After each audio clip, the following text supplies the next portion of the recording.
good? All right. Hello, hello, hello. Are we okay? Hello, everybody. Thank you so much for joining us here on the Big Share Live. My name is Megan Diaz-Ricks. I am the Community Partnerships Director with Community Shares of Wisconsin.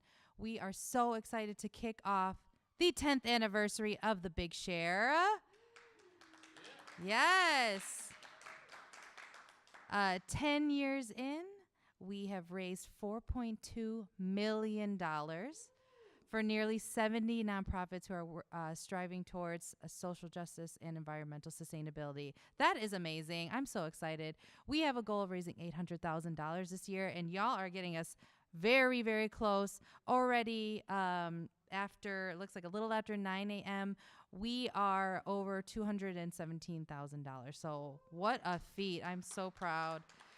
Keep those donations coming in. Keep the donations coming in, please. And support your favorite nonprofit that is a part of Community Shares. I have the distinct honor of welcoming an amazing artist and human who is going to kick us off with a poem, Dom Ricks. Dom Ricks is currently the principal of Cromrie Middle School in Middleton. He was honored as one of the 51 most influential Black leaders in Wisconsin in 2023. His passion for education brought him here from Baton Rouge, Louisiana, to pursue his degree in sociology and then a master's of educational leadership and policy analysis at UW-Madison, a world-renowned education program. Dom is a father to 2 boys and a leader and mentor in his field. Please enjoy his poem, Black Spider-Man. Please welcome Dom Ricks.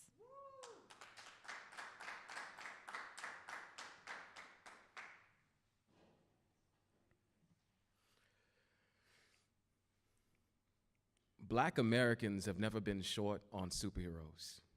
We had one woman. She was so good at moving folks around, people thought she was a railroad, but nobody could track her. Heard she packed light because her shotgun was heavy, and she had to keep one hand empty in hopes that she would catch a break for once. This one brother, he was a scientist. He wasn't mad, but he sure pissed off some bigots the way he revolutionized the damn peanut, and you thought the Hulk was unstoppable? We had this one sister. When she sat down, couldn't nobody move her, but she was so powerful. When she finally got up, the whole nation felt it. And we had this one cat who led a whole nation of Panthers before we knew Wakanda was forever. But it's hard to explain that to a 4-year-old. So I took my son to see Into the Spider-Verse because I wanted him to see a Black boy prove everyone wrong. I wanted him to see a curly-haired superhero shooting webs that branch like roots, connecting him to something, because I want my son to be connected to something. Like a superhero, my son will have to balance the weight of 2 identities, Black and Latino, both with their fair share of supervillains and uniform henchmen. So I want my son to have a spidey sense. But I want him to have one with squiggly lines that match his hair's curl pattern, so he knows when a supervillain approaches and when someone's about to take the last bowl of pozole. You see, I think Marvel knew what they were doing. See, Miles Morales can turn invisible. And as a Black man in America, it pays for Miles to disappear and come back on his own terms, because so many others only come back in the form of tears and hashtags. And though some supervillains tweet, they still tend to misread us, mistake Skittles for 6-shooters, the can for a grenade, our pain as rage, our rage as unjustified. The lack of empathy is unjustifiable, but the facts are undeniable. They bottle our rage and commodify our pain, so it's no wonder why drinking Arizona while Black feels like an act of resistance. James Baldwin once said, to be Black and conscious in America is to be in a state of constant rage. Martin Luther King Jr. once said, an injustice anywhere is a threat to justice everywhere. Miles Morales may not be the first Black superhero, but he is my son's. My son turned to me in the theater and said, Daddy, He looks like me. I'm just afraid for the day I turn on the news and he says, Daddy, he looks like me. I wonder what I'll tell him. Don't want to say a bullet and a hanged jury is our kryptonite, that when we pass, people care more about our profile picture than how picture perfect our smile is when we stay in profile. Hard to explain that having a little weed in the system is why suddenly so many people are okay that he's gone and he's not coming back unless we tweet him, because he's not Miles Morales. So I won't say any of that. Instead, I'll tell them about the Justice League. I'll tell them about the fighters and the dreamers and the people who put right over wrong and decency above anything, including their own safety. I'll tell him that there were little boys and girls that people told no and doubted. And he'll say, I know, Daddy, like Spider-Man. Thank you.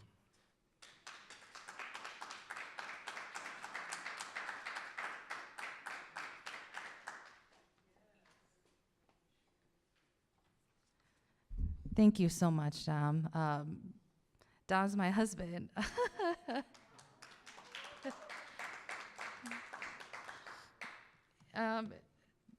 Why'd y'all make me introduce it? I'm sorry.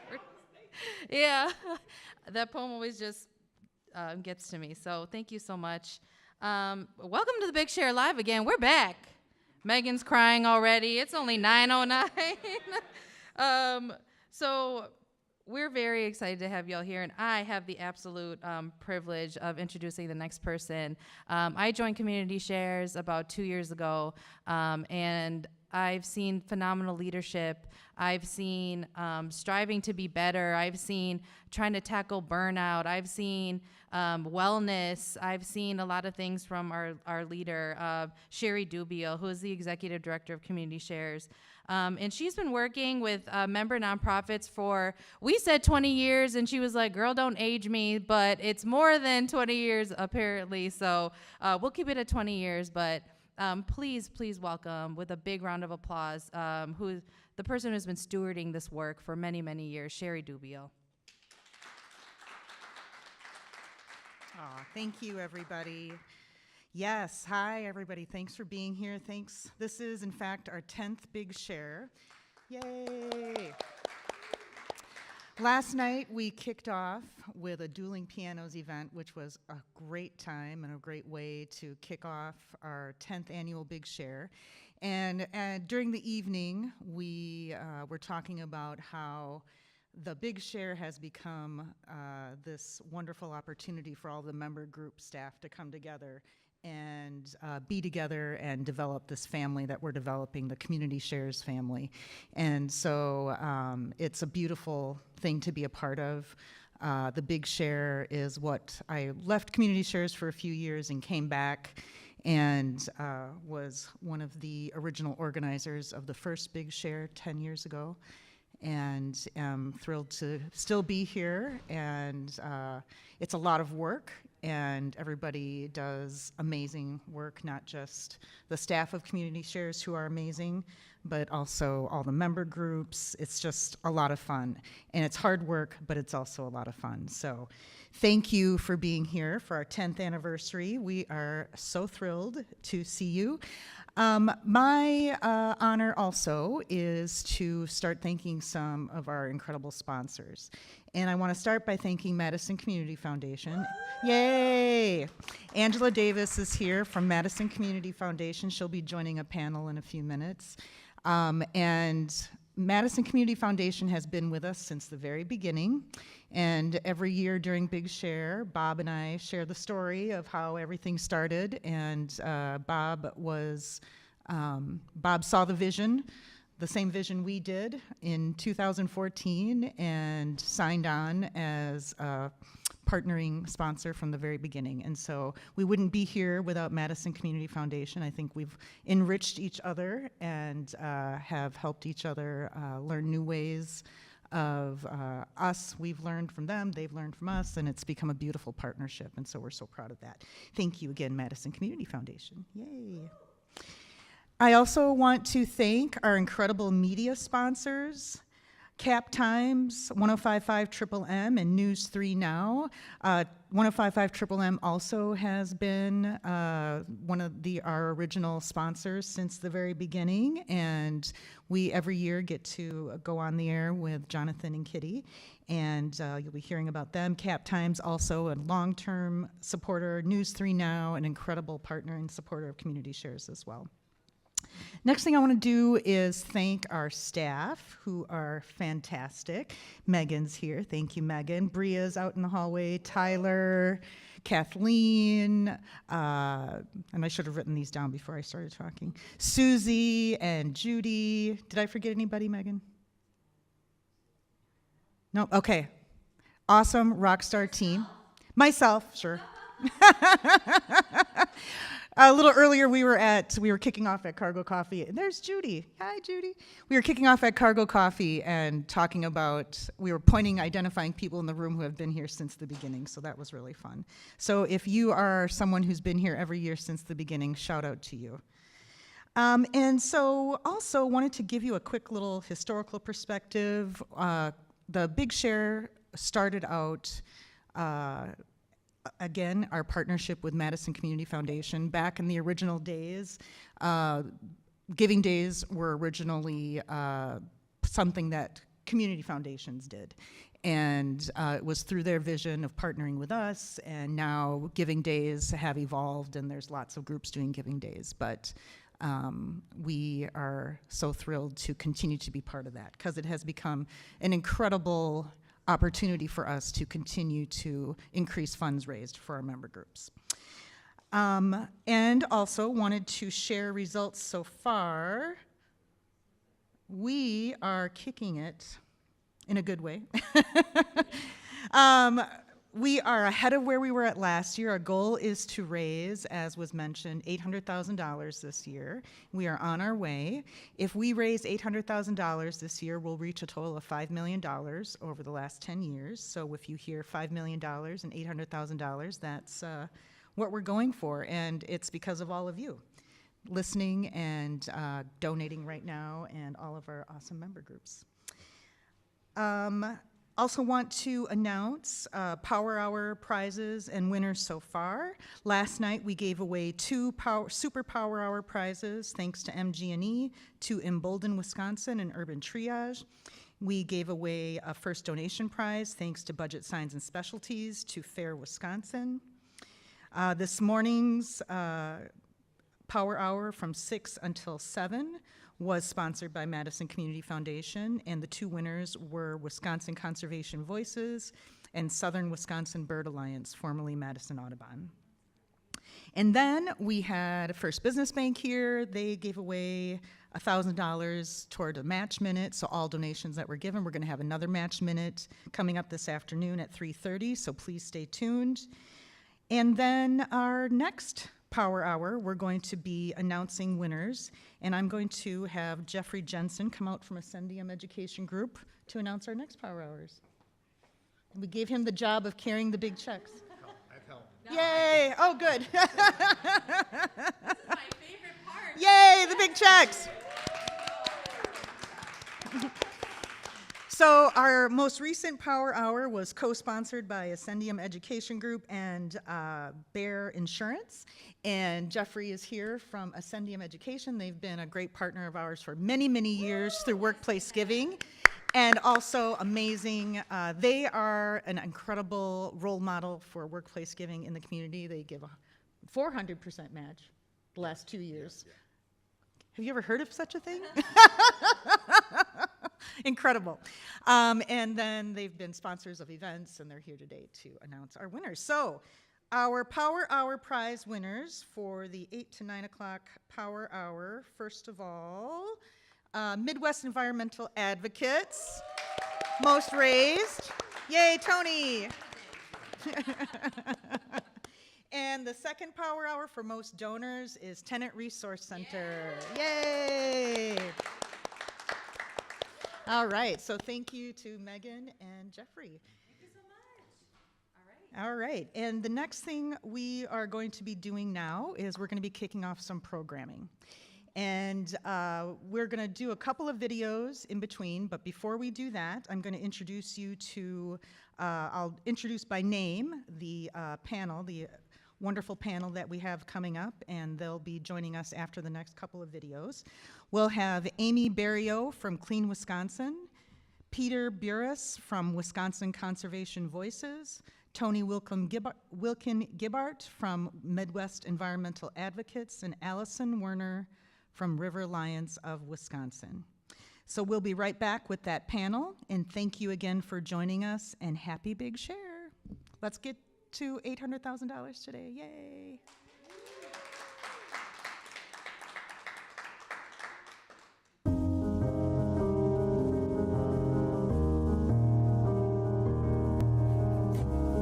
Hi, I'm Angie Trudell Vasquez.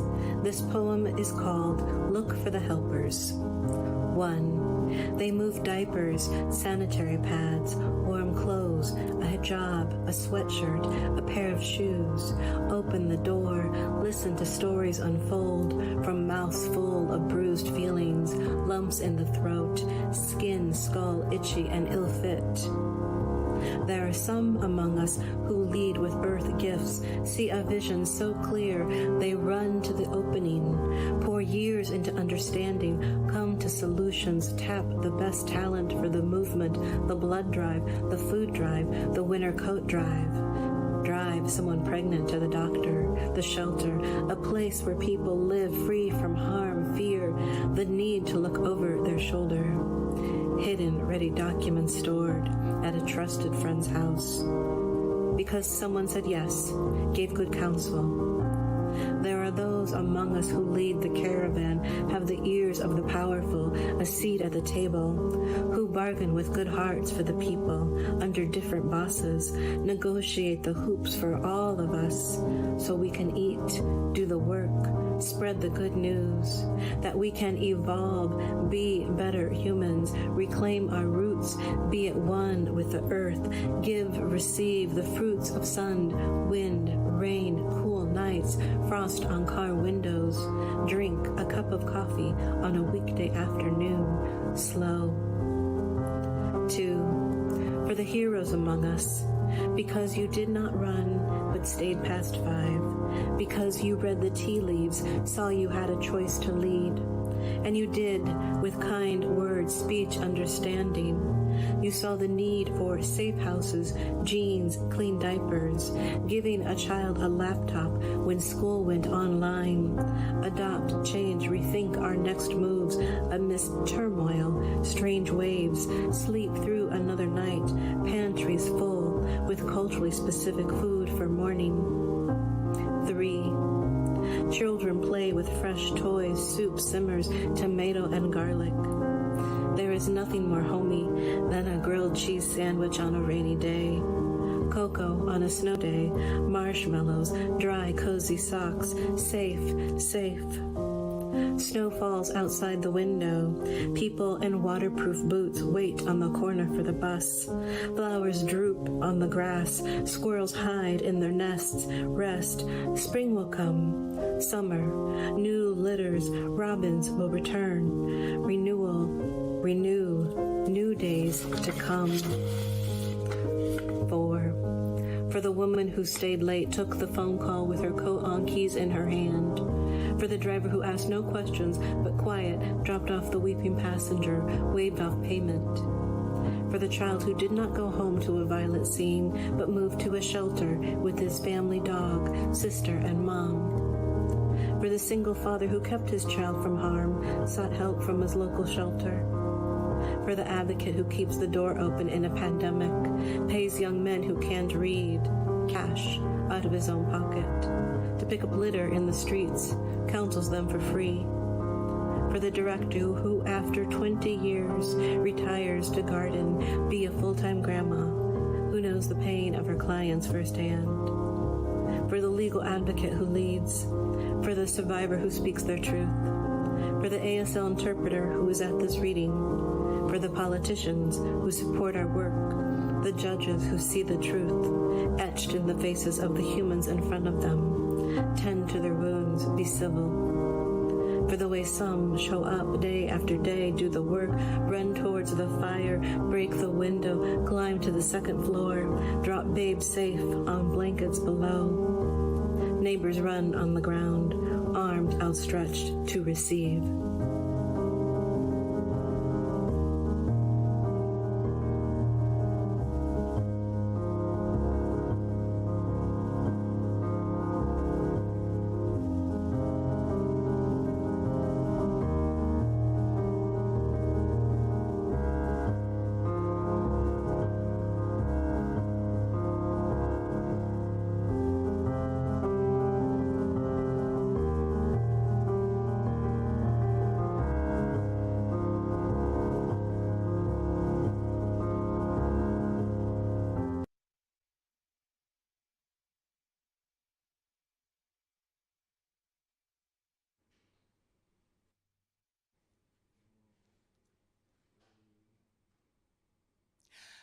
Good morning. Welcome back to the Big Share Live and the first panel for this morning.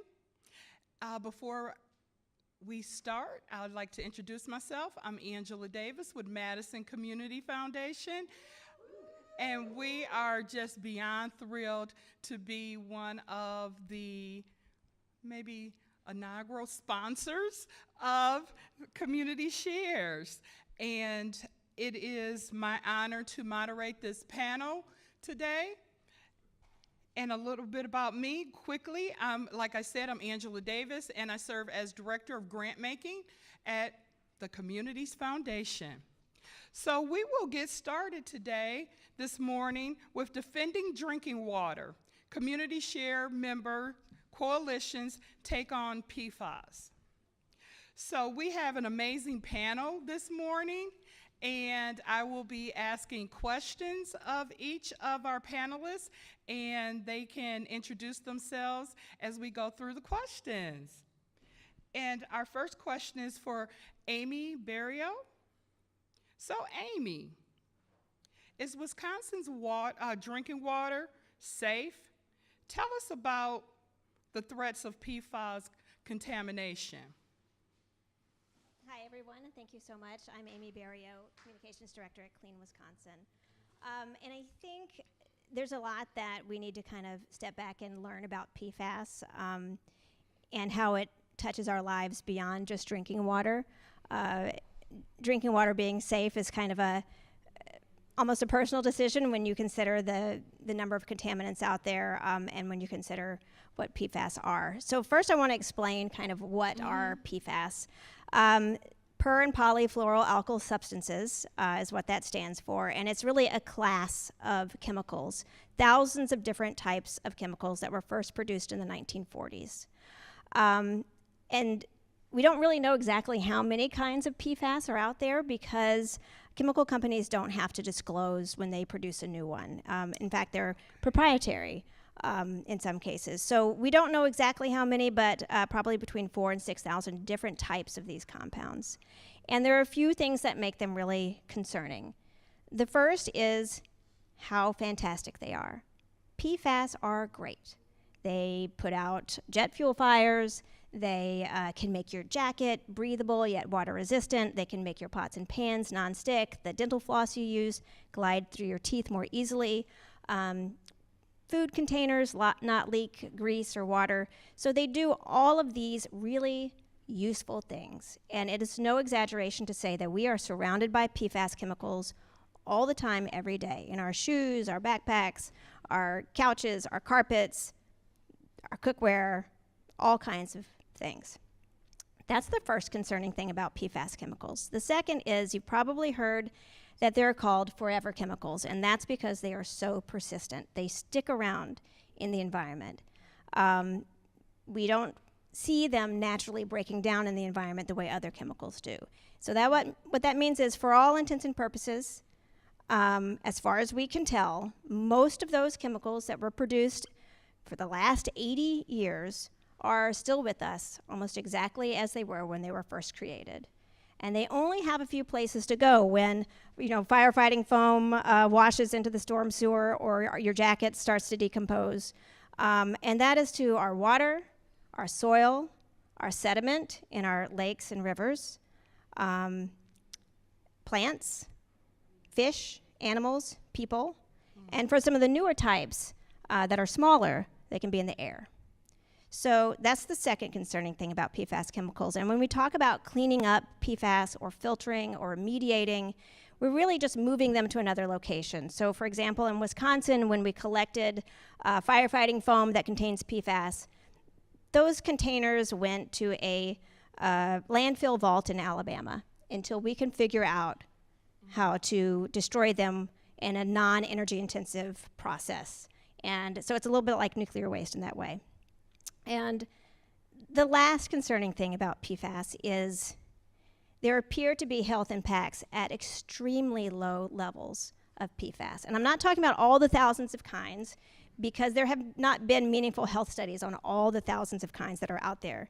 There couldn't be, even if we knew what they all were. But there have been health studies on some of the older types, some of the ones that have been phased out in use, but are still with us, of course, because they last forever, for all intents and purposes.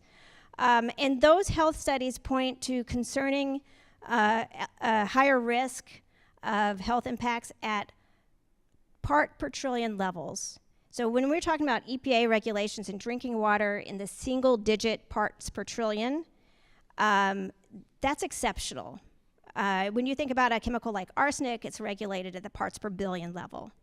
So this is a magnitude lower than that in drinking water. Again, for just a handful of those thousands of types of chemicals. So when you take a step back and you look at the PFAS problem kind of as a whole, we're not exactly talking about legacy contamination. We're talking about products that we use every day. We're talking about being surrounded by PFAS chemicals every day. And the way we regulate chemicals in drinking water in this country, there has to be sort of a meaningful health study on every single one of the chemicals that gets regulated. So we are never truly going to know, I think, the impacts of all of these chemicals that we're exposed to every single day.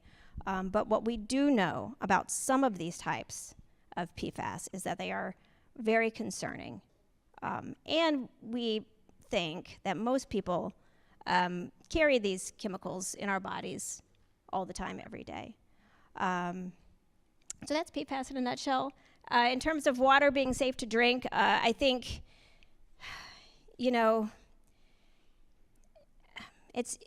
water is essential. And I think for most people who get water from a municipal drinking water system that is tested for this handful of types of chemicals, you can have some reliance about what your exposure is and that it is minimized. But for a lot of people in Wisconsin, they don't have that. They're exposed to levels far higher than the single-digit parts per trillion level. And I think we're going to talk about some of those folks today. But the PFAS issue in general is far greater than drinking water, even. Wow. Thank you, Amy, for really breaking that down for us. Wow, almost speechless at this point, learning so much just from our first question. Wow. Peter Burris, next question is for you. If PFAS is being found all over the state, what are state legislators doing to deal with PFAS? Now, am I saying it right? PFAS? Yeah. PFAS, okay.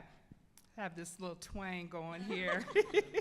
Is there anything that can be done on a statewide level to address this problem? And this is a critical issue, as you all know, and as Amy explained to us. So we really need to know what can be done on a statewide level. So the short answer is yes. Okay. There's a lot that can be done on the statewide level. And first of all, thank you, Angela, for moderating, and thank you to Community Shares for bringing us together. My name is Peter Burris. I work as the Government Affairs Manager with Wisconsin Conservation Voices. And I guess, to start, I'll say that if you have been seeing the headlines about PFAS, there's a good chance you're probably pretty discouraged. There's a lot of talk about gridlock and disagreement. Will funding get out the door for communities? Won't it? And I think a lot of that frustration is very justified because our legislature moves at a glacial pace, does not currently represent the will of the people. And we have a lot of work to do to fully get our arms around this issue.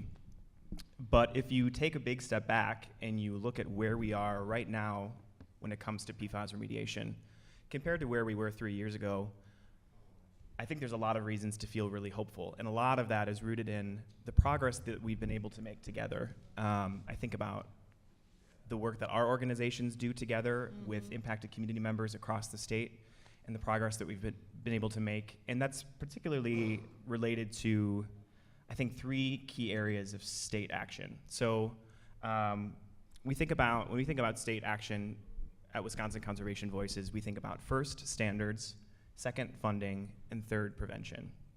So first, on the standards front, we need health-based standards. And 3 years ago, we didn't have any standards. We still don't have health-based standards, and I'll talk about that a little bit more in a minute. But because of the work organizing across the state, we advocated for local leaders to be brave and voluntarily test their water, even though there were no standards in place. And a spattering of brave community leaders across the state tested their water, released their results, and that was enough to start driving attention to this issue. Because unfortunately, but unsurprisingly, we started to find contamination in more and more spaces. And that led to the state's first ever drinking water standards and the state's first ever surface water standards. And that led to comprehensive testing, which fueled the second kind of space where we are right now, which is on funding. 3 years ago, no funding for PFAS remediation in Wisconsin. The bipartisan infrastructure law is bringing about $50 million into the state for PFAS remediation. And last summer, the legislature and the governor all together agreed on $125 million for PFAS remediation. And I think the organizing on that front is also really exciting. A little under a year ago, we were here in Madison for Conservation Lobby Day. We had about 50 organizations, 50 pro-conservation organizations, endorsing a pro-conservation agenda that included, as our top ask, substantive funding for PFAS. And so, that in combination with years of advocacy led to this first good down payment on funding PFAS remediation. So really excited about that. And third, on the prevention front, 3 years ago, not talking too much about what phasing out these chemicals would look like. We had some conversation on the table about phasing out in paper products, but just last week, Democrats introduced legislation that would ban the use of non-essential PFAS in our consumer products beginning in 2028. And this is legislation, a ban and a phase out that largely mirrors what's happening in Minnesota. And so it's what we need to do to get these chemicals from getting into our environment in the first place. But that's not to say that we don't have a lot of work to do. Certainly a lot needs to happen and our legislature needs to move more quickly. So on the standards front, we need groundwater standards for PFAS. A third of Wisconsinites rely on private drinking water, private wells for their drinking water, and they currently do not have any protections against PFAS contamination. And that's largely because of a unconstitutionally gerrymandered legislature that has really followed the will of stakeholders like Wisconsin Manufacturers and Commerce rather than the will of the people. And so I'm optimistic that that will change, but that's where we are right now. We need to get a groundwater standard in place. We don't currently have one. On funding, the $125 million is still sitting in an account because the legislature cannot come to an agreement on how that funding should go out the door. And Republicans have first asked to implement new restrictions on how we can hold polluters accountable before that funding goes out the door, and that is not okay. We should all be able to agree that we just need to get this money to communities. So we're really encouraged by Governor Evers' compromise proposal, which says we're going to stand up community grant programs that are very similar to what Republicans have proposed, but without any poison pill attached. So we're supportive of that, encouraging others to support it as well.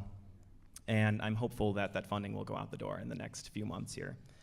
And third, on the prevention front, we just need to get this legislation across the finish line. We need to support any effort that prevents these chemicals from getting into our environment in the first place. But I am very optimistic that, again, with new maps on the horizon and continuing to work in partnership with great organizations like MEA, River Alliance, and Clean Wisconsin that we can do it.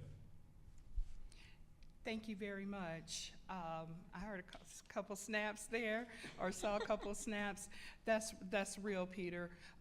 Advocacy is huge and critical, and being so close to having those funds available, I can't imagine how frustrating that can be as well.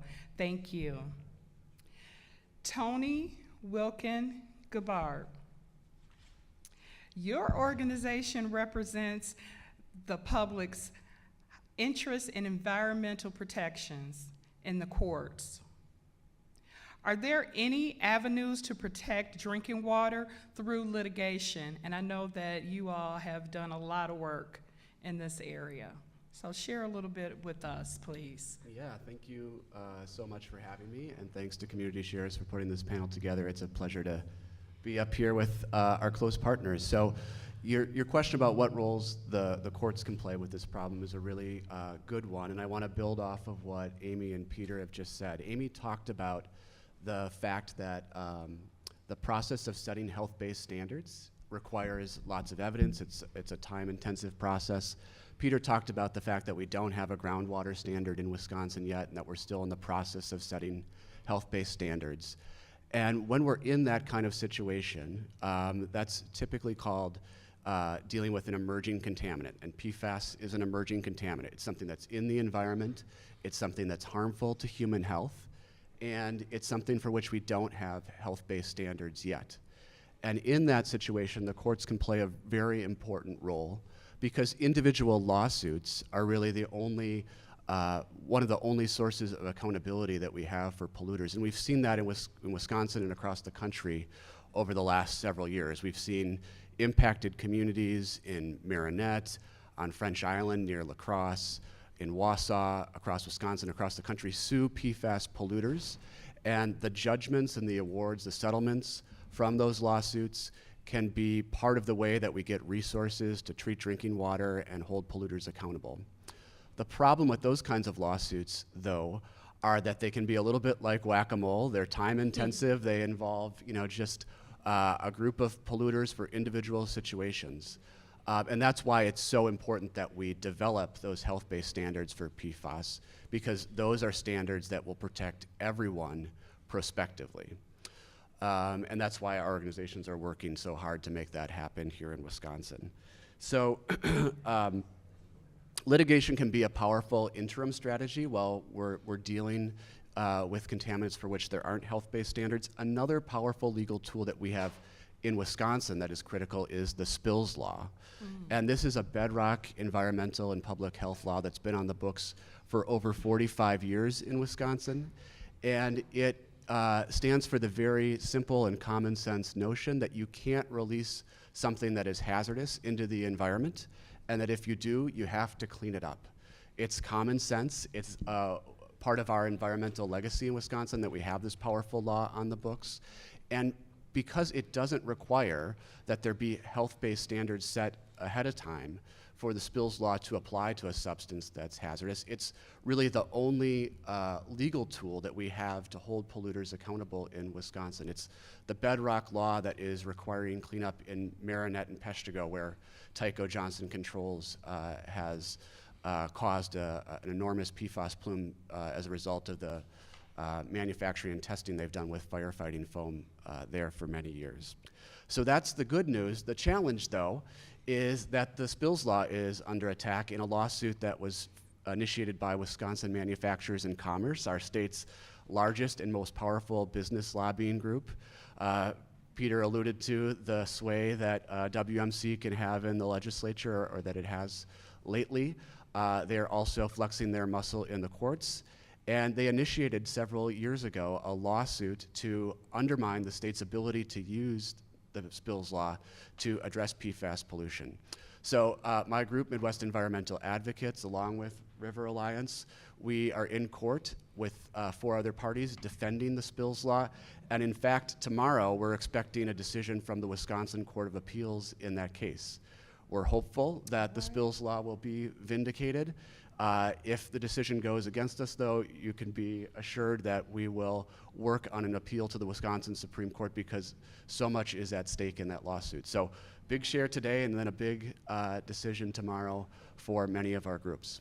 Okay. And I love that you all work together and being collaborative. That is the mantra of Community Shares and what you all are doing as part of Community Shares. That really makes a difference.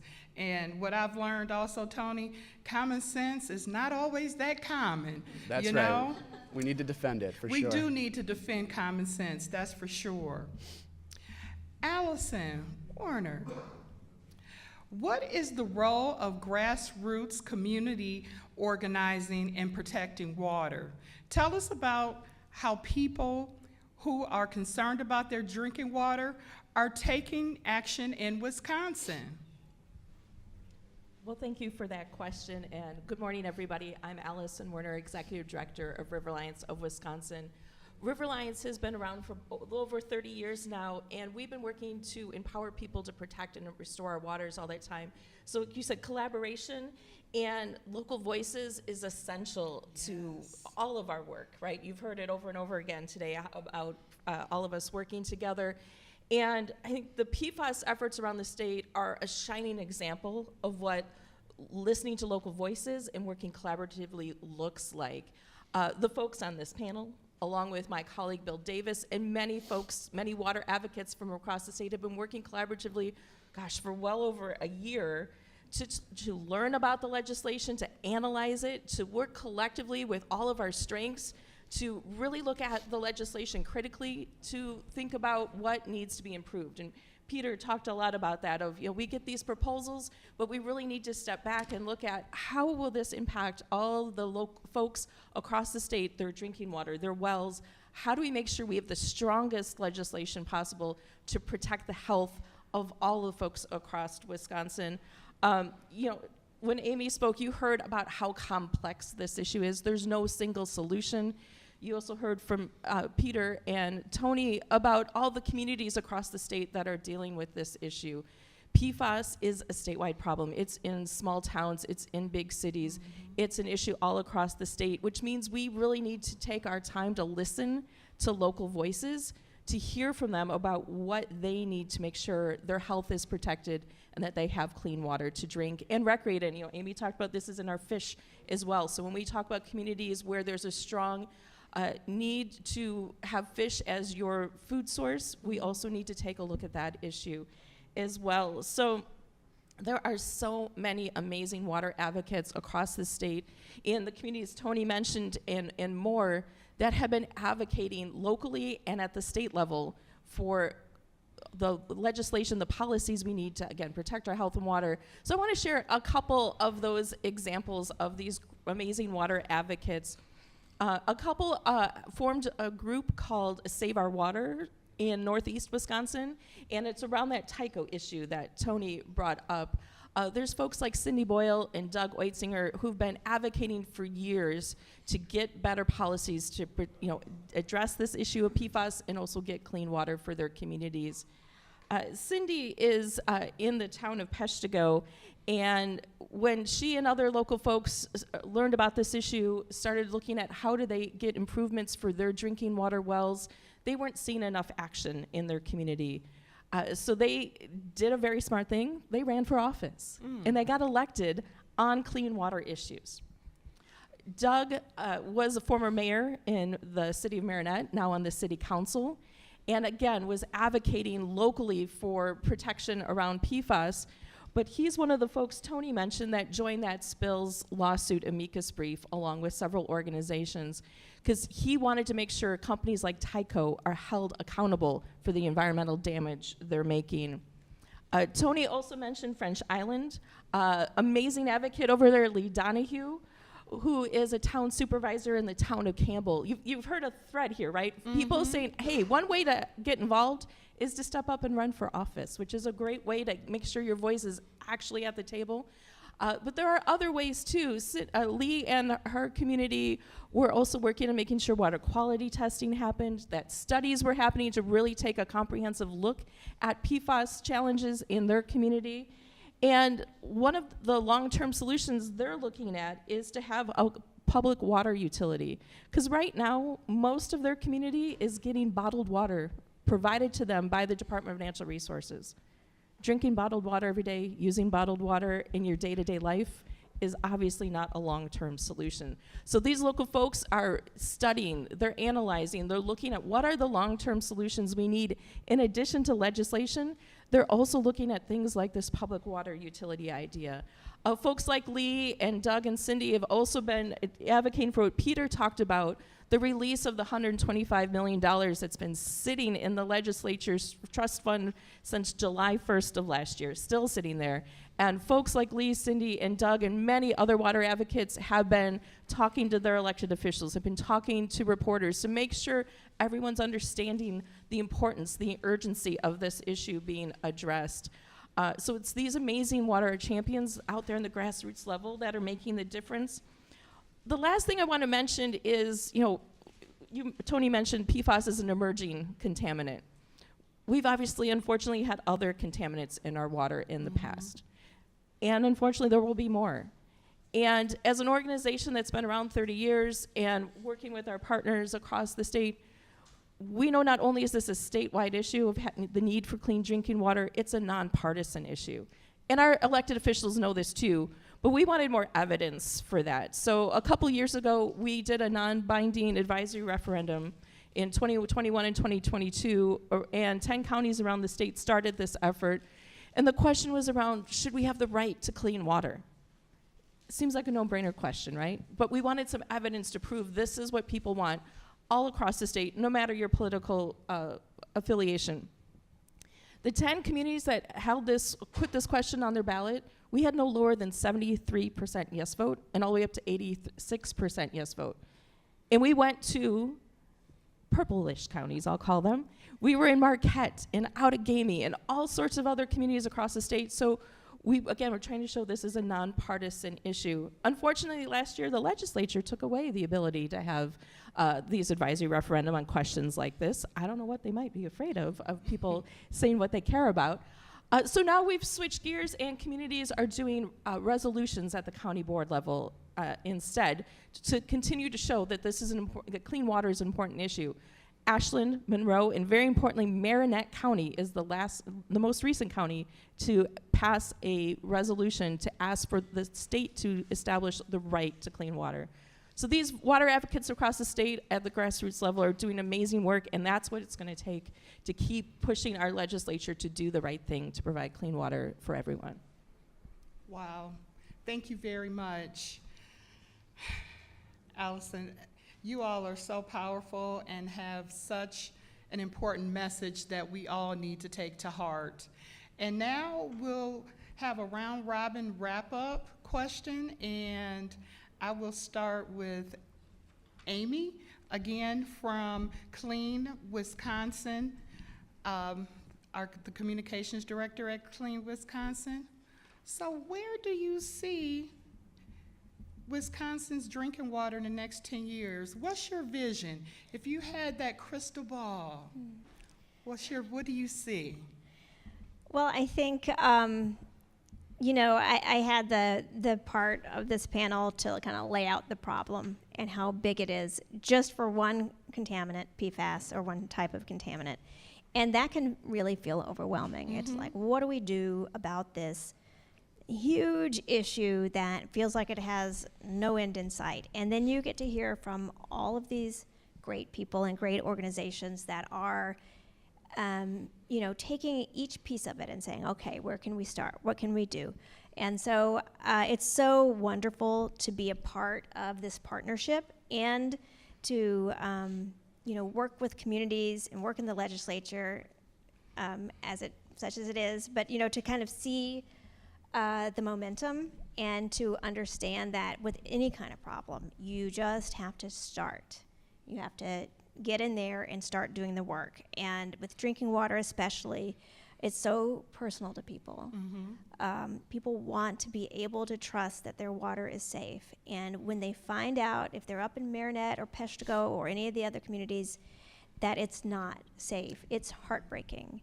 And we really need to be there for those communities and work with those communities and start attacking those problems right where they're happening, and that is what is going on right now. So that gives me a lot of hope just on the PFAS issue. And then generally, Clean Wisconsin and our partners work a lot with other contamination issues, like agricultural chemicals, nitrates, things like that getting in the water. And what we're seeing is farmers wanting to be part of the solution, wanting to say, okay, this is our water too. How do we protect that? And we are seeing movement in the legislature on some of those kind of agricultural issues, grazing bills, things that can help minimize contaminants running into our waterways in Wisconsin. So that brings me hope to know that really people want to be part of this solution, and to know how deeply everybody cares about drinking water. It is not a partisan issue, as we were talking about. So it's hard to talk about a huge problem and then say, but wait, there's hope. But there is hope. And it takes all of us, every single person up here in our organizations, in communities, to constantly stay vigilant and to push forward. But that's what gives me so much hope, that we are seeing people doing that. Thank you very much, Amy. And now our Government Affairs Manager, Peter from Wisconsin Conservation Voices. What do you see in your crystal ball? In 10 years. Yeah, in 10 years. Well, I think the good news is that there are exciting things happening right now. We've talked a lot about the challenges associated with the legislature, but lots of great resources coming into the state from the bipartisan infrastructure law and President Biden's Affordable Clean Energy Plan that are really going to make a difference on safe drinking water broadly. But in terms of the legislature, I'm excited about fair maps. So under 12 years of an unconstitutional gerrymandered legislature, again, we have seen that it is the will of Wisconsin manufacturers and commerce is the law of the land. And that has created kind of a dystopian nightmare in many cases, not just on safe drinking water, but a lot of popular issues that Wisconsin voters care about. And I think what's most horrifying is that communities have really been pitted against each other. Somebody's success in one space means somebody else doesn't get resources. When we're sitting on a historic surplus, and everybody should get safe drinking water. That should be pretty basic. We shouldn't be pitting communities against each other on water-related issues or any other human rights issue. So under Fair Maps, I am really excited to live in a space where the will of the people can become the law of the land, because we are living with competitive districts where our candidates and elected officials need to be responsive to what people want. And as Allison was saying, action on water is popular. We know that everybody wants to be seen as good on safe drinking water. And so I'm incredibly optimistic about our ability to make progress in a representative democracy starting in 2025. And I think also leading up to that, I'm really optimistic about the organizing opportunities that brings us. We have a really, really cool opportunity and responsibility together as organizations in partnership with other environmental organizations, public health-based organizations, and people across Wisconsin to build the broadest and boldest safe drinking water coalition that we've seen, that cuts across not only PFAS, but lead and nitrate, other safe drinking water issues as well. So I am just really excited to do that work and see how that work pays off in a space where we have fair maps. Thank you very much, Peter. Now, our Executive Director of Midwest Environmental Advocates, Tony, what do you see in 10 years in Wisconsin in regards to drinking water? Yeah, thank you. Well, I want to pick up where Peter left off, and he talked about the fact that we've had to deal with an unconstitutional gerrymander for the previous 10 plus years. So if we think about where we're going to go in the next decade, I think it's helpful to take a look back prior to the unconstitutional gerrymander and what we saw in Wisconsin and what we expected from our leaders in Wisconsin. And in the decades prior, Wisconsin was a leader in the protection of clean water. We had some of the most innovative and forward-looking water protection laws in the country. Staff people at the Wisconsin DNR helped EPA write the regulations for the Clean Water Act in the 1970s. I mentioned the Spills Law, which is an innovative and really powerful tool that we've had to protect water in Wisconsin. We have a comprehensive groundwater law, whereas that doesn't exist in many other states. And so if we think about the decade ahead of us, I think we can return to some of those values. One thing that we've talked about at MEA over the last several years is that this whole issue that we've been talking about related to PFAS really has been, in a lot of ways, a stress test for environmental democracy in Wisconsin, because we face this incredibly pernicious environmental issue.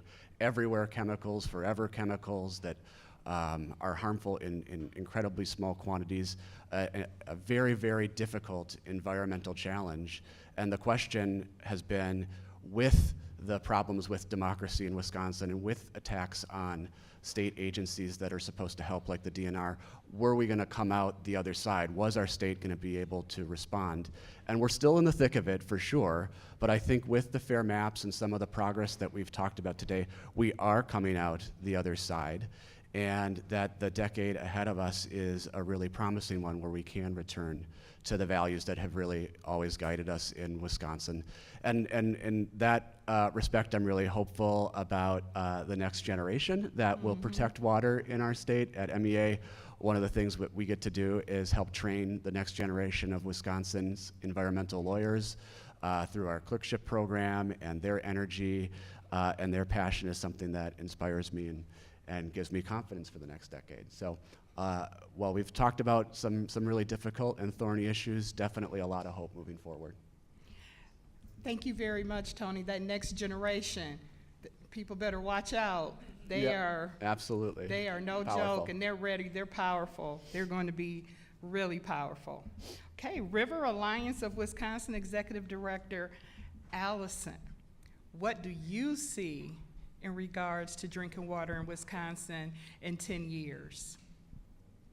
Well, instead of just saying ditto to everything you Right, said, right? right. All sorts of amazing and important points that were made, and I love the hope and optimism. It is, for all of us, as we said, for how many years we've been on defense for a long, long time, right? And this opportunity that the FAIR maps are bringing us and all the grassroots work happening across the state to be positive, to be proactive, to be out there championing what we think actually might happen legislatively.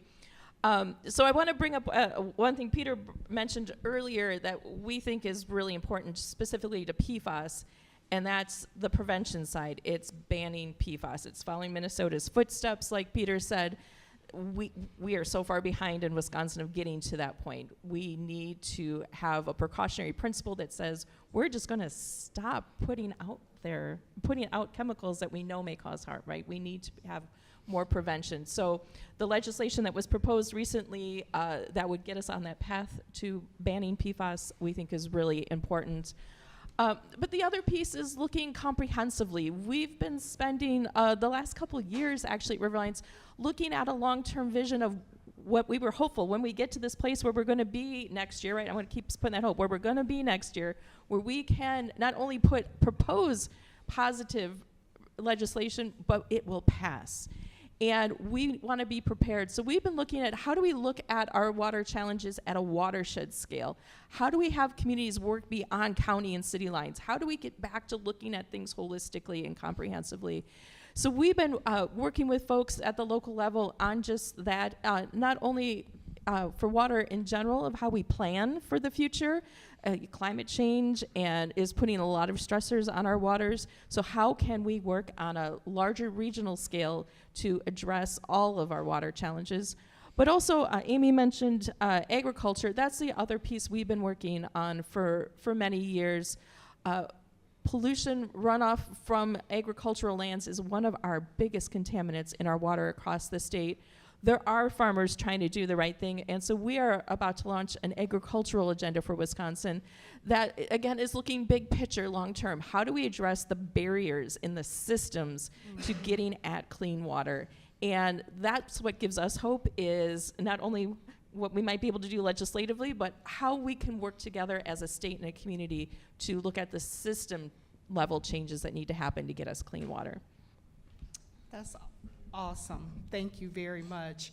I know we're coming close to the end, and we'll take questions if we have any, but a question while you all in the audience are formulating your question.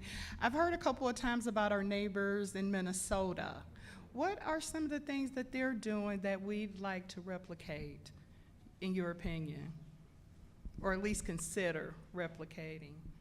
Any of our panelists can take that question. Well, I just briefly, they have made efforts to get rid of PFAS in fast food containers, and that's a big deal because we talk about water, and we're here talking about water today, but people are also exposed through the food that they eat. So that's just one of the, I think it's a suite of legislation that was passed in Minnesota to start dealing with some of the other exposure routes of PFAS. I don't know if anybody else has. I would just add that my understanding, limited understanding of Minnesota, is that they have a much more long-term sustainable funding system for their safe drinking water projects. And I think that's something that I would love to see in Wisconsin, rather than every 2 years fighting for, we need this much money these 2 years.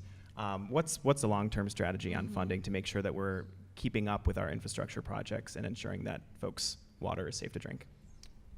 Great, thank you. Anyone else want to add anything? Okay. Any questions from the audience? Yes. So one question I had is, you've mentioned like fire foams and manufacturing, that kind of thing as sources of PFAS. I was wondering, in rural areas, what you think the primary sources of PFAS into the soil and groundwater might be. I have somewhat of an answer to that. Can you repeat? Oh, sure. So the question was, we talked about some sources of PFAS contaminations in water, and in rural areas, what do we think the sources are? Really, there's the issue in Marinette and Peshtigo, which is the sources of manufacture of firefighting foam. And then we look in other parts of Wisconsin, and we're looking at airports. So for a long time, airports were required to train with firefighting foam to put out jet fuel fires. And there were no precautionary measures that they had to follow. So whether it's the Dane County Regional Airport or the airport over in La Crosse, you're seeing contamination plumes coming from those airport areas or military base areas in some communities because so much training happened with these firefighting foams, and then they were just, the foam was just left to run off. Because what we tend to do in this country and everywhere is produce chemicals and put them out in the environment in large quantities without ever trying to figure out whether there are any harms associated with those chemicals. And so we're talking the 1940s until really recently, there was no thought about using and training with firefighting foam and then just letting it kind of go off into the environment. So that is one of the bigger issues in communities. Airports tend to be outside of towns, outside of cities, and communities are, French Island, for example, is near the airport, getting water that has been contaminated over many decades with firefighting foam. I don't know if y'all have others. I'll just add, as you've heard about, PFAS are in our waste streams, and that they've been used in the manufacture of a lot of products like fast food packaging and papers. In Wisconsin, we have a large paper industry, and so the industrial waste streams from those facilities get treated. And because we don't have health-based standards, there haven't been limitations on how many or the amount and the quantity of PFAS that are in those waste streams. Well, for many years, the biosolids from those waste streams have been spread on agricultural fields because they're rich in nutrients. And so that's another way that PFAS have been dispersed through the environment, and especially in rural areas on farm fields. And so that's one of the leading theories as to why town of Stella, which is like 10 miles east of Rhinelander, many people would say, oh, this is in the middle of nowhere, you don't see any factories or airports around, how PFAS likely contaminated the groundwater there. Wow. I know you mentioned as well, thank you for the question. Amy, you mentioned the firefighting foam was being shipped out of state. Yes. We don't have any place to put it, or are other states doing that as well? You know, I could say there's a whole lot of issues that brings up. So Alabama, as far as I'm aware, has a large landfill, but like a fancy landfill. Okay. That takes PFAS contaminated substances. And so that is where, when we collected firefighting foam here in Wisconsin that contained PFAS, that's where the company that collected it ultimately brought it. I don't know how many facilities there are like that. Right. And I don't know how close that one is to filling up, but I think, you know, just from kind of moving our contamination to another place, you know, brings up a whole host of environmental justice issues and how we deal with our contamination as a society and who has to live around that. And it does share some parallels with something like nuclear waste, where, yes, there are ways to break down those very persistent PFAS compounds, but those ways right now are very energy intensive. And at the scale that we produce PFAS, breaking them down, especially when you consider climate change and not wanting to use a lot of energy for things, starts to become a big issue and a big puzzle. So again, when we talk about cleaning up PFAS, it really is just moving it around to another spot. Wow. Any other questions? Yes. Hi, thank you for putting this on. I think when people, think of PFAS, it's a very kind of overwhelming idea or topic. So I guess in your opinions, where are the most direct or effective places to direct education or advocacy as an individual or as a small community? And can you repeat the great question? So looking for how can communities and individuals get involved, take action on such an overwhelming issue, right? Which, unfortunately, a lot of us talk about, climate. Many of our environmental issues are, right, they feel overwhelming. Climate change, things like PFAS. When you hear they're everywhere, now what do we do, right? And I think one of the important things that came up earlier is, for communities, is testing. If your community, wherever, whether you're on a municipal system or, an individual drinking water well, are you testing? Because information, knowledge is power, right? We all know that, right? So a place like Madison here, the municipal water systems are required to test, and that's happening now. And we found out here in Madison, we do have a well with PFAS, and that's being addressed. That happened in Wausau.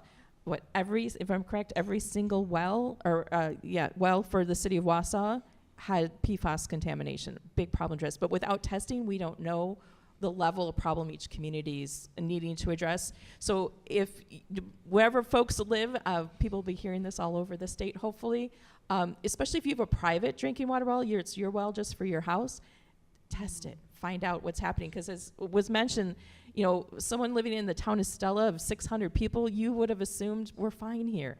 But without testing, we don't know. So testing your own water, advocating for your community to test, that's one way I would suggest of taking a first step, is just the information, getting the knowledge of what is the state of the quality of your own water. Yeah. And if I could add one, just in terms of something you can do right now once this panel is done, would encourage you to call your state representative and your state senator and ask them to support the governor's compromise proposal for getting the PFAS funding out the door. Joint Finance needs to release those funds today, and so definitely encourage you to make that ask of your elected officials. Thank you. Final call for questions? Sure. So you've collected the data from your well. What do you do with that data now? Who do you recommend sharing that with, or kind of how do you crowdsource that knowledge? So the question is, once you know what's going on with your water quality, right, who do you tell, right? And I'm going to look this way a little bit, but locally, your either city or county health department would be a great place to start. Communities around the state, some of those local health departments are actually the ones leading the charge to encourage water quality testing or actually conducting the testing. So getting to your local health department is a great first step of who to communicate with. additional ideas down there? Yeah. If you're on a private well and you find contamination, there's still money available from the program that Governor Evers set up through funding through the American Rescue Plan Act. That's a limited bucket of money, but there's still some available. So if you find contamination and need help, definitely recommend going to the DNR's website and looking at that program and applying for some funding. And something that doesn't always get talked about when we talk about testing yourself, be careful what clothes you're wearing. You know, when we're talking about single-digit parts per trillion, that doesn't take a lot for a jacket, or if you've been eating fast food or something like that, to contaminate a sample. So you have to be really careful when you pull that sample. And you know, testing your own water isn't easy. That's a reason why municipalities have whole testing departments. So it's really hard to put that onus on folks, but that's where we are right now in Wisconsin as we try to learn more. Thank you. One last question? Okay. Thank you so much to our stellar panelists. Thank you very much.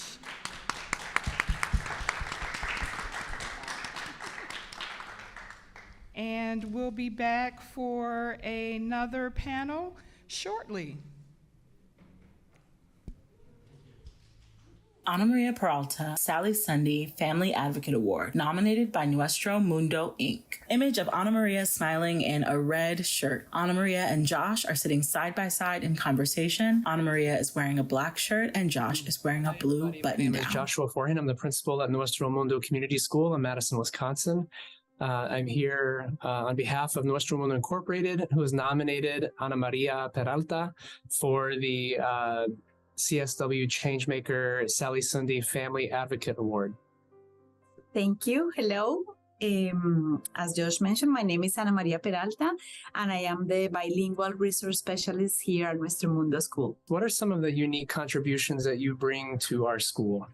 Well, I love to work with our families. I'm always here to help the families. Image of Ana Maria working with a parent. I've been creating a community within the families and the school. So working in having events and promoting all the information for the families. And I think our big highlight is the food pantry. And also we offer English classes for our families. Do you want to talk a little bit more about the pantry and the process that you took to get it up and running, and some of the work that it entails for you? Yes, I as I mentioned, I love the pantry. That's my baby, the pantry, the food pantry. So I was inspired by my colleague at Leopold, my colleague Rosie, and I saw that they had a food pantry within the school. Images of the food pantry at Nuestro Mundo School. And I say, well, we can have another one, a pantry as well. Ana Maria working at the food pantry. I asked Josh, and he supported me from the last minute. We're here, we have our pantry every week. And not only for the food, but it's a nice opportunity for me and for the families to connect, to get together, to talk. I give them updates at what's happening, what's going on, what's coming, and I can answer their questions. I can connect them with the resource that they need, with the teachers, if they need to talk with the principal, whatever they need. It's a wonderful opportunity to get together and to know the families here at the food pantry.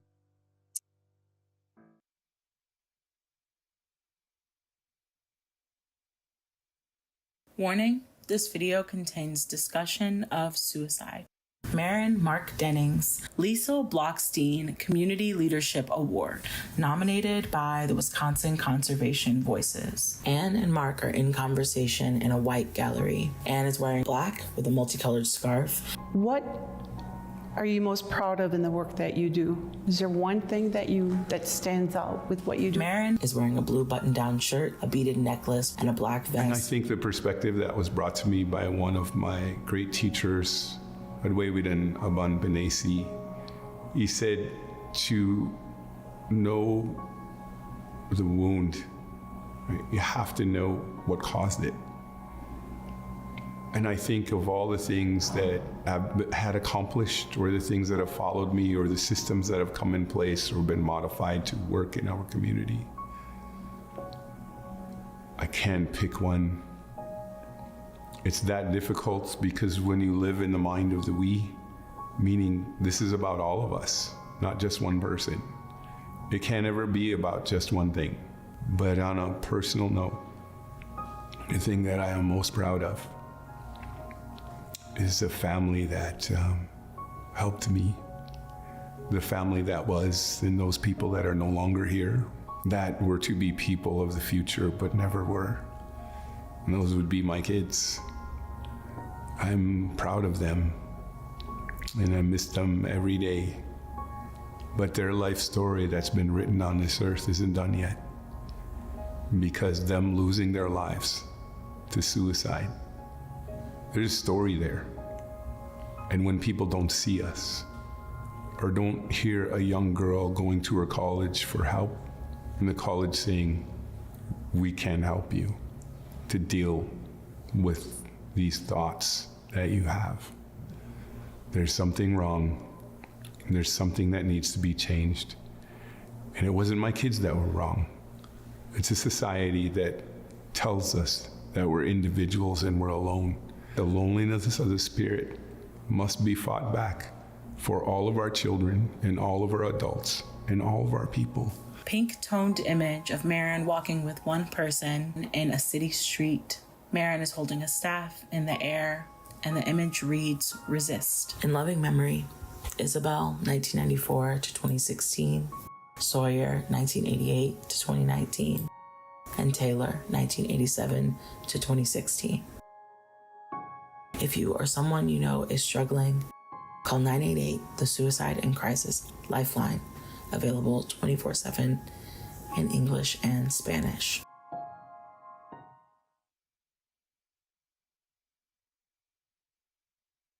Community Changemaker Awards Backyard Heroes 2023. Jean Welsh, nominated by Sustain Dane. Liv Wutrick, nominated by Sustain Dane. Nivali Miriam, nominated by Wheels for Winners. Ben Bishop, nominated by Sierra Club Foundation, Wisconsin Chapter. Michael Rahani, nominated by Sierra Club Foundation, Wisconsin Chapter. Shar Arner, nominated by Sierra Club Foundation, Wisconsin Chapter. The Chrysalis Backyard Heroes Group, nominated by Chrysalis. The Fair Wisconsin Education Fund, nominated by Fair Wisconsin. Josephine Jo Oyama Miller, nominated by Project Home. Jane Reynolds, nominated by Wart 89.9 FM. Maggie Munson, nominated by Midwest Environmental Advocates. Jamie Campbell, nominated by Wheels for Winners. Jenny Lujan, nominated by Chrysalis. Claire Wiley, nominated by Wisconsin Wetlands. Thank you, 2023 Backyard Heroes.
right, are we back?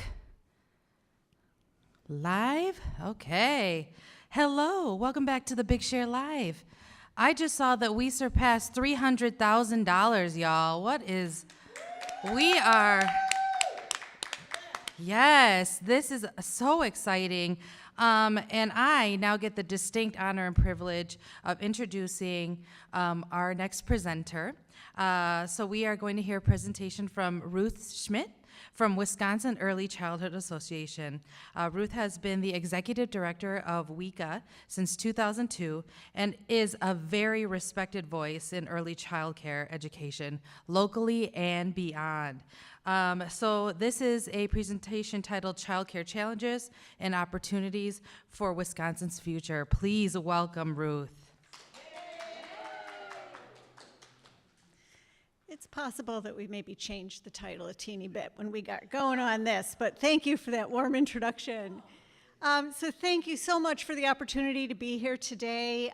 It's an honor to present during this really important day for Community Shares and so many social justice-focused nonprofits. We appreciate being here today to be able to share about childcare in Wisconsin and the challenges that we face. I'm Ruth Schmidt. I'm the executive at WECA, and I've been there for a really long time, and I'm super passionate about this issue. So a little bit about my organization. We're a statewide nonprofit. We have about 100 staff people that work across the state of Wisconsin, and we touch the lives of about 80% of the individuals who work in early care and education and the child care programs across our state.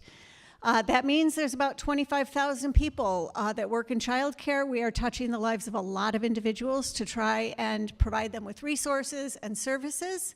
I'll talk a teeny bit about those. Those include scholarships for individuals who work in childcare to attain credit-based education. It includes a wage supplement program. We have food system supports for people in childcare. We do a lot in terms of business practices, business startups, business coaching for people in this field. And we also, while we are waiting for large systems change work to do or to happen in our state and major public investments in this field, we continue to do what we can do to lift up the people who work with our children every day across the state of Wisconsin. This is just what we look like in Dane County. So in Dane County, we are working with approximately 4,000 individuals who are working with our county's children and about 375 child care programs. I want to talk a little bit, telling a story for you about connecting the lives of people who work in this field with the parents and the families that need to use child care services, and then link that to the impact that that has on our economy and on major employers across the state of Wisconsin. So you have three pictures in front of you here. I'm going to start with the story of Nicole. Nicole is the individual with the child that you see on the screen. She's an early childhood educator, and she lives and works in Dane County. She's been in this field for about 5 years. She's making about $12 an hour, which is the average pay for people who work in childcare across our state. It's slightly higher in Dane County, but it's really, it's really unfortunately poor wages. She doesn't have access to benefits, which means every month she has to figure out how to purchase health care through the marketplace. She has to pay off student loans that she incurred when she was coming into this field. She has 2 children of her own. And so she has to pay for those expenses also. She's not earning wages commensurate with her education, obviously. And in her own words, she said, "I could go to Quick Trip, Culver's, Taco John's, any of those places, and make more at a starting wage without an education and without the need for continuing education, without student loans, than I make at the job that I'm currently at." And I raise that because I want you to have a sense of who are the people that are caring for our children and how do we as a state value what they contribute to the lives of our kids and families and our economy. Next, I want you to meet Tanya. So Tanya is a nurse. She's married. She has 2 children under the age of 2, and she has them both in childcare. She works at one of the major healthcare providers in the area, UW Health, and she has care provided by Nicole. Nicole watches her children. What happens when Nicole leaves her program because she can make more money elsewhere is that there's classroom closures that happen. And the impact of classroom closures, the impact of childcare programs closing altogether, means that Tanya periodically misses work. There's work disruptions, right?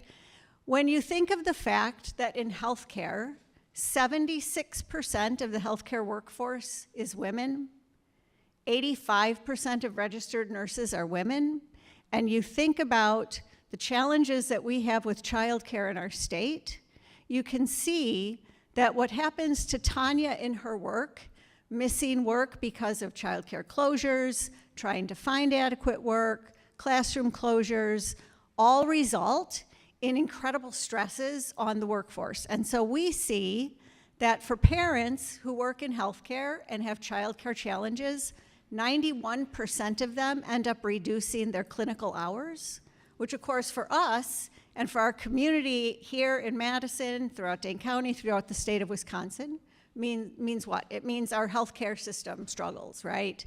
And we have a shortage of people working in healthcare. Before coming here, I pulled up Indeed.com to just see how many jobs are currently posted by UW Health, and it's about 1,300. So if you think about the challenges we have in childcare and the fact that 76% of people who work in healthcare are women, we realize there's a deep interconnectedness with these issues. So I want to now move into talking at a high level about the childcare landscape in our state. So people come into this conversation from all sorts of different angles. Some people approach this as a social justice issue, right?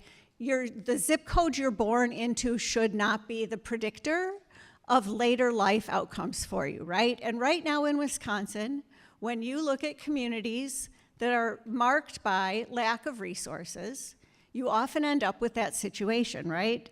So people come to this conversation because they believe that it is the right thing to do, that all families with young children have access to affordable, high-quality care, because it's really good for our kids. Families come to the child care conversation because they're paying huge amounts of money to get care for their children, right? The average cost of care in Wisconsin right now is about $1,000 a month for an infant. People are using upwards of 20 to 30 to 40% of their household income to be able to afford to purchase care for their kids to be in care. So families are really concerned about this issue. Additionally, people who want thriving communities are really concerned about childcare. If you don't have adequate care available in your communities, you end up with employment losses, you end up with people leaving school districts, you end up with significant challenges for the broader community. Some people come into this conversation purely from the perspective of child development, right? This is where incredible amounts of brain development is happening, right? The neuron connections happening from birth to age 3 is like millions per second, and I'm not over-exaggerating that. What happens in early childhood lays the foundation for all future learning. Being ready for school, all of that happens in childcare, in getting kids into high-quality care. Some people come at this conversation because they're businesses, they're economic leaders, they're in workforce development, and they know that right now there is not enough care for the kids in our state, and it is getting progressively worse.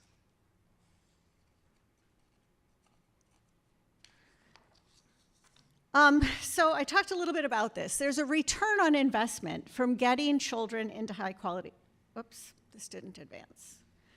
There we go. There's a return on investment from getting children into high quality care. Economists have figured that there's about a 13-to-1 return on investment for every dollar you put into high quality care for children, right?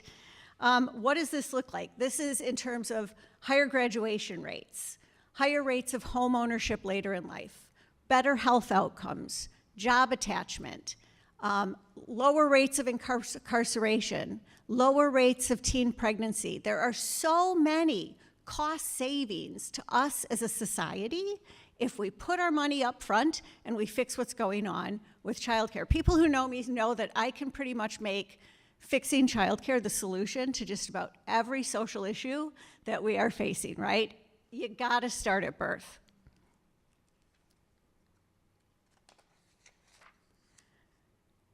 And yet, we've got this workforce, people who work in childcare, right? They're underpaid.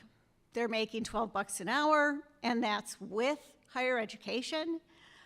Care options for families are expensive. In Dane County right now, we've got a lot of kids on waiting lists waiting to get into care. Janet Yellen, Secretary of the Treasury, says that childcare is a failed market. Free market principles don't work in this industry, and it drives people at the Capitol crazy. Everybody says just let the market work itself out. This market cannot work itself out. You cannot put enough onto the backs of working parents to cover the cost of care. They cannot afford to pay more without figuring out what are the other potential revenue streams. And my argument is it's public financing. This is a public good. This is something we should be investing our dollars into. If we don't do that, if we simply say, nope, it's private market, bail yourself out, parents can pay more, they can't. It's pure and simple, they just can't pay more. And so we have widespread economic impact because of this. We know that 60% of childcare programs in the state of Wisconsin are short-staffed right now. They're trying to hire people. The turnover rate in this field is 40%. And it's not surprising as to why. In 2013, the state of Wisconsin had 6,400 regulated childcare programs. That number now is down to 4,275. So we're seeing this incredible decline in availability of regulated care. If you look at family childcare, so these are really small businesses that are operated out of individuals' homes. Family childcare has gone from about 3,700 in 2013 down to just over 2,000. When we have this shortage of childcare, the impact is going to be felt deep. It's going to be felt across sectors. And we need to figure out what are we going to do to try and fix that. If you look at the numbers here in Dane County, you see that Dane County is down to from 665 regulated programs to 471 regulated programs. And if you look at family child care in Dane County, it's gone from slightly over 400 to slightly over 200, so a 50% loss of family child care in the last 10 years in this county. The reason this is important is because family child care is more affordable for working families. Family child care is also the mechanism that is providing more culturally appropriate and linguistically relevant care for families and communities. It is often what families want for their children, and it's increasingly just not available. In any given day here in Dane County, you've got 6,000 kids on wait lists waiting to get into childcare, and you've got another 1,100 that have had classroom closures happening, and so they have to miss care for a period of time until those classrooms get reopened. So I want to get back to the story of Tanya, the nurse, with 2 children in care. So if you look at these numbers, Tanya is a median income household. Her family makes about $9,100 a month. After the cost of paying for housing, for transportation, for their own health care, for insurance coverage, and childcare, they end every month $580 in the hole. The cost of care for her 2 children in Dane County is about $2,700 a month. So that's a lot of money that we're expecting parents to be able to dish out, and it's not surprising that we're ending up pitting parents against the providers who are providing this amazing care for their kiddos. And so for many people who are looking for childcare, they can't see to the place where they can spend 25% of their household income on childcare, right? Like, it's not realistic. The federal government says we should be expecting families to spend about 7% of their household income, so a whole lot less. We're nowhere near that, and we're not alone as a state. There's a lot of states in this situation. If you go to other counties, like rural counties surrounding us, if you went over to Crawford County, for instance, where wage structures are much lower, the cost of living is much lower, but the cost of care is still high. That same family, Tanya's family and her spouse, would end the month probably about $2,900 in the hole.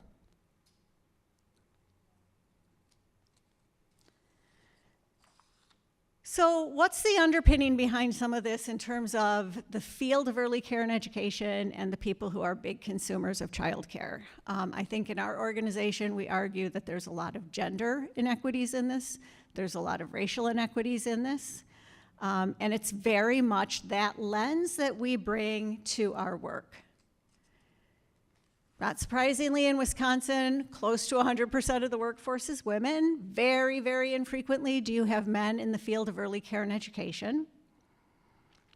Over 80% of the people who work in this field have some higher education, post-secondary. Over 55% have at least an associate's degree, and just keep in mind that $12 an hour that's just looming there, right? Less than 20% of the people that work in this field have access to and participate in an employer-sponsored health care plan. So this is a benefit that all of us take for granted, right? Our employers provide health insurance. We have to pay part of it, but not all of it usually. Childcare, that's just not happening. If you look at family childcare specifically, it gets even worse. So these small businesses that are so very important to the makeup of a community, we know that 32% of them identify as non-white in our state, much, much, much lower average hourly wage after expenses, high reliance on public assistance, and many of them needing to work a second job. If we pivot and look at Milwaukee specifically, we see 61% of the providers in Milwaukee identify as Black or brown, 45% receiving public benefits, food share, 44% of people who work in childcare in Wisconsin indicate that they're concerned about being able to provide food for their own children at the end of every month. And when you sit with this data and you realize that we're still expecting people to come into this field, right? We need people to come into this field, and we need to make this field a field that we support financially because it is a public good. Somebody has to pay for this. Businesses aren't paying for it. The government's not paying for it. And we need to fix that narrative in our state. So once we looked at all of this data, we made a decision with the backdrop of the data we knew to dig more deeply into what are the key issues that Black and brown educators are facing in our state. So we worked with Dr. Toshiba Adams. She's a professor and a researcher at Milwaukee Area Technical College and the UW-Milwaukee. To really look at what are the racial disparities that are happening in childcare. So you think this is already an underfunded field, under-resourced, making poor wages, no access to benefits. And you see that people who identify as BIPOC, those situations are even more dire, right? And so her work ended up leading towards some policy recommendations that came out of that study. Those policy recommendations include things like increasing public funding for the field of early care and education, revising teacher ratios. At the Capitol, we've had some people indicating that they think we should have more children in classrooms, and that's the way to fix this.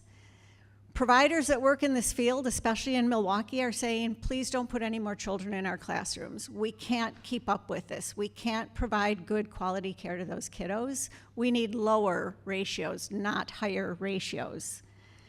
They want to have ensuring that racial and cultural, ethnic, linguistic diversity happens within managerial and leadership staff in organizations like Department of Children and Families and the organization that is licensing their care. They want to have shared governance in policymaking. They want a seat at the table in policymaking. All of this ends up in this sort of confluence of issues that point towards the fact that our economy doesn't work without women, and it sure as heck isn't working without Black and brown women that are doing this critical work at much disproportionate levels in our state. And the economy depends on women's participation. Wisconsin, for the first time since 1980, has dropped to a workforce participation rate of women under 60%. That's the lowest it has been since 1980. And I don't think that that is the direction we want to go. I don't think we want to go back to the 80s, right? I don't think that was necessarily a good time for women. I think we're seeing improvements, or we hope to. And so in addition to seeing this loss of people in this field, or people, women working, we know that in Wisconsin, we lose $1.9 billion every year in our economy because we don't have adequate infant and toddler care available for working moms. 1.9 million, lost taxes, payroll, lost productivity in our businesses, profitability, all of those kinds of things. During the pandemic, we saw women leaving the workforce at a rate of 3 to 1 compared to men. Again, not surprisingly, much of that is connected to the child care challenges. We know that there's expenses in this connected to employers. You've got employers that are going to spend almost 4 times what they already spend on a person's employment if a woman doesn't come back to work after having a baby. There are reasons, there's economic reasons we need to fix this. Additional challenges. I mean, I feel like I could go on and talk about all the data, lots of data. There is lots of data that supports that we have a big problem, right? Parents are saying childcare affects their ability to work. Parents who are working with kids who are in childcare, 25% of them are being reprimanded at work due to childcare concerns. 25% of them have been fired due to childcare concerns, right? All of which brings me to the need to do advocacy and this whole conversation about how people enter into this child care debate, right? Right now, the state of Wisconsin is spending probably close to $15,000 per child in our K-12 system. And trust me, K-12 needs more, right? Our K-12 system needs more. If you look at the amount of money that the state of Wisconsin puts in of its revenue into childcare, it's $50 per year per child under the age of 5. $50, right? It's peanuts, it's nothing. We can do better, we have to do better. So what do? We try and do advocacy. We had a bang up advocacy year this last year. We had over 300 advocates turn out at the Capitol with us. They met with every single legislator in our state legislature, called for investments into childcare. We had over 100,000 letters sent to the Capitol during the budget session demanding a big investment into childcare. We have a governor who knows and states repeatedly what is best for our children is what's best for the state of Wisconsin. His budget called for an additional $300 million invested into childcare. We didn't get a dime of that. Not a dime of that passed in the state budget, right? So the need to put pressure on this advocacy really continues. Other states are getting it in really big ways. You can see here, this is a map. They're not all blue states. I want to really point that out. This is not just a blue state issue. In our state, the child care conversation about investing into this field has gotten hung up in politics, pure and simple. Both sides of the aisle know child care is a critical issue. Neither side of the aisle is going to give an inch in terms of who's going to get credit for fixing anything going on with child care. And so you've got child care hung up in a political battle in our state. And we need to get to the point where there is a bipartisan effort to put a deep amount of state revenue into childcare. We have the revenue, we've got the budget surplus, this is something that we should be doing. Other states are doing it, we need to figure it out. So we want to shift from the world we currently have that's all financed with parent fees to a place where we put state revenue in because we see that this is a public good worthy of a public investment. We put state revenue in so that young children have the strongest possible start. We shift to a world that early childhood workforce can make a livable wage and can actually stay in this field, where childcare businesses can operate in a system that's treated as a public good. These are all things we want to shift to. So, thank you again for inviting me today to share this with you.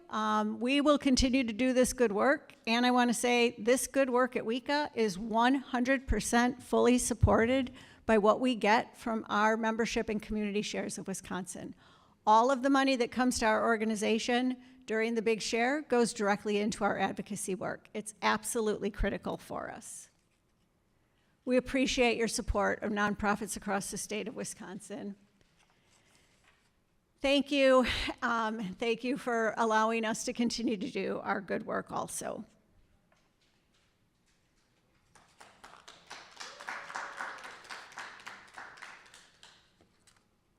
I'm happy to take, yes. First, I just want to say thank you for what you're doing. I dealt with the child care issues a long time ago, raising my daughters, and it is so frustrating to see that the problem's gotten worse since then. This is back in the 80s. I know that back then it was the benefits of early childhood education, like Head Start programs and things like that, made there was a real difference in the outcomes for students that were able to go to it versus those who weren't. Yes. And I'm wondering, with the decline in the quality of the increased demand and decline in the quality of childcare, if we've seen a worsening of outcomes as well, if that is part of that. Yeah, I don't know that, I mean, honestly, I think what we need is a study in terms of what's happened throughout the pandemic in terms of children in care. What I know is anecdotally, what we hear from the field is that they are dealing with way more behavioral challenges, mental health challenges. They're ending up working with children who have never been in groups of kids before. They missed those early years staying home with moms during COVID.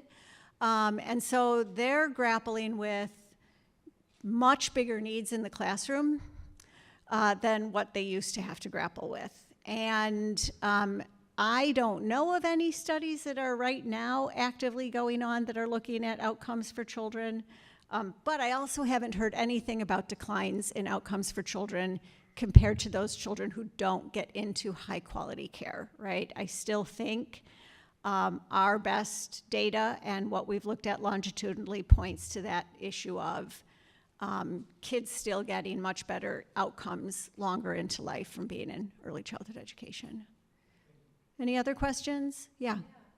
I know that they were a big part of advocacy in the past year was the child care counts and continuing that funding. And so I haven't heard much about updates. So can you kind of let folks know what that is and where people are at in terms of advocacy? Yeah, so child care counts was the mechanism that the state of Wisconsin created to take all of the federal COVID relief money that came to our state that was directed to child care. It was required to go into child care. Child care counts was a system that was created to quickly get that money from the state of Wisconsin into the pockets of child care programs, right? So programs apply every month. They report on children in their care, the ages, income levels, all of this goes into how much money they earn. The state put about $800 million of its COVID relief dollars into child care counts. That was the number, when we talked about what we were advocating for in the state budget, we were advocating to make child care counts a permanent part of the child care system in Wisconsin and to fund it at about $170, $180 million a year. That didn't happen. The governor did, back in October, dedicate remaining FEMA dollars that were underspent in some other departments to put into child care counts to keep it going. But right now, providers are making probably less than 50% of what they were making during the pandemic in child care counts payments. And that's resulting in needing to raise wages raise the parent fees dramatically. We know programs that are raising fees as high as 20 to 40% on working parents. What child care counts did was it allowed programs to keep their doors open and provide services to families without raising rates at a time when all the rest of us were experiencing increases in food costs, increases in housing costs, increases in gas costs, all of that. Child care was able to just offset that with their child care counts payments. They were able to raise the wages of their workforce. That money will be entirely expended now by 2025. So we are hopeful that going into the next budget cycle and potentially with the impact of the changes in maps in Wisconsin, that maybe we'll have a deeper conversation between the executive branch, the legislature, and both sides of the political aisle on this.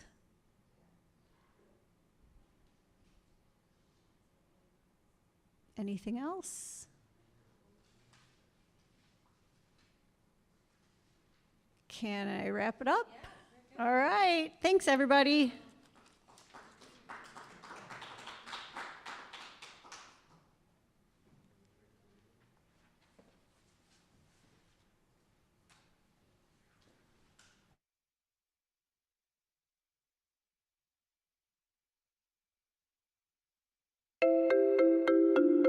Natural Circles of Support is an approach to working with schools to address racial disparities, racial inequities in the schools by bringing Black students together in circle so that they can have a space to explore their own experiences. Some of those are a lot of their frustrations, some of those are their hopes and dreams, but I have a space that they define where they feel supported and where they can bring each other support. And then engage with questions to arrive at solutions, ways of addressing issues that actually make sense. They're complex issues, and they're issues, they're perennial. They're issues that show up year after year after year. They're not gonna go away, they're structural and systemic.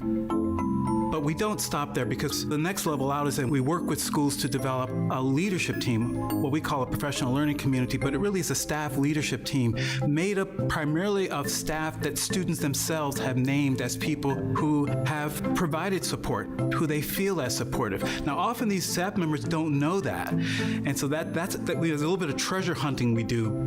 And then that group becomes, in a way, a circle around the circle. It's really, really important that students come away feeling like if we come together and we come up with ideas, there are people in this school who will help make it happen. The next thing is that same group of staff members, that PLC, they are networked in schools. Schools are ecologies of communities, and each of those staff members will have their own group of other staff of peers with whom they have relationship and who they can then draw into this work or connect this work. And this is how we build out such that we begin to bring about, I wouldn't say systemic change at this point, but we do begin to influence the climate and then the culture. And as more and more people are brought in and our relationships evolve and change and strengthen, and then with that our practices, our beliefs, then we begin to change the culture and then the systems change.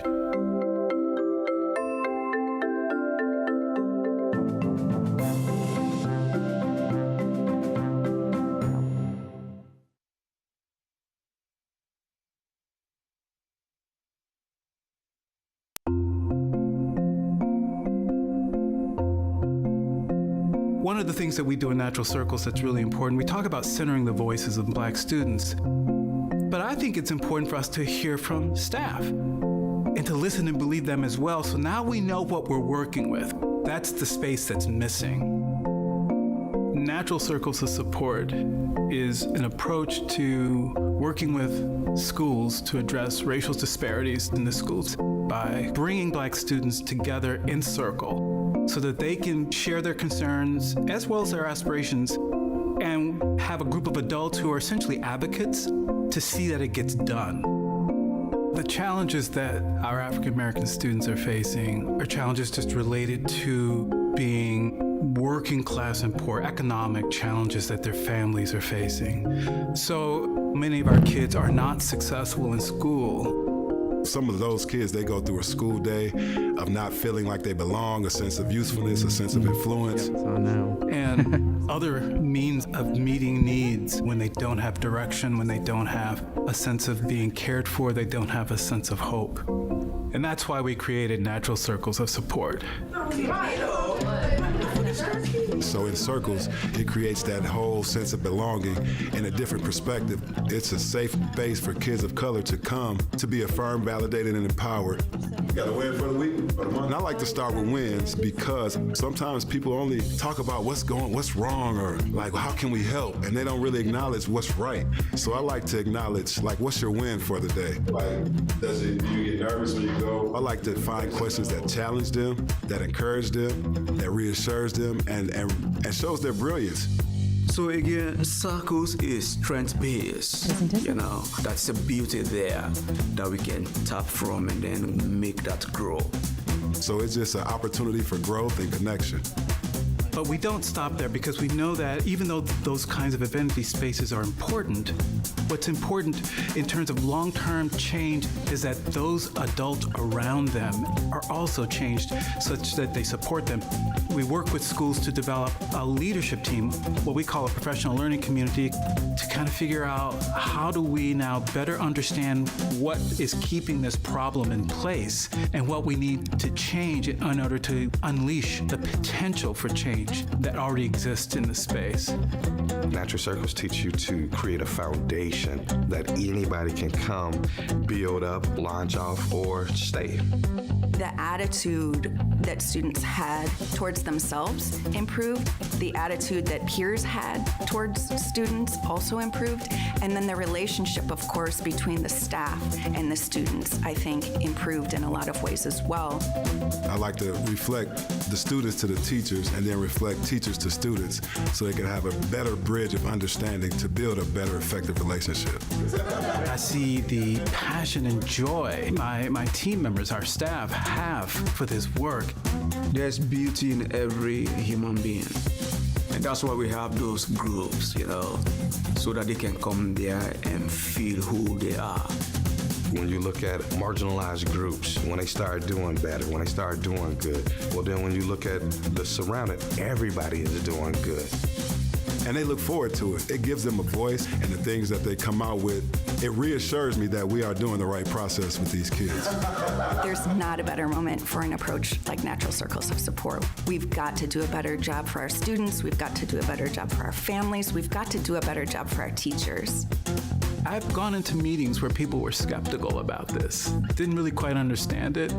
And then we have the meeting and we talk about what this work is and our approach. We listen to them and we're able to take what they offer and help you see, whoa, in spite of everything, look what you have to work with, that you have more than you know. I walk out of that and I hear teachers say, I feel hopeful now. That's when I do this work, because we can do this. We can do this together.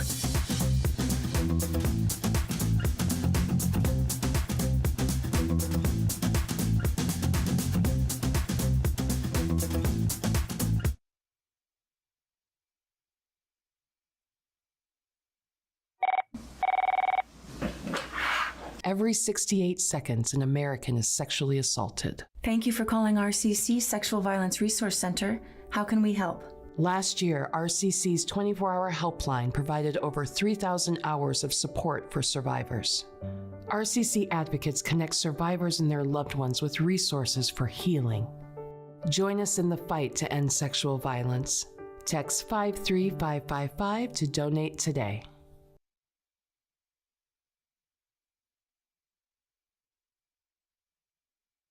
As a student of color at McFarland, I felt extremely isolated.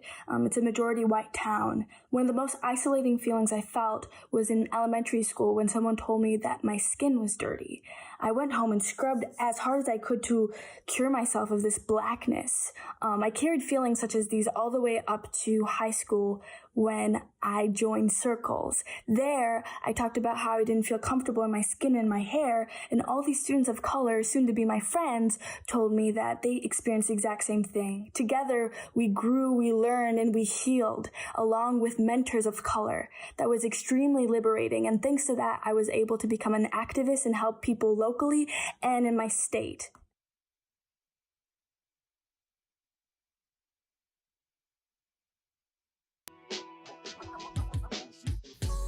Madison Area Community Land Trust was founded in 1991 as community leaders saw a housing affordability crisis coming to Wisconsin's Madison metropolitan area. Since then, the market has only become harder for the average family to buy a home, with median home prices in the Madison area growing almost 3 times the rate of wages. Within 3 decades, Madison Area Community Land Trust has built a portfolio of 62 permanently affordable homes, including 2 condo associations and single-family homes. To date, we have helped 123 low-income families achieve their dream of homeownership. Since 1991, Madison Area Community Land Trust has been Dane County's only nonprofit providing permanently affordable homeownership opportunities using the Community Land Trust model. Using the CLT model, Madison Area Community Land Trust sells a home to an owner at a subsidized price and holds the land in trust for the long-term benefit of the community. Madison Area Community Land Trust owns the land underneath the house, which it leases to the homeowner. In return, the homeowner agrees to sell the home at an affordable rate to the next low-income homeowner based on the resale formula in the ground lease.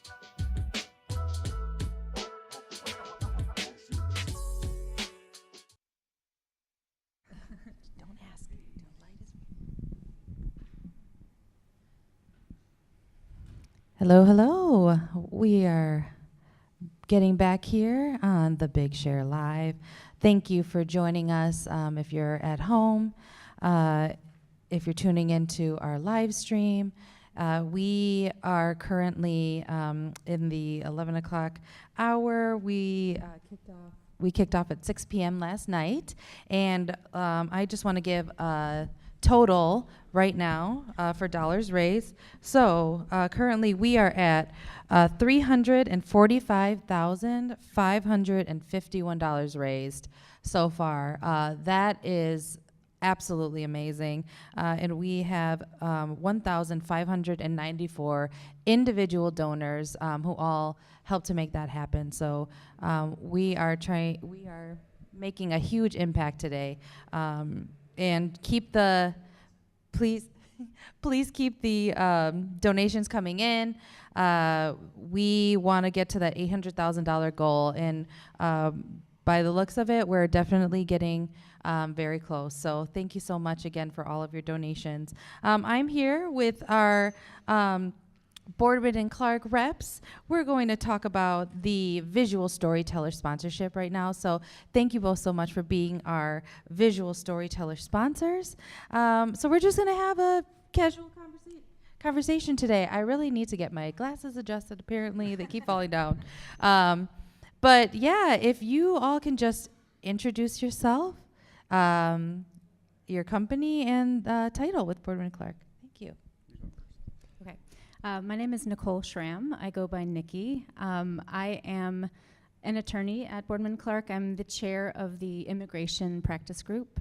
Primarily, I work with businesses and companies locally and in other states, pulling in their really specialized talent from other countries.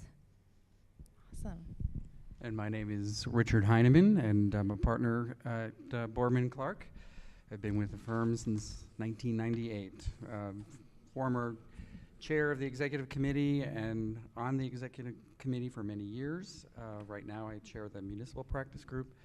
My clients tend to be municipal utilities and joint action agencies, so I do a lot of work in the energy area and work also with local governments. Thank you so much both for being here. And so one or both of you, if you want to talk a little about the background of Boardman Clark and kind of your philanthropic philosophy about giving in the community and what kind of your focus areas are. Boardman Clark is probably one of the biggest law firms in Madison. So we provide a wide range of services from, as you heard Nikki say, immigration all the way to electric energy and everything in between, a lot of transactional work. We have about 65 attorneys, and we've been around for a very, very long time. From the standpoint of philanthropy, I'd say our approach has been really community engagement. We don't like to just give money. We'd like to really kind of go shoulder to shoulder with our community partners and get involved in activities. So. Yeah, I think a good example of going just beyond sort of the giving money is we really like to invite community partners into our space. We host a lot of lunch and learns at the office where we have hosted some community shares, nonprofits. It helps them to have an audience to really kind of amplify their own positions. Like, I think it helps when we give them space to amplify their voices. And then when they speak to our employees, then we are able to then move the word even forward faster. Yeah, that's amazing. Thank you. And so how have you both seen corporate philanthropy grow and change over time, and kind of what are the greatest needs you try to address in the community for things you haven't touched on yet? I do think it has evolved a little bit. I mean, I mentioned earlier that we don't like to just give money. Law firms are known for giving money to organizations. But I do think that in the last few years, there's been a change. First of all, the people who come to work for us, whether they're newer associates or staff members or attorneys who join us laterally, they have an expectation to be more involved in the community.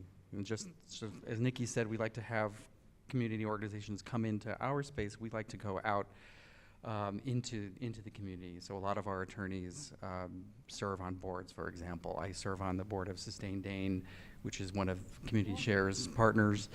And we really encourage our attorneys to do that. And there's an expectation now, I think, when young people come and they start out in the profession, they're not doing it just to make money. They're doing it because they want to go to a place that shares their values, and so they want to be involved in a firm that'll encourage them to reach out and be part of the community. And I think that's really changed over the years since when I started.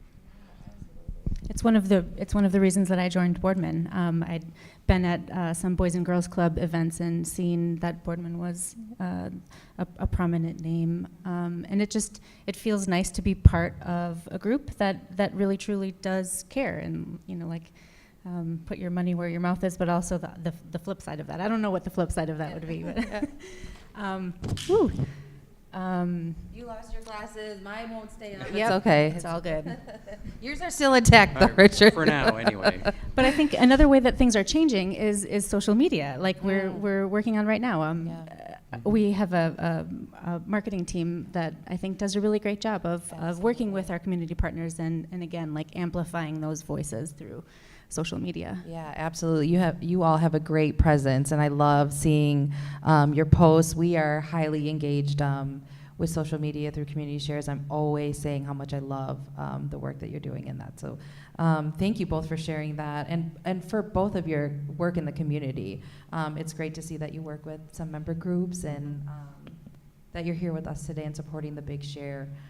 So, we're talking about visual storytelling and how important it is. We're engaging with what we're seeing and hearing, and so I'm wondering, as the visual storyteller sponsor, how do you feel the intersection of that visual storytelling, whether it's video, digital, and giving? So how is that amplified now that kind of technology is changing and folks are really pivoting towards storytelling with their advocacy work?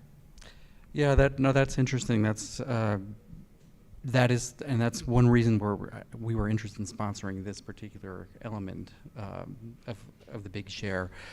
I mean, I can speak from the experience of Sustain Dane. Sustain Dane puts a lot of emphasis in terms of how it even articulates its mission on the role that stories play in inspiring people to become more sustainable and undertake sustainable actions. We actually spend a lot of time even at the board level talking about how we talk about Sustain Dane and how we talk about what got us into sustainability. Why are we involved in this organization? And inevitably, it comes back to stories, things that happen to us when we're younger or maybe not younger, at a certain point where we become aware of that particular issue, sustainability in this case, and why it's so important. So I think that we're seeing that philanthropy isn't just, it's not an abstraction. It's really about what matters to people's lives. And if people can talk to you about why they're involved in something, what inspires them to undertake sustainable actions, for example, then you're more likely to say, oh, yeah, I want to be part of that too. And I think the visual piece of it can be really important because it can help people get a better understanding of what's actually happening and what the impact is. One of the community partners, the Wisconsin Wetlands Alliance came to Boardman once and showed us their presentation of how wetlands had changed over the years. I think it was maybe over 30 years or something like that, but they had video of, there were this many wetlands in Wisconsin back then, and then it just diminished and diminished and diminished. And it was a really visually striking image that really drove the point home of like, this is why this is important. Just that storytelling piece really helps. Yeah, absolutely. And I have a good friend who's actually doing work on TikTok and Instagram Reels right now, trying to encourage people to make sustainable fashion choices. And so every day they have a new outfit and talking about how they thrifted it or got it secondhand. But it's kind of a progression of how you can make those choices. And a lot of people have been engaging with it. I think it's super cool to see that. And another part of the visual storyteller sponsorship is our member groups send us videos and they will get a cash prize. With using a committee of some amazing folks that we have that work with us in marketing that choose kind of the best video that represents their advocacy work and social and environmental sustainability work. So thank you for also sponsoring that prize during the Big Share. And our last question is just specifically, individually, why do you support the Big Share? Well, because Community Shares is a great organization. Yeah. So it's nice to have everything sort of like focused on one event, right? Where, like you were saying before, it's exciting to just sort of track the dollars as they come in and the engagement as it's enhanced by events like this. But Community Shares, we've been part of Community Shares for years and years and years, and so it's kind of a no-brainer for us. To support an organization like that is the umbrella for so many other organizations that are doing such important work in the community. I think it's really easy to trust Community Shares. It's easy to understand that as an organization, you've done the vetting. You understand the mission of the organizations under your umbrella, and that when you make a contribution, your money is going to be used well. Not just for some corporate overhead, but it's going to go into our local community and do some real good in a way that has already been vetted by somebody else. It just makes it an easy choice. And we're always looking for new people to become engaged. Take the easy choice and make a donation. Please, and keep on donating. So we are heading into another Power Hour soon at noon. And we'll have some Power Hour winners from the previous announced soon. But thank you both so much again for being here with us. We appreciate your support over the years. And thank you for this conversation. It's really important, and I hope that other folks can take note, because y'all are amazing. So thank you so much again. And we will Pleasure. be back on later. Thanks. Thanks.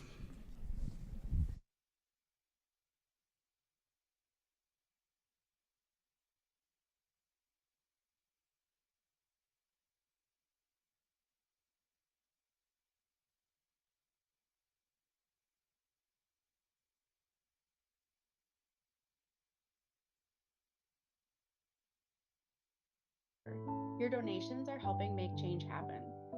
Summit Credit Union is proud to be part of the Big Share because Community Shares of Wisconsin does a great job of highlighting each of the nonprofits and what they can do together. The Big Share is such a fun, inspiring day.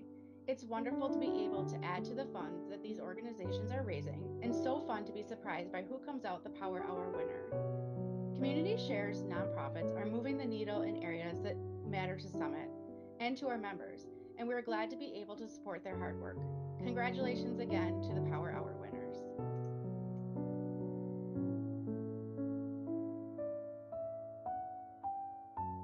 On behalf of Summit Credit Union, I would like to congratulate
Hello, hello. Okay.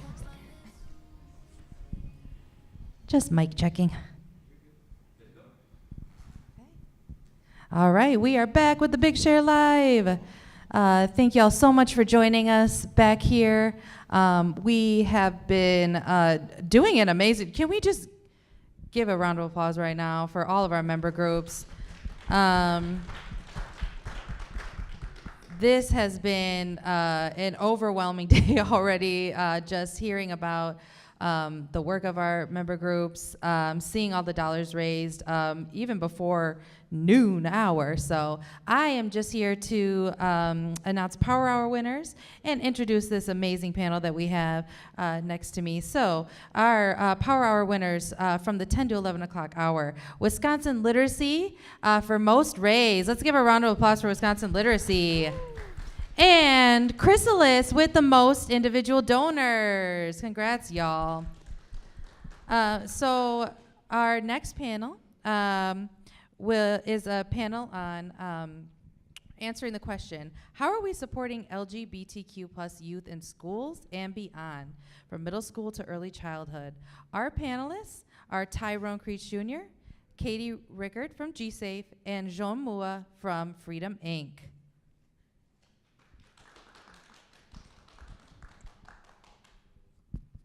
Hi, everybody. Thank you so much for having us today.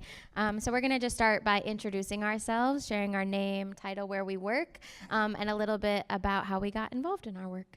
Jean, do you want to start? Hi, everyone. Ooh, my name is Jeong Moore. My pronouns are she, her, her, or nu, and I am the Queer Justice Director at Freedom Inc. right now. I actually got involved in the work as a young person. So I came through Freedom Inc. as a young person and am living proof and testament on what it means when you actually truly invest in your community and the things that are possible when you pour resources and time and love into them. Yeah, so that's how I got involved in the work, and I stayed because I just felt heard and seen, and I felt like I could turn all the anger that I had as a young person and make something very productive and beautiful about it, right? Because I think a lot of times we tell young people, why are you angry? Like, you need to step back, right? There's nothing we can do, but instead I was loved, and I was told, like, hey, we can actually do something. Yes. Hi, my name is Tyrone. I'm with GSAFE. I am currently the Associate Director of DEI. I've been with GSAFE since 2015. I got started by doing the LTI camp that we do every summer, and I now run that camp.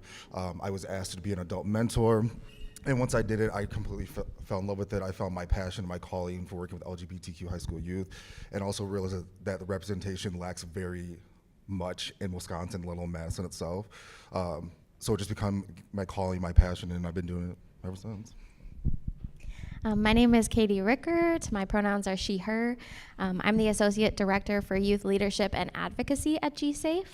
And I got involved, so I'm a classroom teacher by trade. I worked for the Madison School District. I worked both as a classroom teacher and in an administrative position doing some LGBTQ work for the whole district. And I was also a GSA advisor, and doing that work kind of helped me realize that I was really drawn to just really like social justice centered work.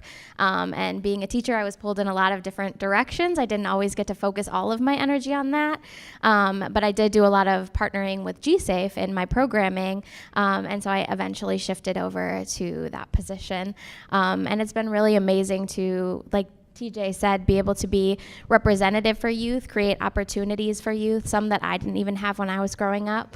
And just be able to travel the state of Wisconsin and really learn about some of the needs that we have both in rural areas and urban areas around the state. So we're going to move into talking a little bit about the specific populations that we work with and some of the needs that we see coming up in our community, and the work that our organization does to sort of support some of those challenges.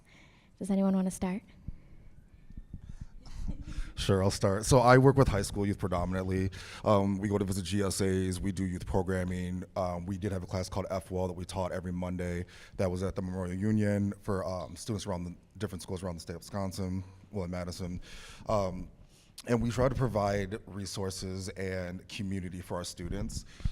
These are students that are LGBTQ BIPOC, queer identifying, and they go to schools where they're not accepted and treated how they should be, and also their education is weaponized against them. So when we create these spaces, it brings them together, like one big GSA. They get to be with like-minded students. They get to talk about social justice issues that they don't get to talk about in school. They get to learn about sex ed. They get to learn about restorative justice. They get to learn about consent culture while having open discussions about these things and sharing opinions with other, again, like-minded students. It lets them feel seen, heard, valued, and know that, like, it's also nice for them to see, like, grown queer adults in professional settings, and lets them know that, like, oh, there is something outside of high school and the terribleness that they're going through. So. Yeah, I feel like we also try to provide some spaces where students can sort of channel leadership skills. So we often talk to, you know, the educators that we work with, and we say, who are the kids that are like speaking out a lot in class or seem to be off task or need a little bit more of a challenge? And those are the kids that we really try to pinpoint and find in the community and be involved in our work at GSAFE, because those are skills of an activist and an advocate and a leader.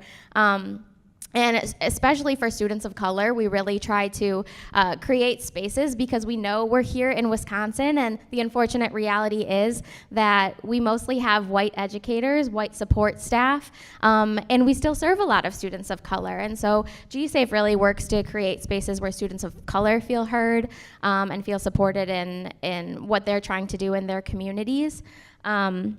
And when we say youth specifically for GSAFE, we're talking about K-12 youth. And we primarily work with kids that are in public schools around Wisconsin, but we really support all students. And we also work to support educators because we know that's kind of indirect support to students. So we provide a lot of educator training as well, go around and talk to school-based staff about what it looks like to create gender support plans and use the correct name and pronouns that kids want to be called and referred to as. And we also talk about looking at their school's policies and how do their policies feel supportive of LGBTQ youth and students of color, because we know that sometimes schools get used to what they have and they keep it the same year to year to year, and we know that times are changing and kids need to be represented, and sometimes that means looking at things like yearbooks or, you know, permission slips or all of these different things that are inclusive of their identities and their families' identities as well. Yeah, and I think that representation, like TJ said, is lacking. And so we do our best to make sure that kids know that there are queer folks of color who are out there living joyful lives, try to give them opportunities to experience community, see representation, and know that they can go on to be successful, be leaders, you know, get married, have children, have joyful lives like that. So. Yes, no, I totally agree around the representation is so key. And representation and like actually loving affirming spaces. So at Freedom Inc., we specifically work with the Black and Southeast Asian community. And when just a little definition on Southeast Asian, what we mean by that is that we are specifically not talking about geographically Southeast Asian folks, but politically. It is a political identity. Southeast Asians are folks who were impacted by the American War, or as most folks in the US know as the Vietnam War. And we do this because it informs the way that we moved through the world and why we end up in the US, and what are the things that we need to do to make sure that our folks are not just surviving, but that they're thriving. So one thing I do want to say is that with a lot of the people that we work with, they're experiencing multiple things at once, right? They exist in the intersections of being LGBTQ, of being poor, of being a young person, their gender, right? All these things are true. And so when they're coming to us, a lot of times what we're noticing is that they're coming to us for one specific ask, but when we actually listen to them, there's so many more things they need, right? So they may come to us and be like, hey, at school today, the teacher went off at me, right? Because I didn't bring in my work, or I came in late, or I didn't want to, put my head up because I have a headache. And then as we're listening, we're finding out, oh, like, you're actually experiencing houselessness, right? Oh, you're actually experiencing intimate partner violence. Oh, you just got like fired from your job, and it was due to X, Y, and Z, right? It was actually discrimination. So we're working with them and really approaching it as a holistic approach, right? And saying like, hey, you don't actually have to pick and choose between whether you're gonna do good in school or whether you have a place to sleep. You don't have to choose between whether you get to eat tonight or you get to like hang out with your friends, right? So we're really saying like, you don't get to choose, because a lot of times when folks are coming to us, they feel like they have to choose. And a lot of times when they come to us, we're their last resort. That they've tried many, many organizations, but because they had to choose between being Black, Southeast Asian, being queer and trans, right, that they felt like they could not get their needs met. So we're really approaching it as a holistic and seeing their whole being and saying, hey, you don't get to choose. You get to come here and show up as your full authentic self, and we're gonna work from there, right? And really looking at it as like long-term goals.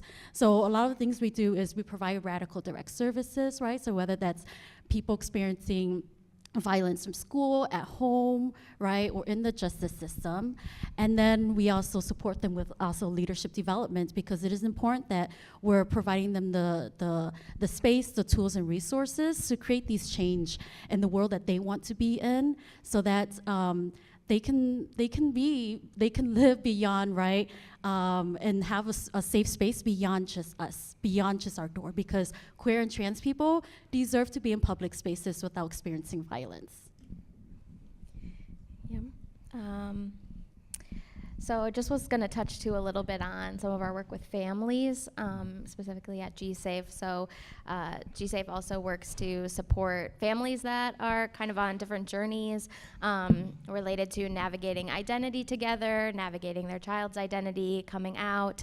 And so I think that it's helpful for us in our work to understand that youth also need spaces to create chosen families together.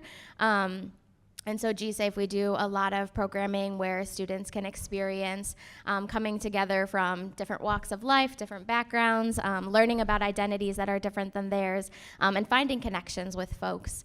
And we do that at the same time that we're also working with families who might be navigating a lot of different things. And so we like to, make sure that we know that families' ultimate goals are hopefully to support their child. Every parent wants to see their child happy and, living a good life. And sometimes that looks different for a lot of different families. And so we work with families who, are on board and are willing to, advocate alongside us and, protest against anti-trans and anti-LGBTQ legislation. And we also have families that, are still on a journey to acceptance, who are working towards really understanding their child's identity. Some families that are overcompensating and being overprotective and, thinking that that's the best for their child. And so we like to think that all families are on that journey and can eventually get to a place where they are really supportive of their child's experience, but we also know that we have to simultaneously create spaces where kids can have chosen family as well and can experience love and support and community, can celebrate their successes, can grieve their losses. So that's just sort of another way too, and we understand, especially for BIPOC youth, that sometimes they need that specific space because they might be coming from communities where they don't see a lot of representation or don't see people that look like them or have shared experiences as them. So is there anything else you wanted to speak to GSAFE's work? Okay. So we also have what specific support is needed for LGBTQ BIPOC students in schools right now. And some unique challenges students are facing. I think what they need administration and teachers that are supportive of them, right? I've said before that I think that I think in school in general we weaponize for education, and how we do that is, again, when you're speaking to them, learning the whole picture of a student and what's going on, we don't do that, right? If they're acting up in class, we automatically assume that they're a troublemaker, and then we kick them out, we suspend them, and then they get behind in their schoolwork, and then we expect them to catch up, and then that just keeps trickling down, right? But it's like it feels like there's not time being taken to figure out there's more to the story than just that, and understanding that teachers are also underpaid, overexerted, all that, and there's a lot of things that they have to take care of. But I don't think that, especially with BIPOC youth of color, and it's just we put them in this space, in this box that they've been in for 8 hours a day, and expect them to learn all these things while being teenagers, while being mistreated, bullied, having their pronouns acknowledged, and expect them that they want to sit there and learn. And that's just not how that happens. We need to take the time to get to know our students and also want to learn their pronouns, because it is it's not going away. It's not deteriorating, it's not gonna simmer down, it's gonna keep getting bigger. But I think we also need educators that I firmly believe that life is always a learning experience. So just because you're a teacher doesn't mean you stop learning. You have to learn with your students, because your students are teaching you something as well. So I think we need to take the time to actually want to learn these things and have it stick. Yeah, I agree. I think students also need opportunities to just experience joy and existing. I think specifically for the populations that we serve, they're exhausted. Like, students are tired of having always to be in the position of fighting for their rights and educating other people. GSAFE recently hosted a middle school conference, so we brought students from 12 different middle schools across Wisconsin together, and I had the privilege of being sort of on the planning of a lot of what that day looked like. And last year we did a conference and the theme was impact. So we talked a lot about, how can kids make a positive impact, and how are they gonna go back to their school communities and really fight for social justice. And this year, we sort of shifted that theme, and the theme was inspire. And so the kids actually just got to come together for a day of, being with one another, celebrating what it means to be LGBTQ. We brought in drag performers who brought costumes and makeup and wigs for the kids to do their own drag performances. They had spaces where students were coming out for the very first time because they finally found folks who shared their same identities. Students were dancing, they did mindfulness and yoga, and I think just, I want to see schools incorporating that kind of thing with youth, and I want to see after school clubs creating spaces where kids can experience joy and to understand that they shouldn't always be in the position of needing to be the educators, needing to fight for their rights. Like, as beautiful as it is to see youth showing up to the Capitol and talking directly to Congress people, it's also sad. It's sad to see that they have to fight for their right to exist. So I think I just want to see more of those opportunities for kids to be kids, for kids to play, for kids to mess up and make mistakes, and just be able to exist. I think what Katie is also saying, because what I'm hearing is that students are spending more time being activists than actual students, which tells me that adults are failing kids left and right, because it's our job to protect students and pave the way and make sure they don't have to keep going to the Capitol. And of course, we have some students that love going to the Capitol. That's their whole thing. They are activists. They love it. But I mean, they're spending more time up there than they're actually learning about history. That makes a difference. I think that when we also need to stop clumping students together. Whenever Katie and I have gone to a conference or something to speak, and majority of the people that we're speaking to are white, they always talk about students as one big picture, and that's just not the case. Because we could also talk about when we went back to virtual learning, right? A lot of the white students that I worked with had access to internet, had computers, had all these things. The students that are color, they may have been given a laptop from school, but had no access to internet. So it's what do you expect them to do? Right, you're giving them a point A but not a point B to get to point C. So it's not helpful, and we need to stop acting like access is viable and easy for everyone, because it's not. Sometimes the access is simply just getting your parent having a car to get you where you need to go, right? Being able to afford a book, right? And again, it's we expect students to want to be in school, and then we charge them so much money to go to college, but then they have to afford all this. It's just a system of failure. No, I totally agree with that. There first needs to be true acknowledgement that LGBTQ BIPOC students are experiencing racism and queerphobia, right? That we've seen, right? The ways that it's shown up is, I don't want to say little, but as something as common, I feel like a lot of people are able to pinpoint when they're talking about, how are queer young people impacted, is it could be something as forgetting somebody's pronoun and not using their pronouns correctly and not using their names, to saying racially charged things, right? I want to say that because a lot of times when we talk about BIPOC students in the school district, we usually remove them and their queer identities, right? Or when we talk about queer students, we don't think about the BIPOC students. And that again, it goes back to what I'm saying is that they're experiencing multiple things at once, and we actually must actively look at those things, acknowledge it. And there actually needs to be a different type of investment from the school district, right? There needs to be investment, like a strategic investment in like the leadership development, the creativity, and the wellness, right? Wellness of LGBTQ students. There really actually needs to be, right? And it could be something as simple as, hey, we're gonna serve culturally specific food during lunch. Right? And I'm saying that because, dang, I would have loved to have gone to school and like seen some like Hmong food. Like that would have made me feel so good instead of like having to go and sometimes packing my own lunch and then, you know, being on like, what, right? Or even like learning our history, right? And I really want to say like, young people, they're in the schools. They should take ownership. They should have ownership of what they're learning, right? And again, what we're Tyrone and Katie has already shared. Like, teachers are gotta always be learning, and everybody is a teacher and a learner, and we can learn so much from students, right? Young people, and that young. I don't really want to say this, emphasize this. Young LGBTQ students. I think a lot of times when we look at like when a lot of times when they're looking at like what they can be in life, right? A lot of times we talk about like all the amazing organizers and activists, and I love them. But I also want to say like you can be, like your life does not have to amount to that, right? Your life does not have to amount to you continuously having to fight like policies and continuously having to fight to live. Like you get to be an artist and create things that have nothing to do with like the hate that you're given, right? And I really want to emphasize that because I think it's so true. They don't get to be kids. They don't get to make mistakes. And we actually need to make room and space for that and hold that instead of throwing it back at them and saying, hey, you messed up. How are you gonna, fix this? You can't come back to school.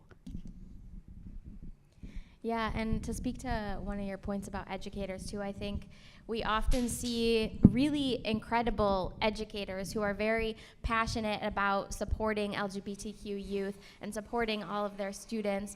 And like I said earlier, a lot of the educators here in Wisconsin are white folks. And so I think sometimes it takes a little bit of humility to be able to see that you might not always be able to be everything for your students. Like you might not be able to be the safe space for your students, even though you really want to be. And that isn't because you're not a good educator. It isn't because you're not informed or educated enough. It's because you simply do not have the lived experience that a lot of your students have.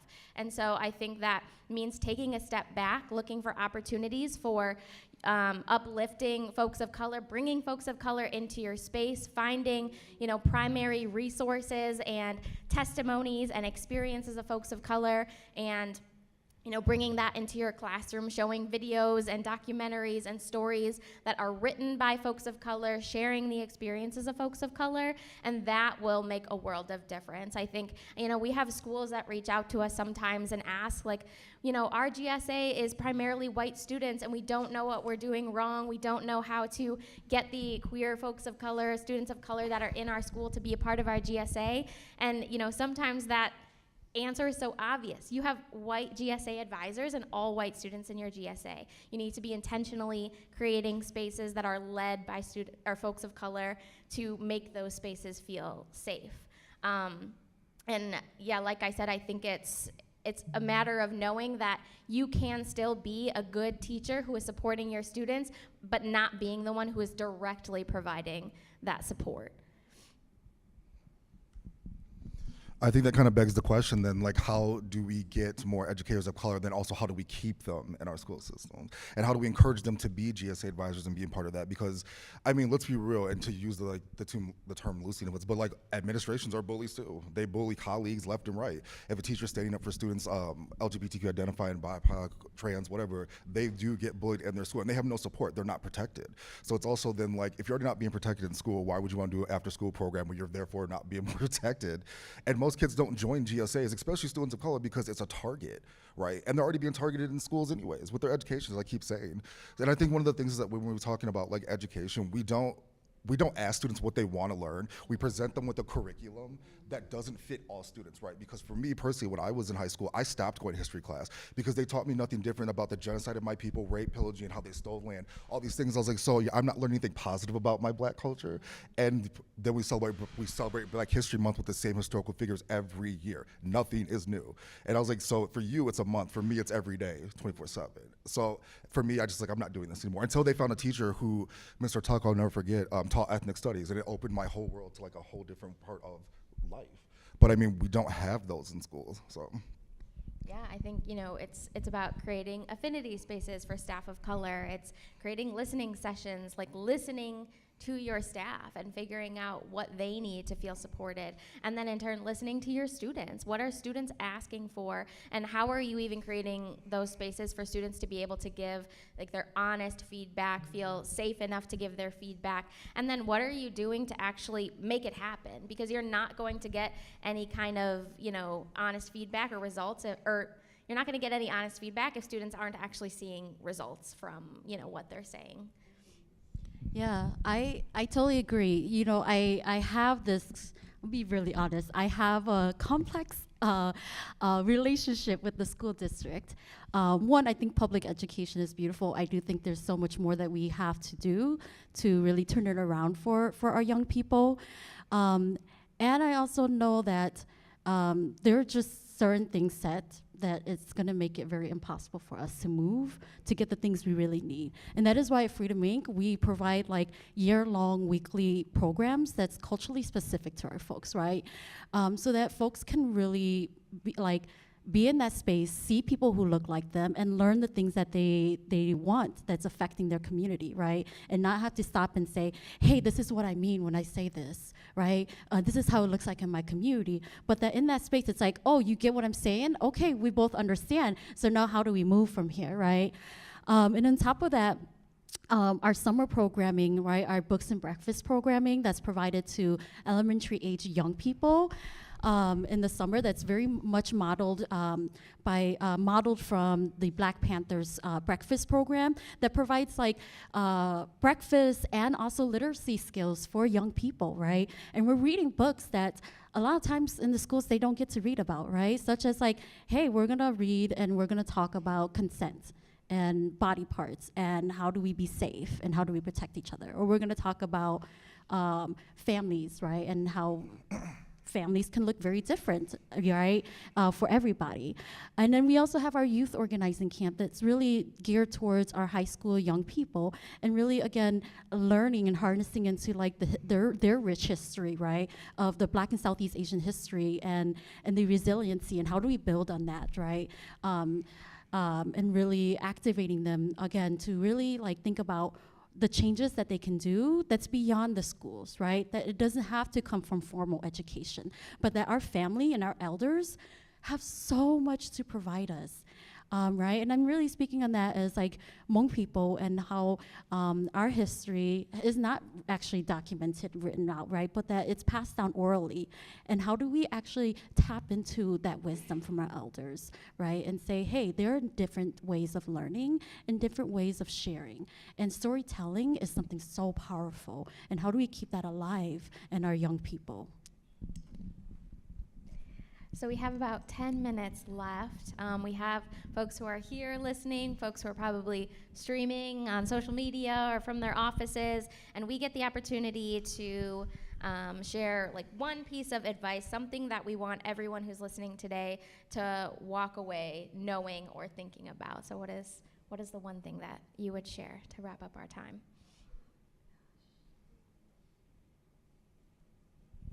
Do one of you? I guess, well, there's a lot because my mind's always racing, but I would say that listen to your youth because they're telling you, right? They're telling you who they are. They're telling you what they need. They're telling you about their future, and that you have to want to be a part of their journey, right? And that is acknowledging simply pronouns. Right. And it's simply acknowledging who they are in a space. And I think that it's interesting that, like, I think that if a child's pronouns, because also these are children, let's just talk about that too. Like, these are adults telling children that they shouldn't exist, but it's interesting. Like, our job is to, like, help them grow and protect them and like all these things, but we sit there and tear them down, that they shouldn't have gender affirming care, that we shouldn't be using their pronouns, that they shouldn't exist in these spaces, that they can't use the bathroom. And it's wild that it bothers adults so much. And it's like, for me, what else are you doing with your time that you're so focused on these children, right? These anti-trans bills that we're trying to pass, that Wisconsin was trying to pass, were targeted towards 6 transgender students that we know that play in WIA sports. That's 6 students out of all the schools. Like, why is that necessary, right? And I think that if you have problems with children's pronouns and like transitioning and also being LGBT, you really need to stop and think about, like, why does that bother me so hard in the core of who I am? Like, what about triggers you to hate a student, and a Black student at that, for existing? Because when Katie and I talk about, like, well, when we talk about going out to do like presentations and stuff, we have different exposure than our white staff, right? Because we're already people of color. People already hate us the moment they see our skin color walking through the door, and then they find out that we're LGBTQ identified, and then they hate us again, right? So that's different for my white colleagues who don't have to deal with that. So we talk about expectation and exposure, but I think that, again, my message is, like, if it really bothers you that much, you probably should, like, do some self-reflection and figure out why, because it stems from, like, self-hatred or just not wanting to understand that, like, things are different. Not everything is a heteronormative straight path, and it never has been. So. Also, we just got the note that, psst, it's a power hour. It's 12 o'clock. So, yeah, I think if I could give a piece of advice, I would say, if you find yourself always resorting to the default that people are cisgendered or people are heterosexual, or you are centering your own white experience, to do a factory reset on that, to challenge yourself to step into a different perspective, to understand and acknowledge and not make assumptions about people's identity, people's story. What they look like does not tell you anything. A piece of what you know about them doesn't tell you everything. And just notice when you're doing that in your interactions. Start today and see where you're at by next week, Tuesday. How many times did you make an assumption about someone's gender identity, someone's sexuality, someone's race, or someone's ethnicity or background or story? And start to keep track of that and check yourself, because that in itself is going to help present you as an ally. If you're someone who can acknowledge what kinds of assumptions you're making and check that in the moment and say, oh, I'm sorry, I think I made an assumption about your gender. Could you share your pronouns with me? Or, oh, is there a piece of that, part of your identity or a piece of your story that you would like to share? And creating those kinds of spaces for people to really open up and tell you those things and not always be looking to be educated by other people. I think that's going to get you far in building relationships and growing as an ally. Yeah, I echo everything you two have said already. The one thing that I just really want to emphasize is all of those actions, and we need resources, right? Young LGBTQ BIPOC folks need resources. And so, hey, it's Big Share, we're fundraising. So put your money where your mouth is, right? If you're saying, like, I believe in supporting BIPOC LGBTQ young people, put in that $5, right? Every dollar counts. Right? We're really talking about the investments of, like, their leadership, their wellness, and their creativity, right? That they get to live, they get to grow into adulthood, they get to become elders, right? Well, that's what we want. We want to actually sustain their life, right? That they can imagine it, that they can live full, fulfilling lives. And right now, just with the amount of anti-trans bills that are being introduced, right? We know that, yes, as we're actively fighting that, we actually need the help of the community, and that people power is the most powerful. And imagine what happens when we actually put in all of our resources together to actually do those things. So let's do that, right? Donate to GSafe, donate to Freedom Inc. so that we can continue doing the amazing work that we do and expand and deepen our work, because yes, I'm pretty sure the three of us, we will do this work regardless, but that like some things require funding, right? And actually like seeing community and like invest in our work drives us and also our young people to say, hey, there are people beyond like us here that believe in you.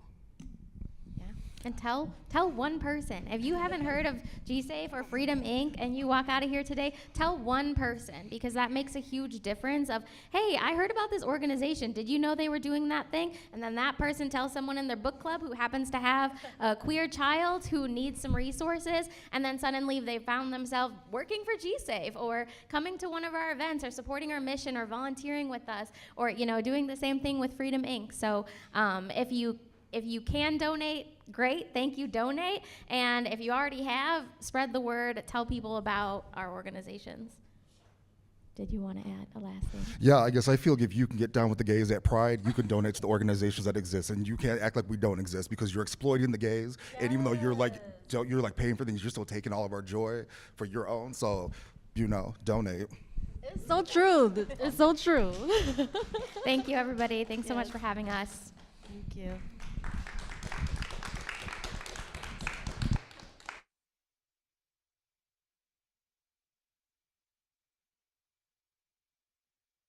Oh, okay. I'm just here to quickly announce that we are in another Power Hour. Yeah. So keep donating. I feel like we can get to $400,000 very, very soon. So keep the donations coming in. Thank you so much, Tyrone, Jean, and Katie. And this new Power Hour is sponsored by TrueStage. So make sure you give to your favorite org. They get an extra $1,000. So that goes a long way. As you heard, put your money where your mouth is. That's what I take away. Put your money where your mouth is. And we'll be right back with our next panel soon. Thanks, y'all.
Sustain Dang 2023 impacts.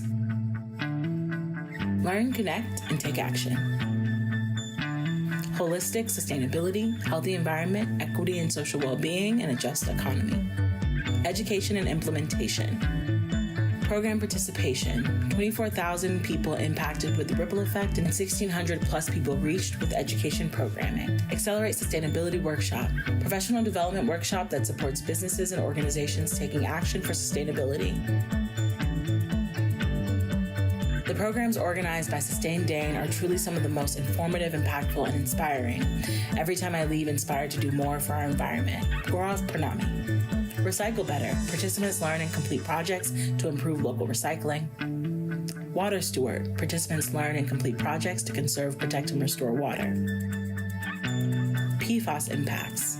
February Sustainable Breakfast Series. EVs and Fleet. April Sustainable Breakfast Series. Pollinators. July Sustainable Breakfast Series. Air Quality, September Sustainable Breakfast Series. EPA Environmental Justice Program. Bilingual leaders learn and teach about recycling and air quality. EPA Environmental Justice Program. 7 Purple Air quality monitors installed. powerful teen leaders, summer youth employment, and learning about green economy jobs. I enjoyed exploring and learning about STEM and sustainability. It was relevant to where I am in my life. It's helpful to see young people getting education and working. It helped me feel more motivated about the future. Leah Jabber.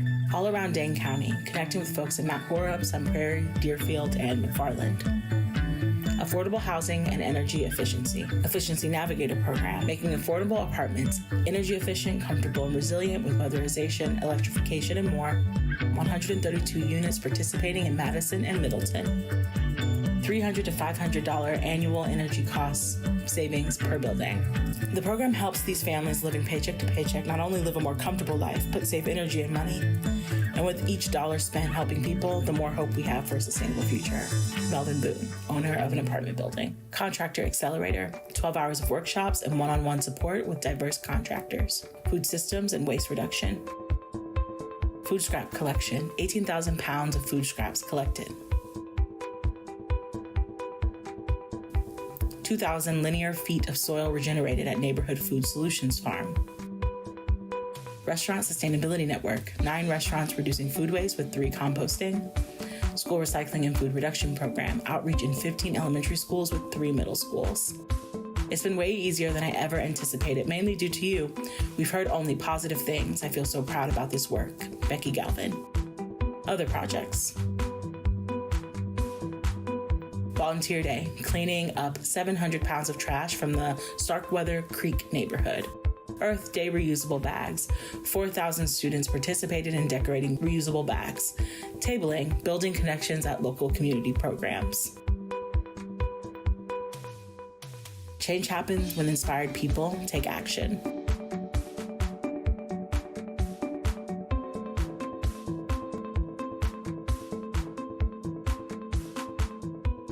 Your support makes this day possible. Donate today. SustainDane.org/support.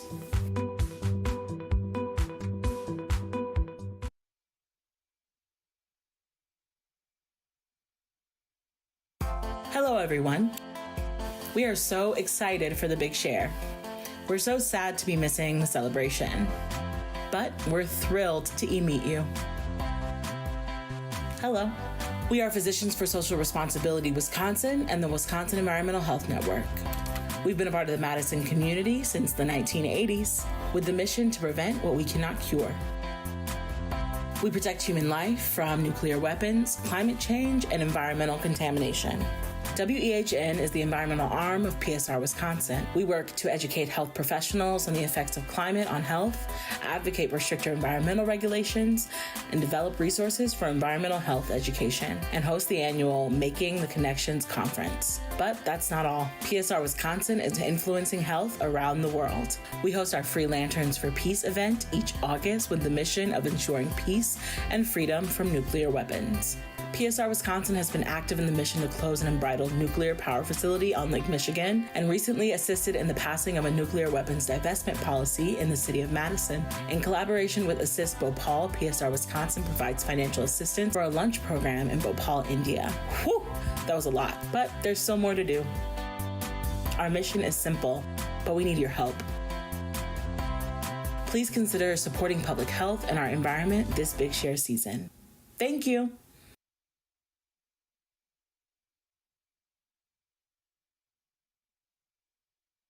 Hello, everyone. We are so excited for the Big Share. We're so sad to be missing the celebration, but we're thrilled to meet you. Hello. We are Physicians for Social Responsibility Wisconsin and the Wisconsin Environmental Health Network. We've been a part of the Madison community since the 1980s with the mission to prevent what we cannot cure. We protect human life from nuclear weapons, climate change, and environmental contamination. WEHN is the environmental arm of PSR Wisconsin. We work to educate health professionals on the effects of climate on health, advocate for stricter environmental regulations, and develop resources for environmental health education, and host the annual Making the Connections Conference. But that's not all. PSR Wisconsin is influencing health around the world. We host our Free Lanterns for Peace event each August with the mission of ensuring peace and freedom from nuclear weapons. PSR Wisconsin has been active in the mission to close an unbridled nuclear power facility on Lake Michigan and recently assisted in the passing of a nuclear weapons divestment policy in the city of Madison. In collaboration with Assist Bhopal, PSR Wisconsin provides financial assistance for a lunch program in Bhopal, India. Whew, that was a lot, but there's still more to do. Our mission is simple, but we need your help. Please consider supporting public health and our environment this Big Share season. Thank you.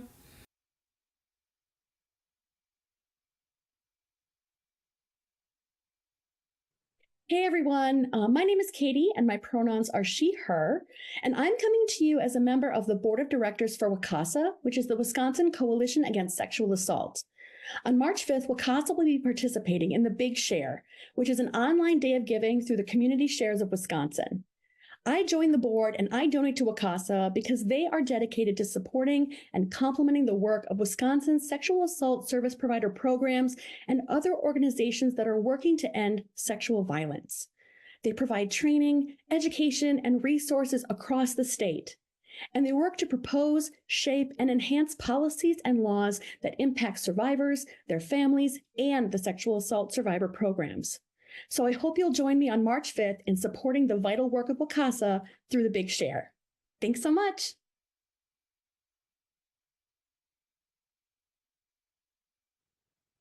Hello, everyone. Troy here, he, him, and his, coming to you on behalf of WCASA today as a member of the Board of Directors. Today is the big day. You could please give whatever you can in support of WCASA that does its work to support the 67 agencies across the state of Wisconsin to address interpersonal violence. That would be amazing.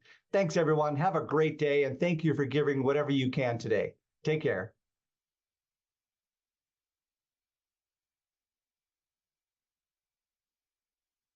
Since 1973, RCC has provided life-saving support to survivors of sexual violence and their loved ones through direct advocacy and prevention education. Thank you, RCC. Thank you, RCC. Thank you, RCC. But we can't do it alone. We need your support to continue our mission to end sexual violence. Join our legacy of creating a world where survivors are heard, believed, and supported. Donate today.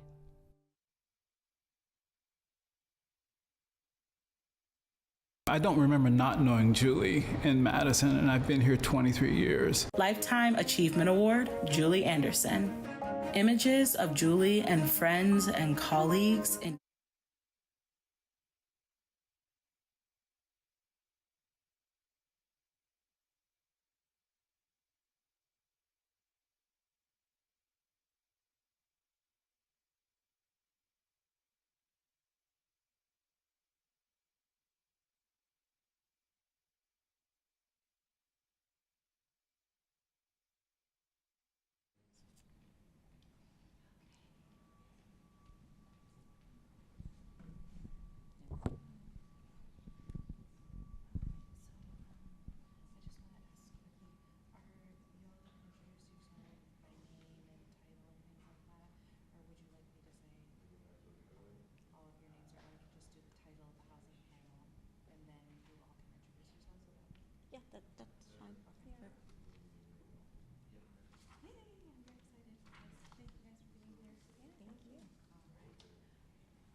that's fine. Hello, can you hear me? Okay,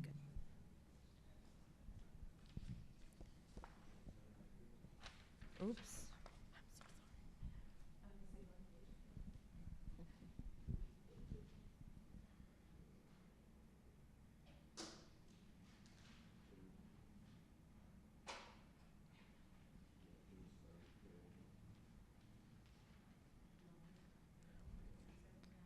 Huh? Oh, yes. 379. Ooh, we're getting close to 400. Oh, we're at 380 now. Hello. We are back on the Big Share Live. Thank you for joining us, for tuning in. I am just going to give us a brief update on where we're at with total dollars raised. And I will introduce our esteemed panel. So right now, we are currently sitting at $380,765 raised. Let's give a round of applause for that. And 1,760 individual donors. So thank you, everybody. It is 12:18, so remember, we're still in a power hour. Keep giving. Your choice organization could win 1,000 buckaroos, and of course we want that to happen. And I see the number increasing, so keep donating, keep giving. So now I am going to introduce our next panel. It is titled Barriers in Housing Security in Wisconsin, From Applications to Evictions. We know that this topic is exceptionally important. Barriers to secure housing start with getting into a home and continue throughout tenancy. In some of the worst case scenarios, already unstable housing can end in eviction. And our panelists come from Fair Housing, Tenant Resource Center, Urban Triage, and Legal Action, and will share today about what they're seeing in their work as barriers to securing and keeping housing in Wisconsin today. Thank y'all so much for being here with us. Take it away. Hi, everyone. Thank you for having us here today. My name is Chris Belli-Antimo. I am with the Tenant Resource Center. And how does our organization address the issues of housing security? We have different programs within our organization, which is housing counseling, the EDDP, Eviction Diversion and Defense Partnership. We have partnerships with other attorney organizations, one of which is with us today. And we're able to help those who have eviction court date navigate the court system, as well as understand their rights and responsibilities. And this also includes services with rental assistance and some light touch of housing navigations. We do a lot of housing counseling, and that is part of the Know Your Rights. Yes, thank you. My name is Erin Kautz. I am a staff attorney at Legal Action of Wisconsin. We are part of the EDDP partnership, as Chris Belli mentioned. So we work with tenants that are referred to us by the Tenant Resource Center to represent them at their eviction return dates or in eviction trials. And we also do get some more upstream referrals where we are able to help folks before they are court involved. So if they've received a notice and they're not sure what to do, or if there are a lot of problems at their apartment complex, those are issues that we can provide some advice or potentially some representation to those clients as well. So my work is primarily in housing, but Legal Action as a firm serves all of the 39 southern counties of Wisconsin in a variety of different areas. So we offer free legal assistance to low-income folks in housing, but also in barriers to employment, reentry after incarceration, family law issues, supporting victims' rights in criminal cases, and also public benefits work as well. Good afternoon. My name is Sarah Jenkins. I am the Outreach and Education Program Manager with the Metro Milwaukee Fair Housing Council. The Fair Housing Council is a statewide civil rights enforcement agency. So our work really revolves around combating discriminatory practices in housing to make sure that everyone in our community can choose where they live, and to help build communities that are more diverse, both racially and economically. What fair housing actually means is essentially there's a set of laws that give each and every one of us the right to be treated fairly and equally in our housing. So that means if someone denies you housing or treats you differently than someone else, say because of your race or disability or sexual orientation or age, or because you have children in the home and so forth, any other protected class, then that's actually a violation of your rights. rights. So we work to help ensure that those rights are being protected. We primarily do that through enforcement and education and outreach. So in our enforcement program, people who have experienced discrimination in housing can reach out to us for assistance. We can do things like conduct an investigation to gather evidence and assist someone in filing a fair housing complaint so that they can pursue their legal remedies. Under the education and outreach side, which is the side of our work that I oversee, it's really just about getting out into the community and raising awareness of fair housing. So we do things like conducting presentations and distributing educational materials and a variety of other activities to make sure that both housing consumers know their rights and also housing providers and people that work in the industry understand the laws that they have to follow. Hi, my name is Katrina. I am the homeless outreach lead for Urban Triage. And what we do at Urban Triage, what we are doing is we assist people and we support them with housing, employment, and being an advocate. Right now, we do have our programs that are called the Quick Move-In Funds, because we do understand that a barrier for people is the funding for moving in, and that's where we're providing. We also provide the resource, and we do heavy case management, which is helping them search for the apartments. Some people aren't able to do that themselves, and they need, that assistance. So that's what we are doing at Urban Triage, yes. Thank you, Katrina. So housing security begins with the ability to secure tenancy in the first place. From upfront costs to screening applications, what are you seeing right now as barriers to securing housing for potential tenants? And I leave the floor open for anyone who wants to go ahead and answer. If not, I can chime in too. I can start. I think one of the biggest barriers right now that exists to accessing housing is simply the affordability of that housing. We have a real lack of affordable housing, particularly in Dane County and the Madison area. And we are just starting to increase that housing stock and try to bring those rents back into something that people can afford. But one thing that I think is really rewarding about my work is when I am able to assist folks to get into a subsidized housing unit or maintain their housing choice voucher.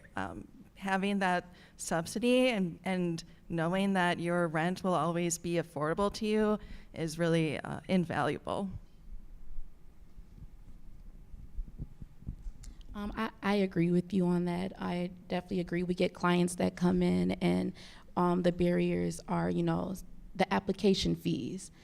Sometimes they're $100, $150 and, they might not be able to, afford that. As well with the price of housing, it being so expensive right now and they can't afford that. We also get people that come in and they have Section 8 vouchers, but they don't count that as income. And so they're having to provide, they have to provide income, but they don't count the Section 8, so that's always a barrier, and then they end up losing their voucher because they have so many days to get a unit or get an apartment or a townhome or whatever it is, before they can lose their voucher. So yes, I agree with you on that. The income is definitely a barrier. Yeah, I will just chime in on, because I know several panelists have already mentioned the use of housing choice vouchers, otherwise known as Section 8, to pay for housing. Unfortunately, rent assistance is only protected in 3 jurisdictions in Wisconsin, and that's Madison, Dane County, and Milwaukee County. So that means everywhere else in Wisconsin, it's not prohibited to turn someone away because they're using a voucher to pay for housing. Even in the areas where it is protected, it's not always well enforced. Madison, unfortunately, has a really great local enforcement mechanism, but that's not always the case. We don't see that in Milwaukee County, for example, that those local protections are being enforced. So you essentially have folks who have the ability to pay for housing, who otherwise meet all of the criteria, but are being turned down simply because the housing provider will not accept a voucher or other type of rent assistance, which is really unfortunate. Obviously, it disproportionately impacts several protected classes: people of color, people with disabilities, families with children, etc. I just wanted to add a couple of things, barriers that we're seeing that, again, because we focus exclusively rather on protected classes. So some of the things that are a little bit unique and things that we're seeing more recently are barriers for refugees and barriers for transgender individuals. So for refugees, the barrier that they often face is that they don't meet the traditional tenant screening criteria, right? If you think about when you apply for housing, they're going to require proof of income, and they're going to look at your rental history and credit history. Well, if someone is brand new to this country, they're not going to have established any of those things yet, right? And so they're essentially being denied purely for administrative barriers. And in spite of the fact that, and I think it's important to note this, in most cases, refugees are receiving some kind of assistance to help pay for rent. Also, in order to enter this country as a refugee, you have to undergo extensive screening via the federal government, right? So again, these are folks who have the ability to pay for rent, who have been screened, who are just being denied housing because they don't check the right boxes. So it's really important for housing providers to think about being flexible with their screening criteria. How can we accept alternative documents and not always just the traditional documents as a way to enable refugees to have better access to housing? And then I also mentioned transgender individuals facing housing barriers. What we're hearing is that a lot of times individuals are being subjected to really unnecessary and in some cases illegal questioning or scrutiny around their gender. So particularly if their gender or their name doesn't match what's on their ID, they're being asked personal invasive questions, which is not only inappropriate, but in some cases may be illegal and a violation of their rights. Thanks for sharing that, Sarah. I would like to add a little bit of what I have seen. I think it has a lot to do with what community you're also serving, right? We see a lot of different scenarios at the Tenant Resource Center. One of the biggest ones that we've seen recently is newcomers, and whether it's legal or not legal status, it's the whole, I don't have the income to get an application fee, and I don't have $2,000 just laying around to give you for a security deposit, and then another $1,000 for rent. And then since I have no credit, I don't have the extra $1,000 for the last month's rent. And it's the reality we're living in right now, and it's really harmful for, I mean, not just the families, but the community as a whole, you know? I believe that with the CORE, and when COVID began, there was CORE funding, so it's federal funding that came through, and we were able to assist people with rental assistance, and I believe Urban Triage was part of that as well, and CAC, and a lot of money was distributed during that time, and there's never enough, you know? It's heartbreaking to see. I work closely with the eviction filings, and I see those court dockets on a daily basis. Today is Tuesday, so court is happening, or was happening as your previous panel was speaking. And in an hour and a half, again, it will go back up Tuesdays from 8:30 a.m. to 1:30 p.m. and then 8:30 to 11:30 a.m. and then 1:30 p.m. to 3:30 p.m. on Tuesdays, and Wednesdays they're 1:30 p.m. to 3:30 p.m. on a weekly basis, and trials every other day. So being first-handed, seeing these situations, seeing these families coming into our office and asking for assistance, whether it's rental assistance, whether it's attorney assistance, Legal Action PLC and others, CJI and the UW Defense, it's heartbreaking, because you start seeing a pattern. You start seeing a family come in last December, and then when I look at the docket, I'm like, wait, they were just facing eviction like 3 months ago, and here we are again. Where are we failing? You know, like there has to be something going on. So seeing all that, and also getting the word out for people to understand that housing is a basic human needs. You know, it's so basic that if you have somewhere to go home to after a long, stressful day at work, or just work in general is hard, you know, no matter what industry you're in. So being able to go home, relax, have some family time, or just you time, depending on your family, right, feels comfortable. It feels good. You know, you can just go and relax. But not having that alters your mental state. Your kids having to move schools every 6 months for whatever reason. COVID hit.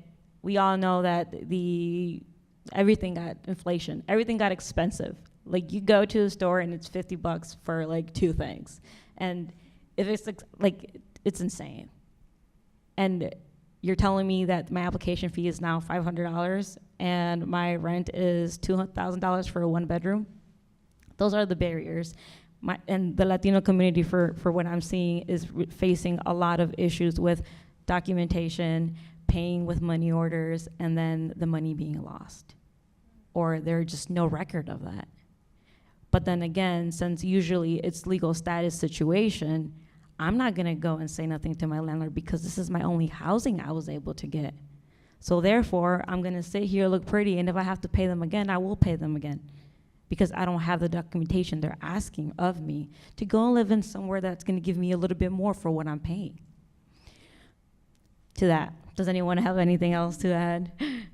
Yeah, just briefly to go back to these exorbitant application fees.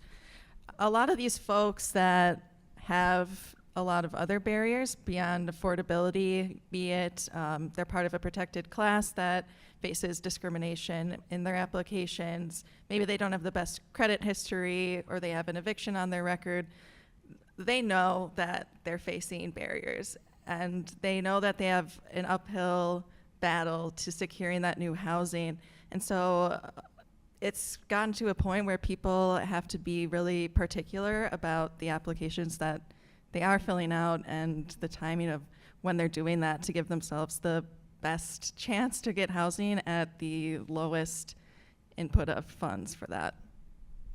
Yeah, I just wanted to jump on what you were talking about as far as fear of retaliation. I think that's a major issue for a lot of folks, not only, as you mentioned, if someone is undocumented, but also just because of the housing shortage, because there's so little housing available and the housing that is available is so expensive, there's this fear that what if I lose my housing and then have to find a new place? And so that makes people less likely to come forward and report issues, whether it's an issue with like a repair or housing condition, or whether they're facing discrimination.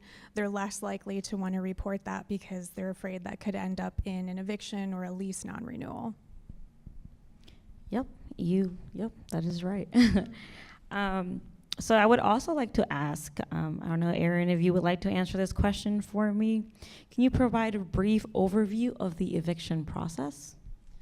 Yes, so one of the barriers that I mentioned briefly in applications is having an eviction on your record.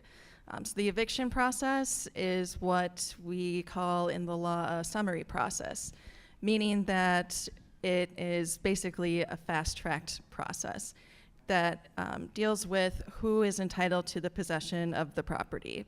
And just with the way that the law is structured, there is a strong presumption that the landlord does have the ultimate possession of the property if they followed all of the correct steps, then they are able to get that possession. So the eviction process starts with providing some sort of notice to a tenant, but even that's not always necessary. If you have a term lease and the term of your lease ends, you don't need to have a notice for your landlord to say, well, you're here past your lease, I'm going to file an eviction.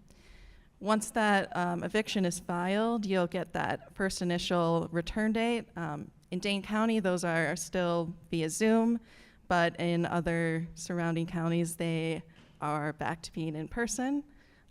And at that return date hearing, there'll be a determination if there is an actual contest, and if there is some sort of contest that the court recognizes, then it will get set for a trial. And that entire process can take less than 30 days to go from start to finish to a writ being issued and executed to forcibly remove someone from their home. Thank you, Aaron, for explaining that little brief process of an eviction. It sounds brief, right? But the mental capacity you need to be able to go through that as a family member, you know, like if you have children and then you have to go to work and then you have to come home to a home that potentially might not be yours anymore. It's scary. So just knowing that you have somewhere to go to get that rental assistance if you need it. You know, Tenant Resource Center is highly available there if you're eligible for assistance. And we do have an eviction courtroom available for those who have technical difficulties or just simply don't have the technology to go through Zoom and appear, because not appearing is probably one of the most hard things to do. If you don't appear, you get a default judgment. Yes, and that is, as we stated earlier, that is one of the biggest barriers for housing. I'm sure that my friend here, Katrina, I'm sorry, can talk to us a little bit about the resources that Urban Triage is able to offer to tenants, for example, after a default judgment is granted. Yes, so the process that we do with our clients, when we get clients that has an eviction and they did not, show up to court, we are supporting them, but we're also using, I want to say sorry.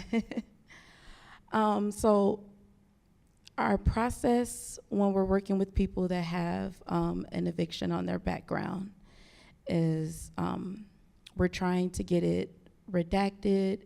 We're assisting them with, some people might not be able to have the transportation to get to court. And we provide that. The caseworkers do, which is me. I'm also a caseworker. So I do provide that, making sure that they're making it to their court date, or providing the resources and speaking on their behalf to try to get it redacted. We're also utilizing our resources where we work with people that are private landlords, because sometimes that can be a longer process, trying to get it redacted. So while we're doing that, we're also working with them using the people that we have relationships with, that are private landlords, trying to get them into something still. So that's kind of what we're doing when we get clients that come in with that. Thank you. I have another question here. How does the process lead to long-term housing insecurities? I know that you work with a lot of tenants. You assist with representing them at court and after. I know you guys do a lot of follow-up with tenants as well. I don't know, Aaron, if you can talk a little bit about maybe writing letters to landlords with an attorney representation? Yeah, I think it's similar to what Katrina was saying with how Urban Triage is able to support their clients as well. Sometimes you just have that eviction and it's going to stay on your record. And if there's a judgment that's been entered, that can stay on your record for 20 years. So you just kind of might have to be in a position where you have to just address that that's on your record. And one of the ways that you can do that, if you are just on your own and not getting support from another agency, is to submit those letters. We can sometimes provide letters to tenants that explain sort of the situation of the judgment and why a landlord should not hold that against the applicant. Thank you. I would like to add a couple notes there. So usually if a tenant comes to the Tenant Resource Center and they have either a judgment or a stipulated dismissal in their CCAP, because that's where most landlords look for information in regards to housing, we always suggest that tenants write letters to their landlords informing them of such thing before a landlord goes and digs out the information, right? And I'm saying that because as a human being, I'm sure we all understand we prefer to know the information beforehand than start digging in and start noticing. Like, oh, well, you lied. I didn't lie. I was just not going to share that, right? But as a tenant, I believe it's a great idea to be forward about what you have on the CCAP, and understanding that we're all human. We all make mistakes and things happen, right? COVID was one of the biggest things that I was able to see that really hit, and it hit hard.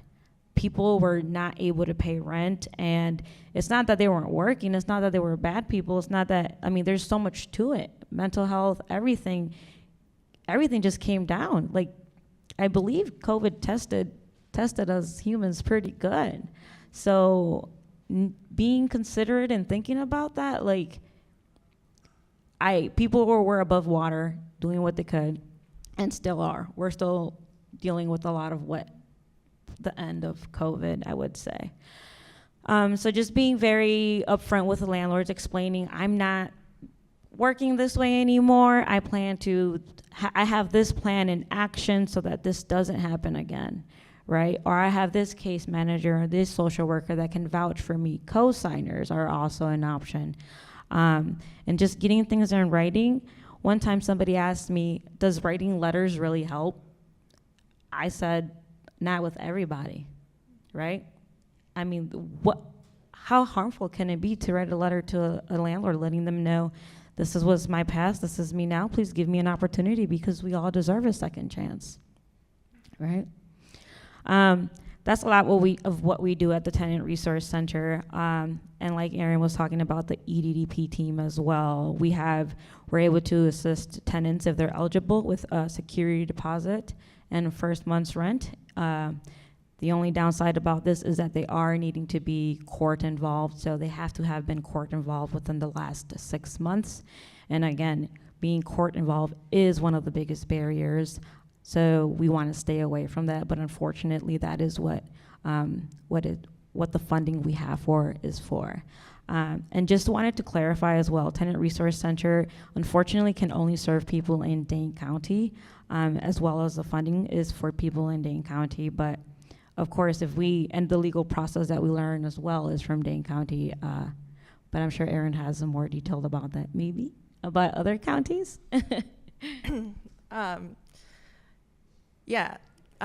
Dane County was able to really set up a great program to work with the federal funding that was received from the American Rescue Plan Act, and we were able to create this amazing partnership where we are able to bring those services to the folks that need it. But outside of Dane County, it's much more rural, and a lot of the rental funding that they received is already spent. There aren't limits on it anymore because there's no money to be had. And we are one of the few low-cost or free legal options for tenants, and the need is definitely there, and we would love to be able to reach everyone, but that's part of our outreach, is being able to get information to more people so that they feel comfortable representing themselves and advocating for themselves when we just don't have the capacity to be able to represent everyone. Thank you, Erin. Does anyone have anything else to add? I could just chime in a little bit on the topic of eviction. So the Fair Housing Council, because we're a civil rights agency, we're typically not involved directly with the eviction process. Normally, if someone comes to us and they're facing an eviction, we would refer them out to one of these other great resources. Would be a great example of the kinds of referrals that we would provide, especially to make sure that they had legal representation. But there are some situations where an eviction and a fair housing violation could be intersecting or happening simultaneously, right? So for example, let's say a family receives an eviction notice and there's whatever the stated reason is, but they believe that the actual reason for the eviction is that the landlord doesn't want families with kids living there, and they're just trying to get all the families with kids out of the building. So they're basically alleging that discrimination is the reason for the eviction. In that kind of situation, it is possible there are some mechanisms in place where perhaps there could be a pause or a halt on the eviction process while the discrimination complaint gets resolved. I will say that that's rare. That doesn't happen frequently, but that is a possible option. In another kind of scenario, you could have a situation where, let's say there's a tenant who hasn't paid rent in several months, and so they receive a notice that they're being evicted due to non-payment of rent. But while they were living in the property, they were being charged a monthly fee for their assistance animal, which would be a violation of their fair housing rights. So you have two things happening simultaneously, right? The eviction might be legitimate due to non-payment of rent, but they were also experiencing discrimination.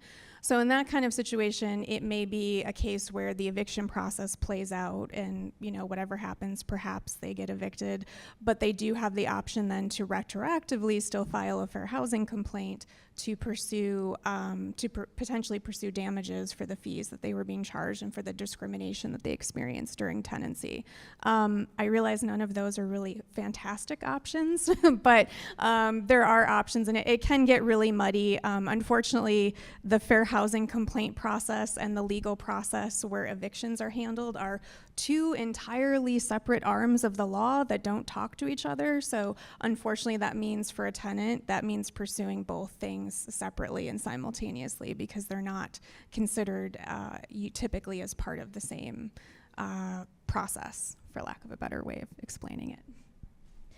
Thank you for bringing that up. That is a very important topic to touch too, though. I know this isn't part of our conversation, but I have been in touch with a tenant where they did have a fair housing complaint in process and they were able to halt their eviction because of that.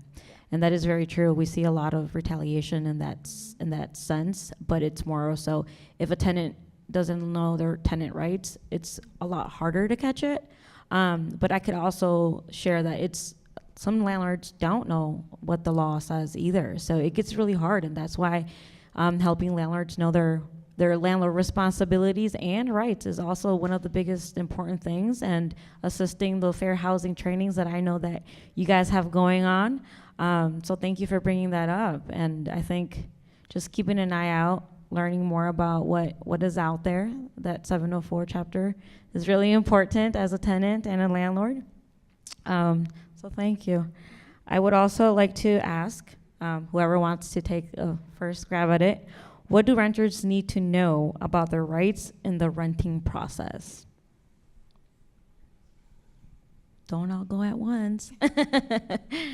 And where can they find resources? So 2 questions there. Got that hamster running.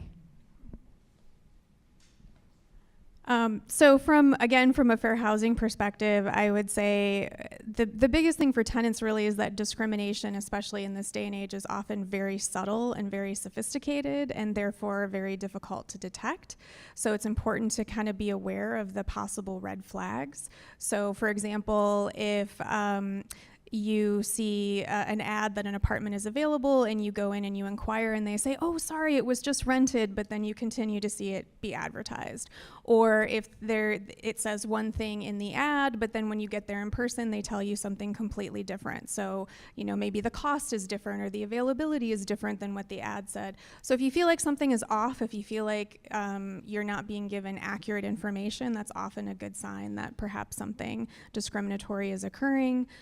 Also, just if you think about the protected classes, race, disability, sexual orientation, gender identity, etc., for the most part, these are not even things that should be part of the conversation when you're applying for housing, right? For the most part, your protected class should not even come up, should not be discussed, should not be asked about, should not be part of the process of deciding whether or not you're able to obtain housing. So that in and of itself would be a red flag as well. We are a resource, the Fair Housing Center, the Fair Housing Council Council is a resource that people can turn to if they just have questions about their rights, or of course if they feel like they've experienced discrimination. I have a question, if you don't mind. How would you suggest tenants or people who are looking for a unit keep track of these red flags? Yeah, that's a really good question, because in order to be successful with a fair housing complaint, you need more than just your word against someone else's, right? You need some sort of proof or evidence. And so it's really important for tenants to keep records and to document everything, right? So if you have voicemails or texts or emails between you and your housing provider, you want to save those. If you can capture things on your phone, like take photos or videos of things.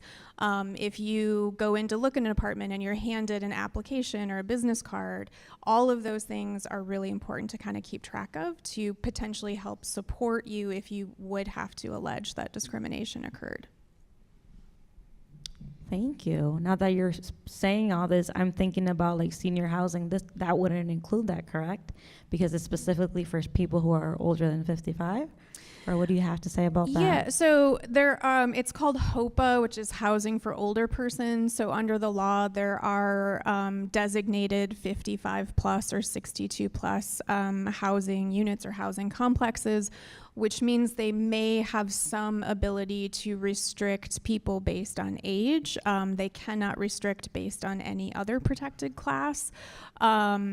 And it's important to understand that in order to do that, you really do have to, there's like a lot of regulations you have to follow. You cannot just arbitrarily become a 55 plus or 62 plus property. So there's a lot of regulations that come with that. And there are situations where you may have children living in those properties, because it's not always 100% of the units or 100% of the residents. Sometimes it's just a percentage. So if you see a senior living community and you see children there, there are situations where that can happen. So it's not necessarily 100% of the residents are 55 or 62 plus. So, thank you. I'll repeat the question one more time to see if Katrina or Aaron have anything to add. I don't want to be the only one talking. So what do renters need to know about their rights in the renting process, and where can they find resources? Something that I share with my clients about the renting process, a lot of time they come in because they're applying on their own, and they say that, oh, I keep getting denied.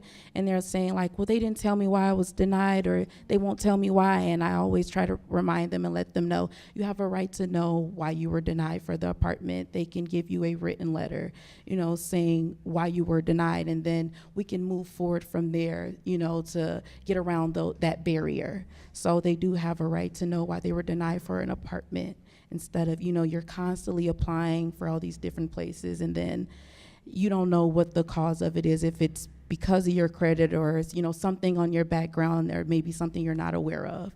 So it's always good to ask for a denial letter. Yes. Yeah, I would definitely agree. Getting a denial letter is really important. There are also some affordable housing, like low-income housing tax credit properties, where they have additional regulations or agreements in place that don't allow them to consider certain things, or they have to have some sort of grievance process.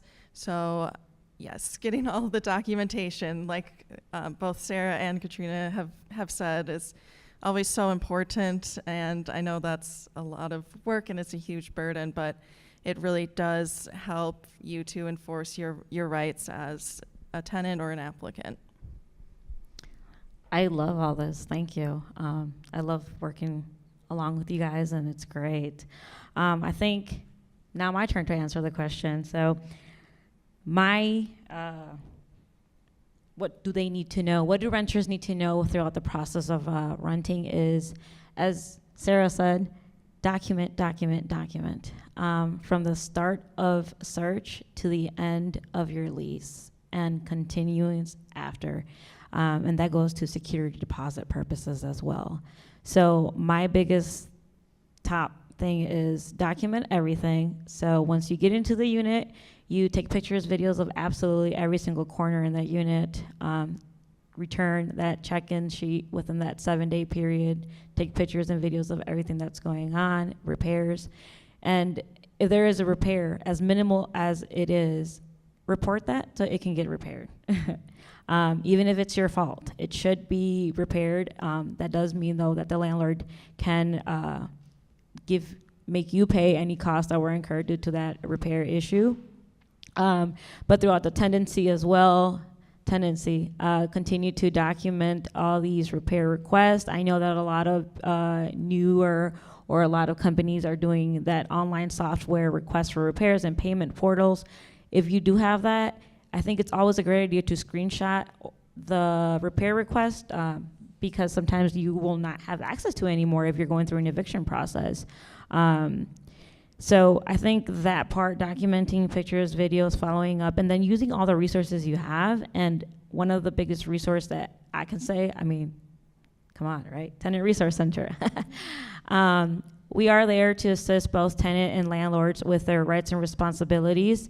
And it's really important for you guys to understand that we can't advocate for neither party because we are a neutral party. So we're here to give you the resources you need for you to go and make the educated decision for yourself and or your family.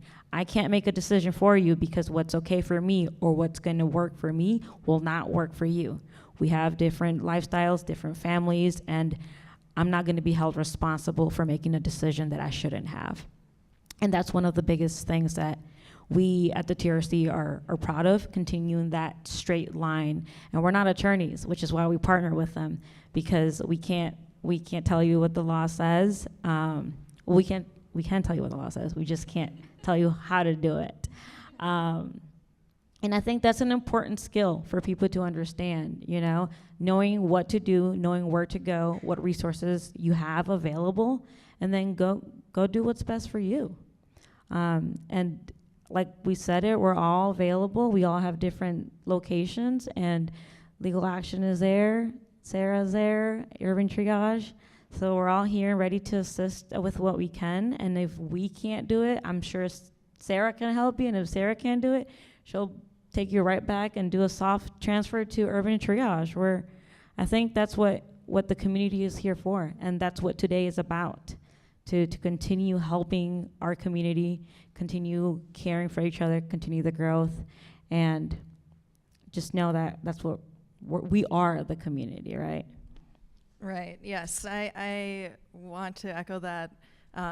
That we are trying to break down all those silos and really get all of the different providers on a common page so that we are able to make those referrals to the correct organization if there is someone that would be more appropriate to help them.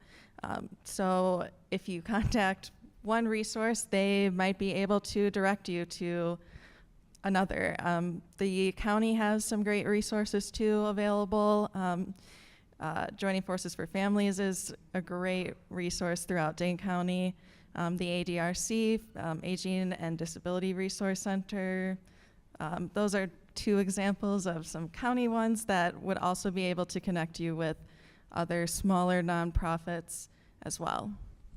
The only one I would add to the list too is because we are statewide, so we receive calls from all over the state, and when people are outside of the Milwaukee or Madison area, the resources become fewer and fewer. So one of the statewide resources that we refer people to is the Wisconsin Department of Agriculture, Trade, and Consumer Protection. They have a landlord-tenant division where people can just call and ask questions about their landlord-tenant rights. And I believe there's a way to pursue complaints through that department as well. So that's a good statewide resource. We do a lot of referrals around landlord-tenant issues because we handle fair housing issues, not landlord-tenant issues. So, yeah, thanks for bringing up DATCP, short for Department of Agriculture, Trade, and Consumer Protections. They have an online website. You can do their complaints online and add in any information you have. So letters, emails, texts, pictures, videos. It is important for people to understand that once you submit that complaint, that same complaint you submitted will be shared with your landlord, so they will be aware, and then there will be some mediation going on between tenant, landlord, and DATCAP. But I highly encourage for people to use those resources, as well as like the building inspector, whether it's in Madison, Sun Prairie, wherever you're living, there's always somebody that can come out to your unit and make sure that those repairs are being done. Anything else anyone would like to add?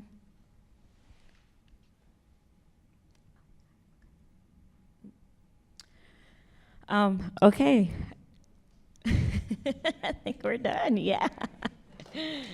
Thank you so much. This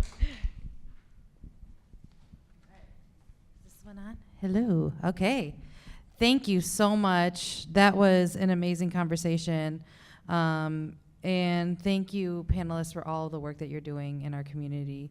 So our Power Hour just ended, and I get the honor of announcing the winners of our 12 p.m. to 1 p.m. Power Hour, sponsored by True Stage. Thank you to True Stage. So our most raised is, I was waiting for the drum roll. Yeah, come on now.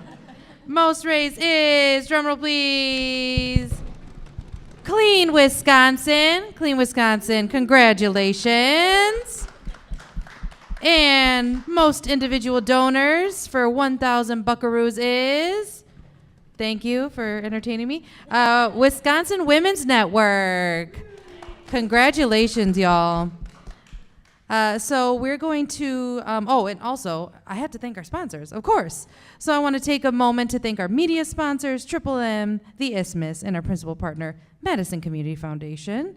And next, we're going to have a couple of really cool virtual panels from David Fields from Project Home and a conversation with Bria about his work as Project Home's Resident Services Coordinator. And after that, we're going to have a conversation between Allison Pfaff Harris and Erica Krug. So I'm signing off as your MC for the afternoon. We'll be back with Rob Dees and some live entertainment after we get to hear from these cool conversations. Thanks, y'all.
Makes me uncomfortable. Yes, the feelings are mutual. To feel something so sweet in the thick midsummer heat, pulled out by the undertow. tiptoe, washed up right onto the shore. Tide came in like the sea and washed all over me. We're not holding back any hesitancy we've had. To the fast lane we'll lose track. I hope we won't crash. Second gear into overdrive.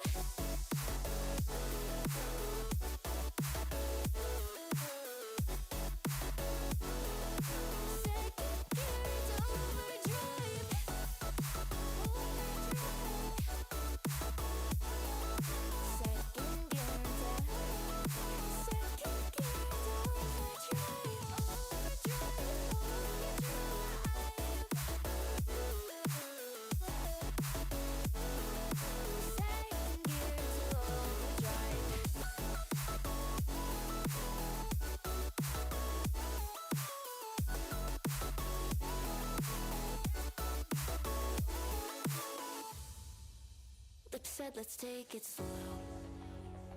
Heart sets another tone. And I hate getting vulnerable, but you can have my whole soul. And we're not holding back any hesitancies we had. You hold the key and I'm on track. You're dead late to me and that's that. Hard to say it, but that's where I'm at. We're burning the rubber and biting the dust. There's nothing to it, I'm starting to feel the rush. Starting to feel the rush. Now we're in overdrive, overdrive, overdrive. Now we're in overdrive, overdrive. Second gear into overdrive, overdrive,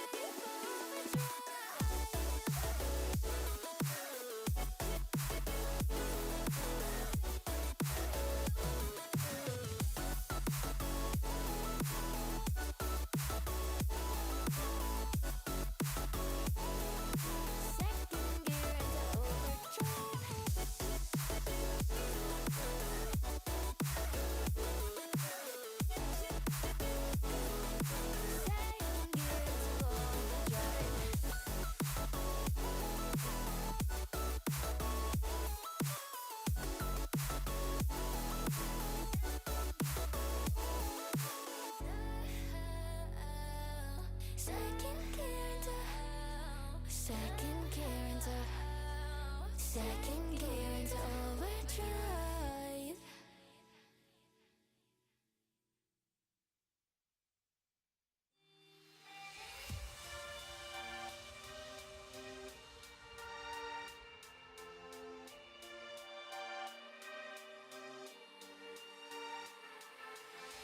I've wondered what I could become if I believed in me. I've realized that I just have to put in work.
We are young, we are free, living life like it's meant to be, chasing dreams like the reality. Nothing's gonna hold us down, 'cause we're unstoppable, we shine so bright. We take on the world, never lose our sight. We'll keep dancing, dancing till the morning light. Our hearts beating, beating with the rhythm of the night. We'll keep moving, moving till we're lost in the sound. 'Cause nothing's gonna stop us now. Nothing's gonna stop us now.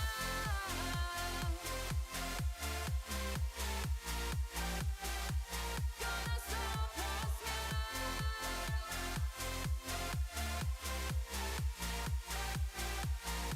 stop us now.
Hi, everyone. This is Bria, and we're back again on the Big Share Live. And I'm super excited to be here with David Fields, the Resident Services Coordinator at Project Home. David's been with Project Home for nearly 5 years. And can you tell us a little bit about yourself, David? Well, thank you, Bria. Thank you for letting me be here today. Like you said, I'm David Fields. I'm the Resident Services Coordinator at Project Home. And I hold a degree from Tulane University, a master's degree in sociology. I'm currently working on and completing my PhD in sociology with LGBTQI studies. So that's what I'm kind of working on now. Awesome. I'm super excited to talk with you a little bit today about the affordable housing landscape in Madison. And I know that Project Home works or has a couple of properties and works directly with residents, and that is a part of your role, working directly with residents. Can you tell me a little bit about Project Home's properties? Well, yes, and I'm in a unique position because I work at Prairie Crossing Apartments, which houses residents who are mostly impoverished or don't have the salary to be high cost of rents in the Madison area. So that's kind of what Prairie Crossing is all about. And that's what we do there for them to be able to afford to live here in a 2-bedroom, 1-bath apartment. At Rodney Shield House, it's very interesting because the people who are there are HIV positive. So Rodney Shield was instrumental, and he was a community activist back in the, believe check 1 2 1 80s to 2. 90s. Mic check 1 2. And his foundation helped set up Rodney Shield House. So it wanted to get the opportunity for those who are HIV positive to live in an equitable housing. and to help them with all of their needs with case management. And can you tell me a little bit more about your role specifically as the resident services coordinator for the properties? Sure. Well, I do a lot of case management, and I reach out into the community to make sure I give the individuals who live on both properties the opportunities to stay in both properties, to have those financial services that afford them, so they're kind of not living a rough life, if you would. And I also run a pantry, which is very unique also. And I'm responsible for providing, foods and all those materials, so they don't have to leave the properties and they can go right there. And the auspice of that also is that they get to come to the office. I get to see them. And if they have any issues, whether it be monetary issues or issues with their health, and I can recommend that, but also just to talk, because a lot of the residents just want to talk. They want to be heard. But I also want to make sure they know they're living in a safe environment.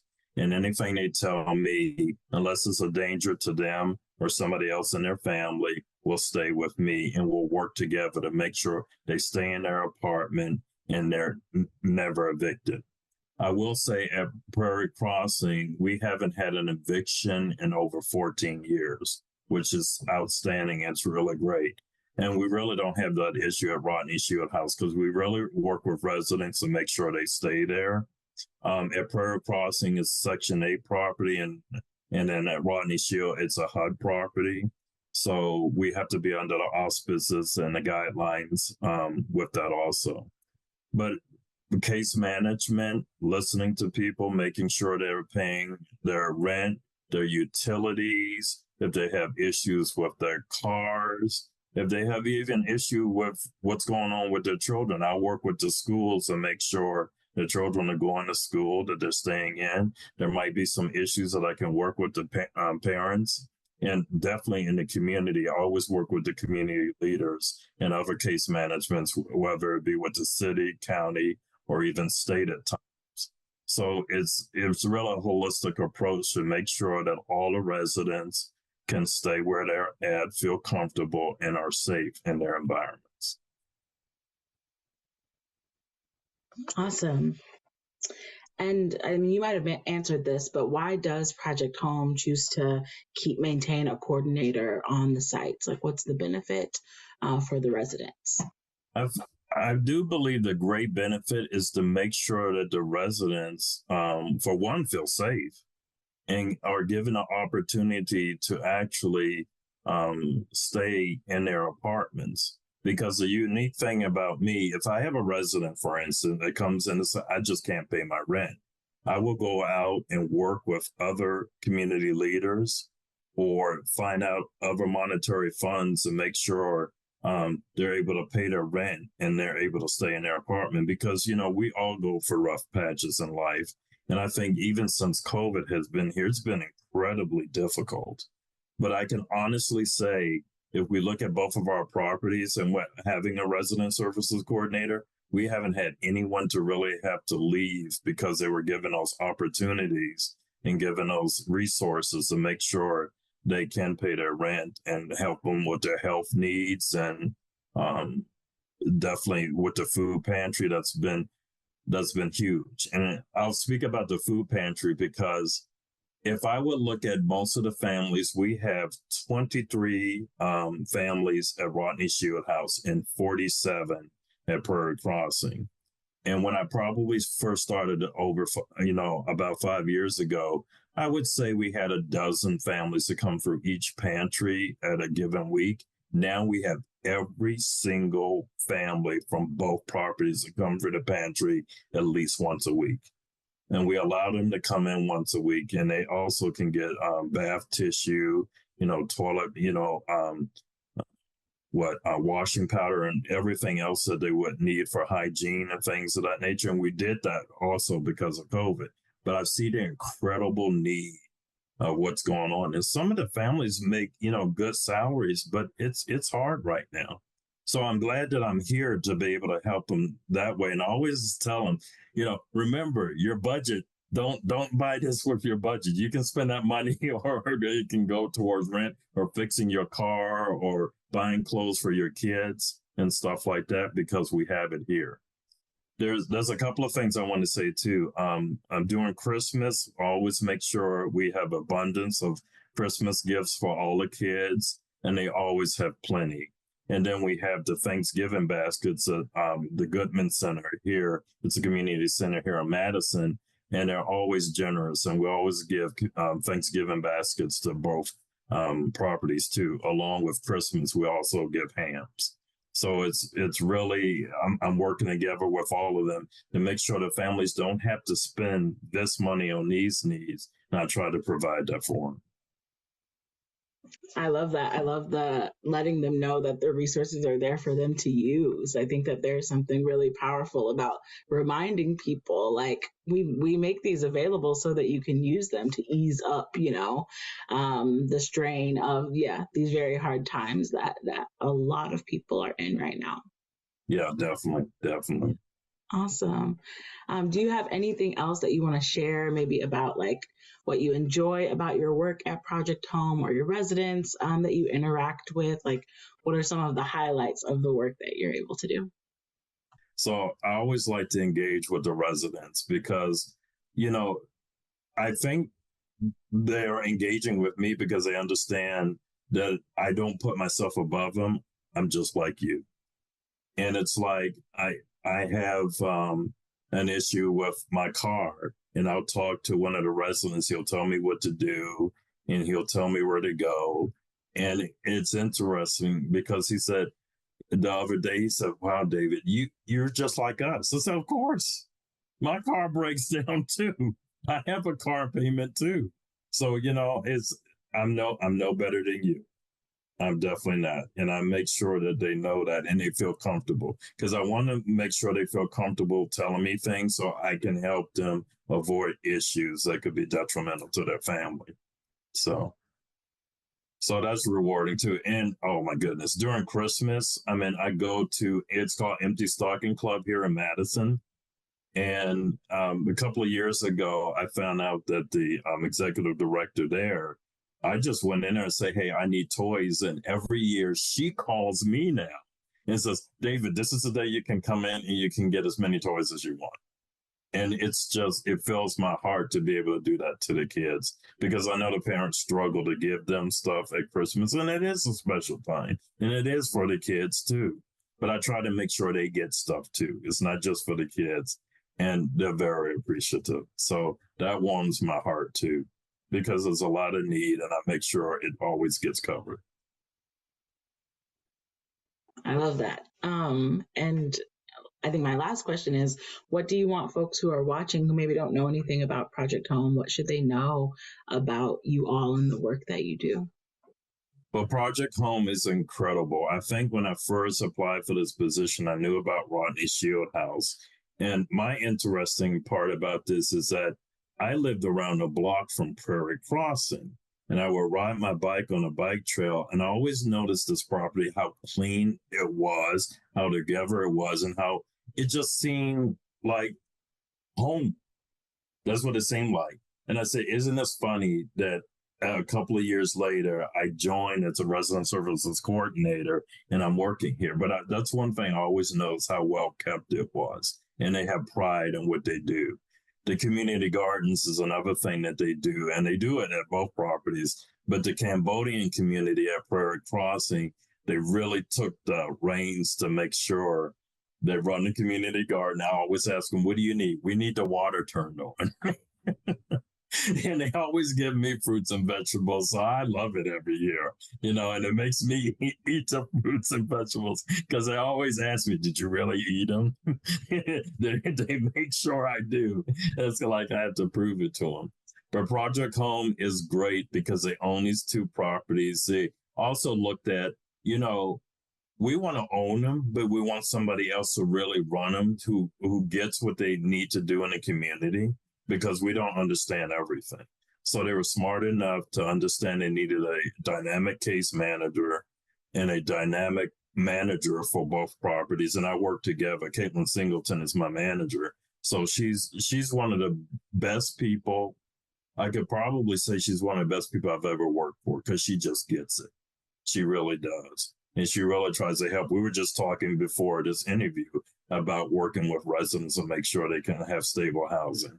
So I think it's wonderful. And, and Denise, our executive director, she's been incredible. She's been an incredible support. Yeah, she really has a vision. She carried out that vision. And, thank God that happened. And Project Home, I will say they do a lot of renovation, but they also help to do, because it's very cold up here in the winter, as we know in Wisconsin. So they make sure that, a lot of residents keep their homes warm with a lot of different things that they do, HVAC systems and things of that nature. So they're really great about that. They get a lot of accolades from people saying, God, we appreciate you coming in here and you didn't judge us and everything else. You're just here to help us stay warm in the winter. So that goes a long way. Awesome. Well, I really appreciate this. I learned some things about Project Home today, so I appreciate this conversation. Do you have anything else that you want to say before we wrap up? Well, I want to say, thank you for letting me be able to talk here. I know you're celebrating your 10th anniversary of the Big Share. So congratulations for that. And I've worked with nonprofits, my goodness, for probably over 30 years in different capacities. It's like home, and I really appreciate all the opportunities that is given and everything that we do to work in the community. So thank you for that. Thank you. Thank you so much for the work that you do and for talking with me today. Oh, definitely. Thank you.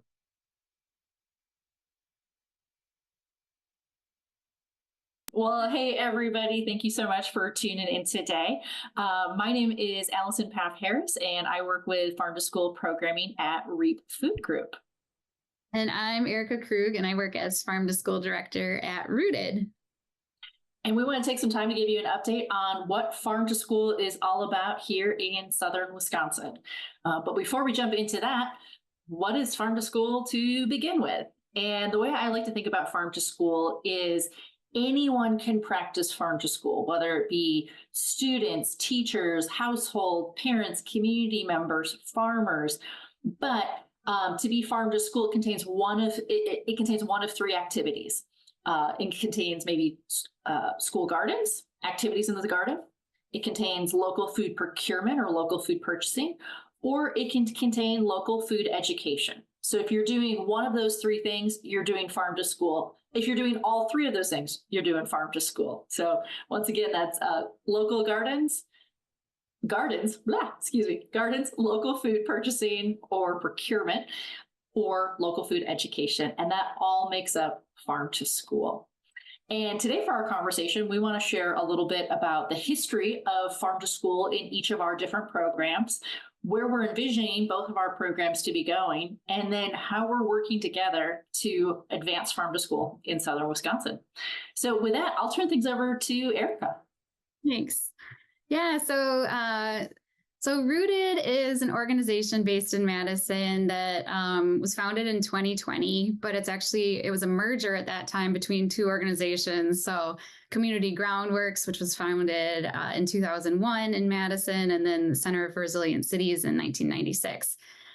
So in 2020, these two organizations that both were really dedicated to Farm to School and collaborations in food and land and learning came together. That's also the year that I joined Rooted.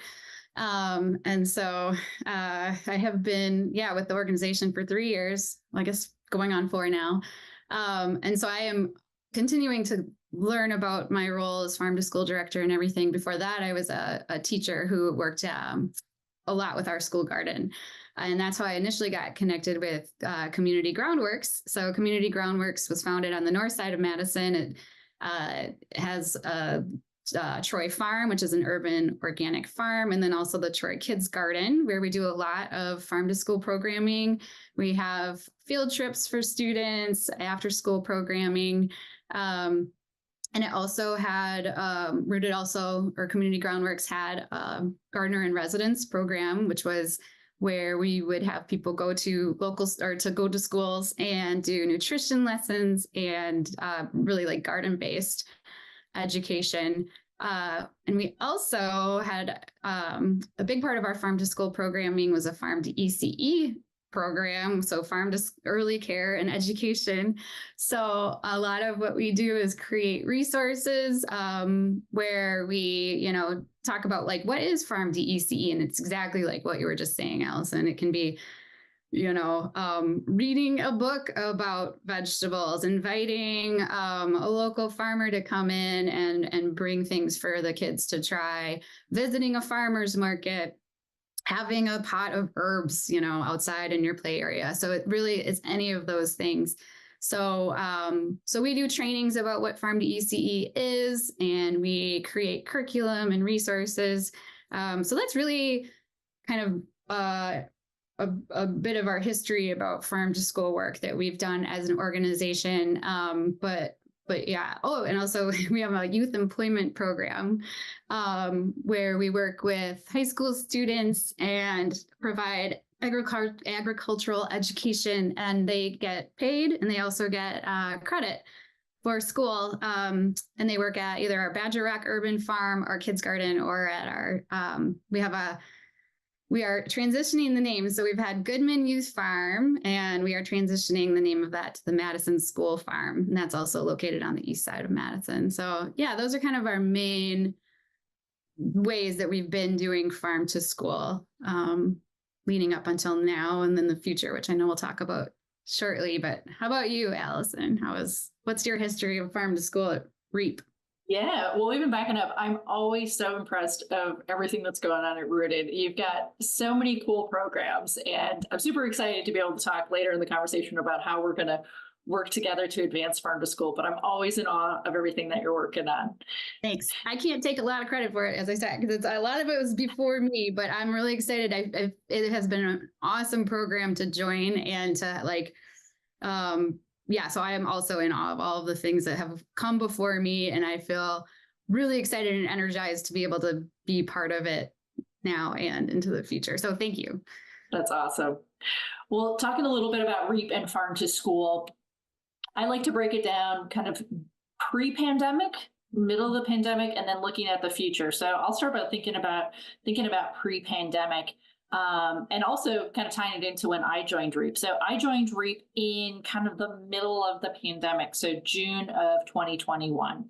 And if we look at what REAP was doing before the pandemic with our farm to school programming, we had the opportunity to be in the classroom quite a bit. We had AmeriCorps at REAP, and I believe we had anywhere from 2 to 4 AmeriCorps students at any given time. And those individuals were going into different elementary schools and middle schools within MMSD, Madison Metropolitan School District, and doing local food education, doing taste tests, doing garden-based education, talking about food experiments and garden experiments, and just kind of the gamut of local food education in the classroom.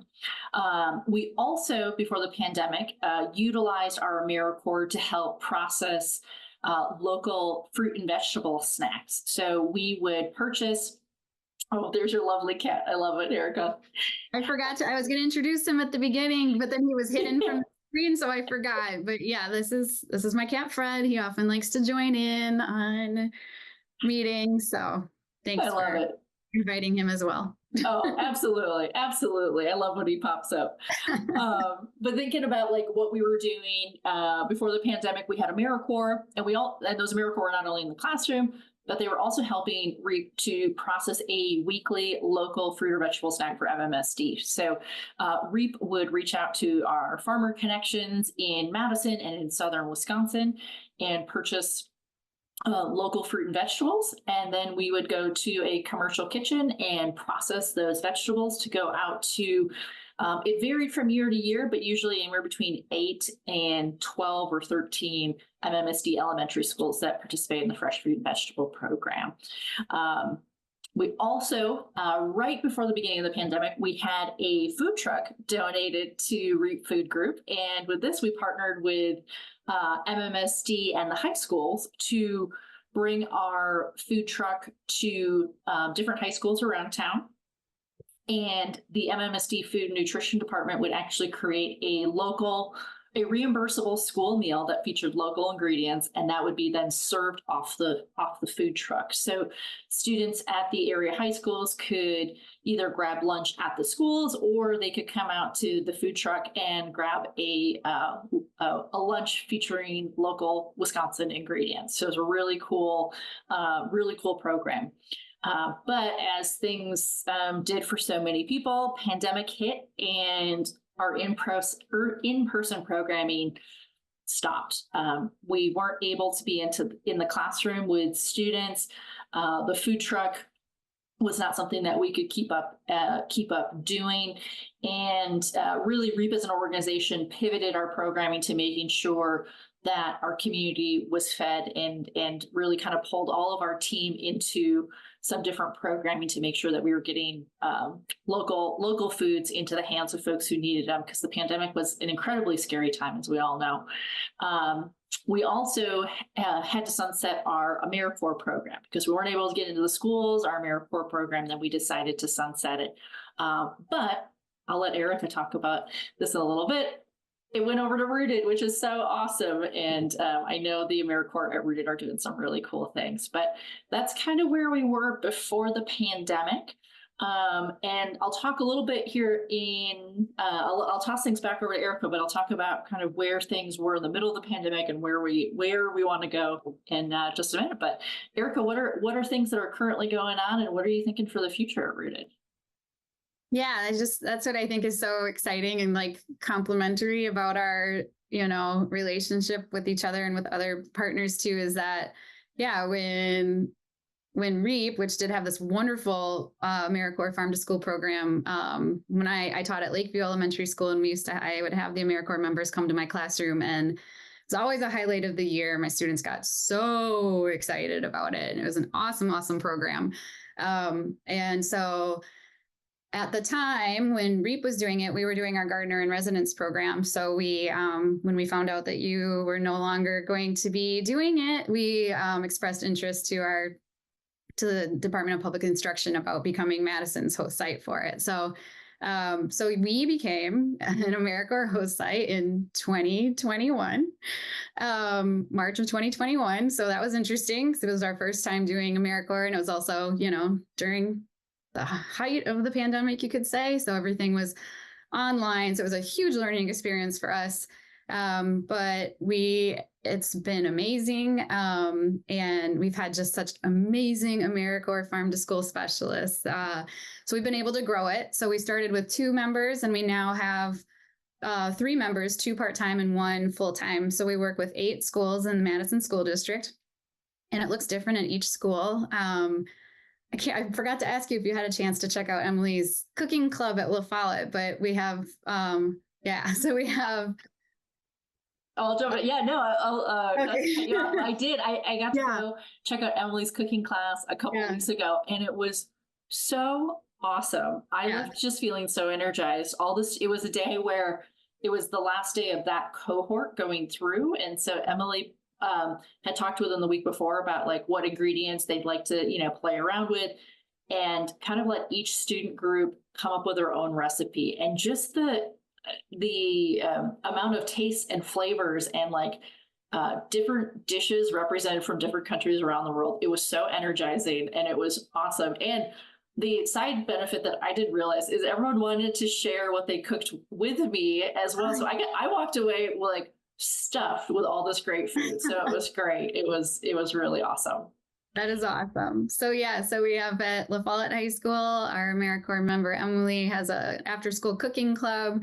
And then at other sites, it's providing in-class garden instruction during the school day, and nutrition, like taste tests. So it can really be anything. And another one of our members has a culinary club at Lakeview Elementary School. And right before this, I was looking at some photos that she had just shared, and it was, it looks like they were making sushi, and there's just these pictures of these like second graders sitting there with like their plate of sushi, just like with this huge smile on their face. So to me, that just like epitomizes what farm to school is and what we want to be doing and what we want to be doing into the future is just like these pictures of kids with huge smiles on their faces and a plate of sushi.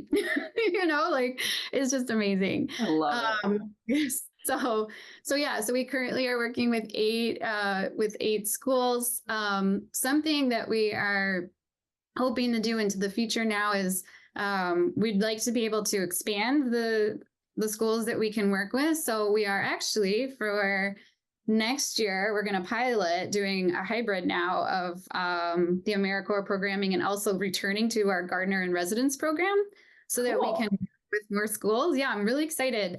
We're kind of doing it on a bit of a trial basis. So we're gauging how much interest there is before we're going to see what we have capacity for. But we're hoping to be able to work with more schools and really tailor it to what their needs are. So if a school is interested in having just like a culinary after school club, then we can, provide them with somebody like 4 hours a week to plan that and lead that. Or if schools need maintenance in the summer, that's something that we hear a lot is that, what do we do with the school garden in the summer? And so we want to offer schools the chance to partner with us, and we can provide garden maintenance during the summer. So that's kind of the direction we're headed in right now, is continuing to grow that garden educator farm to school program so that we can meet the needs of schools depending on and meet them where they're at. Not every school has a school garden. Maybe they want one, so we can help build the capacity for that. And we'd also really like to expand our youth employment program. That's something we're really excited about doing, and we've got some fun ideas about that. And then also just be able to, we do have our 2 youth garden and farm sites, and we'd like to be able to, we currently have field trips. We would love to, if we can, help offset some of the costs of that, and be able to provide more students in Madison with field trips to those sites, and help break down those barriers to field trips. Sometimes it's like a matter of like getting the bus, like those things. So we're kind of like thinking, Allison, we've talked about how we would love to have a bus or a Yes. vehicle. Yeah. I was a camp counselor. I used to drive kids to Canada for a kayaking trip. So I would for sure get my CDL and I would go and pick kids up and take them to the farm. So that's a big dream, but these are things that we like to throw out there so that we can really expand our reach in the Madison, area, and make sure that every child, gets to have these experiences, just because we believe so strongly that it's just so joyful and so fun and so meaningful to be able to like see where food is coming from, taste things that have been grown locally. And like, I experienced it as a teacher. It's just when you're doing something hands-on and when you can like see a plant, growing, and then like from seed to getting to try it, it's magic. So yeah, that's where we're at right now. And that's where we're hoping to go. I love it. And it is magic. It is, I think back on like my experiences as a kid and like what brought me to want to work in farm to school. And it's like being able to be in my grandparents' garden and like pick raspberries. And like, that is something that I like always think back to of like, I was, supposed to be a helper, but I'm sure like I ate far more than I ever helped like put in the basket that my grandparents would then share with their neighbors and their community. But yeah, it was like being able to be outside and to be in a garden was just so transformational for me. And it's so awesome to see kiddos have that experience now. Yeah. For sure. I've gotten to help out with some field trips at like the kids' garden or at the school farm. And it's not like an exaggeration to hear kids every single time just yelling like, "This is the best day of my life." Like, I got to hold the chicken. And like, I have just seen kindergartners just ripping kale off the vine and just like stuffing it in their mouths, it's just, yeah. I love it. Yeah. It's such like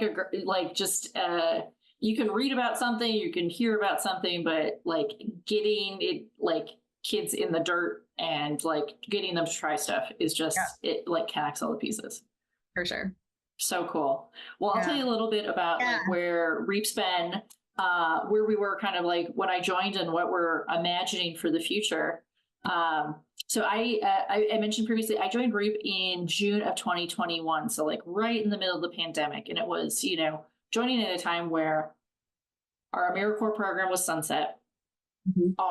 We still weren't able to get into classrooms, and we weren't able to do our snack program. And so it was like, okay, I'm joining as the farm to school director, but what projects am I picking up, and where, you know, what should my day-to-day, you know, there was a lot of me going, how does this all work, and figuring it out. So what I did is I did a lot of reading on like what we had done, because REAP had a lot of really great records from folks who'd been previously in my position, and just trying to figure out like how things all worked. But really that time for me when I joined REAP was a time where not only by myself, but with my fellow colleagues, getting to reimagine what we wanted REAP to look like on this side of the pandemic in our different programming areas. So supporting one another to imagine, you know, we do farm to business, and we do community work, and we do farm to school. And so it's just taking time to figure out, what do we want this to all look like? I'll also add, because, you know, sometimes people will be like, well, what does REAP even do? And probably should have started off with that, but just, you know, the way I explain REAP Food Group to folks is we are connectors. We work to connect local farmers with their communities, with their schools, with local businesses and restaurants. We were originally founded 25 years ago under the name of Research, Education, Action, and Policy. I think I've got my last two ones there, the A and the P correct. Research, Education, Action, and Policy. And while we no longer go by that name, we still carry out a lot of the actions, or we still carry out all of the actions that were in the name that we were started on. And so, you know, during this time where I had to think about like, what do we want Farm to School to be? I was trying to reflect on like, what have we been, and why were we founded, and what were we, you know, where do we want to go? And a few things came to light from those conversations, and a few projects I was able to work on while we were still social distancing. But kind of to sum up what we were working on is we decided to get more involved in advocacy and figuring out how can we support Farm to School through advocacy work.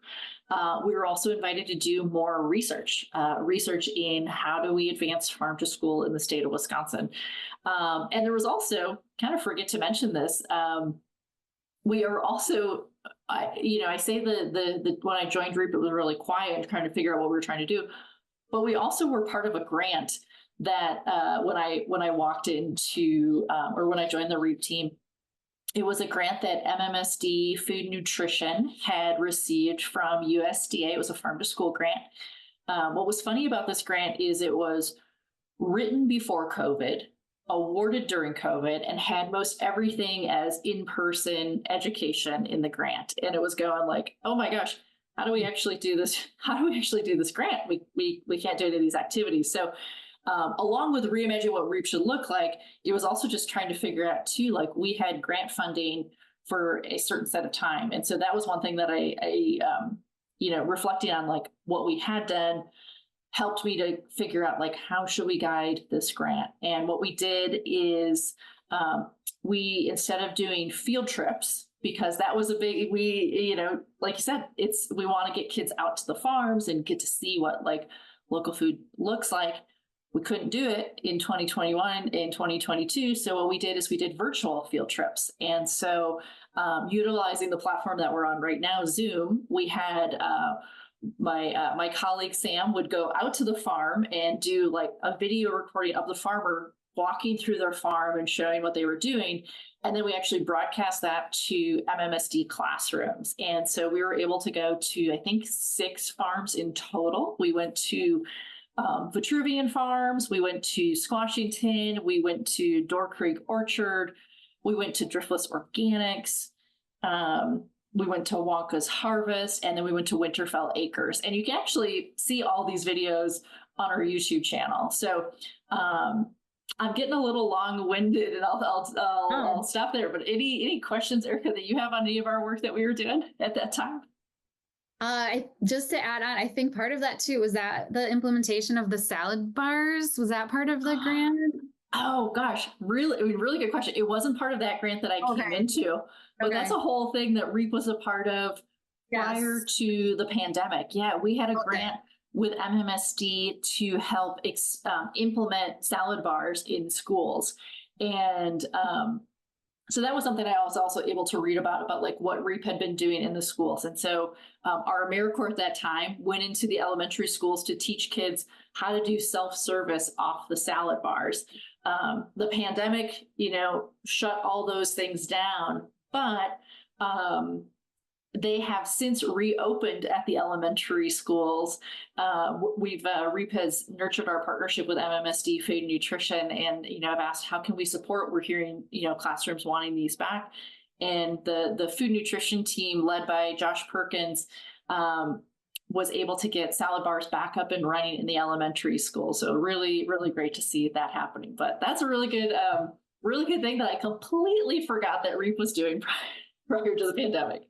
Because y'all are doing a lot. I know. I'm always like, oh, that's right. And then people are also doing, I know. There's a lot of moving parts. Well, and you probably saw the salad bars when you were at your school, right? When you were teaching? Yeah, I can't remember. I don't think we had one at the time, but I think they were just starting to put them in some of the schools. But my son is now a third grader, and he loves the strawberries from the salad bar.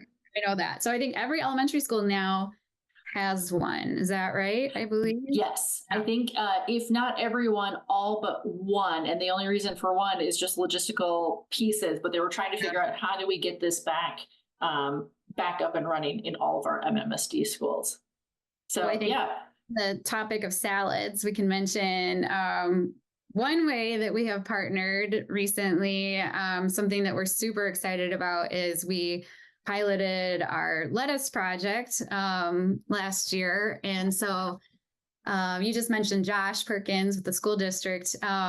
Luckily, we heard him on the radio talking about local food procurement, and he said he was really excited about school gardens and wanted to learn more about Madison School Gardens. So we called him up and said, hey, we'd love to tell you about, what we're doing with school gardens. And he immediately said, let's schedule a meeting. So he came and met us at one of our AmeriCorps sites in the garden, and we talked, and he was like, let's make this happen. So we immediately just dreamt up this pilot project where we decided we were going to grow lettuce, and we were going to start it in classrooms, and we were going to transplant it to our school farm.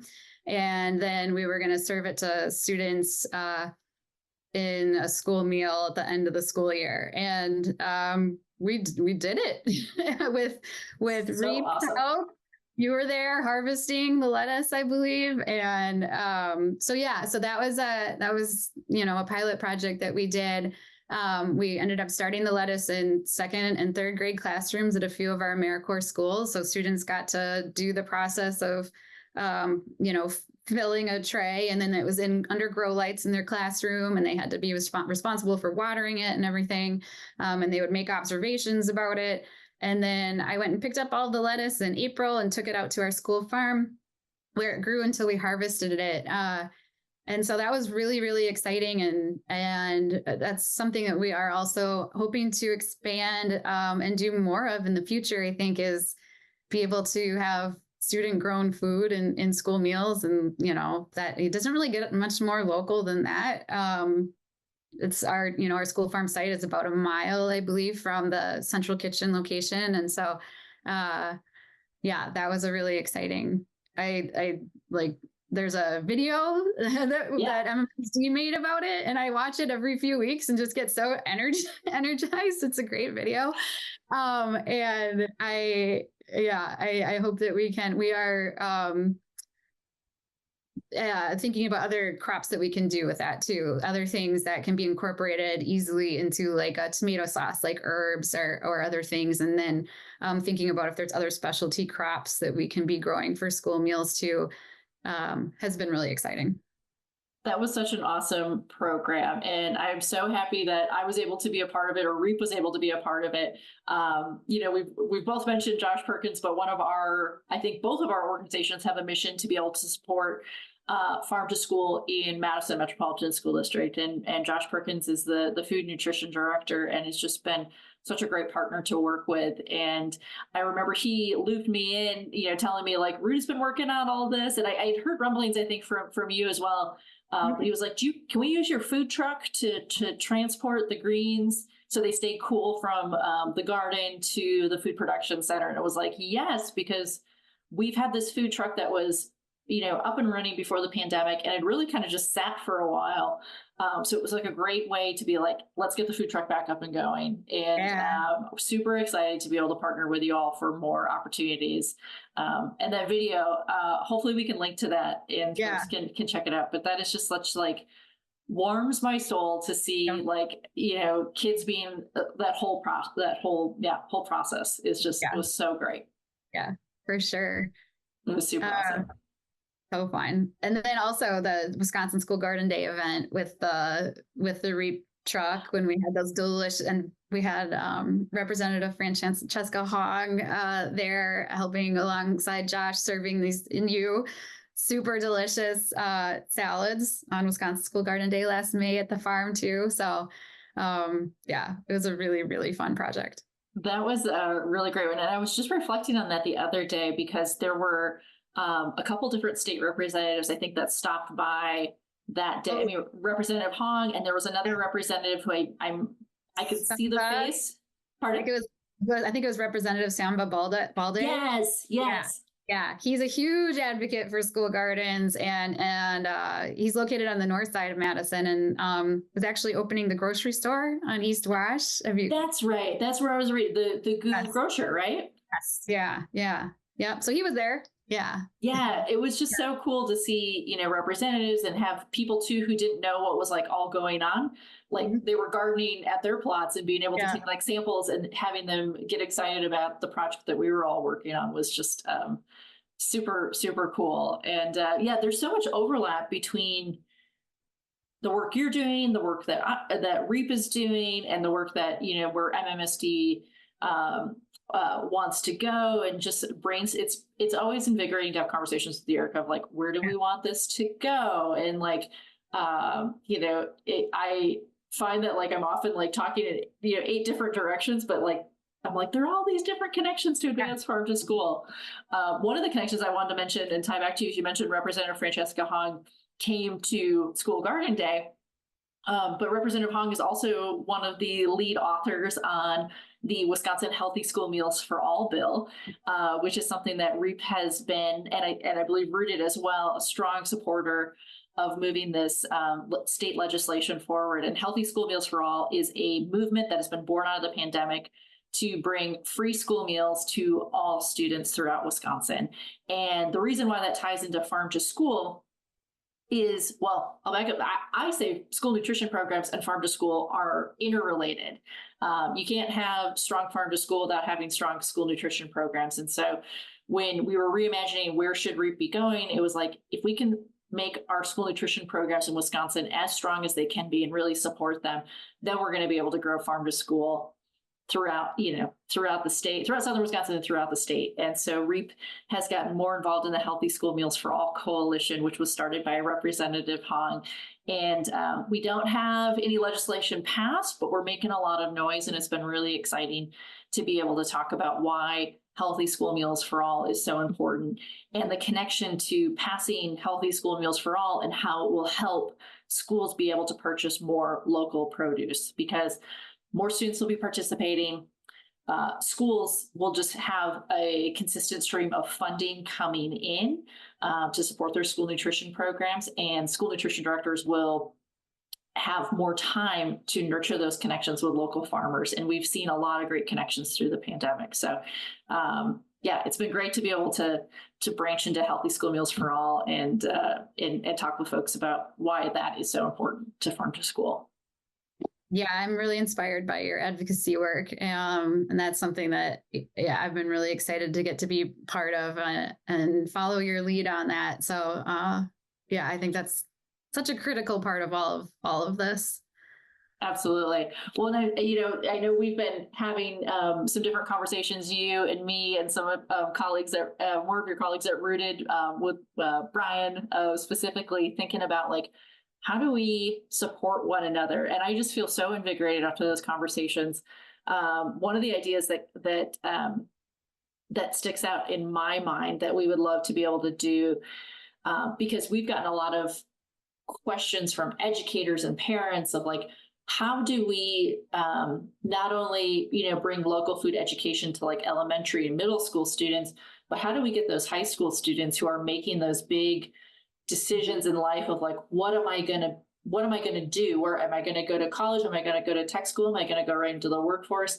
How do we nurture them in Farm to School? And just having conversations, learning about like your youth employment program and thinking about, are there ways that we can expand, employment opportunities for Madison youth in local food? So can we, I know we've been dreaming big a lot, but can we get, students to tend gardens and grow produce? And then can they produce those into salads or other local food ingredients? And then can they sell them at some cool place off the food truck and get like this entrepreneurial experience? Yeah. I would love it. I would love it if we can make it happen. Me too. I think we will. I'm like, yeah, we've been meeting every couple of weeks and I'm always so energized after these conversations. And I appreciate you so much because I get really excited about ideas. And you are equally excited and you're like, yeah, let's just make it happen. So I love that. Because I also just am like, well, let's just do it. But yeah, I mean, we obviously will need some help. But yeah, I am confident that we can continue to grow opportunities for Farm to School in our area. And yeah, we have some exciting things I think planned. And the connections with high school and the culinary programs and youth employment, agriculture, education, I think we're really kind of putting all of these puzzle pieces together and we're going to have some really awesome things coming up. So. Absolutely. Absolutely. Gosh, I feel like we could talk forever on Farm to School and we just like hit the tip of the iceberg today of like, this is what we've been doing and whatnot. But I know we're probably at our time, but is there anything you want to like leave the audience with, Erica? Oh, just that. Yeah. I mean, I think that it's a really exciting time for Farm to School. I think something that came out of the pandemic is just like this. We really, really need to focus on our local food systems. And that like the opportunity to grow our own food is just critically important, but it also can bring a lot of joy. And so with the Healthy School Meals Coalition and with money coming in for local procurement from certain grants and things like that. I think that we're kind of just on the edge of this and it's like a super exciting time and we're just really trying to be on the front end of it, I think, and being able to work with each other and other partners in Madison.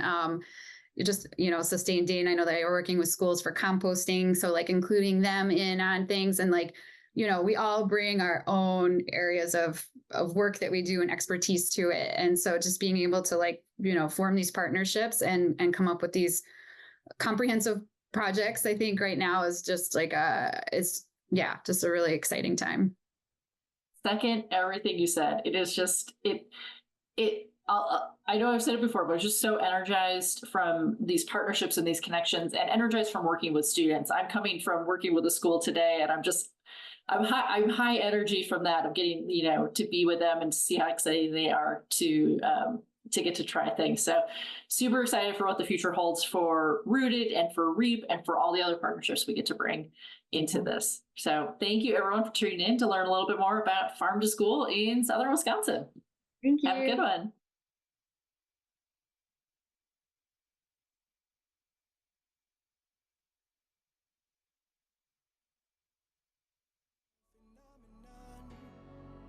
unexplainable feeling.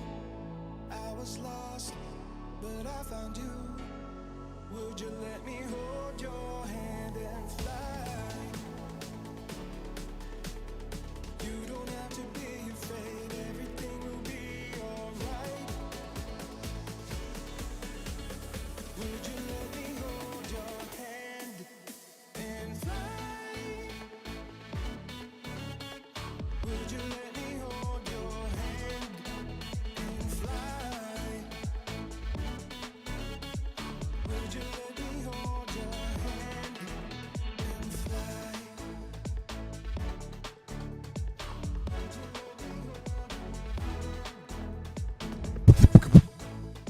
Ooh, that's live. Whoa.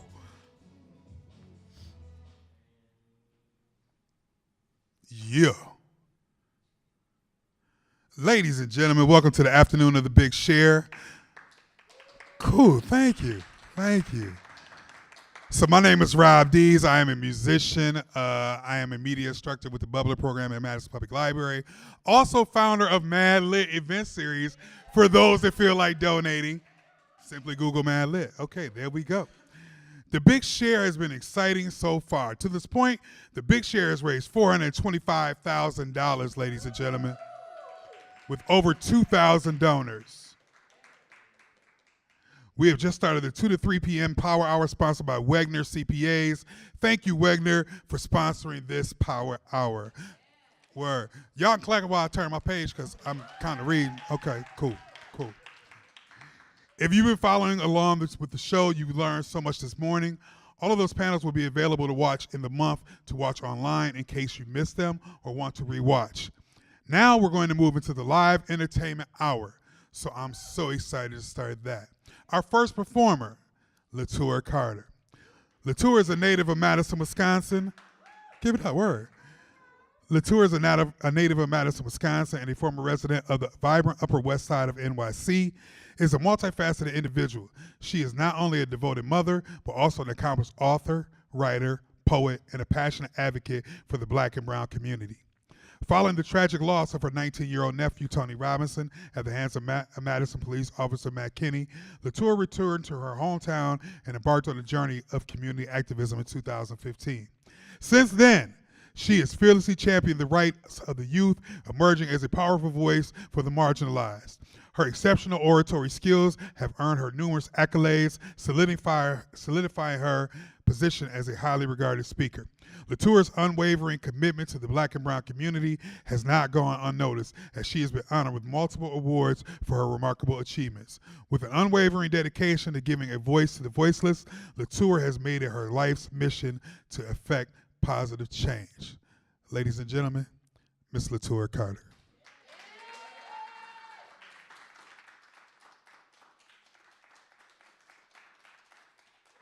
Good afternoon, everybody. Can everybody hear me out there?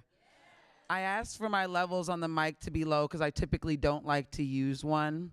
Sometimes I read off of my phone because a lot of what I write is inherently me. It's the most honest I'll ever be. It's the most transparent you'll ever see me, and the most candid I could possibly be is when I'm reading to you what I've written. I decided today to start off with a poem that my father, Gary Carter, wrote. He has a book right now called Mother Tongue, and you can find it on all platforms, but this is called Enlightenment.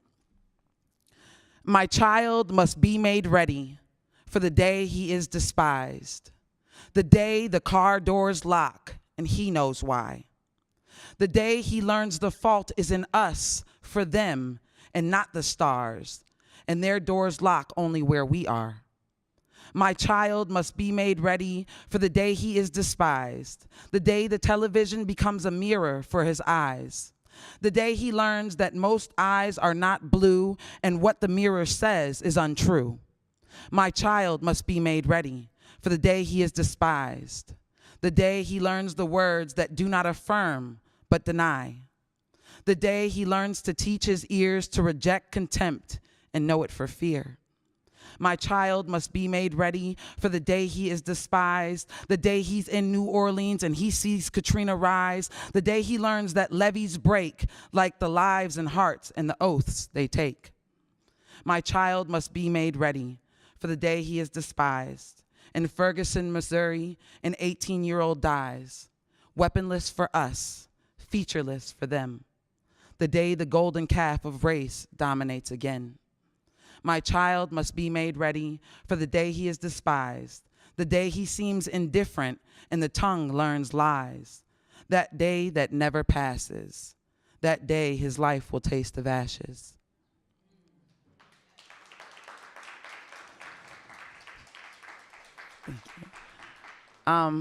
It's important to me. My father, he wrote all my life, and he would never share his work with us. In fact, the first time that I actually got to sit down with his work was when I was allowed to read this book. And so he doesn't perform that often either. He lives in New York City as well. So for me, it's important for you all to know the legacy that I stem from.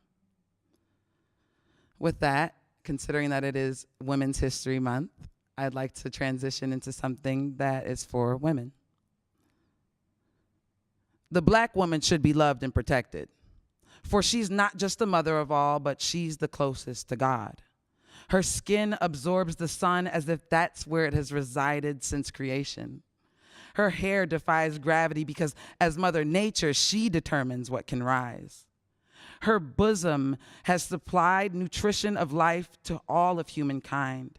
Her full lips have spoken entire kingdoms into existence, while her smile alone has caused the fall of many great men and their empires. Her body is made strong because she has held up the weight of the world while taking the lashes of the men she loves.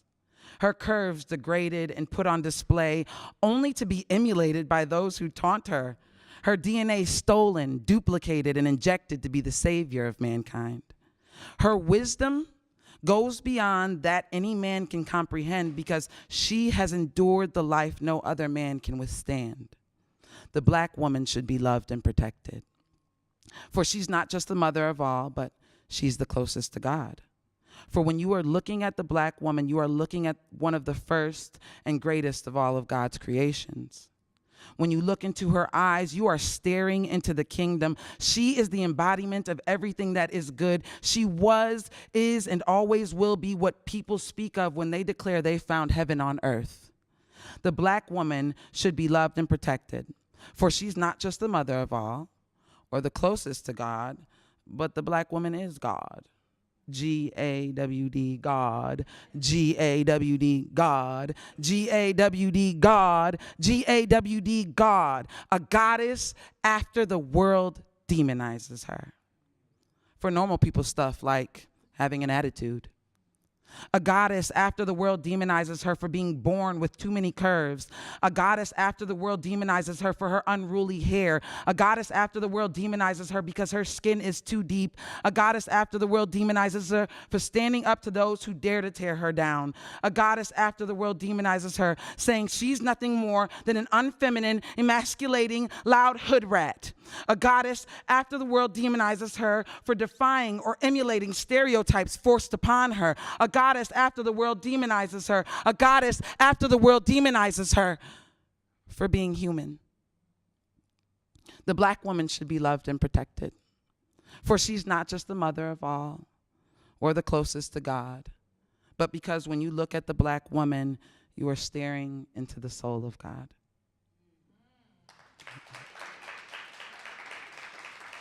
Thank y'all. So I get nervous. I told you it's the most candid I could ever be. So I get really nervous. Thank you. I am very unapologetic about who I am. As my bio had stated, my nephew, Tony Robinson, he was shot and killed a few blocks away from here. And it really, they talk about how one thing in your life, one instance, can literally change your entire trajectory. And that was my instance. I decided that rather than move in anger or hurt or bitterness, that I would literally become the change that I wanted to see. Tyler, who you'll meet soon, he and I, we work in schools together. And I have a couple programs that I've started up at the Juvenile Retainment Center, teaching children poetry. All right, next one. I tried calling myself depressed once, attempted to label myself a statistic to a sickness I had no true cognizance of. My throat wrestled my tongue back down my chest and said emphatically, how this body ain't never been home to misery. And it ain't no welcoming mat, no visiting hours either. Instead, I chose to think of all the things that a gracious mouth would conjure up. About all the folks who love me, about a God who continuously saves me by forgiveness, especially when I feel I'm so undeserving. And even through all the sad days and bad days and those I can't complain but things could be better days, I found joy seeping through the cracks of my window pane. An iridescent sunlight on my dark days, the symphony to my beating heart, my inspiration. I found beauty in this melanin. See, black joy is the wailing police sirens that don't pull you over, because it ain't no happiness that can warm a black person's heart like limbering beneath the brink of death. When your whole life is a misfire in a chamber, an involuntary game of Russian roulette, you stay ever thankful for the miracle of breath. Black joy is that direct deposit hitting your account a day early. It's holding the big six in dominoes. It's winning a hand of spades. It's Saturday morning sleeping in. It's Soul Train lines and cookout family gatherings. It's the DJ playing your favorite song. It's the unspoken what-ups, a dap, a head nod. It's dad catching a cramp around the third stroke of the belt. How the brownstone stoop stayed covered with old folks and stories to tell. How the backyard carries traces of kin in its soil. It's grandma with the underhanded $20 bill handshake, that new job joy. It's the newborn baby smell. It's grandpa's 70th birthday joy. It's hearing those 3 words, you've been approved. Black joy is the moment when the beat drops and your favorite auntie throws up her song and says, oh yeah, that's my song. Black joy is beating the odds. It's forging new paths. It's a life not reduced to hashtags. It's creating the legacy. It's laughing carelessly. It's knowing the meaning of those 2 words, but God. It's having a song to sing. It's fresh out the salon, looking too sleek. See, black joy is being on fleek. It's tight, slang on point, beat to the gods. Black joy is broken English, spoken as slang. It's Ebonics with a Mississippi backwoods southern drawl. You know, that Midwest swang. It's East Coast Jones, West Side Beast so lit. Black joy is the prayer, the omen, and the amen. It's early mornings on Christmas with family opening gifts. It's little black dress joy. It's 3-piece suit joy. It's found some cash in my couch cushion joy. It's unspeakable joy. Black joy is at work in every breath. Black joy is a testament to the power of active resistance, to defiance, and to this, because this is black joy and this is blackness. I got one more. My dad always said I should close with this one because I used to open with it. I wrote this growing up in New York City. I was 13 years old, and we had actually been tasked by the school that I was going to write a poem about where we were from. And in this small amount of time, and I know I'm running short, so I'll get through it quickly. In this small amount of time, a really close friend of mine, Papote, I watched him, his grandfather, and his father all were murdered in one day. And so I decided that I would write this. And mind you, this is on the Upper West Side of New York, okay? So because he liked the type of music that I listened to and the way that I talked, he always wanted to know where I was from. And so I told him, where I'm from, you stand on street corners watching cars and sad old ladies pass by. They slap loitering signs on a brick wall because you were standing there too long, or give you tickets for watching pink gum turn black on the sidewalk, or for watching grass gasp for air between the confinements of a cement crack. Where I'm from, you sit in parks and you're bothered by drug dealers and men old enough to be your father wanting to know your age. Too young, you tell them, but they don't leave, so you do first. Where I'm from, it's the scent of café con leche y pan mantequilla through our half-open windows that wakes us up each morning. But the gunshot of last night's murder is followed by the officious knock of a warrant squad coming to take your bread, coffee, and freedom away. Where I'm from, police run into your house without knocking. They'll throw you off a rooftop and say you slipped. Shoot Papote and say he was crazy. Would put a bullet in my head and say they found me that way. Where I'm from, you run to the hospital because some little boy spit out a razor and carved a crescent into your face. But what you need to understand is that where I'm from, even our dead have to wait until their numbers are called. So treat me Caucasian. Come off them benefits. Untriple all of our sentences. Treat me Caucasian. Give me a loan with no sin attached. Give me some privilege. Give me that. Because I'm all in your hood with my hoodie on. But I got Skittles and tea. And I'm like 14. So treat me Caucasian. So what do? We'll find a spot. One that upon her entering, it'll feel as though the city has never existed. We'll bring friends for laughter and blankets for comfort, and we'll watch as the sun drips golden across wild weeds. Plants too strong for the confinements of a cement crack, and like a whisper into a song, they'll grow and create their own garden. We'll bring blankets for comfort, and watch as the sun drips golden across wild weeds. Plants too strong for the confinements of a cement crack, and like a whisper into a song, they'll grow and create their own garden. Be weary of the broken beer bottles and the used needles, but look past the ugly and encourage the intoxicating soil for what this truly is. Because this is a haven for all those who don't want to face the reality that life has become. That watching life itself go by has become our crime.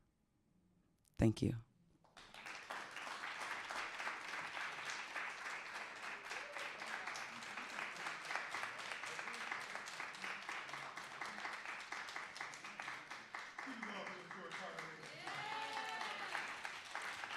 One more time, yeah. Community shares. This is about sharing, and this is about sharing words during this hour. So we will continue to share. With that being said, Tyler Brunsell, ladies and gentlemen. Listen, Tyler Brunsell is a hip-hop creative and co-founder of Madison-based group Super Friends. He's been included as a teaching artist in numerous hip-hop literacy initiatives through Urban Community Arts Network, UCAN, with being focused on academic wrap-up, a program that allows students to express knowledge through rhyme. By day, Tyler Focus is geared towards project management for the Greater Madison Music City Project and podcast production for Media 22, which leaves just about enough room for him to continue to find his artistry under moonlight. Did I get that right? I suppose. That's what's up. Tyler Brunsell, ladies and gentlemen. Oh, man. All right. Check 1 2 1 2. Can everybody hear me out there? I'm going to do that same thing. There we go. All right. And now I know during sound check we talked a little bit about boosting mic volume, boosting beat volume. We all good to go? All right. Then I'm ready for y'all. All right. So introductions aren't really my thing. I'm not the best at it. But I'm going to go ahead and walk y'all through a little bit of a thing that I've done with music, just through production and all that. So check it out.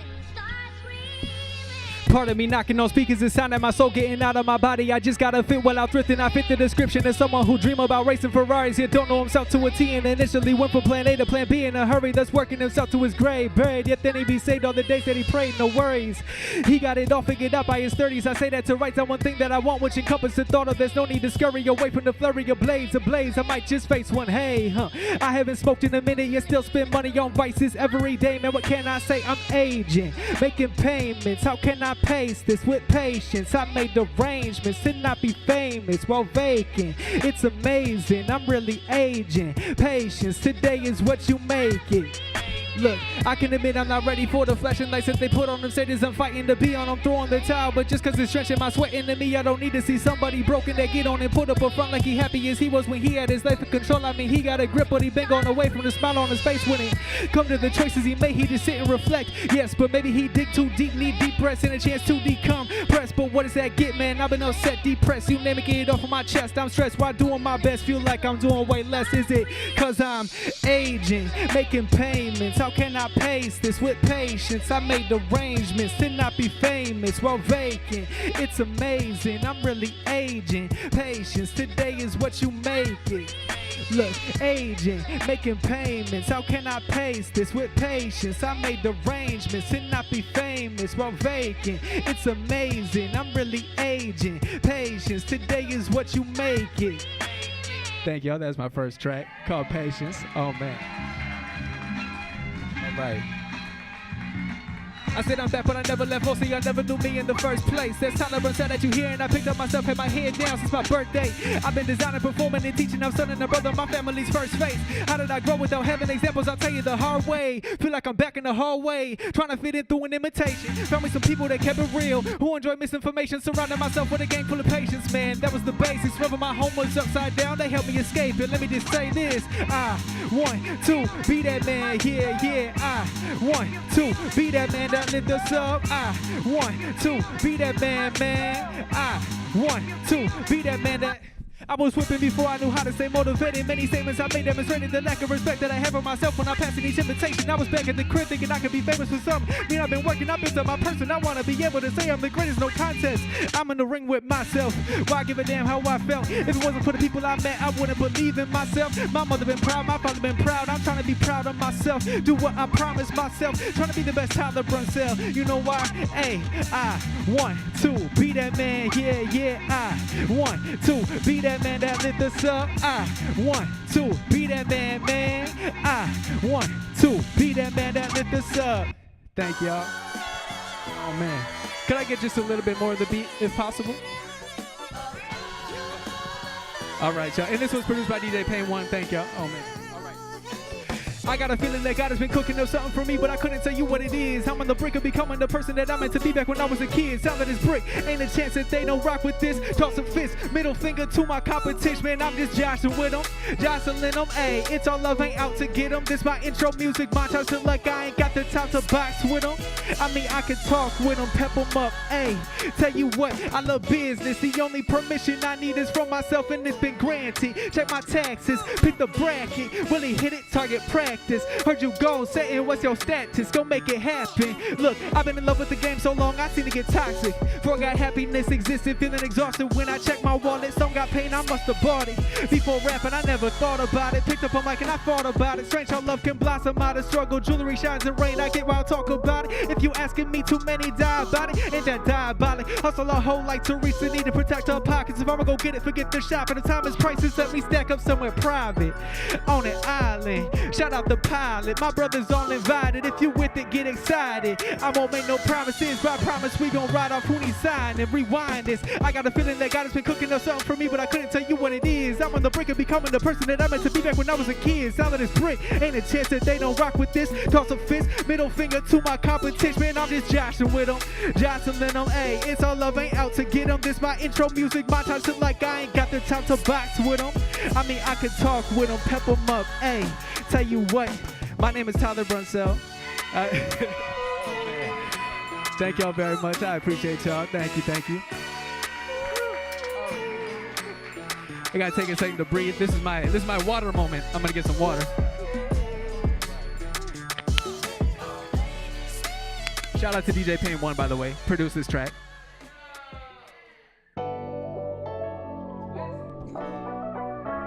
All right. I like to rap fast if y'all didn't catch on to that, so.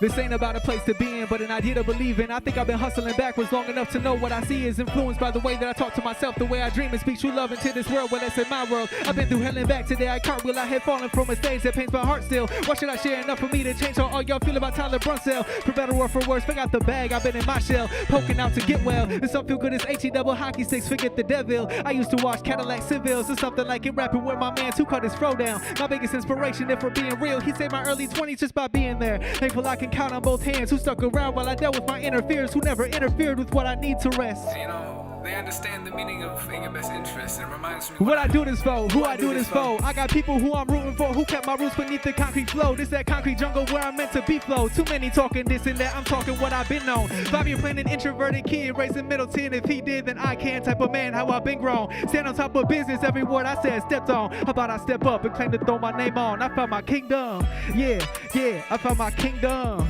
yeah, I found my kingdom. Big share, I found my kingdom. Big share, I found my kingdom. Hey, but for real, shout out to DJ Payne 1 who produced this track as well. And I got one more song for y'all off a project called Demo Sound Better, streaming everywhere. Check it out if you want to check it out. All right, here we go. And yet again, my name is Tyler Brunson. I'm going to say that a few times just to make sure y'all know. My name is Tyler Brunson. All right. My soul ain't felt embraced by my old ways and left to find its own way. I owe myself a gold chain, earrings. You know what? Can I run that back real quick? Let me run that back real quick, if that's okay. Can we run that back real quick? I said my name too many times. That's the issue. All right.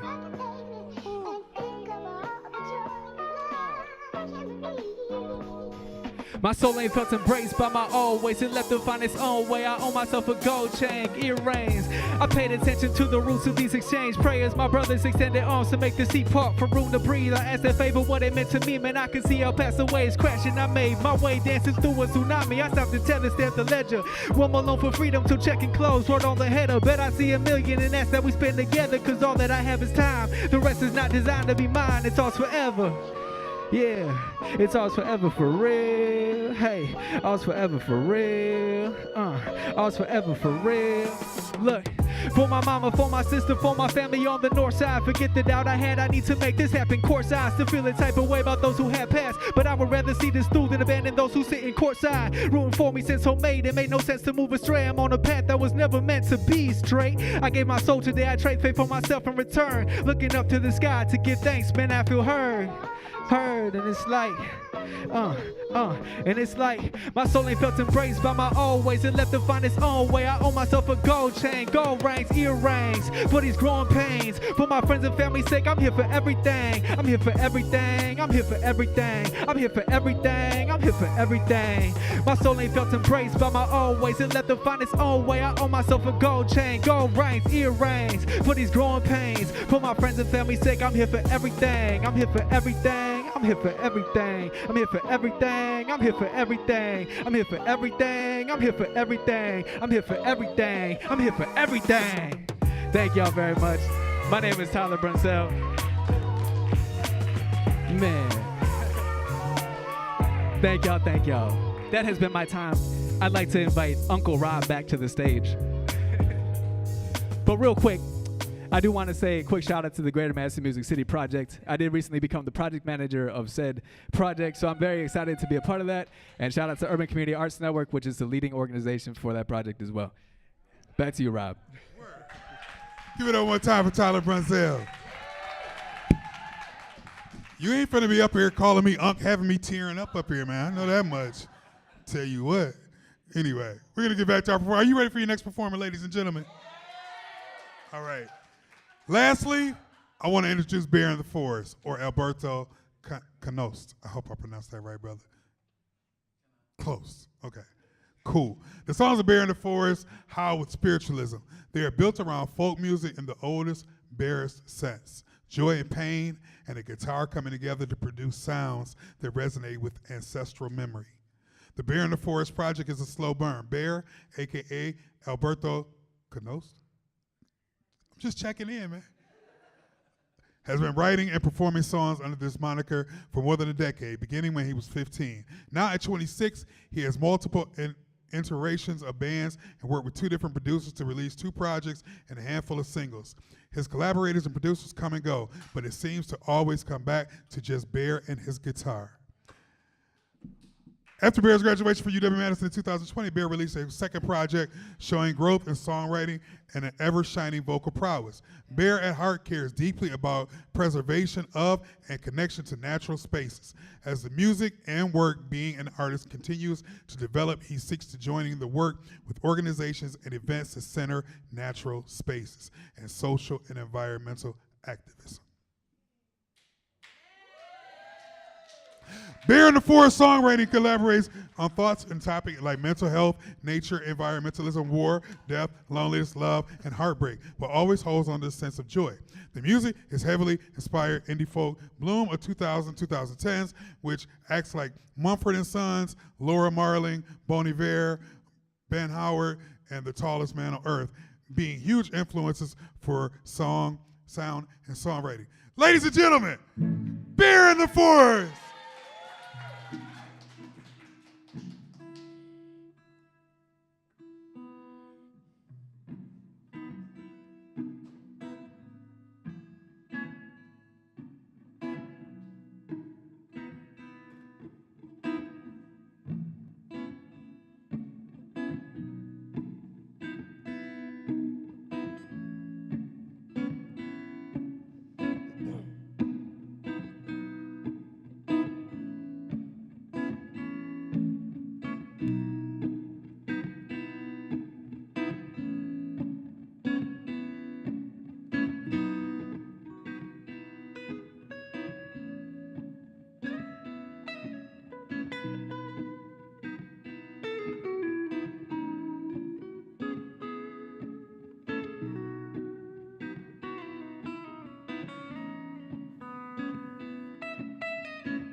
Many times I felt a strange to this strange world.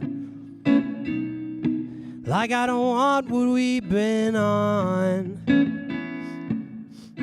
But you and me got places to be, pleasures to reap. Stuck on that American dream, that's what they promised me.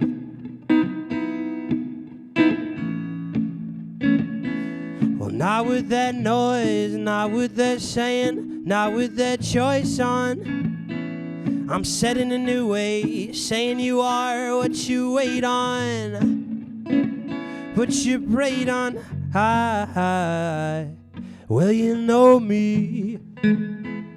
Read it on my phone, got the whole thing chalked up.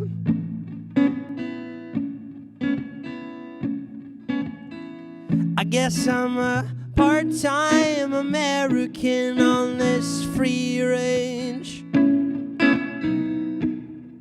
Haven't you heard the news? I'm a part-time American on this free range. Haven't you heard the news? Hear the radio in the buzzing, bouncing lights, in the buzzing, bouncing ways. I know you already know me. I'm in the same line as you, just hoping for my turn. Yeah.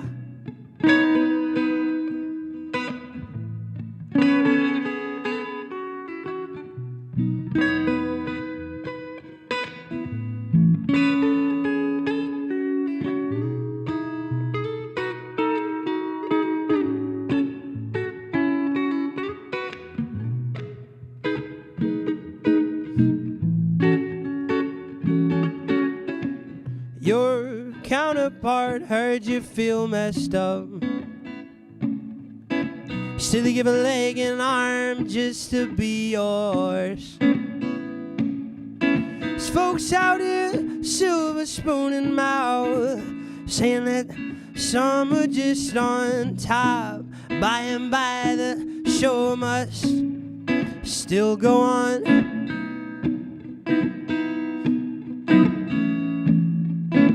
Don't you see the power? Huh? Do you still think you can win the game?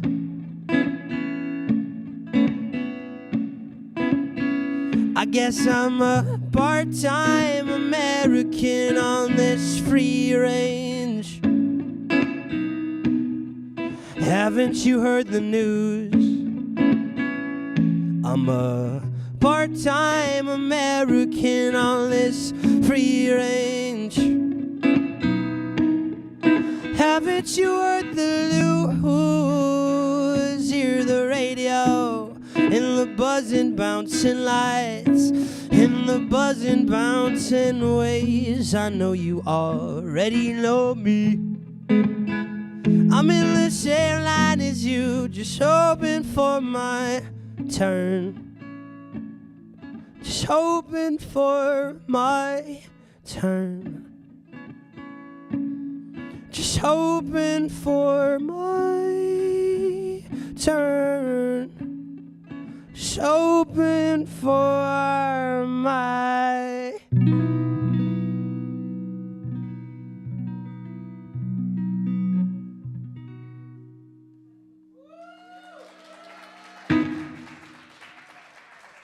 Thanks, y'all.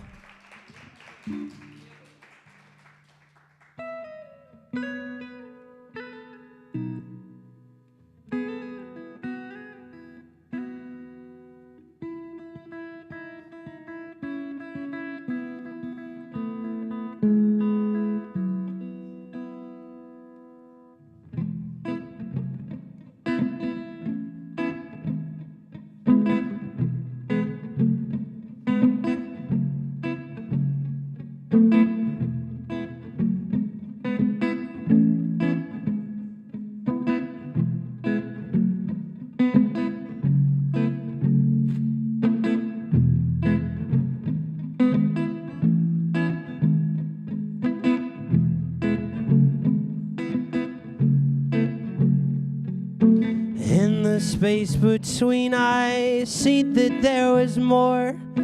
All that you would give is all that you have. When it ever comes, where do you go? Could you set it down and look it in the eye? Don't run, don't hide, don't look away. All you're fearing, well, it's your sword, it's your wisdom, it's patience when the whole thing's coming down around you. Well, needing proof is like having grace. Waving it away, darling, I learn something from you every time.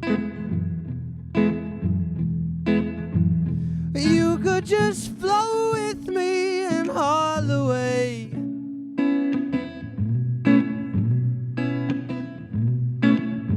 You could just flow with me and all the way. Up, up, up, up. Up, up, up and away, lover, yeah.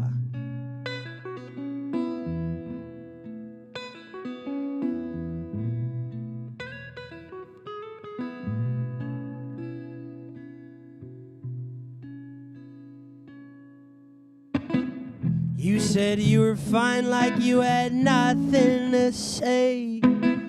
You kept on running from the things that stay.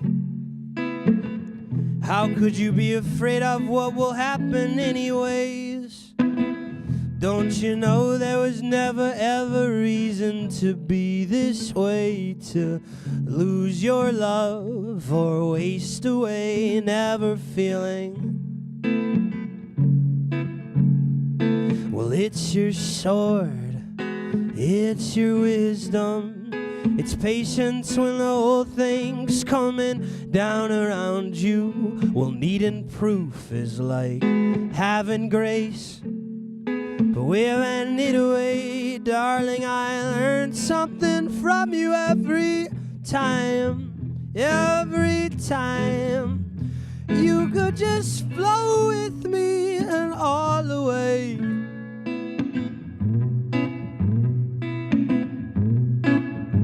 You could just flow with me and all the way. Up, up, up, up, up, up and away, lover, yeah.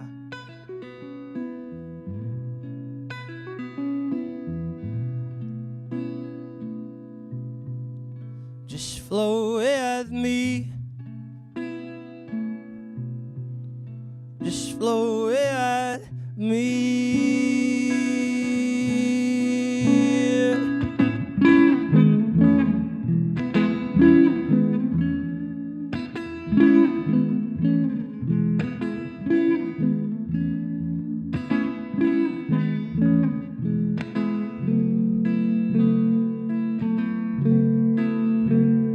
Yeah.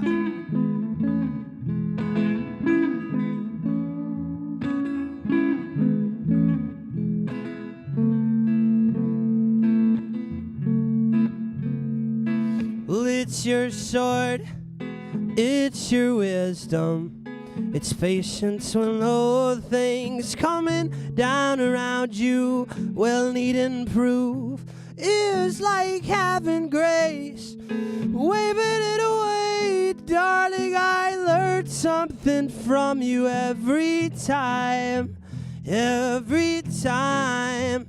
You could just flow with me and all the way.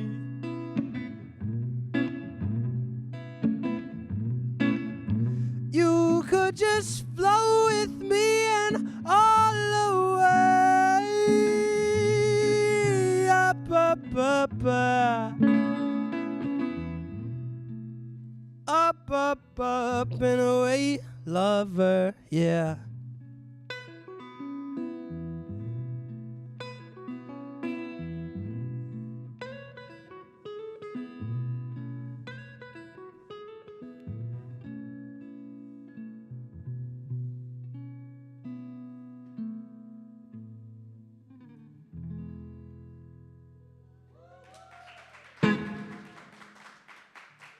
Thanks, y'all.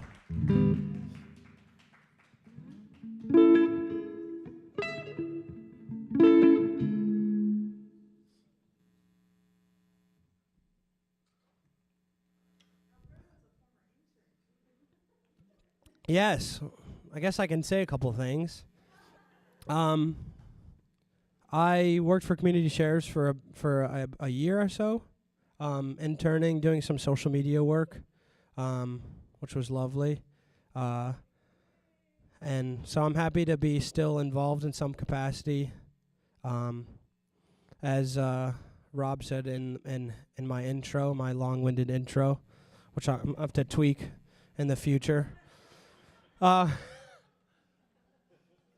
When it was written out, it didn't seem like it was gonna feel like that. Yeah, I in my journey as a musician, I hope to be a part of, you know, days like this, and using my music to, you know, increase visibility and funding to organizations that are doing incredible work around Wisconsin and such. So this is awesome to be a part of. So shout out Big Share.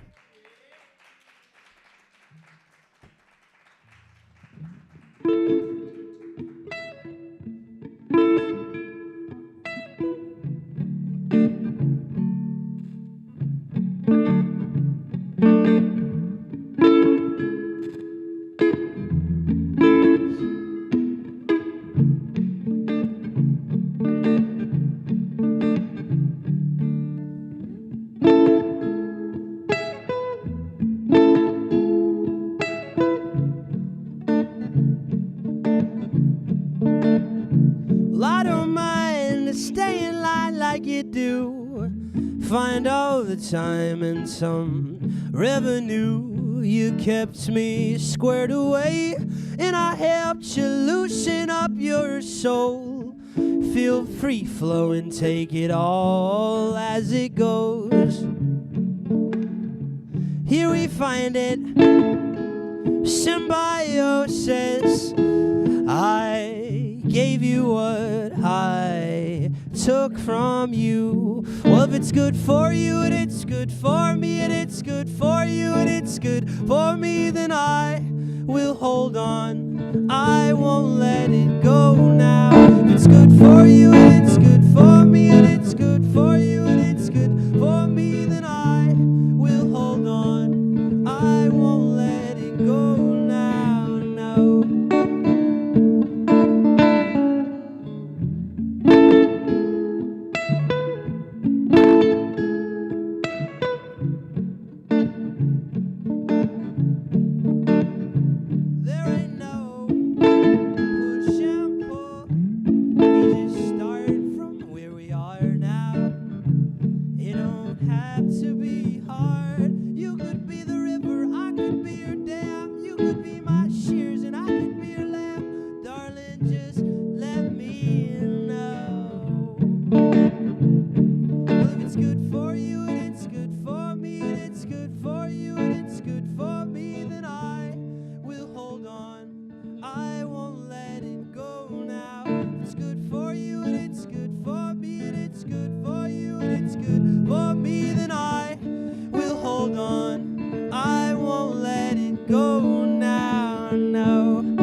Set it off for me, I set it off for you.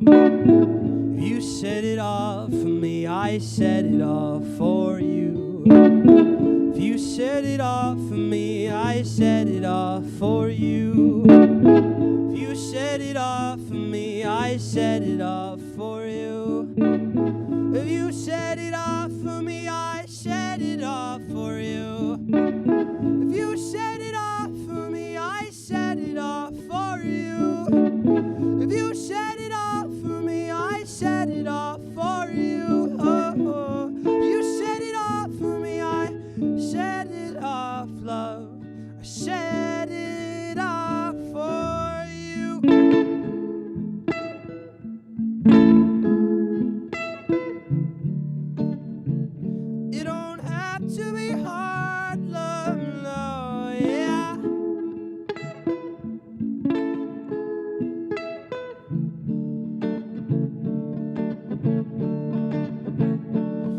good for you and it's good for me and it's good for you and it's good for me, then I will hold on. I won't let it go now. It's good for you and it's good for me and it's good for you and it's good for me, then I will hold on. I won't let it go now, no. Searching for myself by your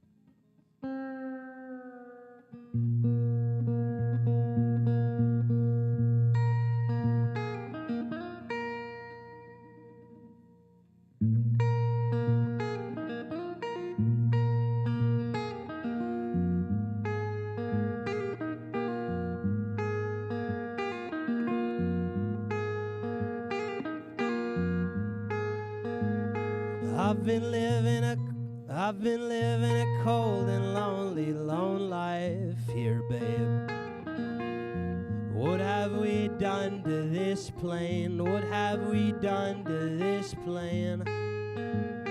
I've been trying to find my Maya just somehow, to get it right just somehow.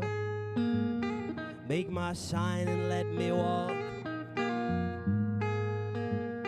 But I'm tired of begging for the peace that you held from me. They're giving free rein on natural laws. There's no one to stop it all. It's like we're in the wild, wild west. They'll let it die just for some means. They'll let it die just for some means. Can you hear the mother calling? Can you hear the mother calling? Tell me.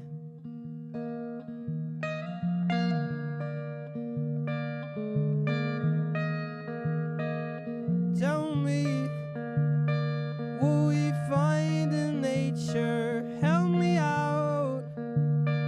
Is it human nature to blow out?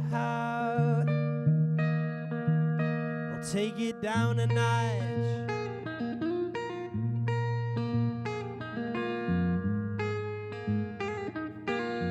What have we done to this plane? What have we done to this plane? They'll let it die just for some means. Oh, he left his eyes throwing at midnight. Yeah, babe, throwing into the night. What have we done to this plane? What have we done to this plane? They'll let it die just for some means. They'll let it die just for some means.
me what we find in nature. Help me out. Is it human nature to blow out? I'll take it down a notch.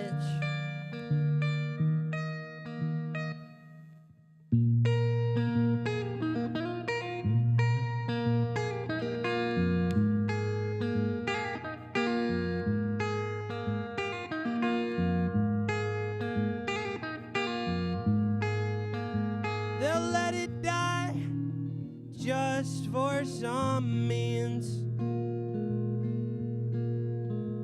They'll let it die just for some means.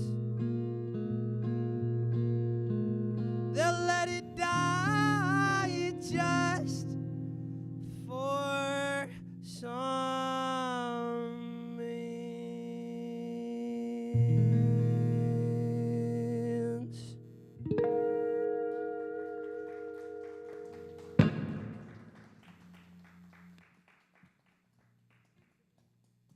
All right, folks, I got one more for you. Thanks so much. Shout out Big Share.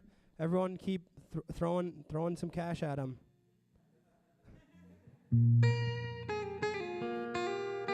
Y'all know the drill.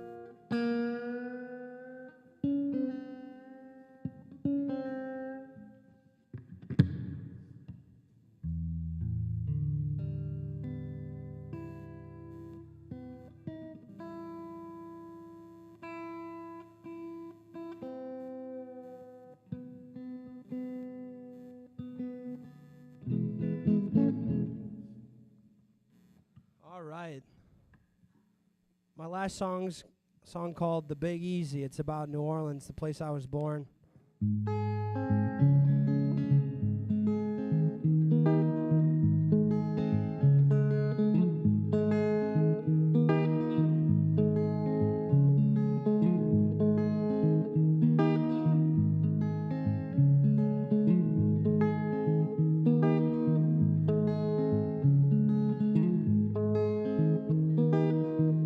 Meet me down in New Orleans, we could taste the world in the Marigny, in the Bywater, and off through Treme, dancing along to that old time song. Well, here you don't miss a damn thing. You see how they're living, that's why they call it the Big Easy. That's why they call it the Big Easy. It's easy, darling, right? Sipping sillies down by the Mississippi, tossing tails around while the trade ships go by. You was mine and I was yours, and we let the sun set, 'cause yeah, you don't miss a damn thing. You see how they're living, that's why they call it the Big Easy. That's why they call it the Big Easy. It's easy, darling, it's easy, love.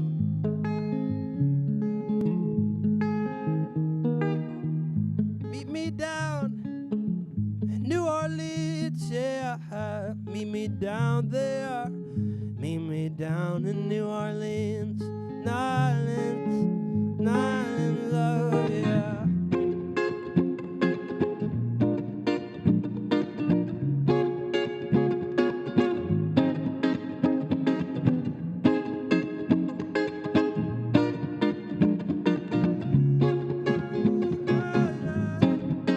She like it like this, she like it like that, she like it like this, she like it like that, she like it like this, she like it like that.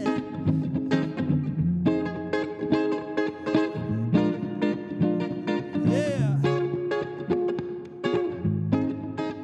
Let the good times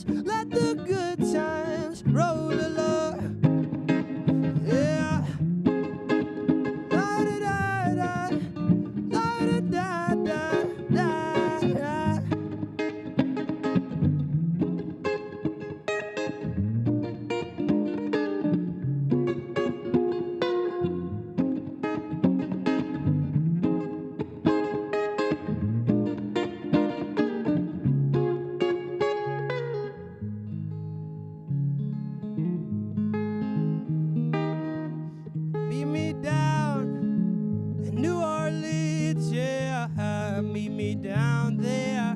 Meet me down in New Orleans.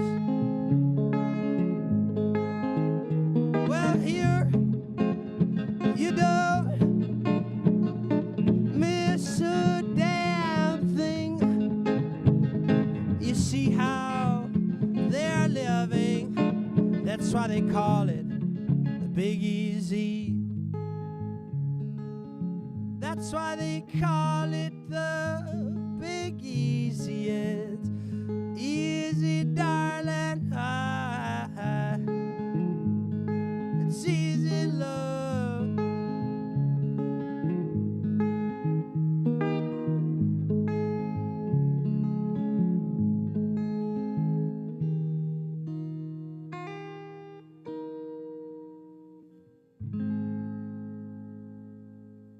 Thank you all so much.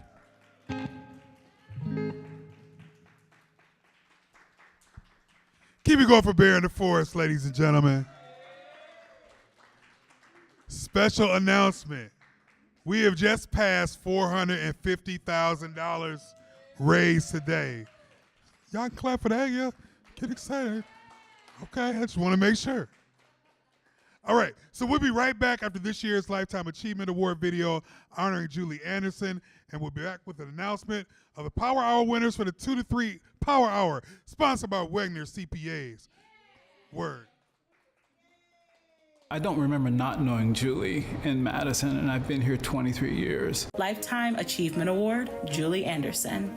Images of Julie and friends and colleagues in Kenya in 1987. Voice of Mary Clover. I'm currently reading this book called A More Beautiful Question. It's really kind of about this idea that a lot of what we think we're supposed to have is answers, but what we really should be focused on in a changing world is what is the right question to be asking in this situation? How do you ask a beautiful question? I think Julie has a gift for asking those kinds of questions and getting you to think about approaching you in a way that would be like, that's something worth thinking about. Voice of Becca Krantz. I thought of it as powerful questions, and Julie brings that grace that, like, I often hear her voice in my head saying, yes, and. She, I think, really embodies that.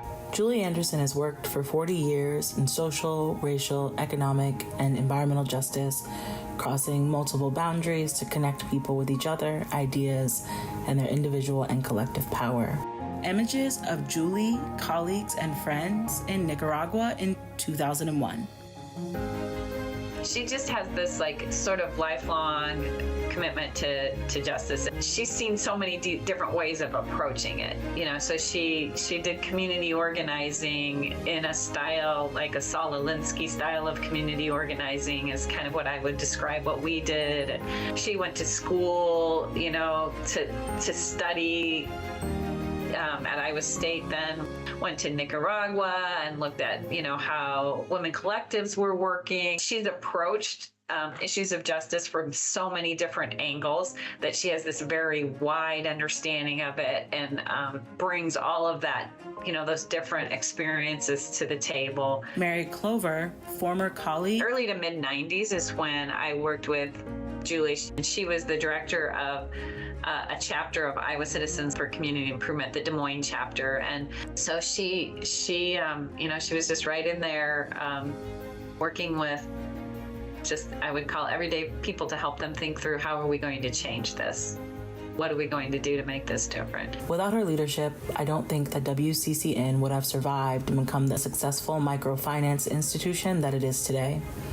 During her time at WCCN, we took in more than $1 million in investments and began diversifying our lending to multiple new organizations. Thanks to the changes that Julie introduced, WCCN has subsequently invested more than $160 million to support individuals, families, and communities by sustaining partnerships with microfinance organizations and agricultural cooperatives in Colombia, Ecuador, El Salvador, Guatemala, Honduras, Mexico, Nicaragua, and Peru. Sheldon Rampton, WCCN.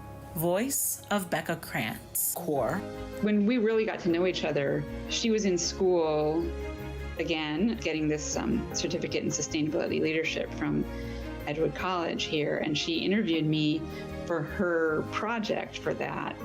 And as I was talking to her, it became clear to me, oh, she's going to be on the job market when she finishes this program. And I was just starting CORE, where we were working on capacity building for organizations. And I talked to my husband who knew her, and I talked to our images from CORE and Sue Lloyd, who had hired her at the Wisconsin Apprentice Organizers Project. And I said, do you think I should try to hire Julie for CORE? And Art said, she's going to be snapped up like that as soon as she's on the market. You better act fast if you want her. Yes, if you could get Julie for anything, hire her for anything you possibly could hire her for. And he was totally right. It's been amazing working with her for 10 years. Working and being friends with Julie Anderson has had a tremendous impact on us. Images from WCCN in the 2000s. Julie's integrity and her beliefs and values inspired those she worked with, helping us to envision changing our individual and community beliefs about domestic violence. Her organizing spirit and dedication to making spaces for everyone's voice helped us build partnerships across the state with local organizations trying to end abuse. Julie's power is not loud. She gently asks questions that challenge and encourage people to discover and grow. Folks who know Julie and have had the pleasure to work with her know that she pours herself into everything she does. She is steadfast in her advocacy for community members, collaborators, and coworkers. In her work and in her life, she earns the trust of others and works to benefit us all. From End Domestic Abuse Wisconsin staff. My name is Jeffrey Lewis, and I'm the executive director for Natural Circles of Support. Becca invited me to be a part of a process that they were undergoing to sort of re-envision and reimagine their work, their philanthropy work, and Julie was very involved with that. I think at that time I'd also began sitting with the core circles that Julie has organized, and so I got to know her somewhat informally in both those contexts. So that was sort of the beginning of my relationship with Julie. But the relationship became deeper, I guess, and impactful on me anyway, when Becca and Don offered Natural Circles a 3-year grant. It came at a time when our organization was really not sure how we were going to continue. We had a vision for how we wanted to work. We needed bridge money, and the funds came from Don and Becca. But Julie came along with that, and that was, in some ways, the biggest gift. The money was necessary, but it was so much more with what Julie brought. But what Julie really became was a deeply interested person, someone deeply interested in our work and trying to understand what our work was and how to communicate it to others who might also be able to support the work. Julie brought with it just a deep understanding, I would say, and a deep heart that's about caring for the world. It really is about this question of how do we bring people together? How do we make connections, connect people in such a way that we can do work that's transformative? Voice of Kajwa Va from Freedom Inc. I mean, we've partnered in many different ways, but our beginning of our relationship actually started when Julie was running AOP, which is an apprentice organizing project. And Julie placed several organizers with Freedom Inc. And so Julie and I started to work with each other during that time. And then we also briefly worked in partnership and together when Julie worked at the State Coalition to End Domestic Violence. All through the years, no matter where Julie went, Julie was a strong supporter of Freedom Inc. and our mission and our work to end domestic violence or gender-based violence within queer Black and Southeast Asian communities. And it's really hard to find white allies that you can really count on, and Julie has been that. My name is Barbara Jackson. Friends and family call me Bobby. I'm a single mom. I have 3 kids and my first grandchild this year. I'm Cameron. I'm a sophomore in high school, I guess. She is Cameron's big sister from Big Brother's Big Sister. We met Julie in 2013, I believe, and we've been family ever since. She has always been kind of like an actual real big sister. Image of Cameron and Julie at Hamilton. I feel safe around her. I feel like I can be emotionally safe around her a lot, and I think in a lot of ways it's kind of hard for me to be. So I'm happy to have that connection with her and to have as many experiences I've had with her. It's just very nice and just very happy for her to be in my life. Image of Cameron and Julie on a boat. We love Julie and we're happy that she's getting this award. It's about time. Oh, yeah, definitely about time. Definitely. Thank you, Julie, for your decades of dedication to community work. Hello, hello, hello. We are back on the Big Share Live. Can y'all hear me out there in the audience? All right. So I am here with our amazing, wonderful, longtime partner and sponsor, Wegner CPAs. This is Jason Stevens from Wegner CPAs. Can you say hey to the folks out there at home and in our audience? So we have the privilege of announcing our 2 to 3 p.m. Power Hour winner, sponsored by Wegner CPAs. Are we ready to hear? All right.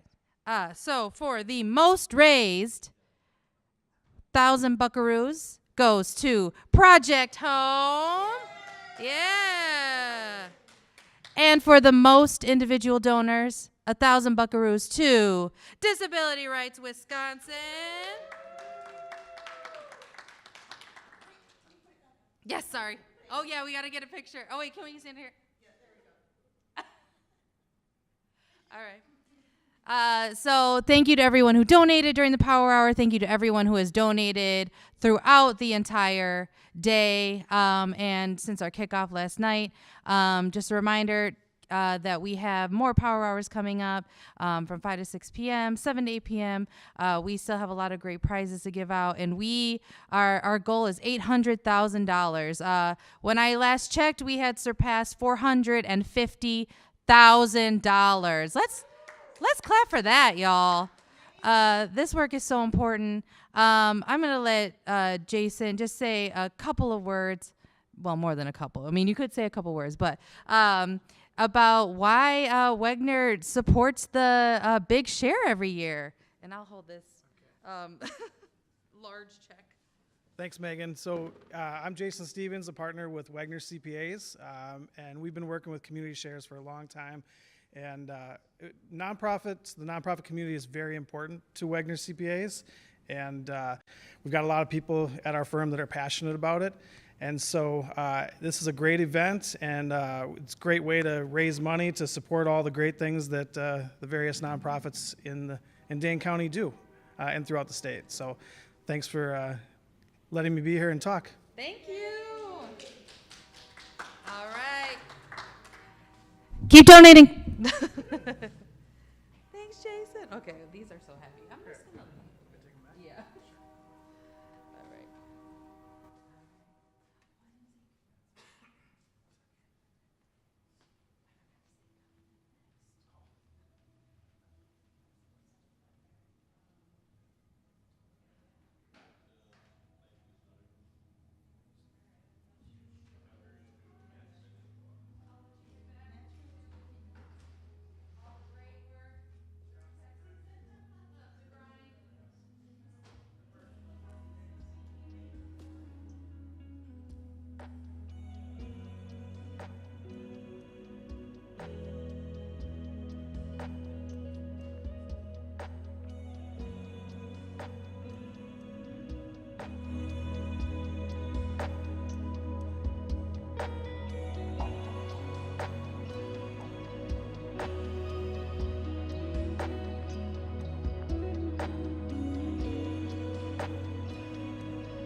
Denise Jess, Linda Sundberg Civil Rights Defender Award, nominated by the Wisconsin Council of the Blind and Visually Impaired. Image of Denise Jess, smiling with a blue shirt. Denise is sitting in a white room wearing a black shirt with a blue and purple shawl. I'm Denise Jess, the Executive Director of the Wisconsin Council of the Blind and Visually Impaired.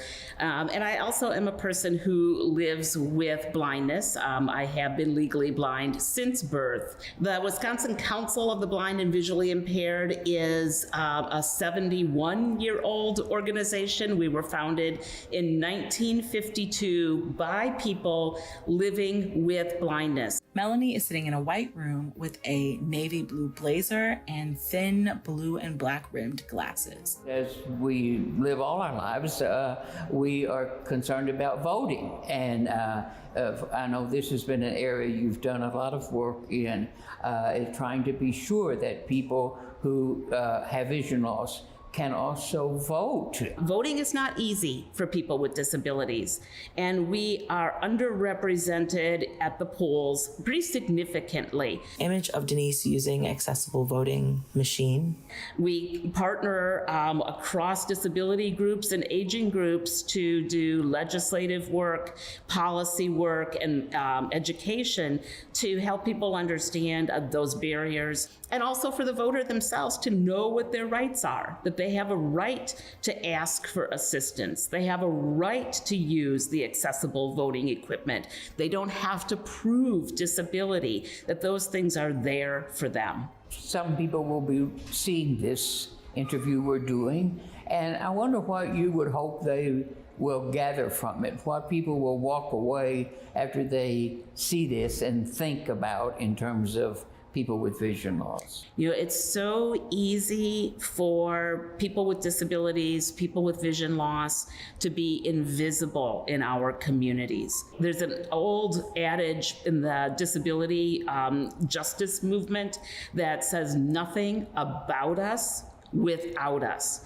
Image of Denise testifying. It's not my blindness that makes my world small. It's the attitudes and the barriers around me that make my world small. So being remembered, being included, having my voice honored, as you know, that experience is my truth, I think, is what expands the world for people with disabilities, and it expands everybody's world.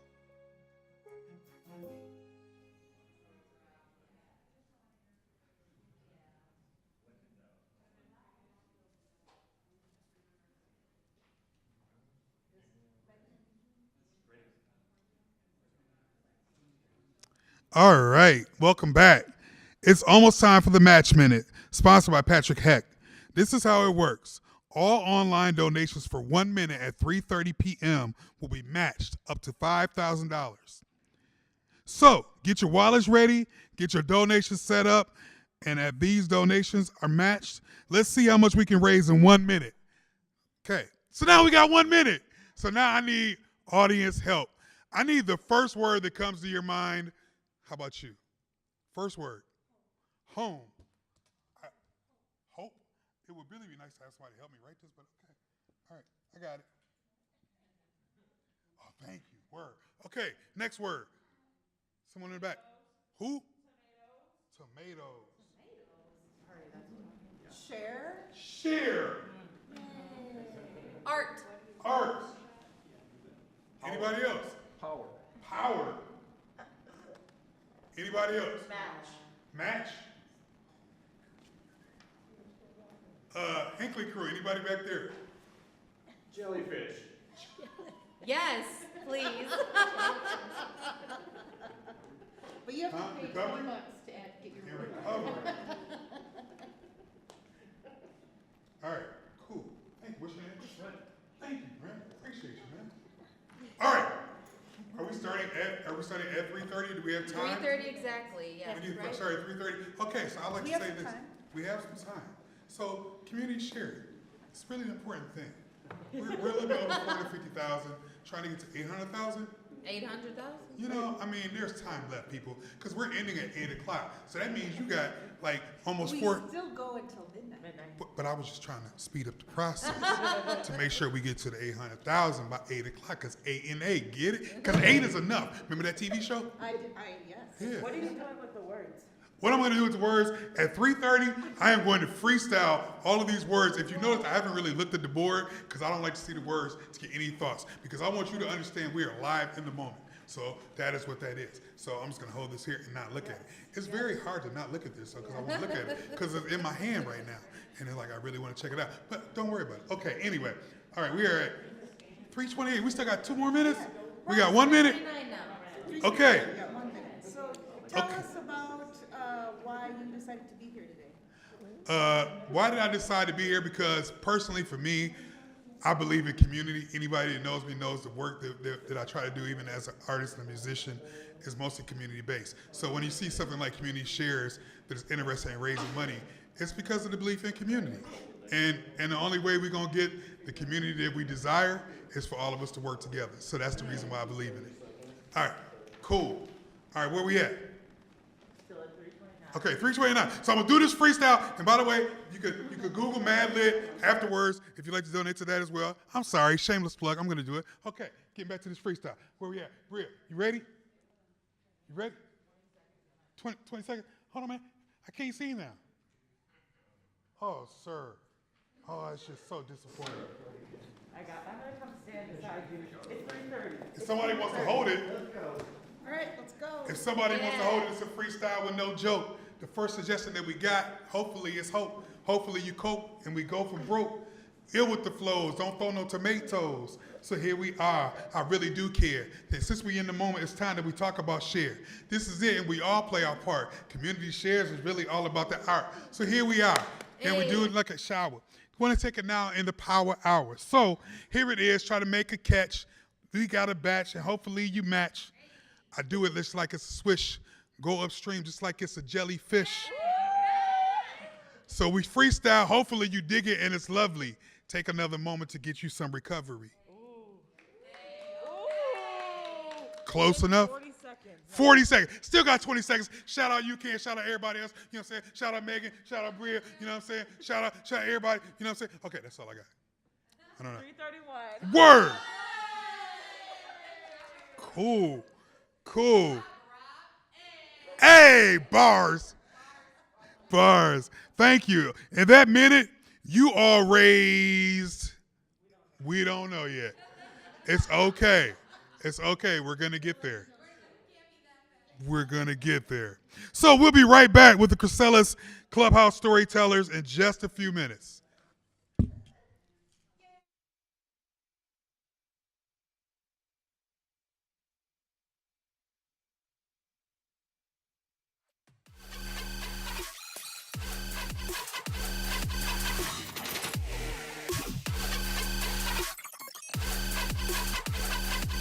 Revolution.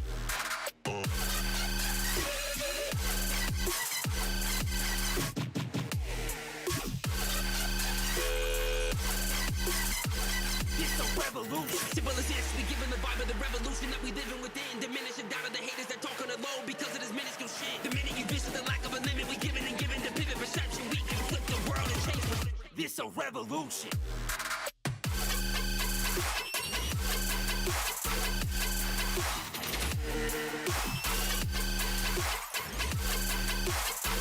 It's a revolution.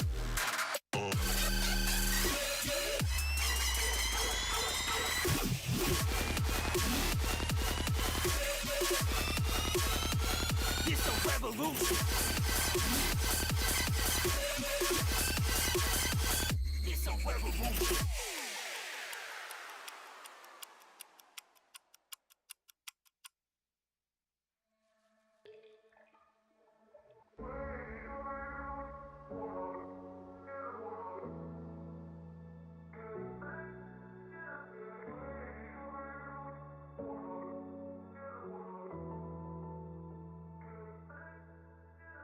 Sun is in my ear, talking about the good times in my life.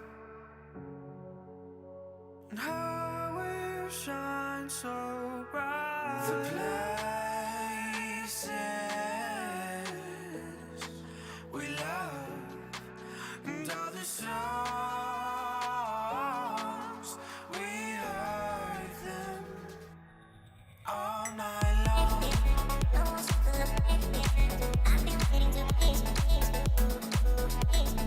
All night long.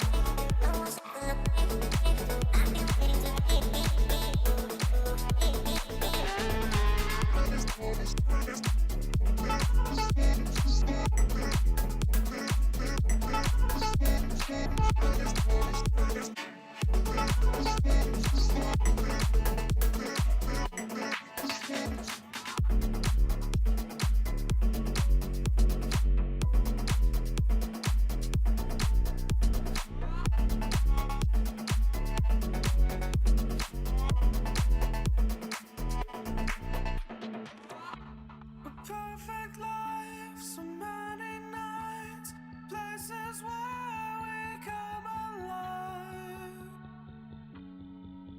Oh, alive. The places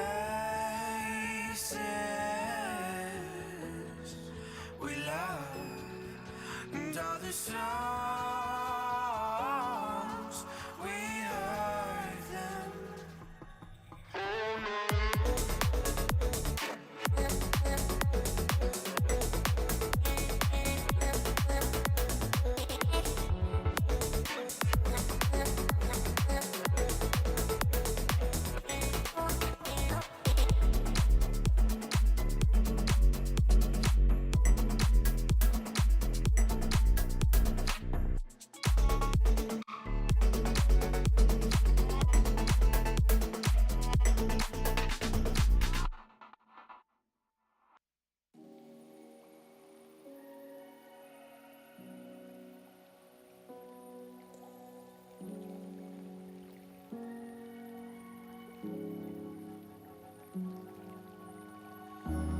Wasted too much time on you, and I don't wanna think like you do, 'cause I've not got the mind to find the truth. Taken all my life from me to stand right here and see that I always had the thing I need. I don't wanna look back, falling too fast. My heart's got bruises. Try to put myself first, but I can't, 'cause it hurts too much to lose this.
'Cause it hurts too much to lose this.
Word. Okay, welcome back, everyone.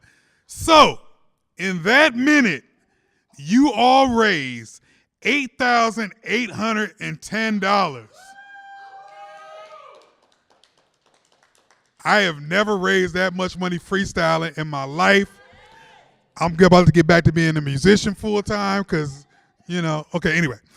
I have to thank Patrick Heck for sponsoring that match minute. Also want to give a shout out to one of our principal partners, Madison Community Foundation. So now we're entering the next portion.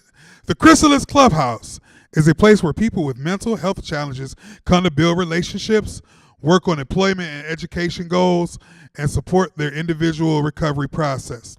The Chrysalis Clubhouse welcomes people with different abilities and is an exclusive, non-judgmental environment. We are a community of individuals who share our experiences, struggles, and tips with mental health and substance use challenges to assist in our recovery. Today, we will hear from storytellers Brent West and Felicia Inaccessio. Thank you. Did I get it right? Gotcha. Cool.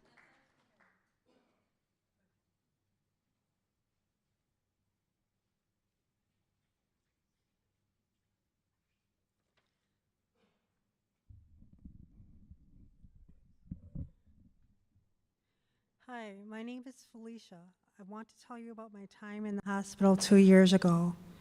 It was sometime during the summer. I decided with my doctor to check myself into the hospital. I was hearing voices. I had a med change sometime the previous year, and the voices had come back. Once I got to the hospital, I wanted to go home immediately. I was scared and uncomfortable, But once I got settled into my room and my meds were changed, I felt better. I took the advice they gave me, and soon I was strong enough to go home. I had a long road ahead of me, but I was determined to feel better. The meds were working, and the voices were reduced greatly. At first, I didn't trust the voices were almost gone. I didn't want to go out in public for fear that people could tell something wasn't right with me. It felt obvious that I was crazy. So I took baby steps and limited my time in the public. It helped a lot. I knew from past experience that exercise made me feel better, so I started exercising again. That alone helped my mood and sleep. I even joined a gym and tried to stick to a routine. Of course, I only went during the quieter times. I admit at first I was terrified of the other people, but I gradually got used to them. Once I realized that everyone was doing their own thing and no one even noticed me, I felt more relaxed. Some people even seemed friendly. I think this gave me the courage to venture out to other places. I went to the library. I love the smell of books. That was my favorite place when I was a child. I was thirsty for knowledge and wanted to learn more about myself. I found the self-help and psychology books helpful. I took a little bit from here and a little bit from there. I wanted to learn from other people's experiences and new healing methods. I needed new interests. Some of the books I read were cookbooks. I tried new recipes and new foods. I went to Cornucopia and did some artwork there. I have only been there a handful of times, but I plan on going to Cornucopia and Chrysalis more regularly. If I look back over at my struggles in the past, I can remember feeling hopeless and lost. I never even thought I'd start the recovery process, let alone recover. It all seemed so unattainable. Those were scary times, but with help, I'm on my way to wellness. I've started watching self-help podcasts on YouTube and thoroughly enjoy them. I have therapy once a week, which really helps. I'm still reading, exercising, and I try to get out of my apartment more often. I knew I wouldn't be able to start the recovery process without help from my Journey team. I don't want to minimize my role in my own healing process, but I'm not healed yet. I have a long way to go and can't do it alone. I want to acknowledge those that have helped me along the way. I wouldn't have made much progress without the kindness and understanding shown to me. I'm well aware it was a collaborative effort. I never want to forget the trouble I've endured. I want to thank everyone who helped me. Thank you.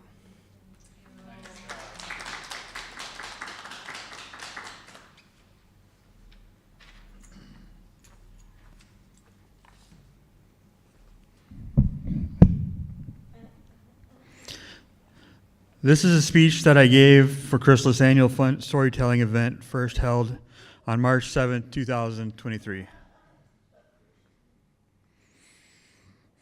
9 years ago, I was laying in bed with a lack of vision, hope, ambition, and energy. I was in the midst of a deep depression. The depression I felt at this time mostly felt like a separation I experienced between myself and my goals, values, hopes, and dreams. During this period, my mental health affected my work life, which increased my stress and affected my mental health for the worse. I was disappointed with myself. I knew more was possible, but I could not seem to manifest it. When I was eventually able to connect with a peer specialist through Chrysalis, I benefited from the experience. Peer specialists, I would come to learn, had lived experience with mental health issues and/or alcohol or drug addiction issues, as well as training to support people like me who have also had some of these issues. I have had the benefit of working with several helpful peer specialists at Chrysalis, including Eric Peterson, Jessica Perez, Andrew Lopez, and Matthew Strickland. Working with each of them has helped me to grow in my recovery. I have generally found peer specialists to have related experience to what I was dealing with, and these were people that took recovery seriously. I've also had the benefit of working with employment specialists at Chrysalis, including Ashley Staley and Julia Slotnick, and now currently working with a new employment specialist at Chrysalis as well. I credit Ashley and Julia for assisting me to find and maintain employment for most of the last 4 years. In 2019, I was fortunate to be hired for Chrysalis Pops. Chrysalis Pops is a nonprofit organization with Chrysalis. Chrysalis grows ingredients for popsicles in a local garden, assembles those ingredients in a local feed kitchen into a final product, which is then packaged and sold in our community. Working at Chrysalis Pops was a successful re-entry into the workforce for me, and I have been fortunate to continue working nearly all of my time since then. I felt that I was supported by Ashley and Jessica. Each of them helped me to identify my strengths, and it seemed like I had more strengths than I was aware of. These are strengths that I had forgotten and lay dormant during the depths of my depression. In addition to all these supports, I have received general support from Chrysalis. Sometimes I didn't feel heard, understood, or properly supported with other providers who often didn't have a great deal of insight into the mental health struggle that has marked most of my life. I have had some struggles that were a challenge to me as a person. The service I have gotten through Chrysalis and other healthcare providers has reinstated my humanity that was often lost in so many traumatic events throughout my life. I have much gratitude to the staff at Chrysalis who have reinstated my humanity by giving me a voice and a place to heal. I feel that some of the biggest changes between 8 years ago and now include the following. I have more autonomy than I did before. I am largely able to live life on my own terms. I am objectively healthier and more active now, both mentally and physically. My relationships are healthier and better. I am engaging people in my life in a more positive and constructive way. I made multiple changes in my life in 2016, 17, and 18 that have enhanced my life. I joined a men's group. I started seeing a new therapist. I started working at Solstice House and calling their warm line and benefiting from peer support through them. I began accessing resources through Chrysalis. These resources have worked together to help me to begin to heal from what was a very broken and challenging situation. I am very aware that the kinds of challenges I faced, people deal with every day. I have faced poverty much of my life, both spiritually and financially. I know that many have faced this and will continue to face it. I also know that mental health struggles are and can be a crippling issue for too many that affects their autonomy and quality of life. But I also know that with the right support, it can be possible to have positive outcomes in challenging situations. That is why I am here, because I believe in Chrysalis and their mission. Chrysalis serves people navigating barriers to the workforce by offering a job readiness program, individualized supportive services, and paid transitional employment. We empower our clients on their pathway to stability, security, and fulfillment in their work and lives. I appreciate each of you for coming out and for your generous donations. Thank you for Community Shares and Chrysalis.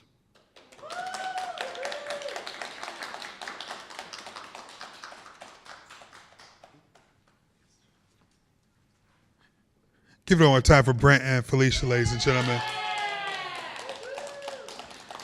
We thank you for your stories. We will be back shortly with the community-based arts engagement art panel. Cool.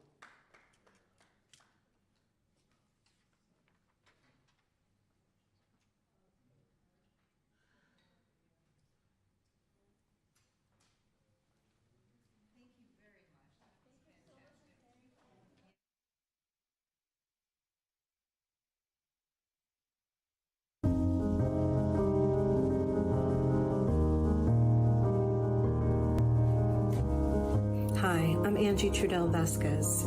This poem is called Look for the Helpers. 1. They move diapers, sanitary pads, warm clothes, a hijab, a sweatshirt, a pair of shoes. Open the door, listen to stories unfold from mouths full of bruised feelings, lumps in the throat, skin, skull itchy and ill-fit. There are some among us who lead with earth gifts, see a vision so clear they run to the opening, pour years into understanding, come to solutions, tap the best talent for the movement, the blood drive, the food drive, the winter coat drive.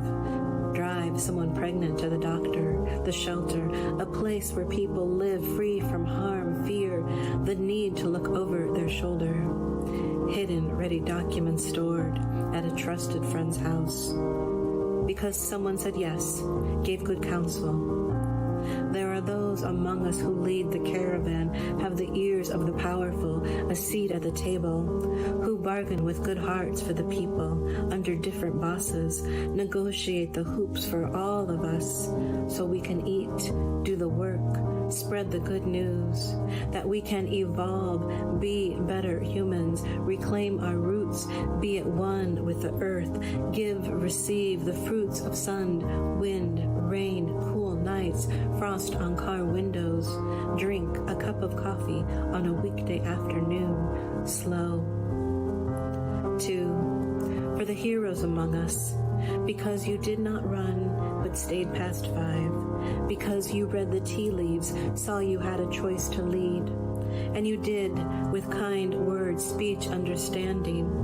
You saw the need for safe houses, jeans, clean diapers, giving a child a laptop when school went online. Adopt, change, rethink our next moves amidst turmoil, strange waves, sleep through another night, pantries full with culturally specific food for morning. 3, children play with fresh toys, soup simmers, tomato and garlic. There is nothing more homey than a grilled cheese sandwich on a rainy day, cocoa on a snow day, marshmallows, dry, cozy socks, safe, safe. Snow falls outside the window. People in waterproof boots wait on the corner for the bus. Flowers droop on the grass. Squirrels hide in their nests. Rest. Spring will come. Summer. New litters. Robins will return. Renewal. Renew. New days to come. 4. For the woman who stayed late, took the phone call with her coat on, keys in her hand. For the driver who asked no questions, but quiet, dropped off the weeping passenger, waved off payment. For the child who did not go home to a violent scene, but moved to a shelter with his family dog, sister, and mom. For the single father who kept his child from harm, sought help from his local shelter. For the advocate who keeps the door open in a pandemic, pays young men who can't read, cash, out of his own pocket, to pick up litter in the streets, counsels them for free. For the director who, after 20 years, retires to garden, be a full-time grandma, who knows the pain of her clients firsthand. For the legal advocate who leads, for the survivor who speaks their truth, for the ASL interpreter who is at this reading, for the politicians who support our work, the judges who see the truth, etched in the faces of the humans in front of them, tend to their wounds, be civil. For the way some show up day after day, do the work, run towards the fire, break the window, climb to the second floor, drop babe safe on blankets below. Neighbors run on the ground, arms outstretched to receive.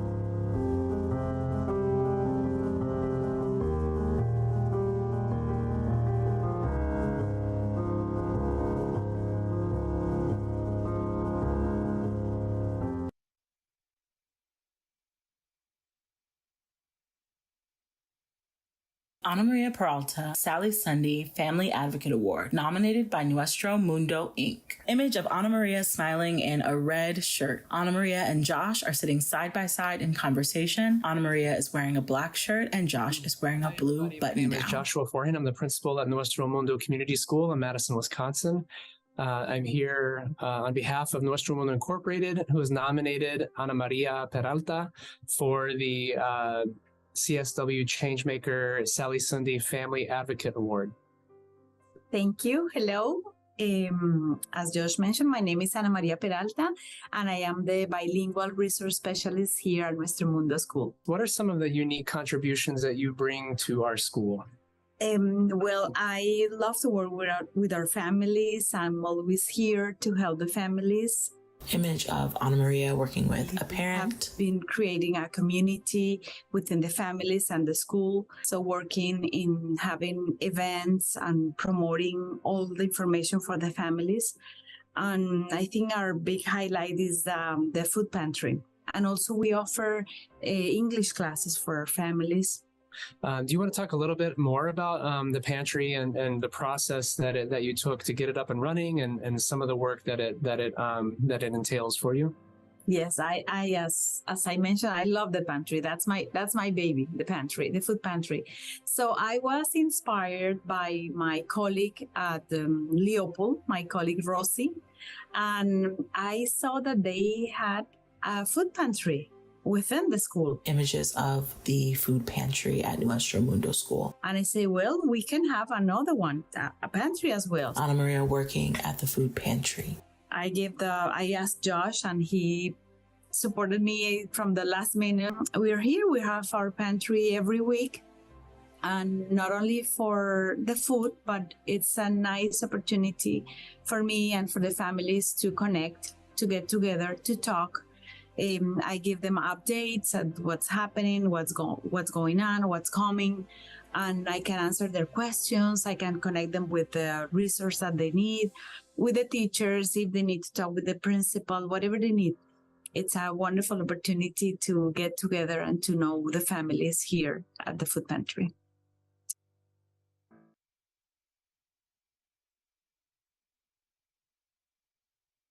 Warning, this video contains discussion of suicide. Marin Mark Dennings, Liesl Blockstein Community Leadership Award, nominated by the Wisconsin Conservation Voices. Anne and Mark are in conversation in a white gallery. Anne is wearing black with a multicolored scarf. What are you most proud of in the work that you do?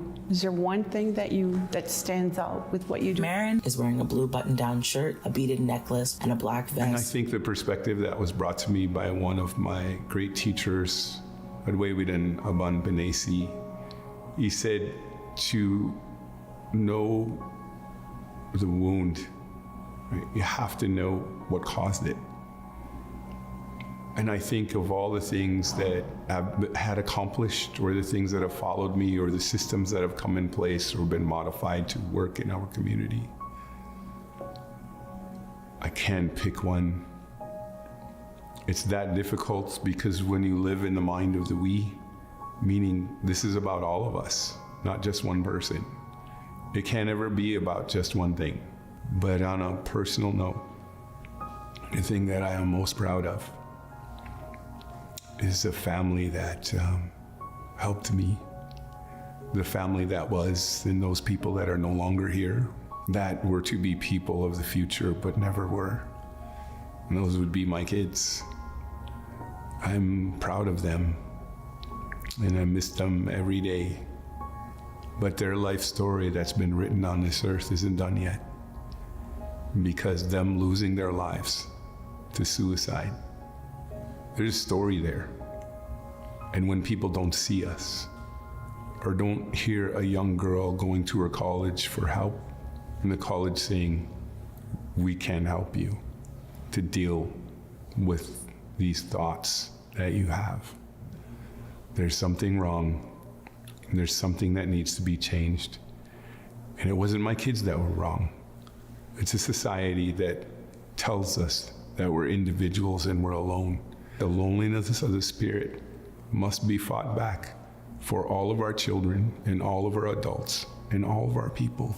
Pink-toned image of Marin walking with one person in a city street. Marin is holding a staff in the air, and the image reads, resist. In loving memory, Isabel, 1994 to 2016. Sawyer, 1988 to 2019. and Taylor, 1987 to 2016. If you or someone you know is struggling, call 988, the Suicide and Crisis Lifeline, available 24/7 in English and Spanish.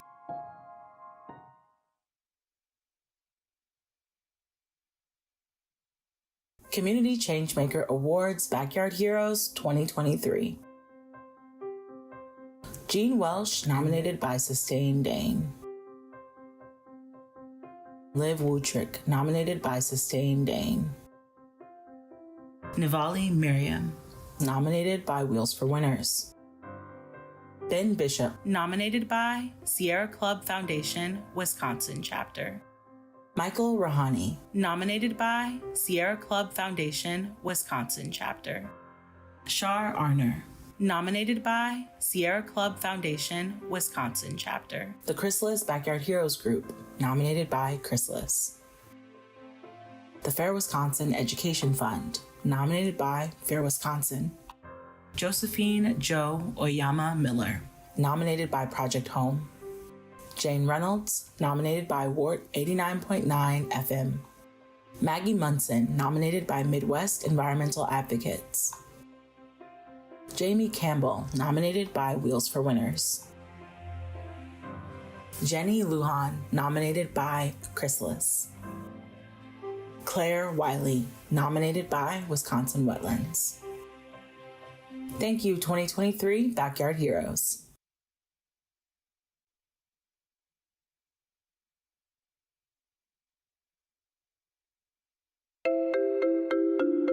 Natural Circles of Support is an approach to working with schools to address racial disparities, to racial inequities in the schools by bringing Black students together in circle so that they can have a space to explore their own experiences. Some of those are a lot of their frustrations, some of those are their hopes and dreams, but I have a space that they define where they feel supported and where they can bring each other support. And then engage with questions to arrive at solutions, ways of addressing issues that actually make sense. They're complex issues, and they're issues, they're perennial. They're issues that show up year after year after year. They're not gonna go away, they're structural and systemic. But we don't stop there, because the next level out is that we work with schools to develop a leadership team, what we call a professional learning community, but it really is a staff leadership team made up primarily of staff that students themselves have named as people who have provided support, who they feel as supportive. Now, often these staff members don't know that. And so there's a little bit of treasure hunting we do. And then that group becomes, in a way, a circle around the circle. It's really, really important that students come away feeling like if we come together and we come up with ideas, there are people in this school who will help make it happen. The next thing is that same group of staff members, that PLC, they are networked in schools. Schools are ecologies of communities, and each of those staff members will have their own group of other staff of peers with whom they have relationship and who they can then draw into this work or connect this work. And this is how we build out such that we begin to bring about, I wouldn't say systemic change at this point, but we do begin to influence the climate and then the culture. And as more and more people are brought in and our relationships evolve and change and strengthen, and then with that our practices, our beliefs, then we begin to change the culture and then the systems change.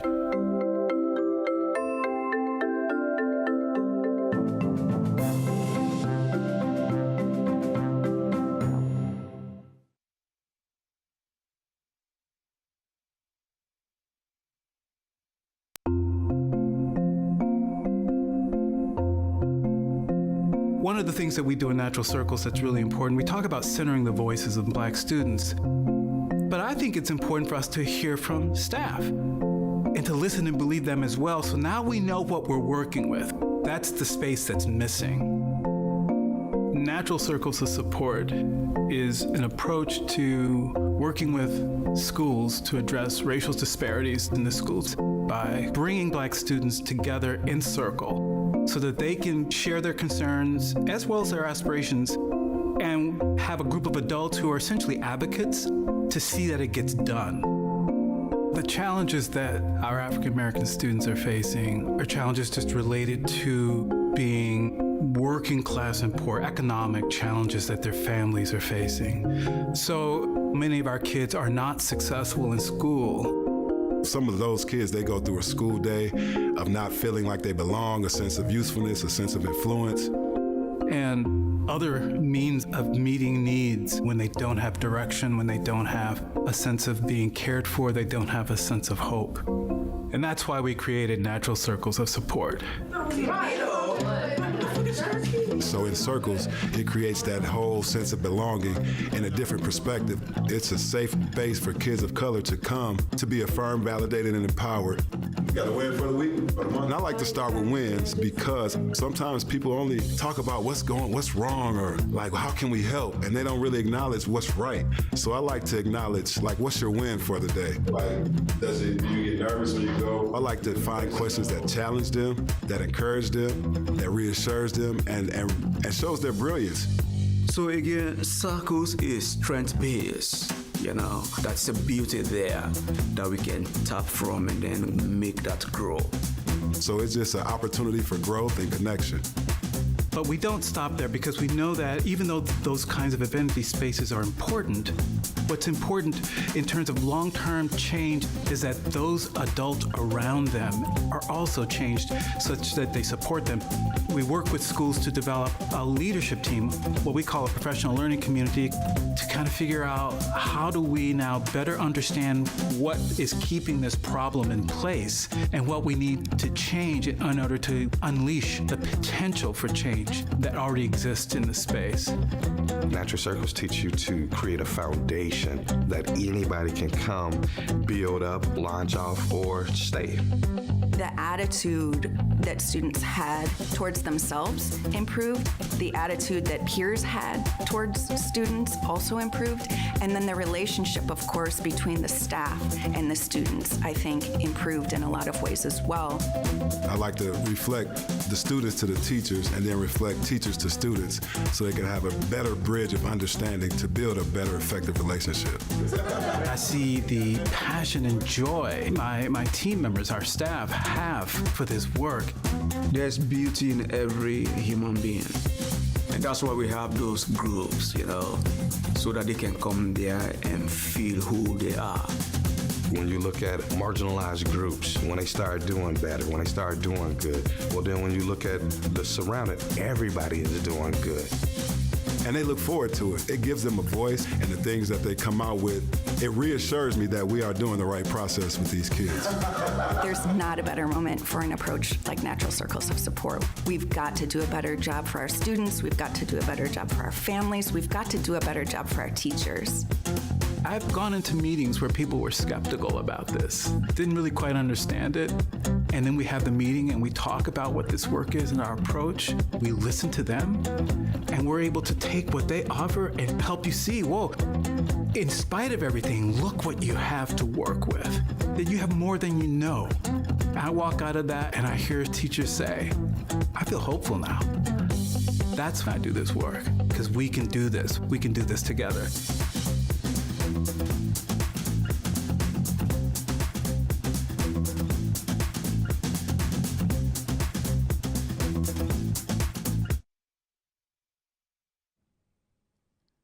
All right, everyone, welcome back. So we are now entering our panel discussion titled Community-Based Arts Engagement at the heart of social justice in Wisconsin. Create Wisconsin has been a community shares agency for over 20 years. Its mission and purpose are all about activating community-based creativity, engagement, and investment that is at the heart of social justice and benefits everyone, everywhere in the state. Join Create Wisconsin for this Big Share panel, which will feature authentic, unique examples of effective, rooted, creative placemaking and opportunities in Madison. Ann Katz of Create Wisconsin is joined by Alex London from Bayview Foundation, Justice Castaneda from Community Wealth Development, and Jim Krell from Art Lit Lab, the wonderful place hosting us today. Ann, take it away.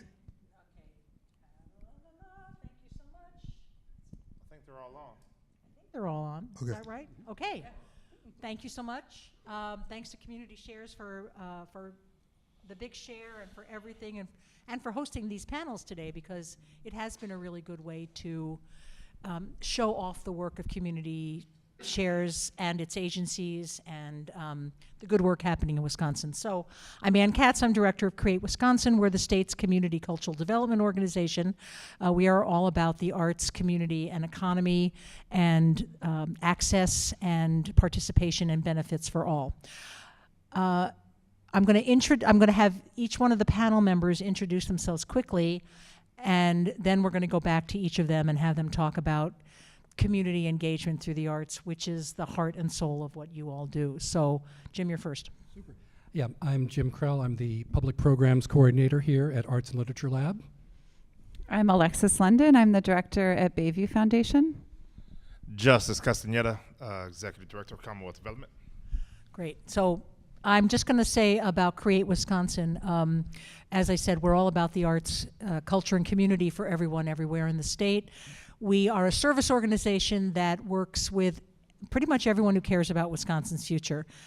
The arts world, for sure, and local government, economic development, education, politics, again, everyone who cares about Wisconsin's future. And what we know is that the arts are the universal language that brings us together. Everyone has some kind of creativity in their lives. Most people don't call themselves artists, but everyone is a creative soul, and the arts really make us human. And so today, that's the work that we do, again, in every corner of the state. We help people, organizations, businesses, and communities figure out how to make the arts come alive and, again, get everyone to benefit. So we have 3 leaders here who are doing that work on the ground, from the ground up, and I'm going to hand it over to them to talk about how it works in their organizations, why they're doing it. They know what to say. So Jim, you're going to go first. Sure. Very good, and thank you. And we're on a wide shot so people can see my notes, but that's okay. Where are we going? Where do I look? It's fine if they see my notes here. But yeah, Arts and Literature Laboratory here. We're hosting the event today. And my colleagues Jolynn Roda and Rita Mae Reese picked that name deliberately, not only to reflect the interdisciplinary nature of the organization, but also because abbreviated it is ALL, or all. And that is sort of the spirit behind the organization, Arts for All, trying to increase access and availability of the arts for a wide range of audiences and artists and so forth. So, serving underserved people with underserved backgrounds or different levels of experience in terms of artistic training. And we're essentially a nonprofit, community-driven arts center here in Madison. And we're interdisciplinary, so we support the visual arts, literary arts, performing arts, as well as an important educational component with adult and youth education programs. So in terms of integrating people into our organization and making sure they have access to the arts, that includes inclusion in our programming. So over 50% of the artists featured in various programs in those interdisciplinary areas are from marginalized groups or groups that are underserved conventionally from the art community. It's also an important goal for us to pay artists to provide different means of supporting their art-making practices, either through payment for their exhibitions or, as I'll get to in a moment, teaching opportunities and other ways to support their ongoing art making. And broadening the programming that we have here, like with our Indigenous Arts program, with a couple different components, one being an art market. We've done 2 different Indigenous art markets so far. And we also have educational programs, both for adults and youth, teaching Indigenous art-making skills. And we have to thank Dakota Mace, artists Dakota Mace and Paige Skenendor, for really taking the lead on those programs. shaping them into the successes that they've been. And our role is to help facilitate those ideas. So bringing in ideas from the outside and providing sort of an infrastructure for those activities. Other issues in terms of access and outreach. Each summer we do a youth summer camp for the arts. Very successful program. We're gearing up for that because it's a lot of work. So we're looking for that in the near future. And various means by which we provide financial aid or different financial aid or scholarships for those programs. So for the summer camp, about 1/4 or about 160 spots are set aside for scholarship students or financial aid students to make sure that they have access to some wonderful programs and some wonderful art making opportunities over the summer. And as I mentioned before, that's also a way to support teaching artists with providing them with income. Other outreach programs we have a partnership with the Dane County Jail social workers and UW faculty to organize a monthly arts program for incarcerated individuals who can do arts projects with their children. So a way to bring those families together and have art be a part of their a positive experience through this monthly arts program. And other activities include a senior sewing program, which has been very popular, working with the Newbridge Senior Center, teaching sewing skills to senior citizens. And we've included now a new section of that program for Spanish-speaking individuals, so with a Spanish-speaking instructor. I have one more card to look at. I can't remember if I should pass it on to the person. I meant to look at that clock and time myself. So I was juggling the cards and the clock, but oh, very good. And just to recap, again, what we do in those areas, in the visual arts, as people can see in this very room, we have galleries for exhibitions. Currently, behind me and to the left and right of me, you can see Brenda Baker and Bird Ross, their work, and in the next gallery, work by Helen Lee from the UW Glass Lab. So a range of artists coming through, a range of experiences. We also have professional development programs, again, for people with a range of experiences.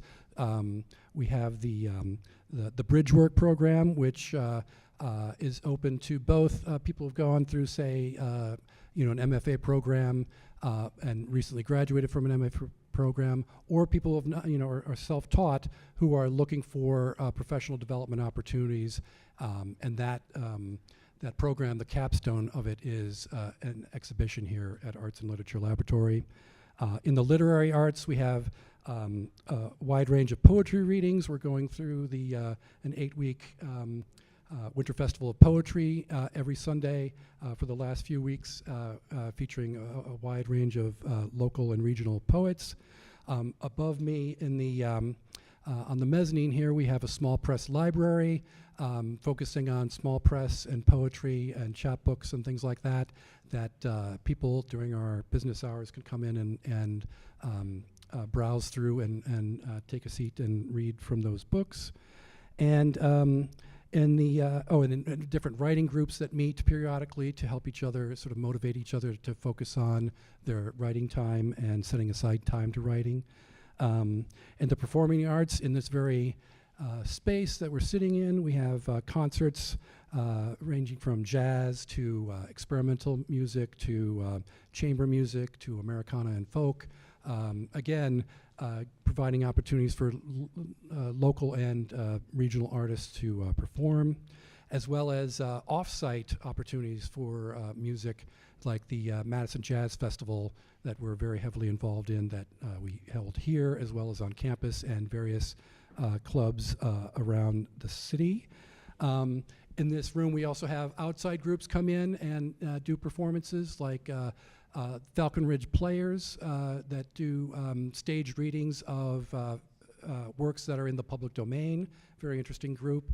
And for Matt's Last Theater that do sort of Brechtian work, and they're doing social justice, and they have a adaptation of Mother Courage coming up in a couple weeks. And then I work on a film program called Mills Folly Microcinema, a monthly screening of experimental film and video art. And the outreach component of that is every 6 months we do what we call Project Projection, where it's sort of an open submission process, and we try to have it as close to sort of an open mic format.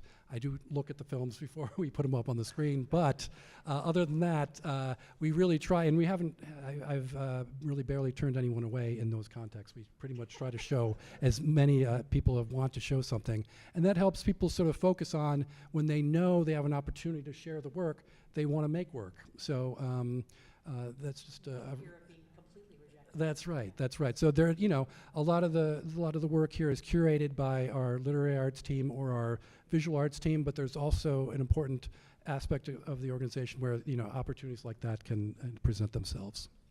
So cool. Very good. Alexis. Super cool. I had no idea Artlet Lab did that much. I'm so impressed.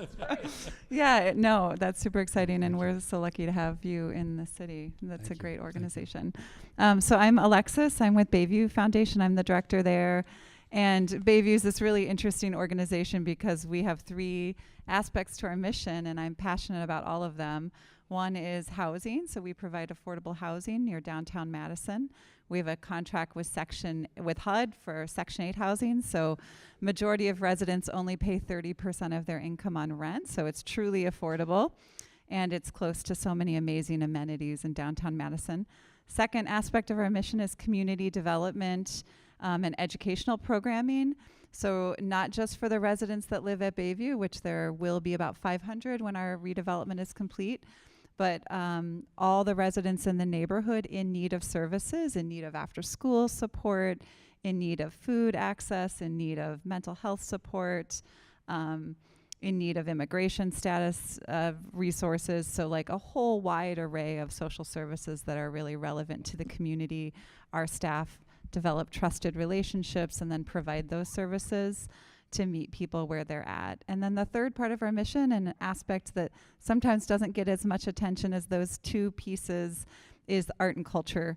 And this is what I am most passionate about. I'm excited about all of those other things too, but I went to school for community development and art making, and I think that it truly is the thread that binds things together, and I feel lucky to work in an organization where it's place-based art making, and so we actually, residents are involved in community-focused art pieces and creative development. So it starts with developing skills, getting artists from the community to come in and teach at Bayview. And so there's all different levels of engagement. It's from early childhood through elementary, through middle and high school, through seniors. And then residents who engage in these projects with artists, teaching artists, professional artists, they're creating art about themselves, so they're representing themselves. They're learning the skills to do that, and then they're taking it a step further and then creating cultural pieces that then either are for themselves, for their community, and or for the wider public to consume or to enjoy. And so we try to hit those 3 levels of development with arts programming. So it's about that personal fulfillment, about that skill building, and then ultimately about representation and inclusion. There are very few opportunities for low-income communities, marginalized communities to have access to arts programming in a way that is really relevant to them and responsive to their needs. And so when you create art in community, like where people live, it actually creates opportunity for them to have a voice in this bigger dialogue around art making. Bayview, as part of our redevelopment, we've really centered art.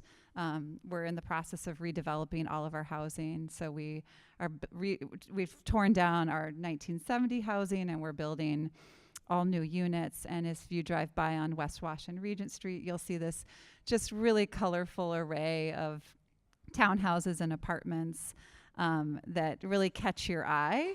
and they call to be looked at. This community is desiring attention, is wanting to have people notice them, not just the cultural diversity of Bayview, but the rich history, the beauty of the community, the residents. And art is this amazing opportunity to do that. So when you add color, when you add light, when you add representation, it really gives voice to the people who live in that community. And that's something that Madison desperately needs. We need more opportunities for communities that are low income, diverse communities, to have access to having a voice in the cultural landscape. And other people, the rest of Madison, who are driving to the Capitol, driving to the farmers market, to be able to see that and to take it in and understand that this community is for everybody. It's for all of these different segments of the population, and we need our landscape, we need our buildings, we need our green space to really reflect all these other communities and not just a dominant white upper middle class community. And so we have murals on the outside of buildings. So we have one mural that's on the corner of West Wash and Regent on our 48-unit apartment building that's called Hope Finds a Home. This was designed in collaboration with a group of 3 artists who were the facilitating artists, and then we had over 70 residents of all ages participate in its creation. It was painted on parachute cloth, and then the artist adhered it to the side of the building, and it's just this really bright, colorful, very eye-catching piece of artwork that I think has gotten even almost as much attention as the new housing has gotten. So that's really exciting that art's getting that much attention. We're about to do a request for qualifications for a second mural that will actually be a little bit larger, and it will be on our 25-unit apartment building that just was built this summer. And this will be a piece that's about water and land acknowledgement because it will be facing the bay. It'll be facing Monona Bay. So it's a great opportunity for the landscape to have the building to have a conversation with the water. And we're trying to find an Indigenous artist who would lead that project. But part of the redevelopment is the housing, the community center, and the art. So throughout the campus, it's about a 6.4 acre campus, there will be 20 public pieces of art, either inside the building, the new community center, or on the buildings or on the campus in some way. So every opportunity we have to look for a way to do something creative, something that represents community and beauty, we're trying to take advantage of it. So another opportunity is the playground. We're integrating artwork into the playground. The playground itself will represent a fallen oak tree, which is what the land was before it was redeveloped. And so that bur oak, well, it was home to more than 500 different species. And so we're trying to do artwork in that playground that reflects all of those little animals that found some refuge in the oak trees in Madison's oak savannas. So this is like what I'm really passionate about. I'm really excited about these opportunities, and really having the opportunity to talk here about it is exciting to me. I think I've used up my time, so I will pass it on to Justice. We'll have a little more time to elaborate when you're all finished with the presentations. Okay. What's up? That's a lot. That's a lot. Hey, I'm digging the tree. I'm looking at that tree. I always like it. Anyway, to everybody else on video, you guys can't see this tree. Trust me that there's a tree and that I'm looking at said tree. So Commonwealth, I'm listening to Lexi and about the synergy between a lot of things that happen in community development and the way it all comes together in Commonwealth. It's kind of one of those stories. Was founded in 1979 as a violence prevention initiative. And I don't know if they necessarily would have called it an initiative because, I don't know, it sounds so technical. But basically what you got is you got a situation from 77 to 79, and I was born in 79, so I don't remember this. But you were told this. My father was probably part of the problem. No, he was there. the Willis Street corridor is kind of in planning speak. It was the third kind of major gentrification in the city of Madison. The first one was obviously the first settlement right over here on Dayton Street. The second one was the Greenbush, which is why I think the retention and the work that Lexi and Bayview are doing is so important, just because that was kind of the last semblance of actual both diversity and also just real housing in that area. And then the third one was the Willis Street area. And in the 70s, late 70s, it was considered by the city as blight, and there was a lot of tension around the future of the corridor.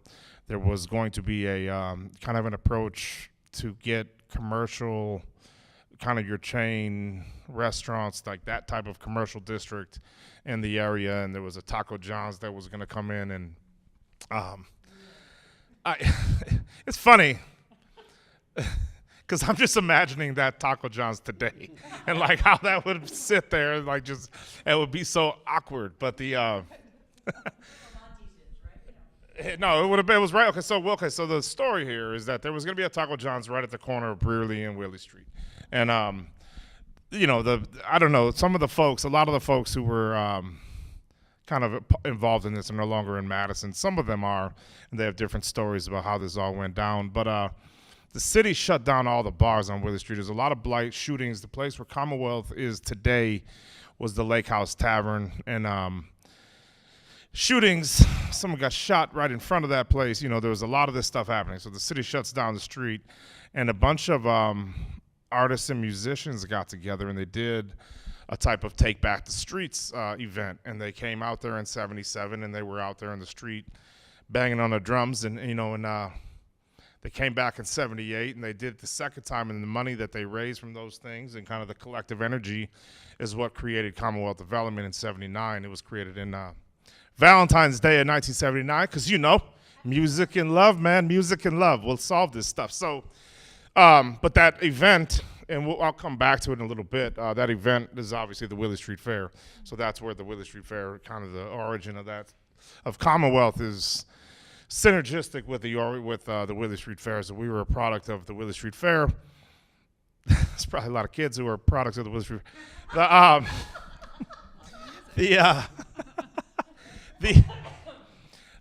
So kind of thinking about this and going back, I've said this in different spaces. I'll say it again. In terms of community development, community to me is a verb. It is a process. It's something that's happening. It's not a destination or a noun. It's something that's happening. And when you think about that in terms of Commonwealth's approach to violence prevention, the thinking was the way that you address violence over time is you create and maintain low-income housing for residents and for families. We'll bring that back to the artists in just a second. You develop an economy in that area, and then you train people to work in that economy, and that's how you actually address violence. So that's what they did. So they started buying property in the Willie Street corridor, and along Willie Street and in some of the adjacent streets, and fixing it up, and then creating low-income housing. Now, the Willie Street Fair. So all this is happening concurrently because the Willie Street Fair is also evolving over the years, and it's really interesting because I know so many of these people, but when you read the posters and you see, I see these folks, and I see, in their heyday that they were out there at this Willie Street Fair in the 80s, especially my dad. And I know there's pictures I have, some of the earliest pictures I have of him and I are on the Willie Street, at the Willie Street Fair when I was a little kid. I'll just show you guys that at the end. But so in 87, they create a business incubator. The second part was, so first part is healthy housing for residents and families. Second part is equitable economic development. So to create the business incubators, and the first one was Madison Enterprise Center, which is a partnership at the time between Mayor Sensenbrenner, MG&E, and Commonwealth Development to create this space. And it's hard to get a straight line into this, but part of that space was always the gallery. I'll come back to that in a second in terms of economic development and the arts. So there's a first stage incubator that we create, 91, Commonwealth starts working at East High School with high school students to do job training. So that was where the first part of our workforce development, which is the training people to work at the businesses, comes in. We started working with them. 96, we create the second stage business incubator, which is Main Street Industries, which is right down the street here at where Giant Jones, Old Sugar Distillery, Community Shares, Wisconsin's in there. That's the old Greyhound bus depot. And then in 2000, early aughts, we created our first big housing project on Main Street, the Yahara Riverview Apartments. Programs are all expanding. Willie Street Fair is still evolving. In the early teens, we started working with the city of Madison to support a lot of really amazing work that was going on in the Meadowood neighborhood on Madison's west side. There was a lot of things that changed about Commonwealth in terms of its focus, including the way the board was structured. It once upon a time was a membership organization that was very much central, or it was exclusively centered in the Willie Street area. There was a lot of thinking at the time going on about, like, if we got this thing and it's working, do we have some type of responsibility to support other neighborhoods in the city? So we ended up going to Meadowood. And today, this is kind of where we are. We have, we right now, kind of all this, we still create and manage housing, the healthy housing component, and a different panel sometime. Maybe I'll talk about the idea of healthy housing 1, 2, and 3. But the idea of housing being affordable to folks, also tenure is it's as important as getting people into housing. So stability in housing is as important as just getting people into housing. And so if you get people into housing, but the neighborhoods are turning over at 50%, that's not doing what you're trying to do in terms of stable housing. So that's a big part of it, which is working with folks. And I think, for a lot of folks that work in low-income housing in general, because America, income is very much tied to health. And so you recognize that when you're working with folks who are struggling in terms of just income, that they're going to be struggling in a lot of their areas. And so if you're going to house them, and that's your model, if you will, you can't act like it's a different situation. So that takes a special type of communication and relationship building with the people who are living in your housing. And this is a very real thing. It's very sacred to us. The people that live with us, I'll get more into it in just a second, but they're very beautiful people, and like everybody, and the way that we integrate the housing into every other part of the fabric of a neighborhood is very fluid and real. And so making sure that you're establishing those relationships and keeping people there is very critical. So the economic development, we still have the incubators. We've been, in terms of supporting that stuff, it's one of the things, the number of businesses in the range of businesses that have started in these incubators in Madison's East Side and that are still here, it's phenomenal. I mean, things is, the RP's Pastas and the Shop Bops, but also a lot of our coffee, a lot of our food. A lot of this system has been supported through these incubators. The Madison Recycling Program started in the incubators, so there's been a lot of use and a lot of examples of the versatility of it. And then our workforce development, where we started off just at East High School. Right now we work and support the career centers in all 4 high schools, doing the youth apprenticeship and experiential learning for the school district. And then we have our programming in all the high schools. And then we have a number of, I'm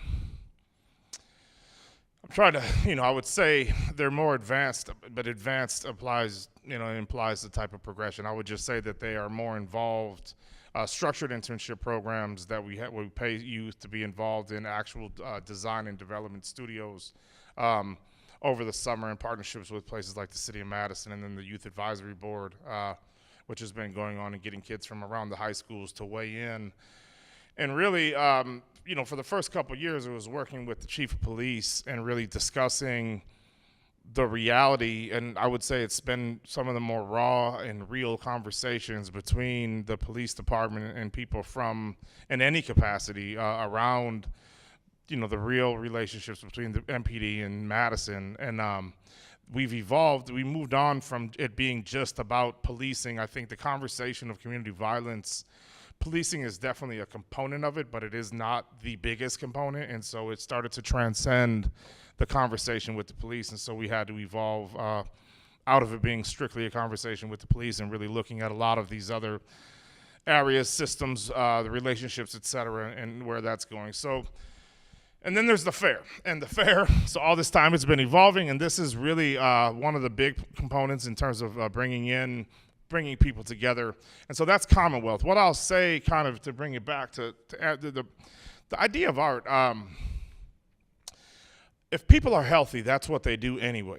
This is the thing, like if people will argue about the prehensile thumbs or fire or all these other things that make us unique, but the idea of artistic endeavor where you're creating something for the collective at an optimality where you're not taking anything from it, that is a human thing. And when we're healthy and when we're given the space, that is what we do. And so I think that's right. We're into it. And so when people say about housing, I always say, well, imagine the first time you ever fell in love. And it doesn't have to be with a person. It can be with reading or writing or running or cooking or painting or whatever it is. But can you remember that feeling?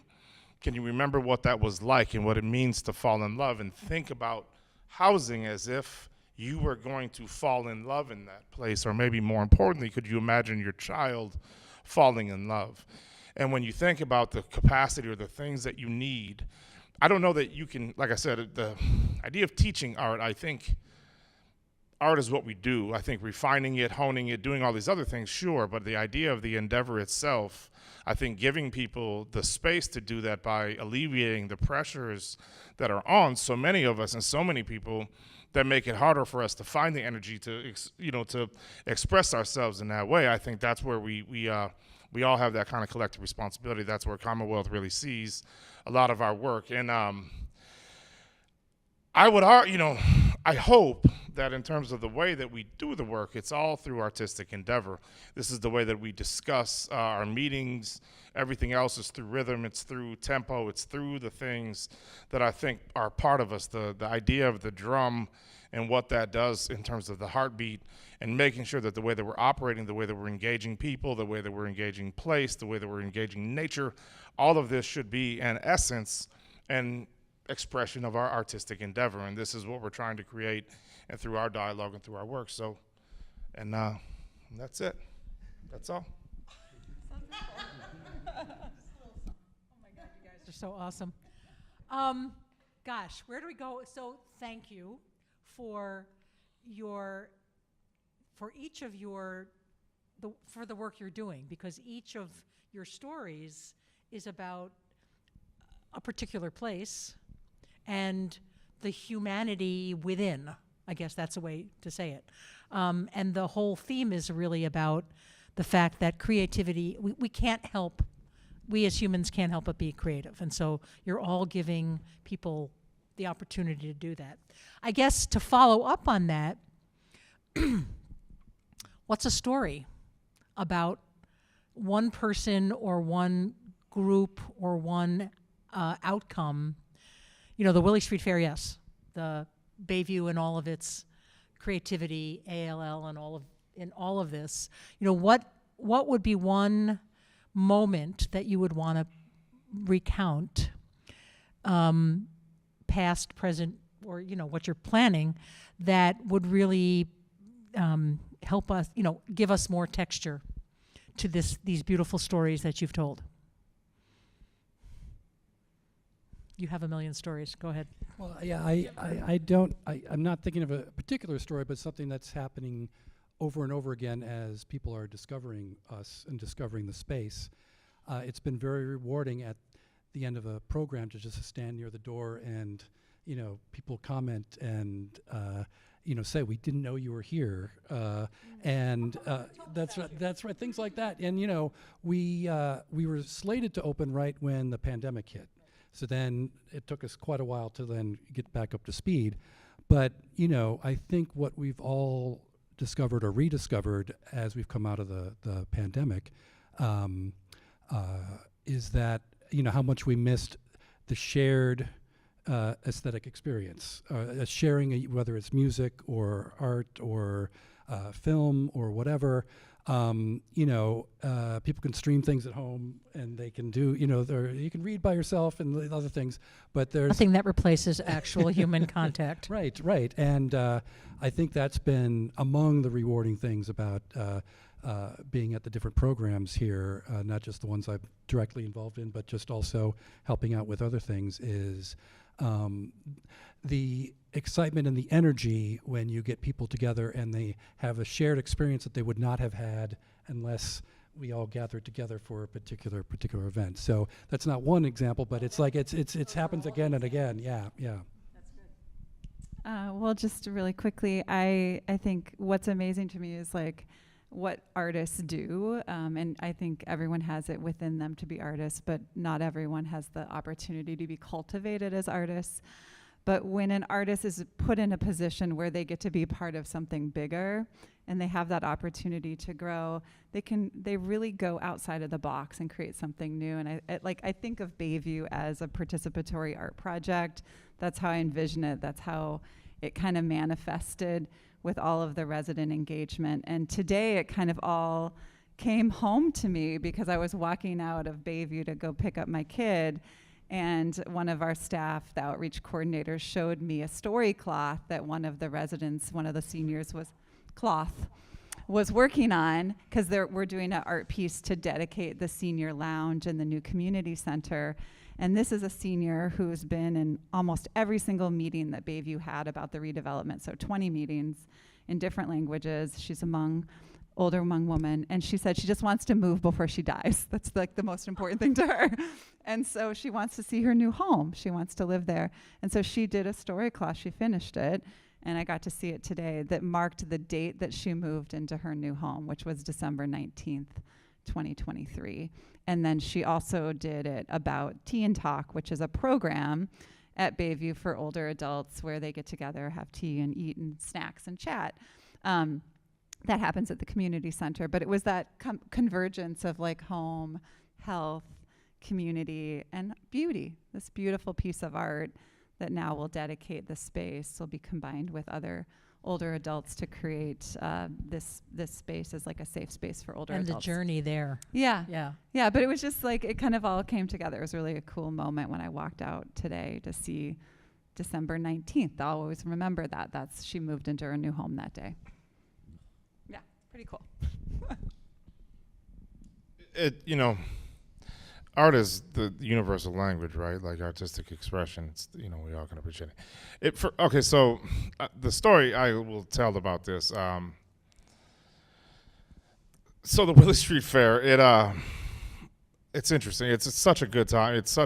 I think Madison, when you're here all the time, you take for granted how amazing the summers are. And the idea of access to free music at such a scale. It's, I left for almost 18 years, and coming back, it's just this thing where we do this.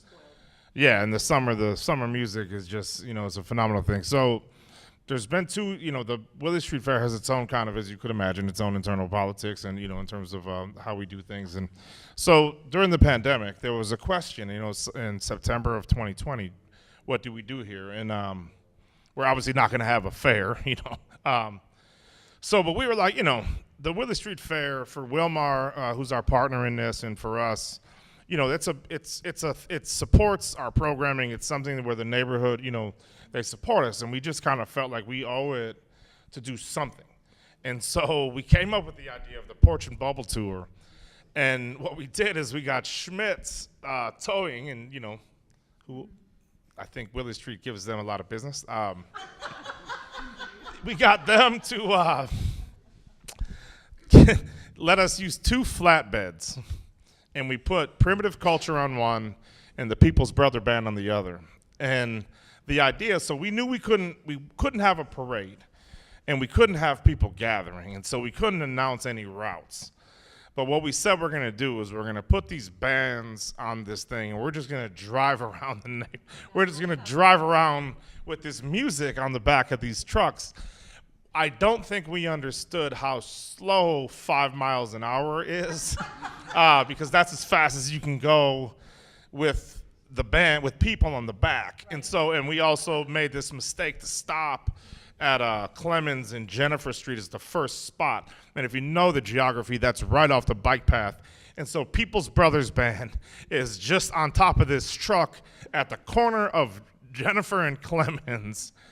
And like, it reminded me of the Pied Piper in a way, because people started coming off the bike path, and then we're like, all right, people are congregating, we got to get out of here, so let's take off. And then we go 5 miles, and we're like, nobody is going away. And so we had to like drive around the neighborhood trying to lose people before we could stop again.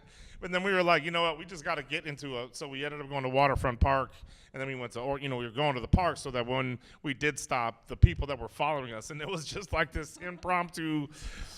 People were desperate at that. But the point of that though is some watching kind of people, engagement, right? And watching people come out on their porches just to dance. And even for me, one of our vice president now on the board, he said, I didn't know how much my brain and my body and my soul needed this right now, is just to hear this music and to see people dancing and just wanting to dance when we've all been kind of inside. So that would be the story right there.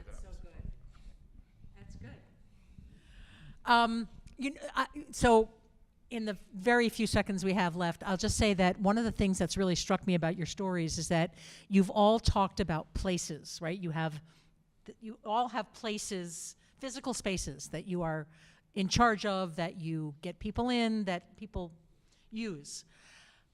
I don't mean this in a bad way, but they're just spaces. And what's important is how they come alive. What you've talked about is how they come alive. So, the colorful beauty of Bayview in its new iteration, and I have to say I have a long history with Bayview, and I'm so thrilled to see how it is now. So congratulations. But it could have just been your basic gray cinder block like it was, but you worked hard to get that color and texture into that space so that it would be inspiring. And here we are sitting in this art gallery, which is a bunch of blank walls, until you give it color and texture and the creativity, and not only your housing, but the fair. And now I'm going to have this image of like the flatbed tow trucks going 5 miles down the road. But I deal with a lot of people who want to have a building. They want to have an art center. They want to restore a theater, which is great. But I always say it's not about the building. It's about it's what's in the building. It's how you use the building. It's how people relate to the building.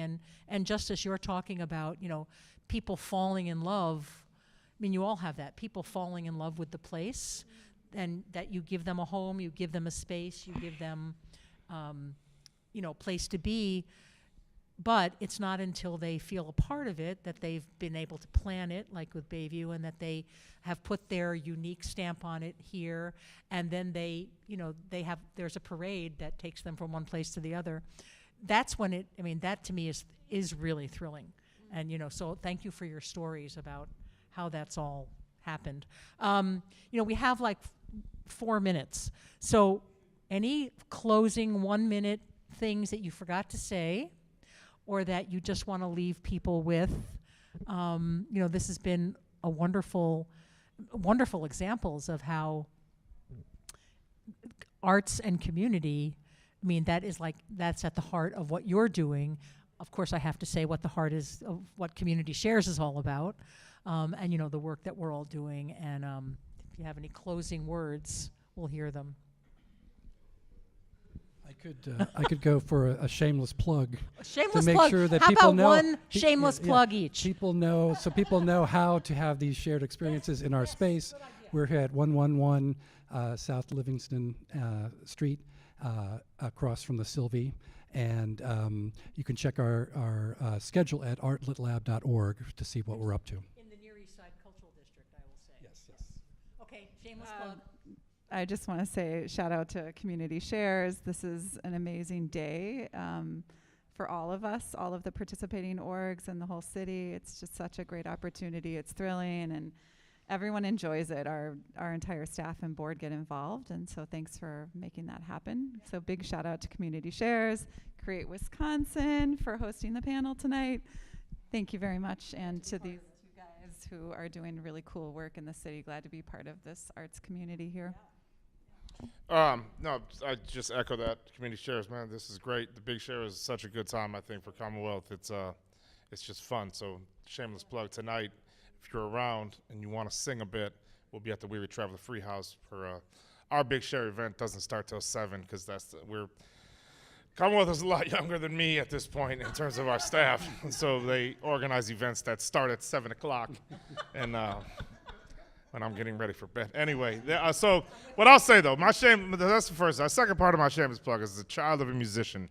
Pay artists better and invest in the arts. It's I would say that in terms of municipal return on investment from a strict economic development capacity, and from that perspective, the best thing you can do for a city is invest in immigrants. And the next thing, invest in the arts. In terms of the long-term return on investment, if you have an infrastructure that supports immigrants always and support the arts always, please do so. And I think artists, we take it for granted. I believe that. And it's very easy to ask people to do things for free. I think people ask, why do I donate or pledge to WART?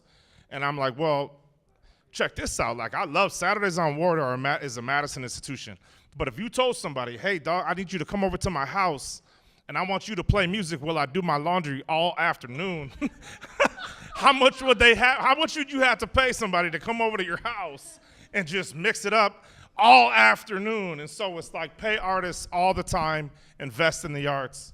I love the Big Share. Thank you, guys. Oh my gosh, great way to end. Thank you all so much. Thank you, Community Shares.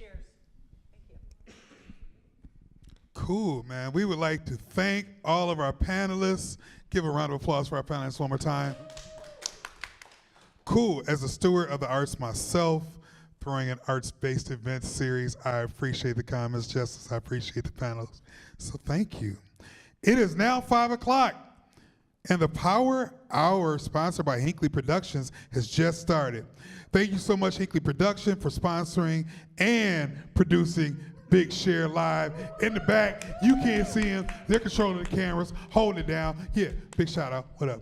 Okay, cool. It's been an exciting day so far. The Big Share has raised $498,000 and still has 7 hours left. There are still prizes to be won and different ways to support your favorite nonprofits participating today. Right now, we're going to cut to a virtual panel called Real Democracy Demands Taking on Information and Accessibility Challenges and Opportunities in Wisconsin's Electorate, featuring Denise Jess from Wisconsin Council of the Blind and Visually Impaired, Useli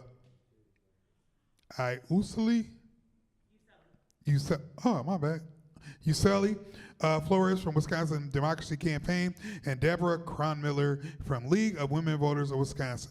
This conversation discusses the necessity of ensuring access to the polls and information for voters of Wisconsin.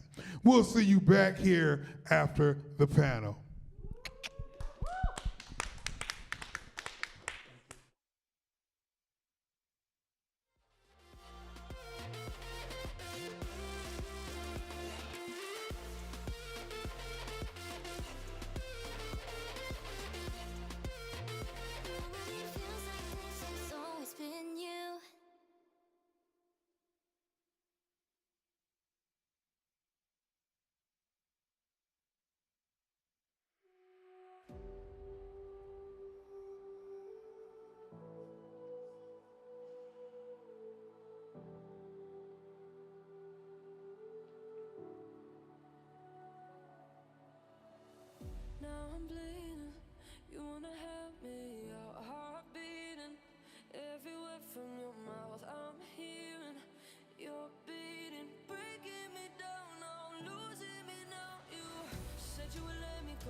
Hi, everyone. My name is Rhea Brown, and I'm so excited that today is the Big Share and for y'all to be joining us on the live stream for our last panel of the day. It's been an exciting day. We've learned so much, and I'm just so excited about the day that we have had. And I'm excited to bring you all our panel today on voting and accessibility, specifically called Real Democracy Demands Taking on Information and Accessibility in the Voting Process. And I'm so excited to be joined by our panelists here today to talk about this. So I would love it if y'all could introduce yourselves and let me know a little bit about you and the work that you and your organization do. Sure. Thanks for having us, Bria. This is an exciting day, as always. I am Deborah Cronmiller. I am the Executive Director for the League of Women Voters of Wisconsin. For 104 years, the League has been a proud player in the democracy space and a proud defender of everyone's right to vote and have that vote counted.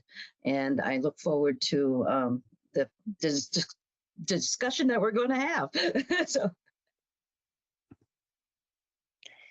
Thanks, Deborah. Well, hello, everybody. Thank you for having me here today. I'm really excited to just be in community with you all again. I feel like I see you guys sometimes on Zoom, but never to this capacity. We're always working when we see each other, and now we get to just kind of like brag about our work proudly, as we should. And so my name's Yuseli Flores. My pronouns are she, her, hers. I am the Racial Equity and Economic Justice Advocate for the Wisconsin Democracy Campaign. We are a nonpartisan watchdog group that tracks and exposes money and politics in Wisconsin. 30 years ago, if you wanted access to political campaign distribution or funding or even just donors, you would have to go to the Capitol. They'd give you a big box full of receipts and you'd have to almost like paw through all these receipts. And so now we got to put these receipts online. They're accessible. It's a free website where everybody can have access to how money is being used in politics. And we also post original stories on money and politics. We work with media to convey all of our information and just definitely educate the public. We advocate for transparency and for reforms that level the electoral playing field, and we defend our civil rights and liberties. We offer a vision of a democracy with equal participation in racial equity and economic justice, and that's my role there as their advocate. Awesome. This is a really powerful group of women to be with. Thank you so much. I'm really honored to be with you all. I'm Denise Jess, the Executive Director of the Wisconsin Council of the Blind and Visually Impaired, and my pronouns are she, her, and hers. I am also a person who lives with blindness, so my lived experience, as well as holding the lived experiences of Wisconsin's 110 or so people living with significant vision loss, guides absolutely everything that I do in my work. Our mission at the Wisconsin Council of the Blind and Visually Impaired is to promote the dignity and empowerment of all Wisconsinites living with vision loss through advocacy, education, and vision services. Voting is really central to a lot of the work that we do in the advocacy space, because it links to so many things that matter in the lives of people with disabilities: transportation access, healthcare access, services for assistance with employment and education and civil rights. So being able to pave a path for people with disabilities to be able to cast our vote privately and independently and with dignity is really, really critical. We partner also with the Wisconsin Disability Vote Coalition, so that our work really represents across disability. And I think one of the things that's so powerful to name is that people with disabilities and older adults are significant marginalized groups that sometimes get forgotten when we talk about marginalized groups. And if we were able to all have access to our ballots, we'd see the numbers of voters go up significantly. But there are so many barriers that we know folks are not casting their ballot as they should be able to. Awesome. Thanks for introducing yourselves. So back to the sort of the title of this panel, Real Democracy Demands Taking on Information and Accessibility Challenges and Opportunities for Wisconsin's Electorate. I'm wondering, what does that mean exactly? Can you all define what accessibility means when you think about Wisconsin's electorate and the voting process? Sure, this is Denise. I'm happy to kick it off. When I think about access for people with disabilities, I think about the entire voting space, everything from getting the ID that is required to vote to being able to access information on the candidates, the ballot, the elections, being able to vote absentee or at the polling place, whatever your desire is or needs are, being able to vote if you live in a care facility, and being able to vote even if you are under guardianship. So we think about access really broadly because there are so many barriers to be overcome. And there are also rights written into both state and federal law that help preserve the right of voters with disabilities to vote. Sadly, though, many of our voters themselves and our public officials and voting officials may not have great knowledge of those laws and rights, and so continue to deny people access out of that place of not understanding what their rights really are.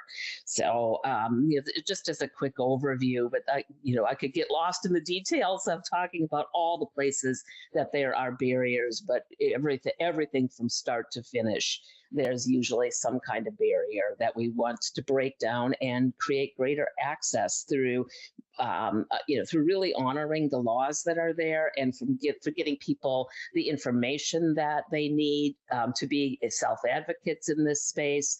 And then also looking at the technologies and where are there barriers in the technologies that are prohibiting people from being able to cast their ballot privately and independently. And Bria, thank you for that question. I think the League of Women Voters, like our partners, are really trying to ensure that voters have the information that they need to cast a ballot, but importantly also have the access to the polling place that they need to have their voice heard. For years, we've done a number of different strategies to really ensure that this goal of empowering voters and defending our democracy occurs. We have had a statewide, a robust voter observation program. And this puts people in polling places, in early voting sites to ensure that, as Denise was talking about, the laws that are on our books for what should be happening are actually in practice happening. And if they're not, we can draw attention to that in real time. And then afterward, in a report that we generate after each election, and we make recommendations to the Wisconsin Elections Commission to change processes or give additional guidance or ensure that training happens that maybe is not happening, so that the voters' rights are actually being upheld. We also put together a voter guide. We call it the Vote 411 guide. And this is an opportunity for candidates to speak directly to the voters. And we assemble the guide in such a way that it's only the voice or the words of the candidates that we print. We're not taking other information from other sources.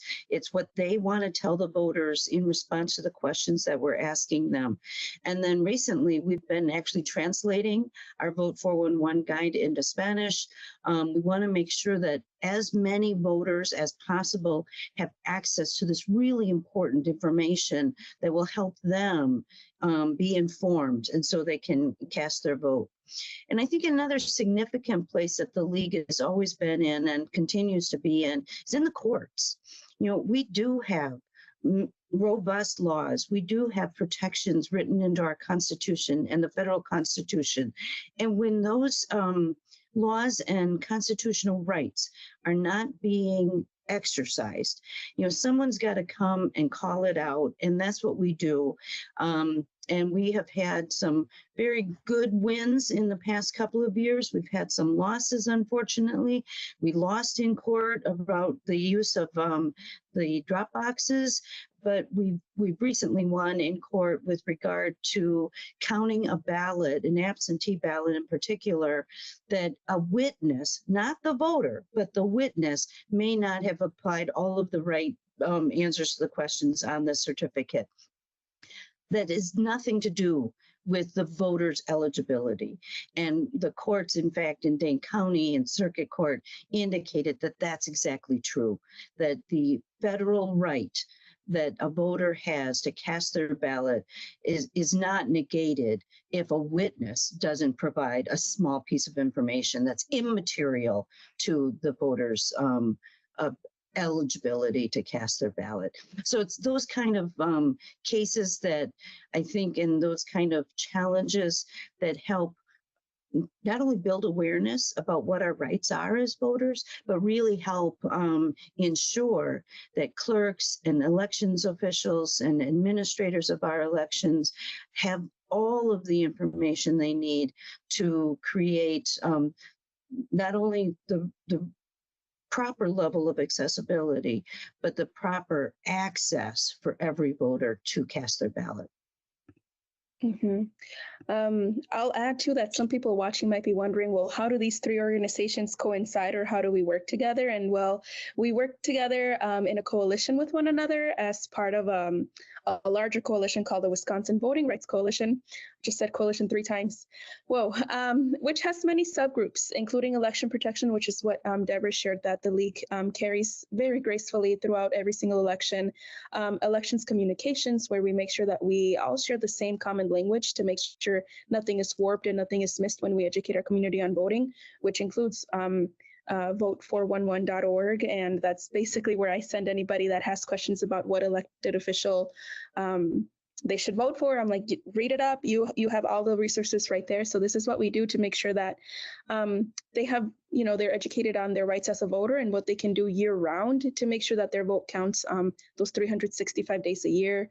We share resources, information, and toolkits as well to make sure that we're just all on the same page in our state, with the hope to just continue to strengthen trust in our state's democracy with the lowercase d. Awesome, thank y'all. And I am going to throw in a question to ask sort of, I guess, what is at stake when accessibility to voting, the voting process, isn't prioritized? What is at stake and who is left out in the process when that happens? Because I think that there's maybe some obvious answers, but maybe there's more that we should highlight as well. I'm happy to kick it off. This is Denise. First, access to that photo ID that is required for voting.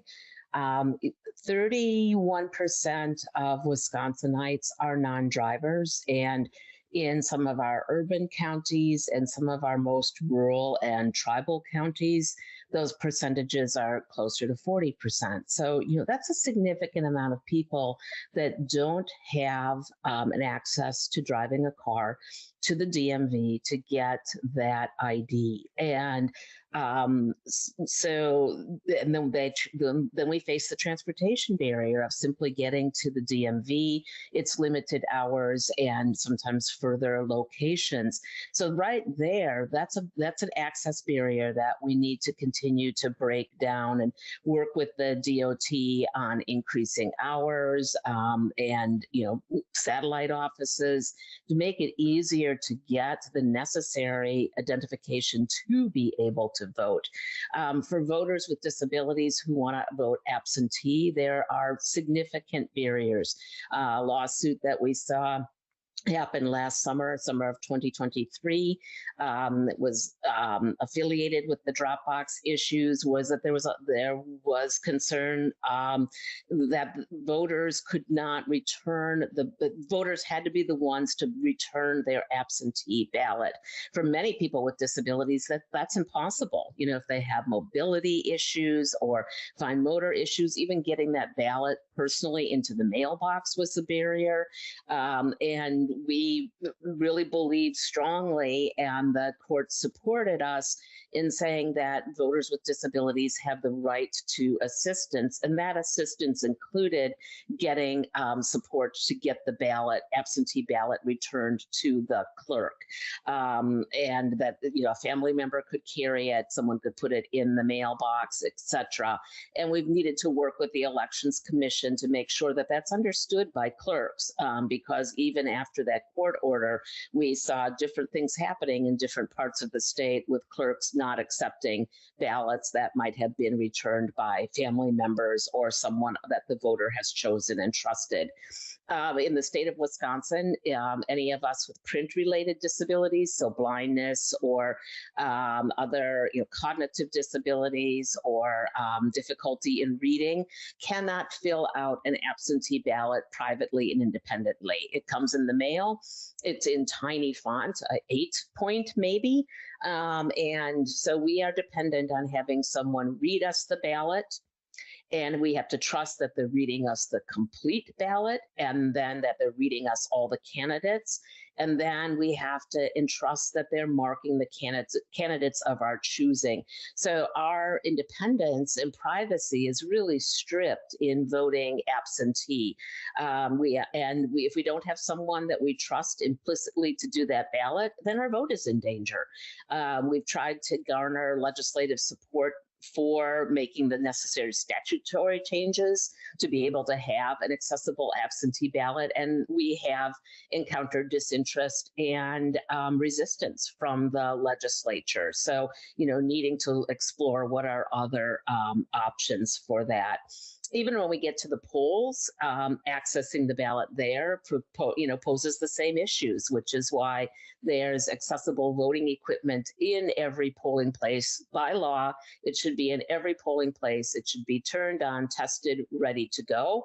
And so we do a lot of education on that voting equipment. And we still know that across the state, there's different, different situations roll out. People can't access the equipment, or it's not turned on, or it hasn't been tested, or the poll workers don't know how to use it, and then people are declined the ability to use that equipment. So there's more, but those are some of the things that we really actively work on to remove those barriers, making sure that voters in care facilities have the right to be able to cast their ballot. And we saw a lot of bills in the state legislature during this session that would have put limitations on that, such as notifying family members that voting deputies were going to be there and that family members could come observe if they wanted to, which again infringes on the privacy and the rights of the voters. So that's just a handful of things that are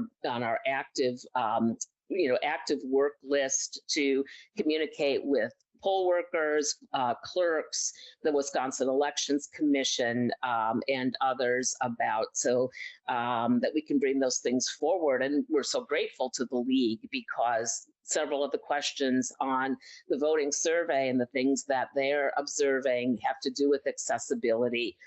And we work with the Elections Commission to make sure that polling places are reviewed at every election, specifically around accessibility, and then we can create the report for those particular clerks to remedy the inaccessibility issues. I do think it's important that, in addition to recognizing that there are sometimes physical access issues for persons with disabilities, there are other types of access issues. Language can be an access issue for some voters. We also have some voters for whom they're, maybe out of state during an election. And it's the process of requesting that absentee ballot, having it sent to their snowbird home or wherever that might be. We have access issues with around campuses in Wisconsin that our students, the universities and colleges oftentimes have to be the provider of the information that says this individual is living at this address on campus. We verify their residency, but not all campuses do that as easily and readily as it is implied that they should in the law for the voter ID. So there's all sorts of barriers, and being cognizant of, just having the awareness that you have the right to vote. And if something is standing in your way, make sure you let your election officials know about that, because it's critically important that we solve systemic issues. But sometimes what we don't know, we can't contest. And so it's critical that voters have their voice heard, not only as to advocate for themselves and their own vote, but to ensure that others who might experience that same barrier don't have to go through the hurdle that they went through. Yeah, you both said it all. I think we've said a bunch about this, but I think I just want to circle back on something that we've alluded to, and I just want to make it explicit that this is really, it really needs all hands on deck. So through the Disability Vote Coalition, we are meeting, and I know this is true with other folks as well, we're meeting with legislators. And so much of the work with legislators is education. Many of the issues that people with disabilities face in the voting space, they're just not knowledgeable about. And so they, when they're making, when they're drafting legislation, they're not aware of the harm that a piece of legislation may be causing to particular populations of people. We work closely with the Wisconsin Elections Commission, and I do want to do a shout out to them because they have been very responsive for making their materials, like the My Vote website, very accessible to people using access technology like screen readers and magnification. They have this review program that goes into polling places and looks at how accessible is it, and then gives feedback to the clerk. And then there's a supply program. So some of the things that are necessary equipment for and modifications for a polling place to be accessible, like signage, letting people know where accessible parking is, doorbells for people to ring to do curbside voting. They can get those supplies at no charge from the Elections Commission, and that was a program that we advocated for through our roles on the Accessible Advisory Committee, and that saves money for the clerks who might be financially strapped. And then we also set up with the Elections Commission a place where people who are experiencing barriers to voting from access can file a concern with the Elections Commission so we can document. We really need documentation of these things. I want to reiterate what Deborah said about that, because we can't bring it to light when it's not being spoken. So when folks have access issues, please bring those forward so that we can shine the light on them and work on them. And Bria, I think it's very important that all voters understand that in Wisconsin, we have a very decentralized voting system.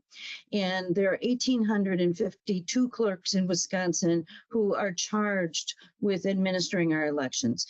They all get guidance from the WEC. That guidance is interpreted at the local level by their poll workers, by their volunteers. And we really have to just be constantly aware that every single election administrator in this state wants to do the best job on behalf of Wisconsin's voters. And This is not easy. It's not easy work. It takes a lot of preparation. It takes a lot of investment of energy on not only those days coming up to an election, but on election day and then afterwards for the canvass and the equipment audits and all the different pieces that go into this. And that's because of all of that. We know our elections are safe, they're secure, they're accountable, because there are processes in place that really you can look at, you can audit. We have a paper trail for every ballot that's produced in the state of Wisconsin. We can recount every single election if we need to. And those kind of protections to the voters is what really sets Wisconsin apart as a safe, secure, accessible, and accountable election system. Yeah, you both said it best. I'll just add that once somebody votes, it's a year-round effort to make sure that this is actually the democracy that they want to be in and that they want to work towards. So holding elected officials accountable to make sure that they are meeting the needs of the voters after the polls is just as equally important. And when we build trust in just the voting process, we build trust in our elects. And so it's just really important to see how that all kind of just does a full circle. And it's a year-round effort. And we are definitely talking to elected officials year-round, not just before the elections, to make sure that the elections are going to be safe for folks. So this is something that we're constantly in their ears about, and they know most of us on a first-name basis, and they make sure that they are responsive to the needs of the people year-round. I wanted to ask, because you have mentioned making sure to bring forward these access issues, how can folks do that? So if folks run into an issue, how can they make sure that it gets to a place where that issue can be resolved? There are many ways, but probably the simplest way is if you encounter a problem on election day, we have a hotline that we use throughout the state of Wisconsin. It's 1-866-OUR-VOTE. And you can call that hotline and report a problem, an accessibility problem, that you weren't offered accessible equipment to vote on, and you need that in order to cast your ballot.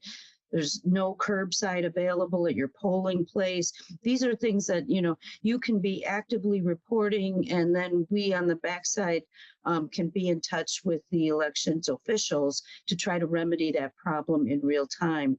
Some problems can't be remedied in real time, but then we can create a complaint to the WEC that can be, put through the process of really identifying, what happened, why it happened, how do we prevent it from happening in the future. And if you see something, say something. I guess it's a really good rule to live by with elections, because nobody should be disenfranchised. If there are long lines, if there are you run out of paper ballots, we have solutions for all of those problems. And it just takes timing and planning and effort to really ensure that our elections run as smoothly and safely as possible. I wanted to add to Deborah's hotline, the hotline number for the Wisconsin Disability Vote hotline. And that is run by Disability Rights Wisconsin. So it is 1-800-DISVOTE, DISVOTE. I don't have the numbers, digit translation in front of me for that, unfortunately. But that the folks that staff that hotline from Disability Rights Wisconsin have a high level of expertise on the accessibility issues, can help walk through and give you guidance in the moment. And again, like Deborah said, some things aren't resolvable in the moment. One of the things we always tell our voters is don't leave the polling place until you've cast your ballot. And sometimes if there's a voting equipment issue, some of our voting equipment in the state is getting quite antiquated. And so sometimes the print cartridges are dried out and people can't get their ballot printed if they've used the accessible equipment. And, they'll be told, oh, come back in an hour and we'll have this fixed. Please don't leave, because the likelihood of leaving and coming back diminishes significantly, especially if you're a non-driver. So try to work it through there, call, one of the hotline numbers, get some guidance on it. The other thing that I really want to make a plug for is for any voter to ask to use the accessible voting equipment in the polling place. I think it's such a good voter education piece to know how that equipment works, and you can use it in a variety of ways. So if you don't need the audio component, you can still do the on-screen component. And then every machine prints a paper ballot so that, again, we have that paper ballot trail. But you can be a great advocate for that equipment because it often sits untouched, and poll workers don't always know to promote it or how to promote it. So when we see more people accessing it, and then it just normalizes the experience, it helps reduce the marginalization for those of us who have to use it. And then you've also become a more educated voter about how accessibility works in this space and can report issues when you find them. So please use that equipment. It's easy to use and gives you another option, especially if the line is long. Sometimes the line will be out the door for getting to a voting carol, and the equipment is sitting there untouched, and the line would move more quickly if people had access to the accessible voting equipment. I'll just add that the election protection hotlines are also available in Spanish, Asian languages, and Arabic, which is a huge win for language access. We have talked about a little bit about y'all's collaborations, but if you want to, let me know if you want to touch any more on how you collaborate with each other, maybe some other CSW organizations.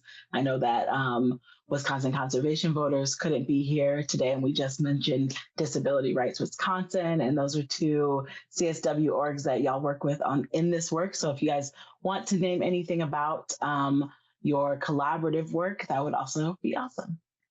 We have loved working with the League to bring an awareness of the different types of accessible voting equipment to League members and to ask them to be advocates for the equipment in their own municipalities. All of voting equipment is not created equal. It has to be certified by the Wisconsin Elections Commission, and I sit on a review panel, as does a couple of the staff members from the League, and we review every piece of voting equipment that's being considered in the state. There's some older stuff that it's not super accessible, and it has some barriers with it. And so I loved partnering with the League to do some education around that. And we got in front of folks that, in my world as a disability advocate, I might not get in front of because, with that door opening with the League. And that is a really, really powerful thing to do, that kind of cross fertilization in working together. And I'll just say that it's always a pleasure to partner with other community shares organizations, but it is a real privilege to be in the same space, to occupy the same vision for voting in Wisconsin. As I mentioned before, this is not easy work, but it is work that is done by passionate people. And when we're partnering on any number of topics, as we do, to see that same shared passion in our partner organizations, it's affirming that we are getting, we're making our community stronger. We are ensuring that people's rights are being secured, and it's just a heck of a lot easier to do that together than trying to do it always by yourself. Yeah, it's just nice to know that we're not working in silos that we're all here for one shared purpose, which is to defend and protect the democracy in our state and making sure everybody has that shared access to information, to knowing where their polling place is, to knowing what numbers they need to call. It's just important to share that in that same language and share all of those resources collectively. Awesome. And I want to say that we often have conversations about voting and voting rights and accessibility to voting because it touches every single person's life and all of the organizations and sort of sections of organizations that fall under CSW. So last year we did talk about voting. We talked last year, I believe, about Fair Maps. And so I wanted to know if y'all had an update on your Fair Maps work and if y'all could share that with us. Yeah, well, in collaboration with the Fair Maps Coalition, which we're also a part of, we worked year round. We worked for the last 5 years, and some of us even more beyond that, to make sure that we had fair maps in our state. So February 19th, on President's Day, the governor officially signed off on the maps which he proposed to the Wisconsin Supreme Court for consideration in the Clark versus Wisconsin Elections Commission case. And it was one of the 4 maps that experts deemed that they met all constitutional requirements and that they were politically neutral, which is just really exciting for our state and really amazing for the power of our vote, because for the first time in 13 years, Wisconsinites will really get to make sure that their vote counts and that under the governor's maps, Wisconsin voters will pick their elected officials and not the other way around.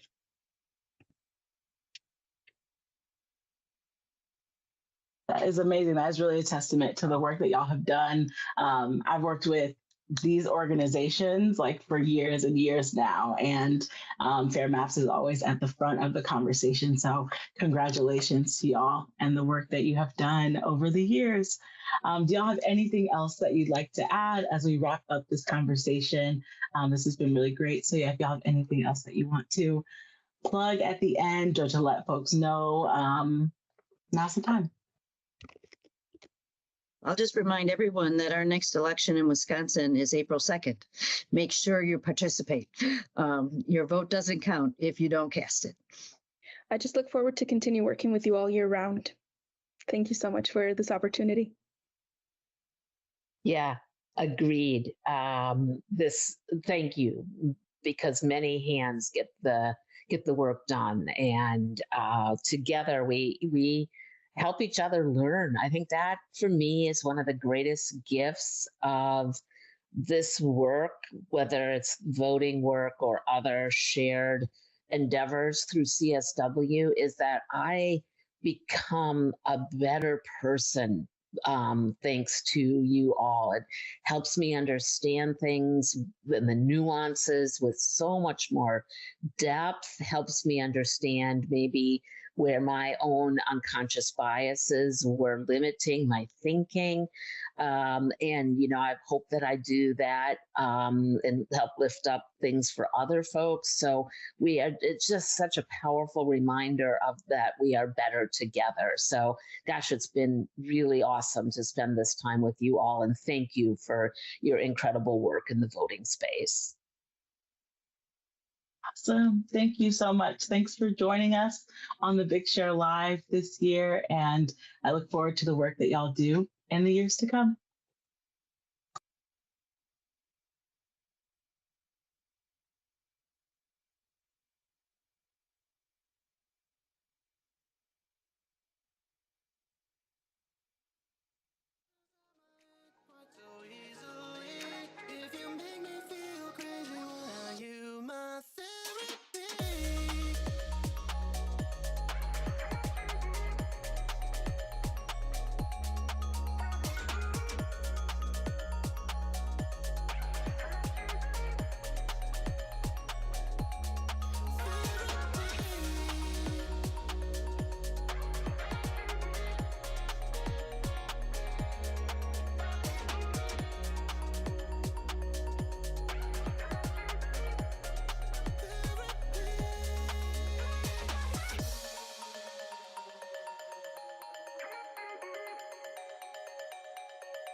Yo, thank you all for joining me this afternoon at the Big Share Live. Remember, we're here at Art Lit Lab setting up for Tony Castaneda's Latin Jazz Band to close up the night. Come on down and join us for the show. I'm about to sign up for the night, but remember, there are still 15 minutes left in the Power Hour. So give to your favorite organizations. And as you see, passing me by, we have a special announcement that there is a disco and roll for pride to benefit G-Safe at Hinkley Productions, Studio 54, Saturday, March 30th. Tickets can be found at Hinkley Productions Facebook page. Yo, rolling, rolling, rolling. Can I roll with y'all? Okay, fine. No? Okay, shameless plug before I get out of here. Make sure you get it. Tune in to Mad Lit, giggle us out, and we will now tune in to our Chrysalis Storytellers event that is happening live right now. We'll see you back here at 7.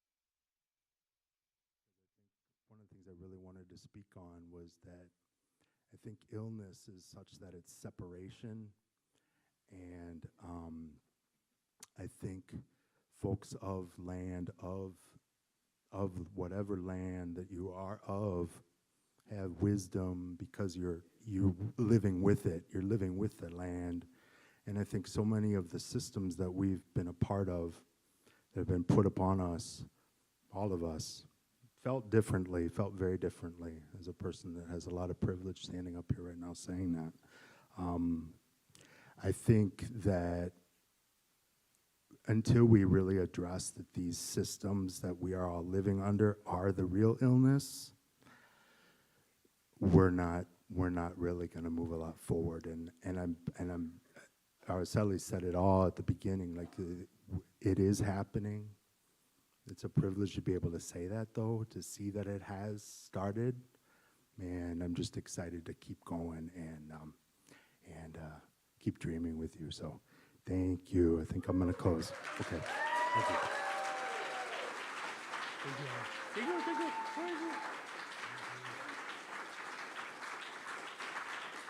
Oh my gosh. So beautiful, so beautiful. That beautiful call to action, right? That beautiful call to action. I love it. I love it. Again, reminding our viewers, go give. Thebigshare.org.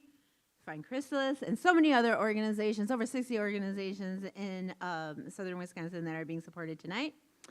Our next speaker is Savannah Schrader. And let me tell you about Savannah.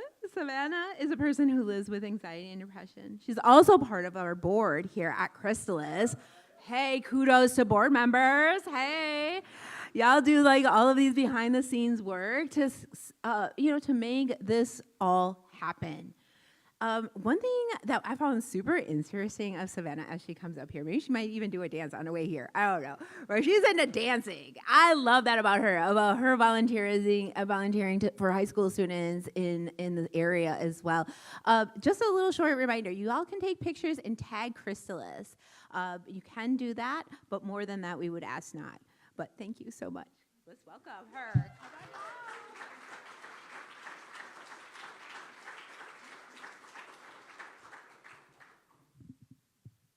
I'm a lot shorter than you, Matthew.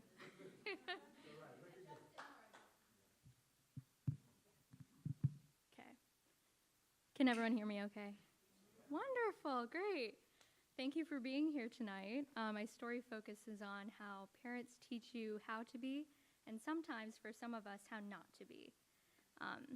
You know, as a kid suffering from trauma, I don't have a lot of memories from my childhood, but one memory I do have that really sticks out to me is I was laying in bed. I was probably 2.5 or 3 years old.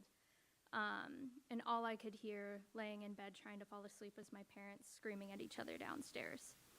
And I was supposed to be in my room, but I snuck downstairs and I sat between the couch and the wall and hid there and just listened to them scream at each other. It wasn't long after that that my dad had left without saying goodbye. We didn't talk for about a year before he came back and decided he wanted to try to take custody of us because he knew that my sister and I were one of the only things that my mom cared about, and he really wanted to get back at her for who knows what. So my sister and I would go to his house on the weekends, and we would entertain ourselves by sneaking into the kitchen and stealing spoonfuls of brown sugar while he was passed out on the couch because he drank too much.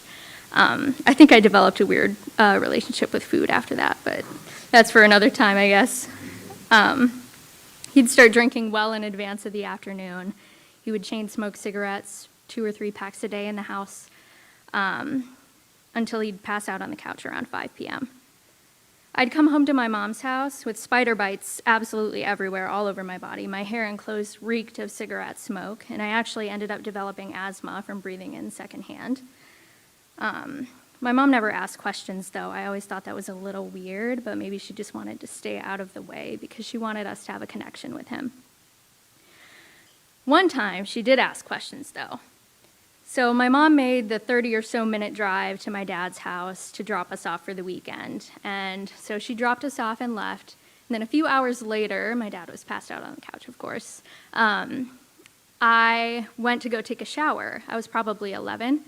And when I came out of the shower, I went into my bag to pull out my clothes. And we didn't have clothes at my dad's house, so I always had to pack them. And I realized I forgot underwear. And so I ran upstairs to go talk to my dad. I woke him up. I said, Dad, I forgot underwear. Can we go get some, either at Mom's or can we go to the store? He said no. So I was 12 when I told him I didn't want to see him anymore. I was sick of having to be a grown-up, trying to figure out what to eat, how to entertain myself, and really how to be an adult. I couldn't be a kid there. And I tried to stay out of the way at my mom's house, too. She was a very strict parent, and she had a lot to worry about. Shortly after my dad left, I walked outside of our house to see her crying on the porch. I said, Mom, what happened? What's wrong? And she said that we were going to lose the house. I later learned that she made $600 a month. $300 went to childcare, and $300 went to our housing. We couldn't even afford food. When my mom told me that we were going to lose the house, it was a very uncharacteristic, vulnerable moment for her. She was always very closed off and put together. So in that moment, I decided that my life's purpose would be to be perfect. Perfection was the only way to stay out of the way, and if we stay out of the way, we don't get hurt and we don't hurt people.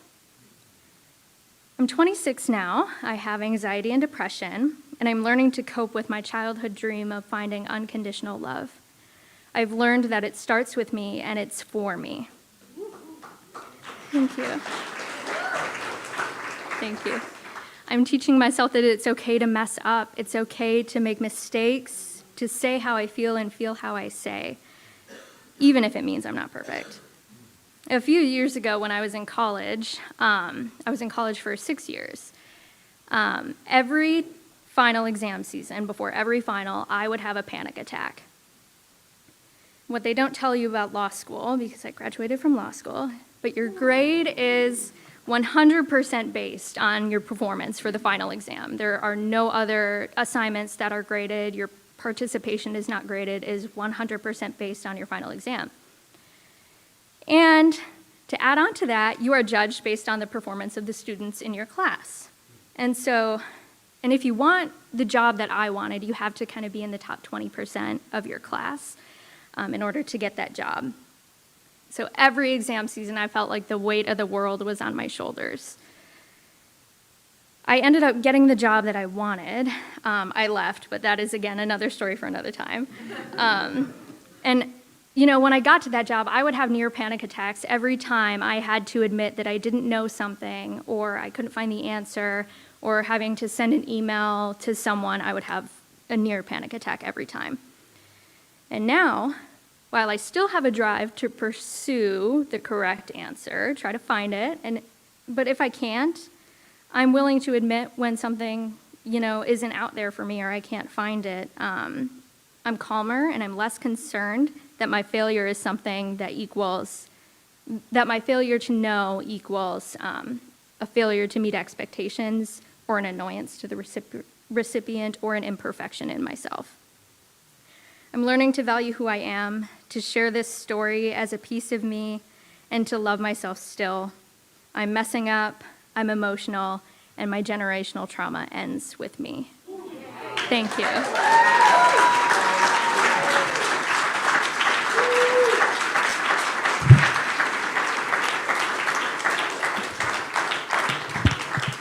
Where's the tissue? Where's the tissue? We're going to need to start spreading out some tissue paper here. Thank you so much, Savannah. She packed in a punch with that story. Our next speaker, our next storyteller is Neston McKenzie. He's a hard worker. He works well with peers. And I found out that his favorite ice cream is caramel vanilla. And now he's going to tell us a story about him being motivated and driven in his life. Welcome, Neston! Come on down.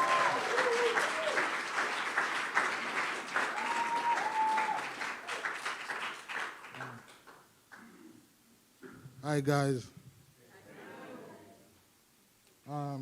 So I'll just go straight into it.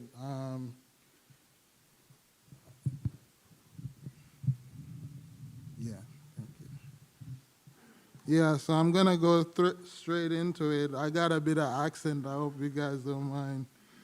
Hi, my name is Neston.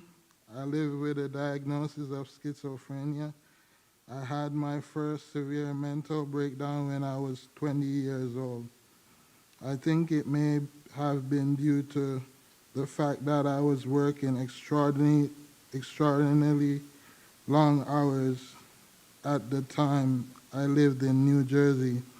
I would wake up at 6 a.m. to catch a 7 train into the city. I would work until 11 at night and then would arrive back home around midnight. The next day, I'd wake up and do it all over again. One shift, I came home from work feeling really, really tired. My body was hurting, even my bones, like they were sucked in. I got home, sat at the table, and then fell over off the chair. I woke up with my family all around me, asking if I was okay. They took me to the hospital. I don't remember much, but I was diagnosed with schizophrenia and stayed in the hospital for about a month. I continued to experience hallucinations and disorganized thoughts so much so that my mom decided we should move to Wisconsin. My family lives here, and I told them I would have access to better doctors. No more than a month later, I had another manic episode that resulted in me driving my car from my mom's house without her knowing to go to New Jersey. The drive took about 12 hours, but I did it straight without sleeping. I wasn't fearing for my life then, but I was pushing myself past my limit. When I go when I got to New Jersey, my family told me to go back to Wisconsin, but I had no money and no way to get there back home. While in New Jersey, I ended up crashing my car. I ended up crashing my car during another manic episode. I was mad at everyone.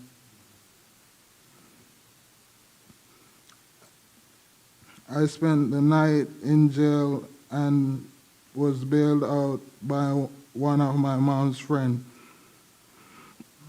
I stayed on the streets for a while in New Jersey. Eventually, my mom bought me a bus ticket to get home after I was hospitalized again.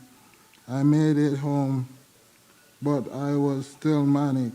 I continued to break my mom's rules. She didn't like that. I would go out late and smoke. Things got better for a bit when I got a job at my mom's place of employment. I worked there for about a year and 10 months. Still, my mental health was deteriorating. I had another manic episode, and my mom kicked me out of her home because I wasn't following her rules. I now understand that her rules were good and designed to help me, but at the time, I didn't understand.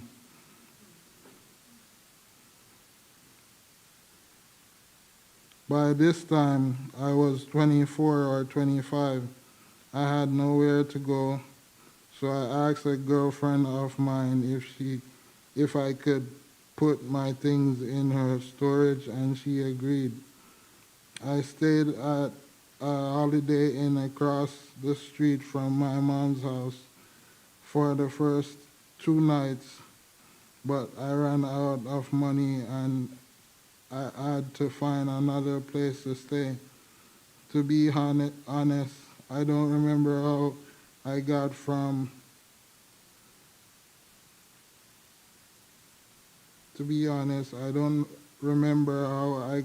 Stoughton to Madison. I think it was a hospitalization, but I somehow got into Madison without any of my things. I was moved into Bayside, and then Bayside moved me into Port St. Vincent. I was kicked out of Port St. Vincent because I had a lit cigarette in my pocket and the smoke alarm went off. There had no smoking allowed, so I was kicked out.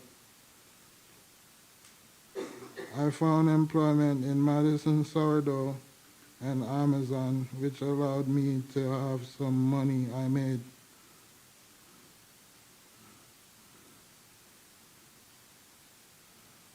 I found employment in Madison Sourdough and Amazon, which allowed me to have some money. I made friends with another Jamaican man, but he kicked me out after 2 nights. He drank a lot and said I kept staring at him. I had nowhere to stay after that, but I still had to get to work. I was fired from Madison Sourdough first because they think I was looking a bit gloomy as I do when I'm getting sick again. And they were concerned about my safety in the kitchen. I went to the emergency room for help, but I was told they didn't have a bed for me. I've had engagement with the police during episodes. I don't remember all the details. All I remember is that I was scared and sick. I needed help. I'm glad that I'm getting all the help that I need now because I had some really, really bad manic episodes. To be honest, I used to not be a big fan of social workers or people who who say they can help me. But one day, these two ladies came to my aunt's restaurant. My aunt had called them without my knowledge. I almost got really upset, but they were kind and kind and helped me get into St. Mary's to stay for a while, and then got me a social worker. They were really nice and got me the help I needed.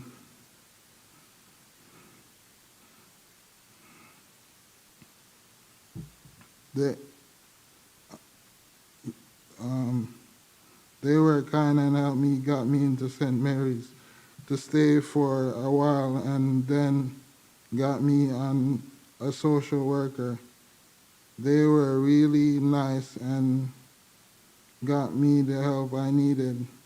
After staying at St. Mary's, I went to my mom's house and things started going uphill. I got connected with Props, which was helpful, which has helped me with keeping on top of my medications and appointments, connecting me with the community, and helped keep me out of that deep, dark space that I was in. Now, I can proudly say that I have obtained employment, regained my driver's license, and joined the Yara House, a local clubhouse for those of you that are currently experiencing a difficult time. Mental illness is real. I've been seriously challenged, and I know that we can get through this and come back stronger from any experience. I want to thank everyone from Props, Grow, and Chrysalis for being who they are and staying true to their mission. I want to thank my mom for understanding my diagnosis, supporting me financially and emotionally as I navigate my healing. I sincerely thank you all.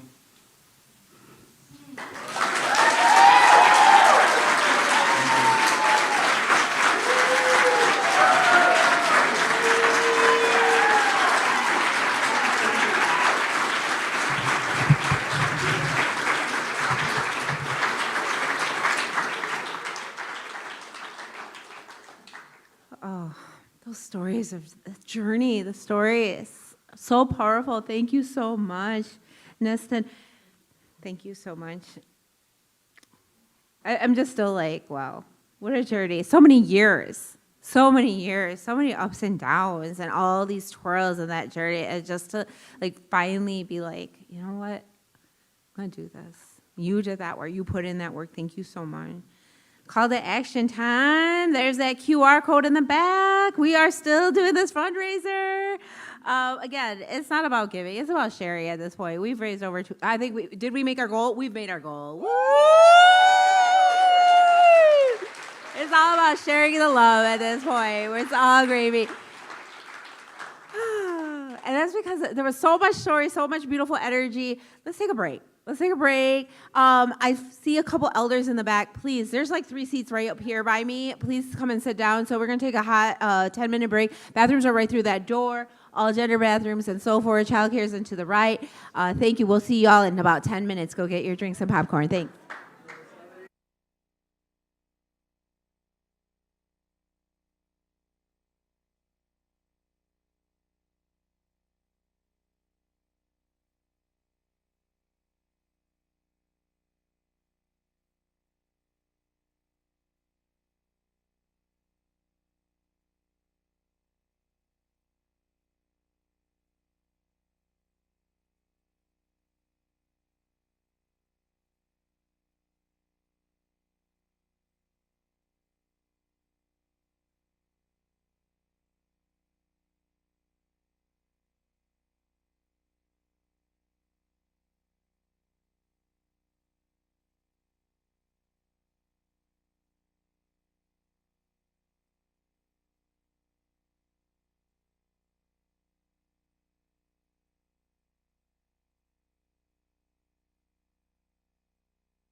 evacuate immediately.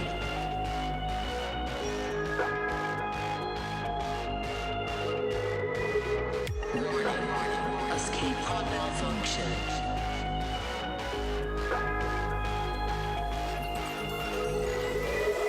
Warning, self-destruct sequence activated.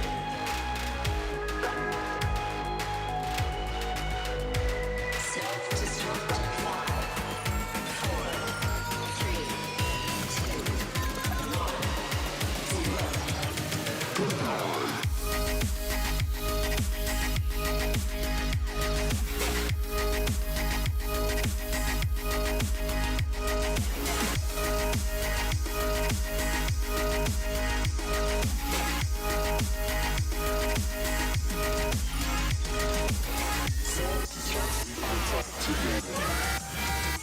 Warning.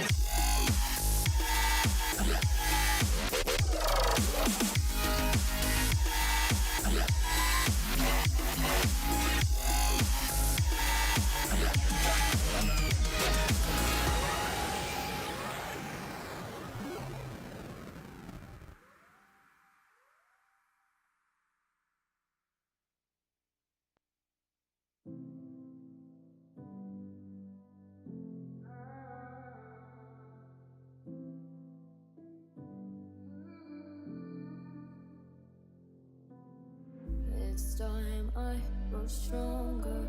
You were all I wanted. I don't want you to forget me. And I feel like I'm losing myself, 'cause I keep on crawling back to you. So I keep wondering, why do I want to just call you? You won't know, it's hard to, 'cause now we fell. But you let me keep on falling. Right now my world's on fire, on fire. That's why I want to fly higher.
Hello, hello, hello.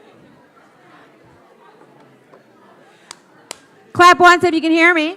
Clap twice if you want to hear me again. I don't know how to do that, right? It's always like the clap once, clap twice thing.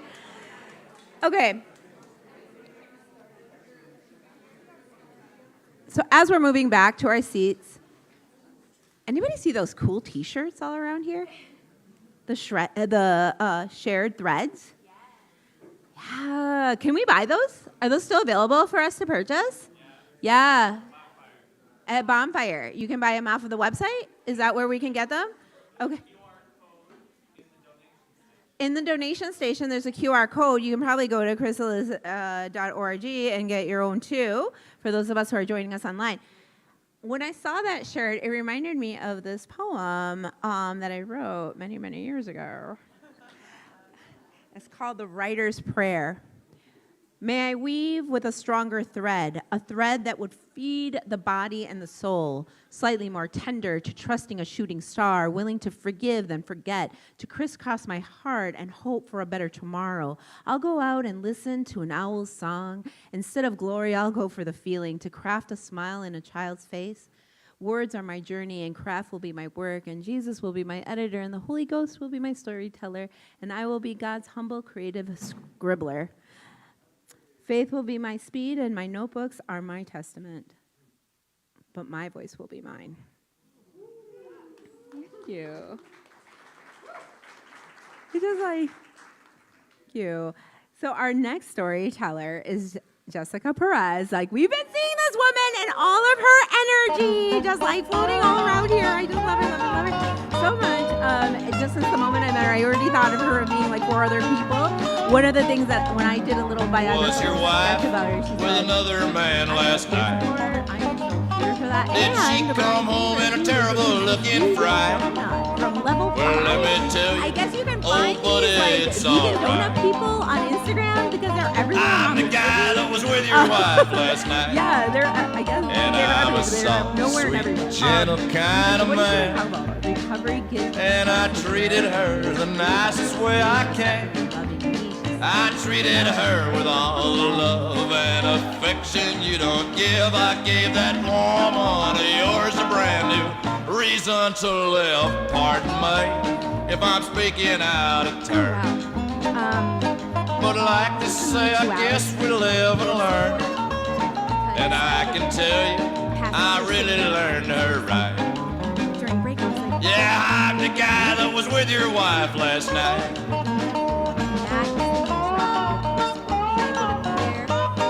Awesome storytellers, let's give it up. When she came home, was she acting kind of strange? When you kissed goodnight, did you notice a change? Well, let me tell you, she changed without a fight. I'm the guy that was with your wife last night. And if you're wondering, will it end like it began? Well, I guarantee that I'm a traveling man. I'll be long gone when this letter gets into your angry hands. I'll be way down the line right to another man. Was your wife with another man last night? Did she come home in a terrible looking fright? Well, let me tell you, oh, buddy, it's alright. My biological mother was I'm the guy that was with your wife last night. and they know I'm the guy. you know me. I'm the guy. As someone who The one prides that herself on touched your working towards woman's destigmatizing mental illness, works as a peer support, and believes in mental wellness versus mental illness, that's a pretty strong label and label. But I wasn't involved in Every man needs a woman to depend on. I wanted to know why I had to A leave my tender mother smile to and move to brighten Florida to up live his with day. my aunt and uncle, whom I would later He needs a loving I wanted to know why shoulder my mother didn't get to help, lean why she on, abandoned me, why she chose drugs over me. an understanding hand to show the way. Help that I realized But men listen to my words I was of and am good wisdom. enough. I was and am worthy. Her heart is not Wasn't. an object of abuse. Don't take advantage of the situation. Cause a woman to be loved, not to be used. Hell hath no fury like a woman scorned. She can be a quiet sea or become a raging storm. So treat her right, love her at night, and she'll be good to you. Cause a woman's to be loved, not to be used.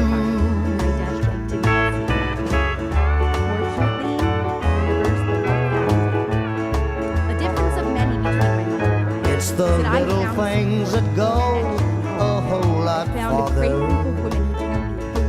So take her in your arms hope. and tell her that you love her. I started to Treat love myself her again, right, and I love began her to at act night, like I and wanted she'll be good to you.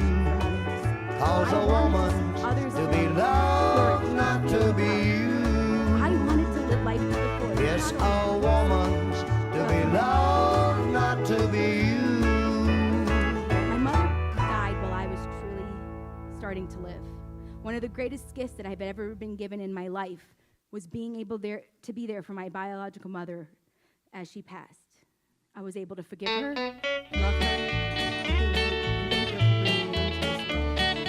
Taking my I'm not a stamp collector, but I've got a hobby too. Bringing home a souvenir, trinket old and new. Feathers from a rooster fight, a whistle from the fire. I always get a souvenir to prove that I was there. I got a piece of silky thread from Bashful Mary's gown, a nugget from a stream of gold, a red nose from a clown, a horseshoe from a rodeo, a claw from a bear. Always get a souvenir to prove that I was there. Oh, I always get a souvenir everywhere I go. I got some little something from every girl I know. A pair of fuzzy bobby socks, a lock of curly hair. Always get a souvenir to prove that I was there.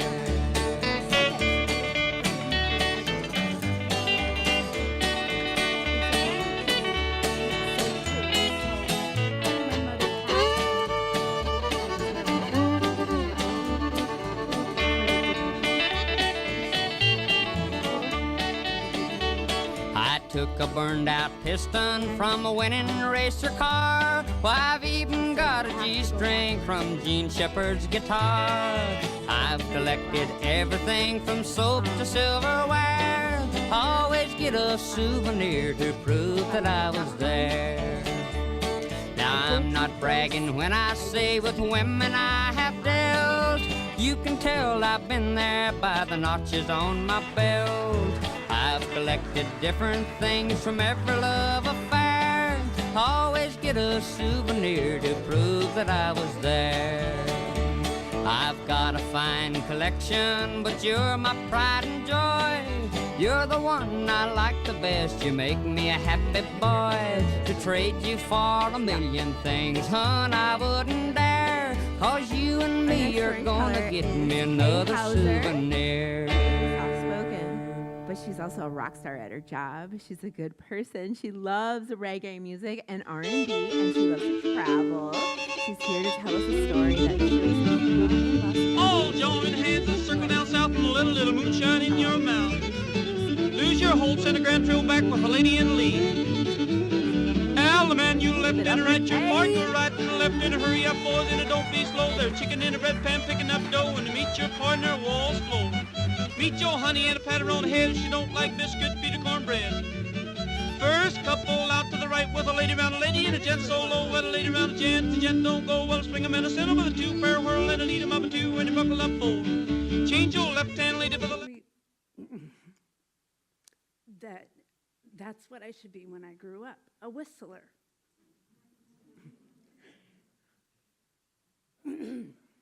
So on the first day of school, when the teacher asked all the kids what they wanted to be when they grew up, I excitedly answered, a whistler. That dream changed quick. In high school, I took a class in marketing and decided that that's what I wanted to do. After graduating college, I moved across the country to San Diego to start my career in self-identify.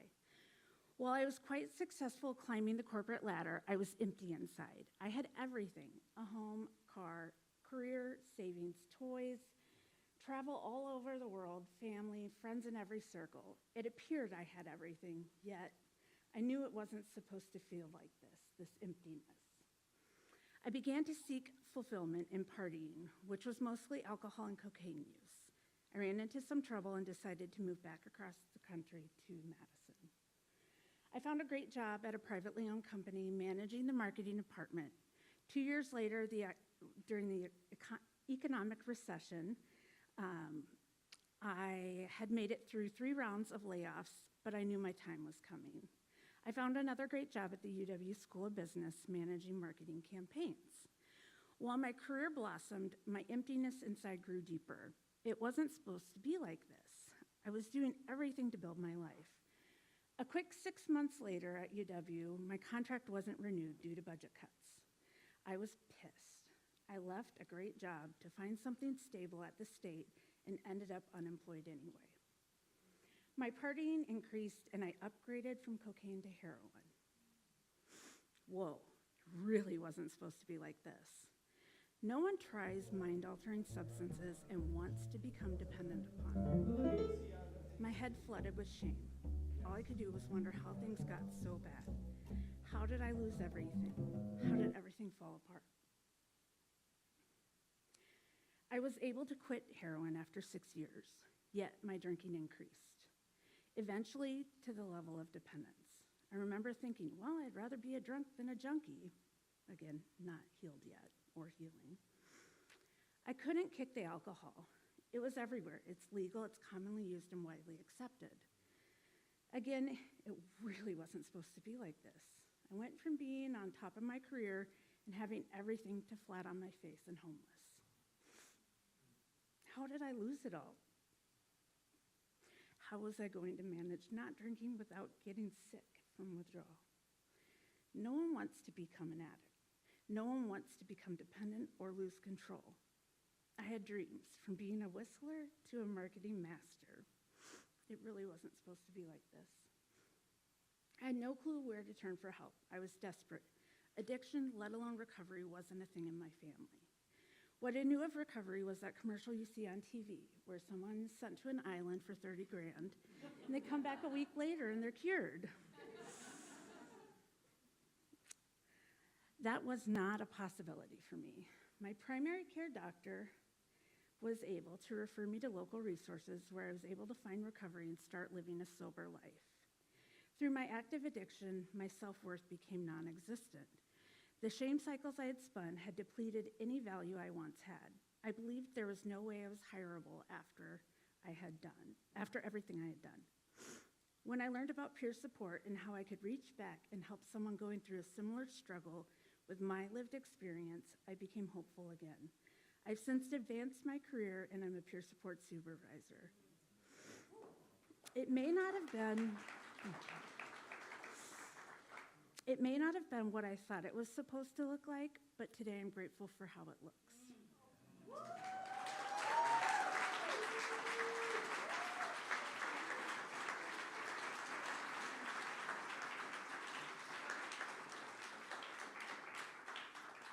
Okay, I don't know about y'all, but I'm gonna cry. I'm about to cry here. It's just, wow, it's so amazing. Thank you so much. Like, y'all, oh my gosh, I don't even know what to say anymore. I mean, this is just so cool. Shay Wagner is our next storyteller. Shay's story is one of resilience while enduring an incredible amount of violence. Her favorite food, though, is pizza.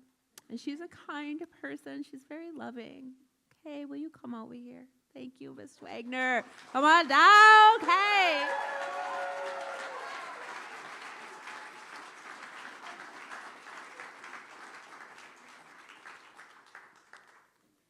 All right, mine's going to be short.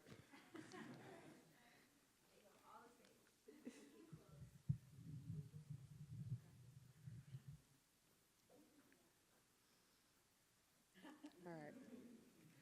My brother and I started showing our wishes when I was 9 years old. I wished for a husband that was nice, caring, and loving.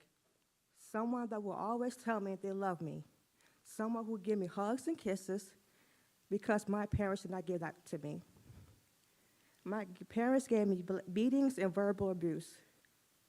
The first time a man hit me, I was 7 years old, and that abuse did not stop for another 20 plus years. I saw my mom being abused, and she's still with the same man till this day. From 2013 to 18, I was domestically abused. I thought it was love because he was my husband. I wanted to be with him for the rest of my life, but he was an alcoholic and a sicko.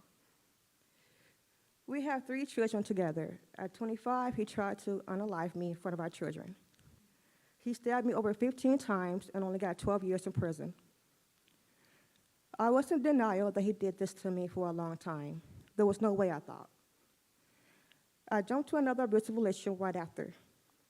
My kids got adopted out, and our little family is still strong without him. I started healing last year when I came to Chrysalis. The people here are so great and so loving. They welcome me with open arms, and there's no judgment. And that's when I realized this is what love's supposed to be. Now, if I were to make a wish, I would wish for everyone to be kind to one another, and for my boys to never have to witness violence again in their life.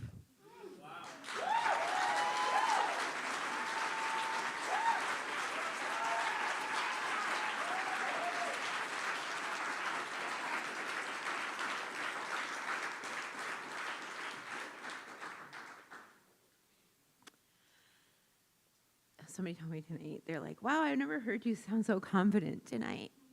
I just wanted to say, like, that takes so much courage to talk about.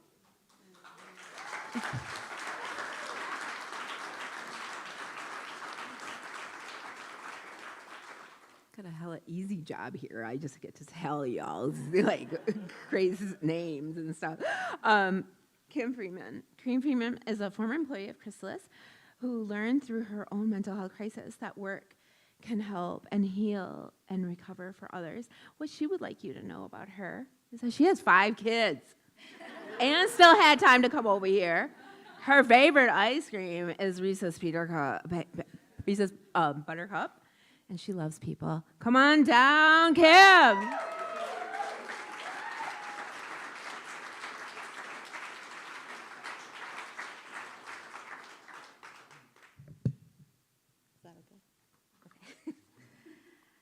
Okay. I was diagnosed with bipolar disorder in 2000 when I was pregnant with my firstborn son. Whew. My mania had led to a state of psychosis, and the only safe way to treat me without harming the baby was ECT. After multiple rounds of the treatment, I came back to myself and would not experience symptoms of bipolar disorder or psychosis for 20 years. I went on to have 4 more children and often wondered if I had been misdiagnosed or had a one-time mental breakdown.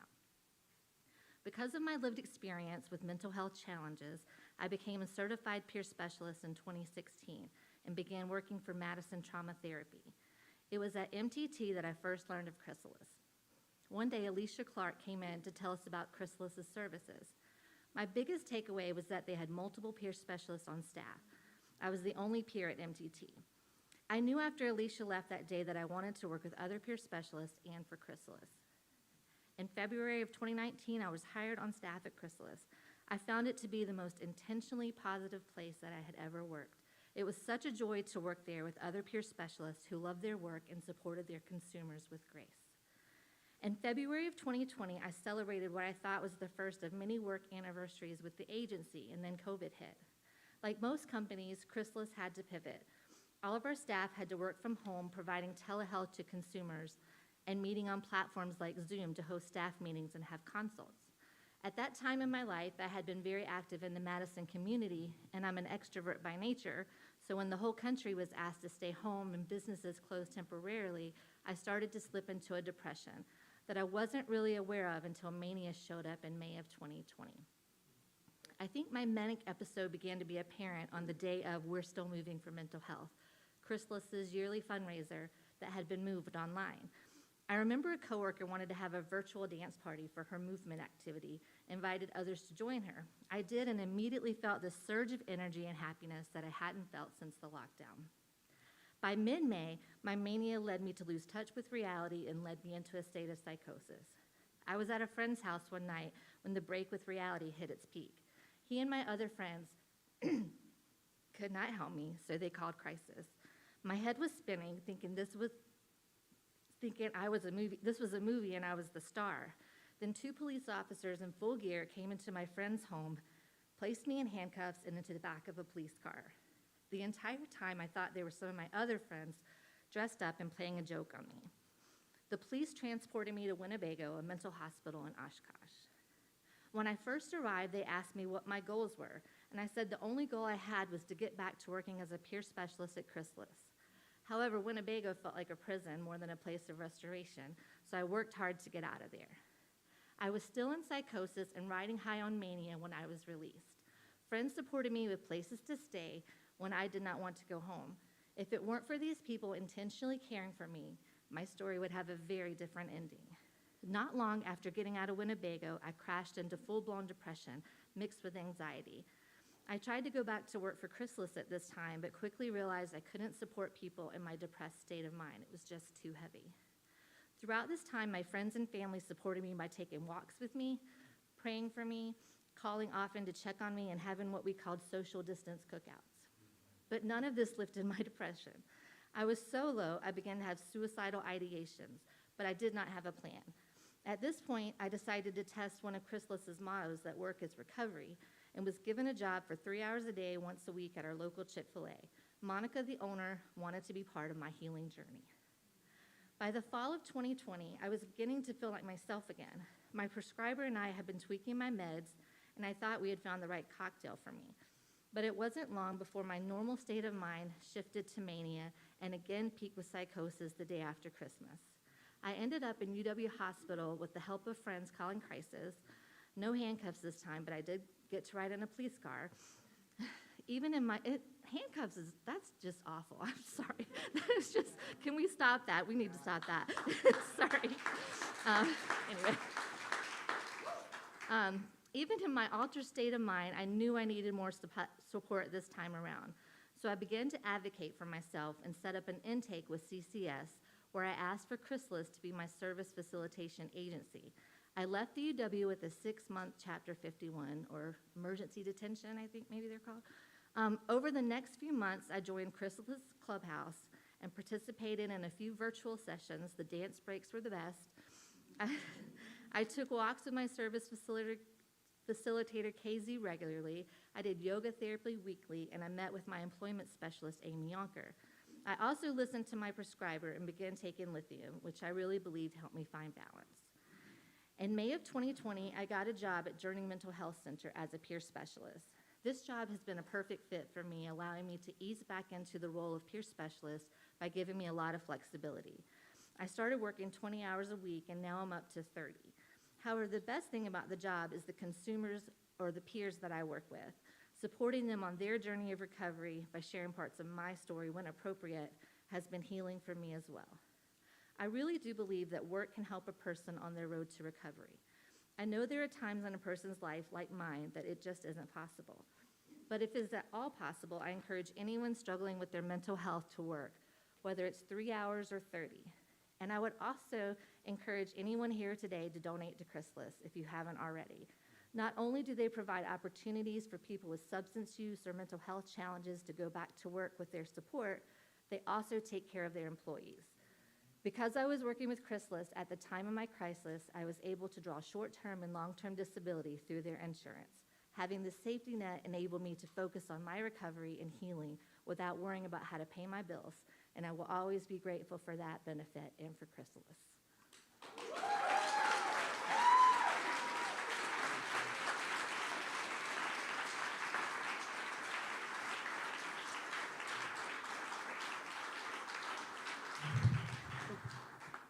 To touch that? What am I doing? I'm touching things again. Okay, it's like 15 to 7, so we're going to start wrapping this up. I'm going to invite Danny and our Director of Advocacy of Operations, Alicia, who has been so kind this whole time. She's been like literally prepping me, emailing me. We've been planning this whole event. I'm going to invite them to come up and, for a couple of comments. In Danny's free time, she'd like.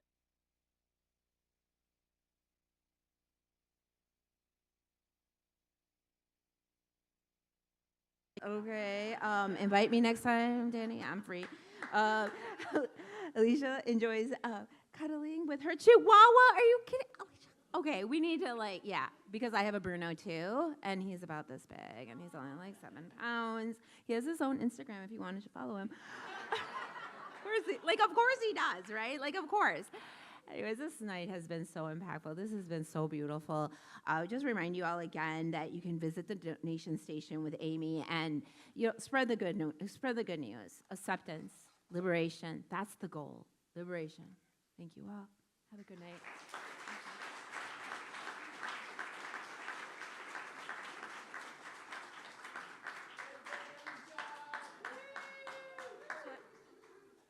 go on this one. Okay. Hello, I'm Alicia, Director of Advocacy and Operations at Chrysalis. Hi, oh my gosh, it's so wonderful to see all of you here. Like, it's just amazing. I don't have time to thank all of you individually, but thank you. I wanted to just say a couple of thank yous. Thank you to our wonderful MC, Araceli, like, amazing. And we have a couple people here with like electronics and all sorts of things happening, which we didn't have last year. It just keeps growing. It's just amazing. So we have our photographer, Becky, with Van Boxtel Photography. I don't know where she, oh, there she is behind. Gray Miller with Creative Gray doing our Facebook Live. And Bryant Vanderweerd, weird? Okay. With VDub Media doing a recording. So we're going to be able to actually see this later, the stories, which is so amazing. We also, for our storytellers, we have some flowers. They were donated by K&A Greenhouse because we're so grateful for them and sharing just a piece of themselves with us. We also want to thank UW Health for our $5,000 donation we had earlier. Yes, Danny will update that. Thank you to our staff, board, and our Chrysalis Advisory Committee. Just amazing, amazing. That is like our inner group that we work to put all of this together. It's truly incredible. And then, especially for the storytellers, like we did this last year and we're like, I think we should do it again. And we're here and it was just amazing again. So thank you so much to the storytellers. Thank you so much. Storytellers, please do not leave. We want to take a picture with you and we want to give you some thanks for just sharing an amazing night with us. So thank you. I'll pass it over to Dan. Thank you. So my name is Danny Rischel. I'm the executive director here at Chrysalis, and it is. Thank you. It is amazing to be here with you all tonight. I'm just here to share a reminder to take care of yourself. These stories have held so many emotions and things that might be coming up for you. So please take the time to do something for yourself, for some self-care. Also, if you see a storyteller, make sure to thank them. This takes a lot of vulnerability, and we are so grateful for everyone to be up here. So make sure to give them a little shout out. And a reminder to everyone here, you have been part of something so big and so special. This will continue to live on via the stories, via the videos we have, but also just in all of us and in community together. So thank you so much. As Araceli has pointed out, and Alicia, we are participating also in the Big Share. So there are lots of ways to support Chrysalis: showing up, sharing your story, sharing it with one another. This all helps to reduce stigma that exists in our community. And, being here is so important. We're participating in the Big Share tonight, and Alicia has our final numbers. So far, we have raised $26,000, $592. We are just over our goal of $26,000, but there is still time, I think, through... I think the week. The week. I think the week. But the yeah, whole week. Whenever you feel so fit. And we have over 150 people here tonight, too, which is amazing. So it's awesome. Yeah, we are so grateful for everyone's participation in this big day. If you haven't already, or if you have and you want more, we do have snacks. We have popcorn, we have Chrysalis Pops, we have mocktails, so grab some on your way out. And we really hope to continue to do this event. It's been so beautiful. So we hope to see you next year. Thank you so much. Thank you so much.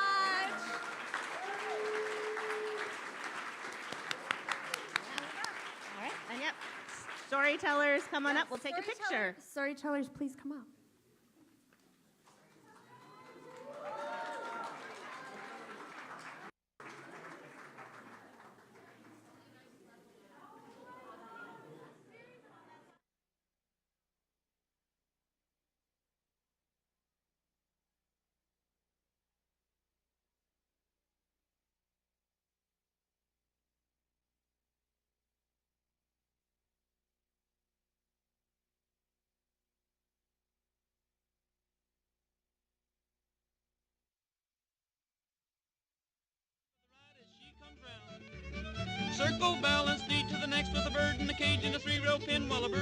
up and the crow hop in, you circle forward, you're gone again. Change over.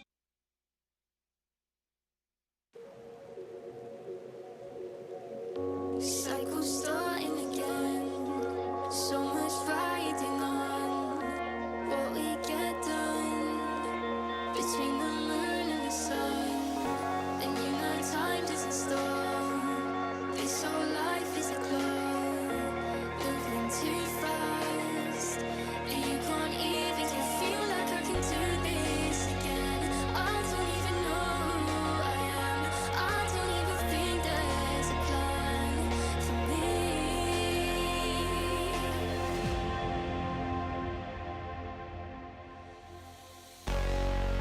Don't ask me questions, I keep on forgetting. My head's always empty, there's too much that I don't know. Don't ask me questions, I keep on forgetting. My head's always empty, there's too much that I don't know.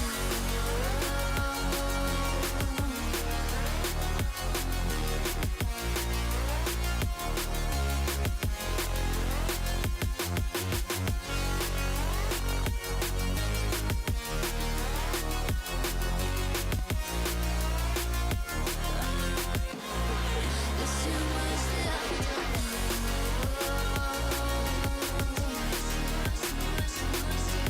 Words too big, I'm so small.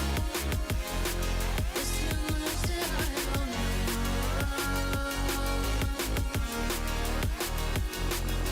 Shouldn't be here at all, no. There's too much that I don't know.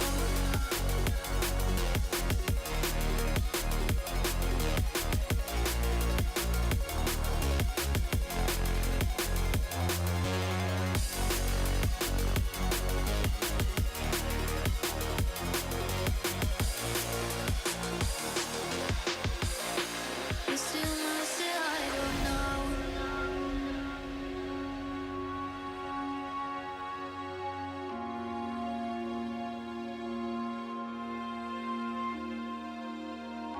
Hiding my heart again, blind myself to the pain. I'll let go away, turn more tears into rain. You know my mind doesn't stop, makes me something wrong. I'll move too fast and destroy all that I know that I want to base again. I don't even know who's a friend. I don't even think there's a plan for me. Don't ask me questions, I keep on forgetting. My head's always empty, there's too much that I don't know. Don't ask me questions, I keep on forgetting. My head's always empty, there's too much that I don't know.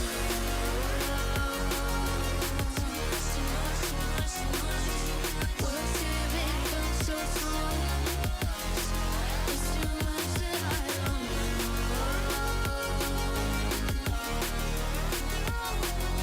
Shouldn't be here at all, no. There's too much that I don't know.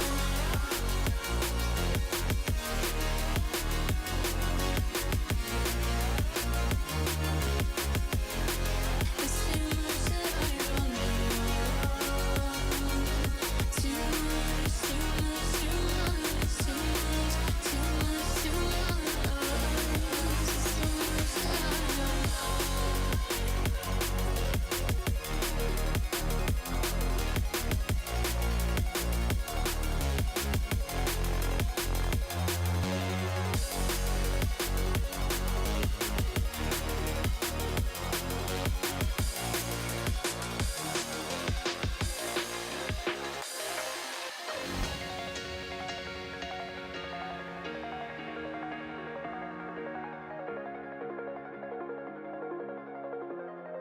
There's too much that I don't know. There's too much that I don't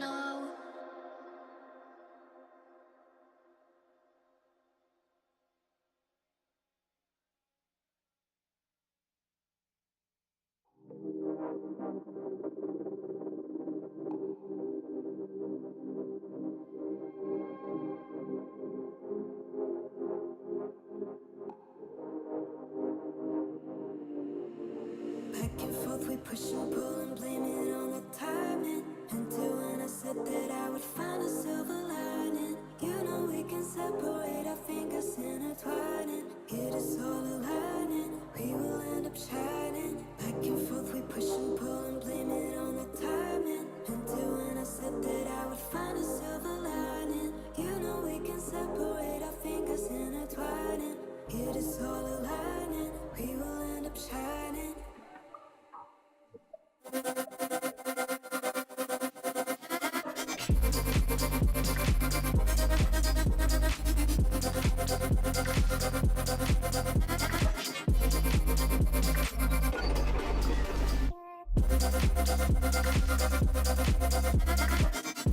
Feels like I'm wasting all my time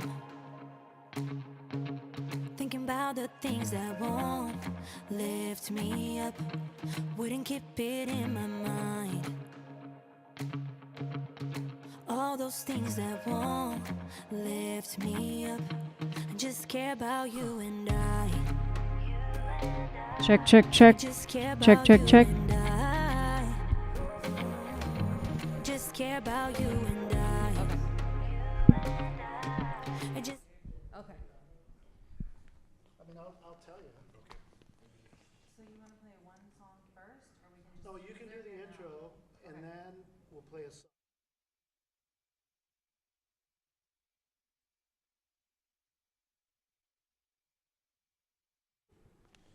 Hey, there's an audience. Thank you very much for being here. We've tried a couple times in the last half hour. Go outside and get some of those people standing in line.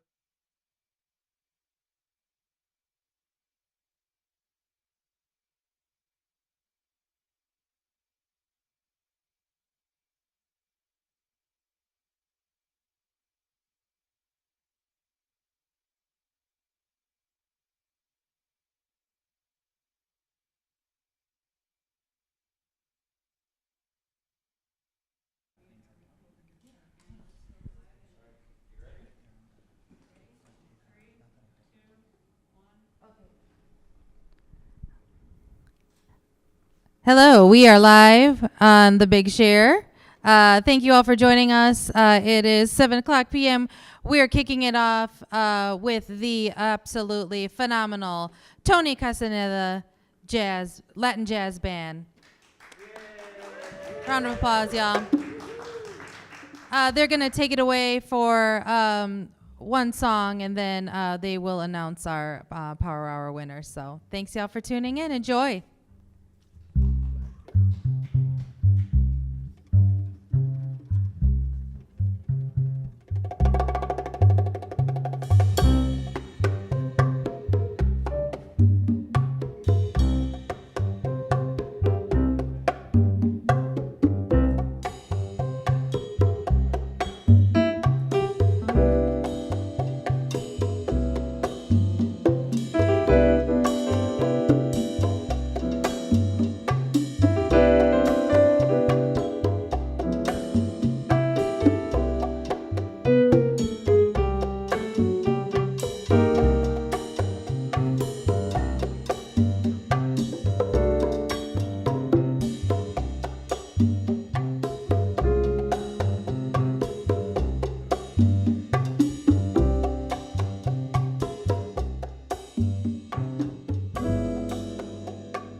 Thank you very much, everybody. And a big thank you to the Arts and Literature Lab for hosting the Big Share this year here. We are the Tony Castaneda Latin Jazz Band. We're very happy to be here. We started off with a Cal Jader tune entitled Black Orchid. I do have some announcements to make here. First of all, this is the Power Hour, and the winner for the 5 p.m. Power Hour with the most funds that were raised was G-Safe. Let's hear it for G-Safe. Oh. And the most donors, oh wait, this is for the 5 p.m. to 6 p.m. Power Hour. All right. The most raised was G-Safe, and the most donors were the Wisconsin, okay, wait, most donors was the Wisconsin Wetlands. So, yes. What? Yay. What do those things say? Oh, thank you very much. Big checks, everybody. All right. So let's have a big hand.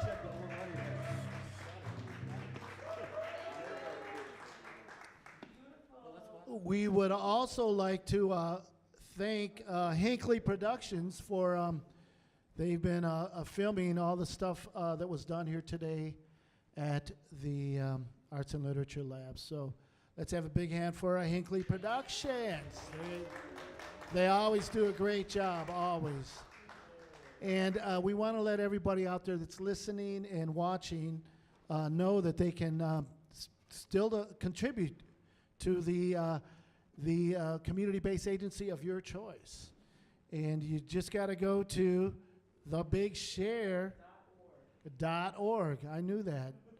All right. So, yeah, do that. I do have a little shout out, though, that I want to give to, I want to say hi to Ava and Ruby and Emmett. They're out in Los Angeles, and they're going to be big movie stars themselves pretty soon. Also give it a little baby Lennox in Austin. And yeah, that's it, everybody. So we're going to do another song here. We'll be joined in a minute by our guitarist Luca Padnout. But this is a tune entitled Pantano, another song by Cal Jader. Thank you very much, and everybody, contribute what you can, all right?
Thank you very much. That was a tune by Cal Jader entitled Pontano. Now we'd like to bring up our guitarist, Luca Padnall. Luca, good to see you, man. Okay, do what you got to do. In the meantime, we'd also like to let you know that as part of the Big Share, tonight at the Weary Traveler, if you're in Madison or in the area, there is competitive karaoke going on. Do you know what competitive karaoke is? It's well, it's karaoke, but you pay and you compete, and you pay to sing a song, and if you're not that good, the people got to throw money down to kick you off the stage.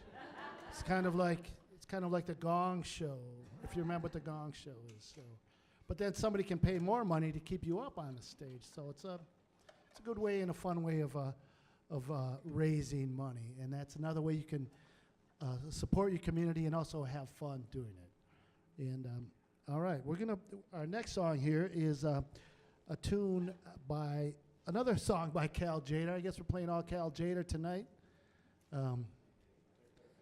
We got to pay some tribute to his estate, I guess. This is a tune entitled Curacao.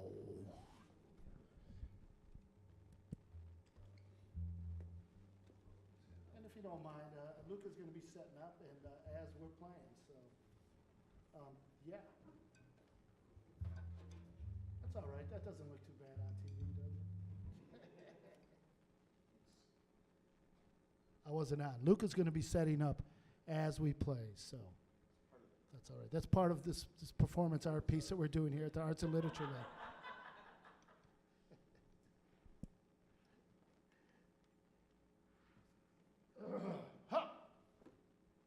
Goes like, on that. Take that.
Thank you very much. Luca Patton on the guitar. We hope that was worth waiting for. He couldn't find a place to park. Actually, he was teaching kids over there at My Arts, which is another. Yeah, I know. Once you mention kids, it's all good, right? Isn't that part of, aren't they part of the Big Share too? My Arts, some of those people, yes. Dave Stoller on keyboards. Dave Stoller, let's hear for Dave. Yeah. Mr. Henry Boehm on bass. And our good friend, Mr. Tommy Mattioli on the timbales and percussions. We are the Tony Castagna, the Latin Jazz Band. And we're going to play one last song by Cal Jader before we play another one by Cal Jader. Yeah, that's what we got, man. You're thinking where I'm thinking here. This is a tune entitled Alonzo, and this goes out to my kids who are listening in Minneapolis and in Austin and L.A., to Sonia and Ayrto and Jonah. All right. Love you guys. All right, let's do it. And they're listening. They got computers, and they know how to use them.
Thank you very much. Tommy Mattioli on the timbale solo. Luca Padna on guitar and Dave Stoller on the keyboards, solos. That was a tune entitled Pantano by Cal Jader. We're going to, Alonzo. Yeah, sorry. And thank you for tuning into The Big Share. And you still got a lot of time to give, right? Go to thebigshare.org and give to your favorite organization, or can you just give in general and it goes to everybody, or what? You can give to Community Shares, and then they'll decide what to do with it. I know that it goes to everybody. Then yes, they don't. We're gonna do something not by Cal Jader. This is a song by Don Grolnick. It's entitled Rainsville, and we're gonna feature Luca, Dave, and Henry on this round of solos.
Thank you very much, everybody, and thank you for donating so generously to the Big Share, wherever you are.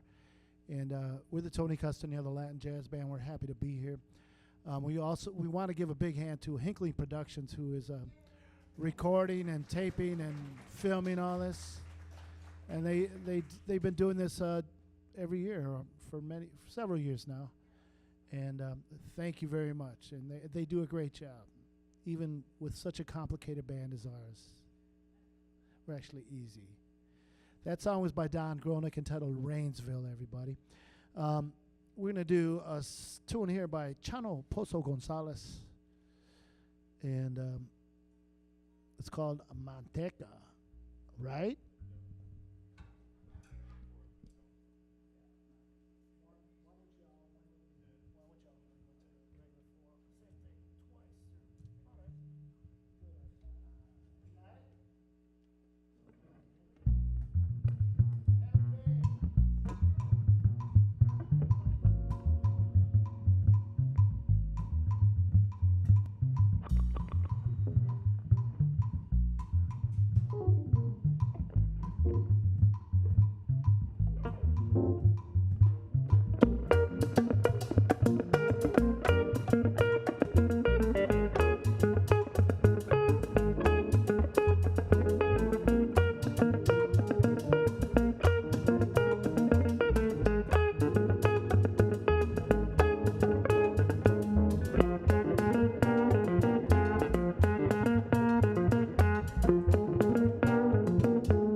Oh my God, I just got some very, very good news. The Big Share has raised $600,000 so far today. Getting close to that million mark, right? That's great. Was there a power hour winner for the 6 p.m. to 7 p.m. slot? Oh, okay. You are? Well, that's fine with us. Yeah, that's okay. No, we're all good with that. All right. All right, good. We'll get the numbers. But wow, that is great. We got time for one more song here, everyone. Again, we want to thank the Arts and Literature Lab, which is located right on the east side of Madison, if you're ever around these parts. And not only do they have musical performances, but as you can see on the wall, they have, this is an art gallery, and they have, it's a very fine spot. They also have art studios here for artists, local artists, and they have the space for y'all. And so Arts and Literature Lab, thank you very much. Let's have a big hand for those guys. Yes. Let's have a big hand for the Big Share. Well, we're going to come up in a minute, and again, Hinckley Productions, what can I say? So we got, we're going to play one more song by Cal Jader because we know you missed him already. All right. Wachi Wada.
right, Luca Padnow on guitar.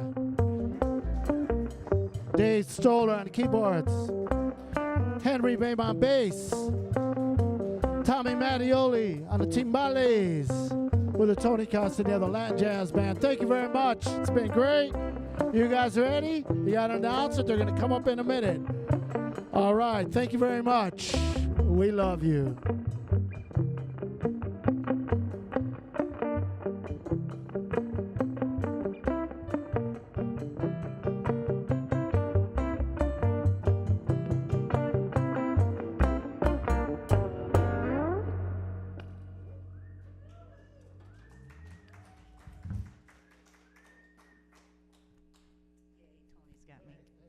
Hi, everybody. We are going to start wrapping up here. And my name is Sherry. I am the Executive Director of Community Shares of Wisconsin. Bria, is everything okay? Okay. First thing I want to do is introduce our new board president, Veronica Figueroa Velez. Hi, Veronica. Veronica was just elected into her new role at our January board meeting, so this is her first official event as our board president. And she's here with us tonight to announce our final winners, or our final Power Hour winners, and also to help us say goodbye. I want to invite everybody up. Well, if you guys want to stay on too, that'd be really awesome. Okay. Would you please? Just stand there and look pretty. So we are about to finish up here and say goodbye. We want to again thank the Tony Castaneda Latin Jazz Band. And I want to thank especially Bria and Megan today, who are rock stars and amazing. Yay! The staff of Community Shares is amazing. The staffs of all of the member nonprofits are amazing. We have some Power Hour winners here. Yay! And this event just keeps getting better, and we keep raising more and more money. And our goal this year is to raise $800,000. Which is a pretty big stretch for us, but we think we're going to get pretty close. The event officially ends at midnight, but the website stays open for another week. And so we have the opportunity for folks who want to make a donation if you forgot, or if you remember a couple days from now and you're like, oh yeah, I was going to give a donation to Project Home and I forgot. You still can. And we do get a number of donations that still trickle in over the days. So it's not officially over until you get an official number for us. But thank you so much for being here. And we'll be announcing this final Power Hour prize very soon. But for now, we're just going to sign off and encourage you all, if you're looking for something to do tonight, go on down to the Weary Traveler. Commonwealth Development is having a really fun event, which is a competitive karaoke event. So check that out. We do have the winners. Oh, we do have the winners. Okay, Megan, you go ahead. Okay. I will do the honors. So, can we get a drum roll? Yes. Real quick. All right. Drum roll. All right. So, most raised is River Alliance. Woo! And most donors is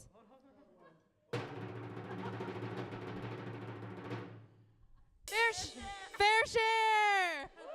Woo! Good night, everybody. Woo! I want to thank myself.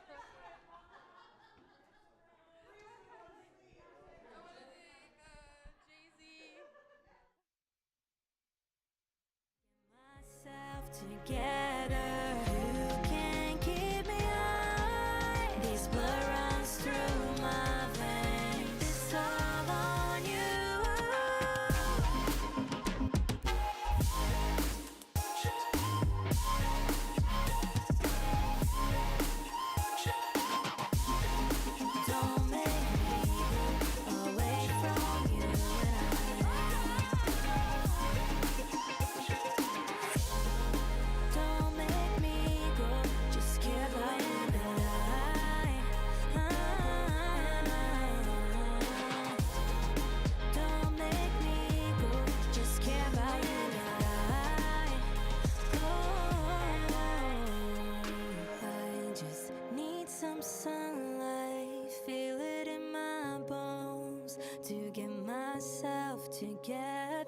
You can't keep me high. This blood runs through my veins. It's all on you.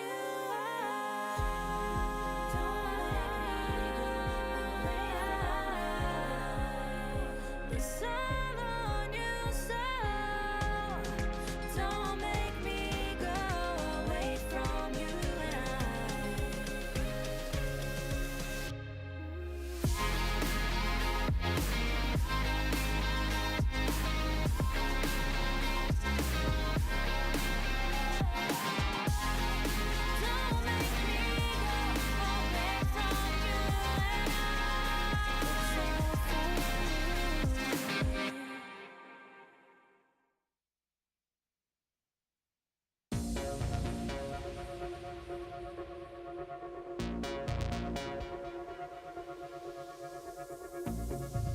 I've done a full 360, making the same mistakes. My love was speaking enemies. All I felt was pain.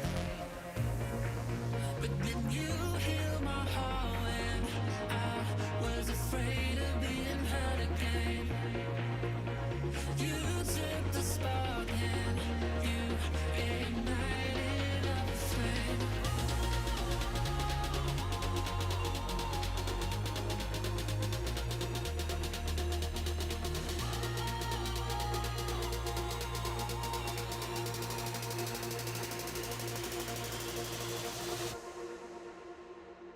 You got me on drowning in your love, drowning in your love, drowning in your love. You got me drowning in your love, drowning in your love, drowning in your love.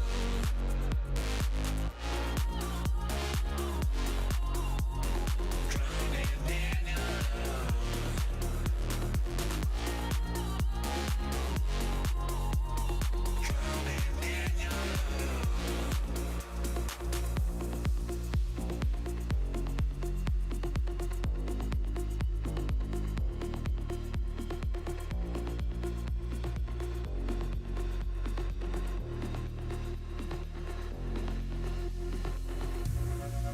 I get a wave of emotions whenever we're apart. It's a never-ending feeling until you're back in my arms. But then you heal my heart when I was afraid of being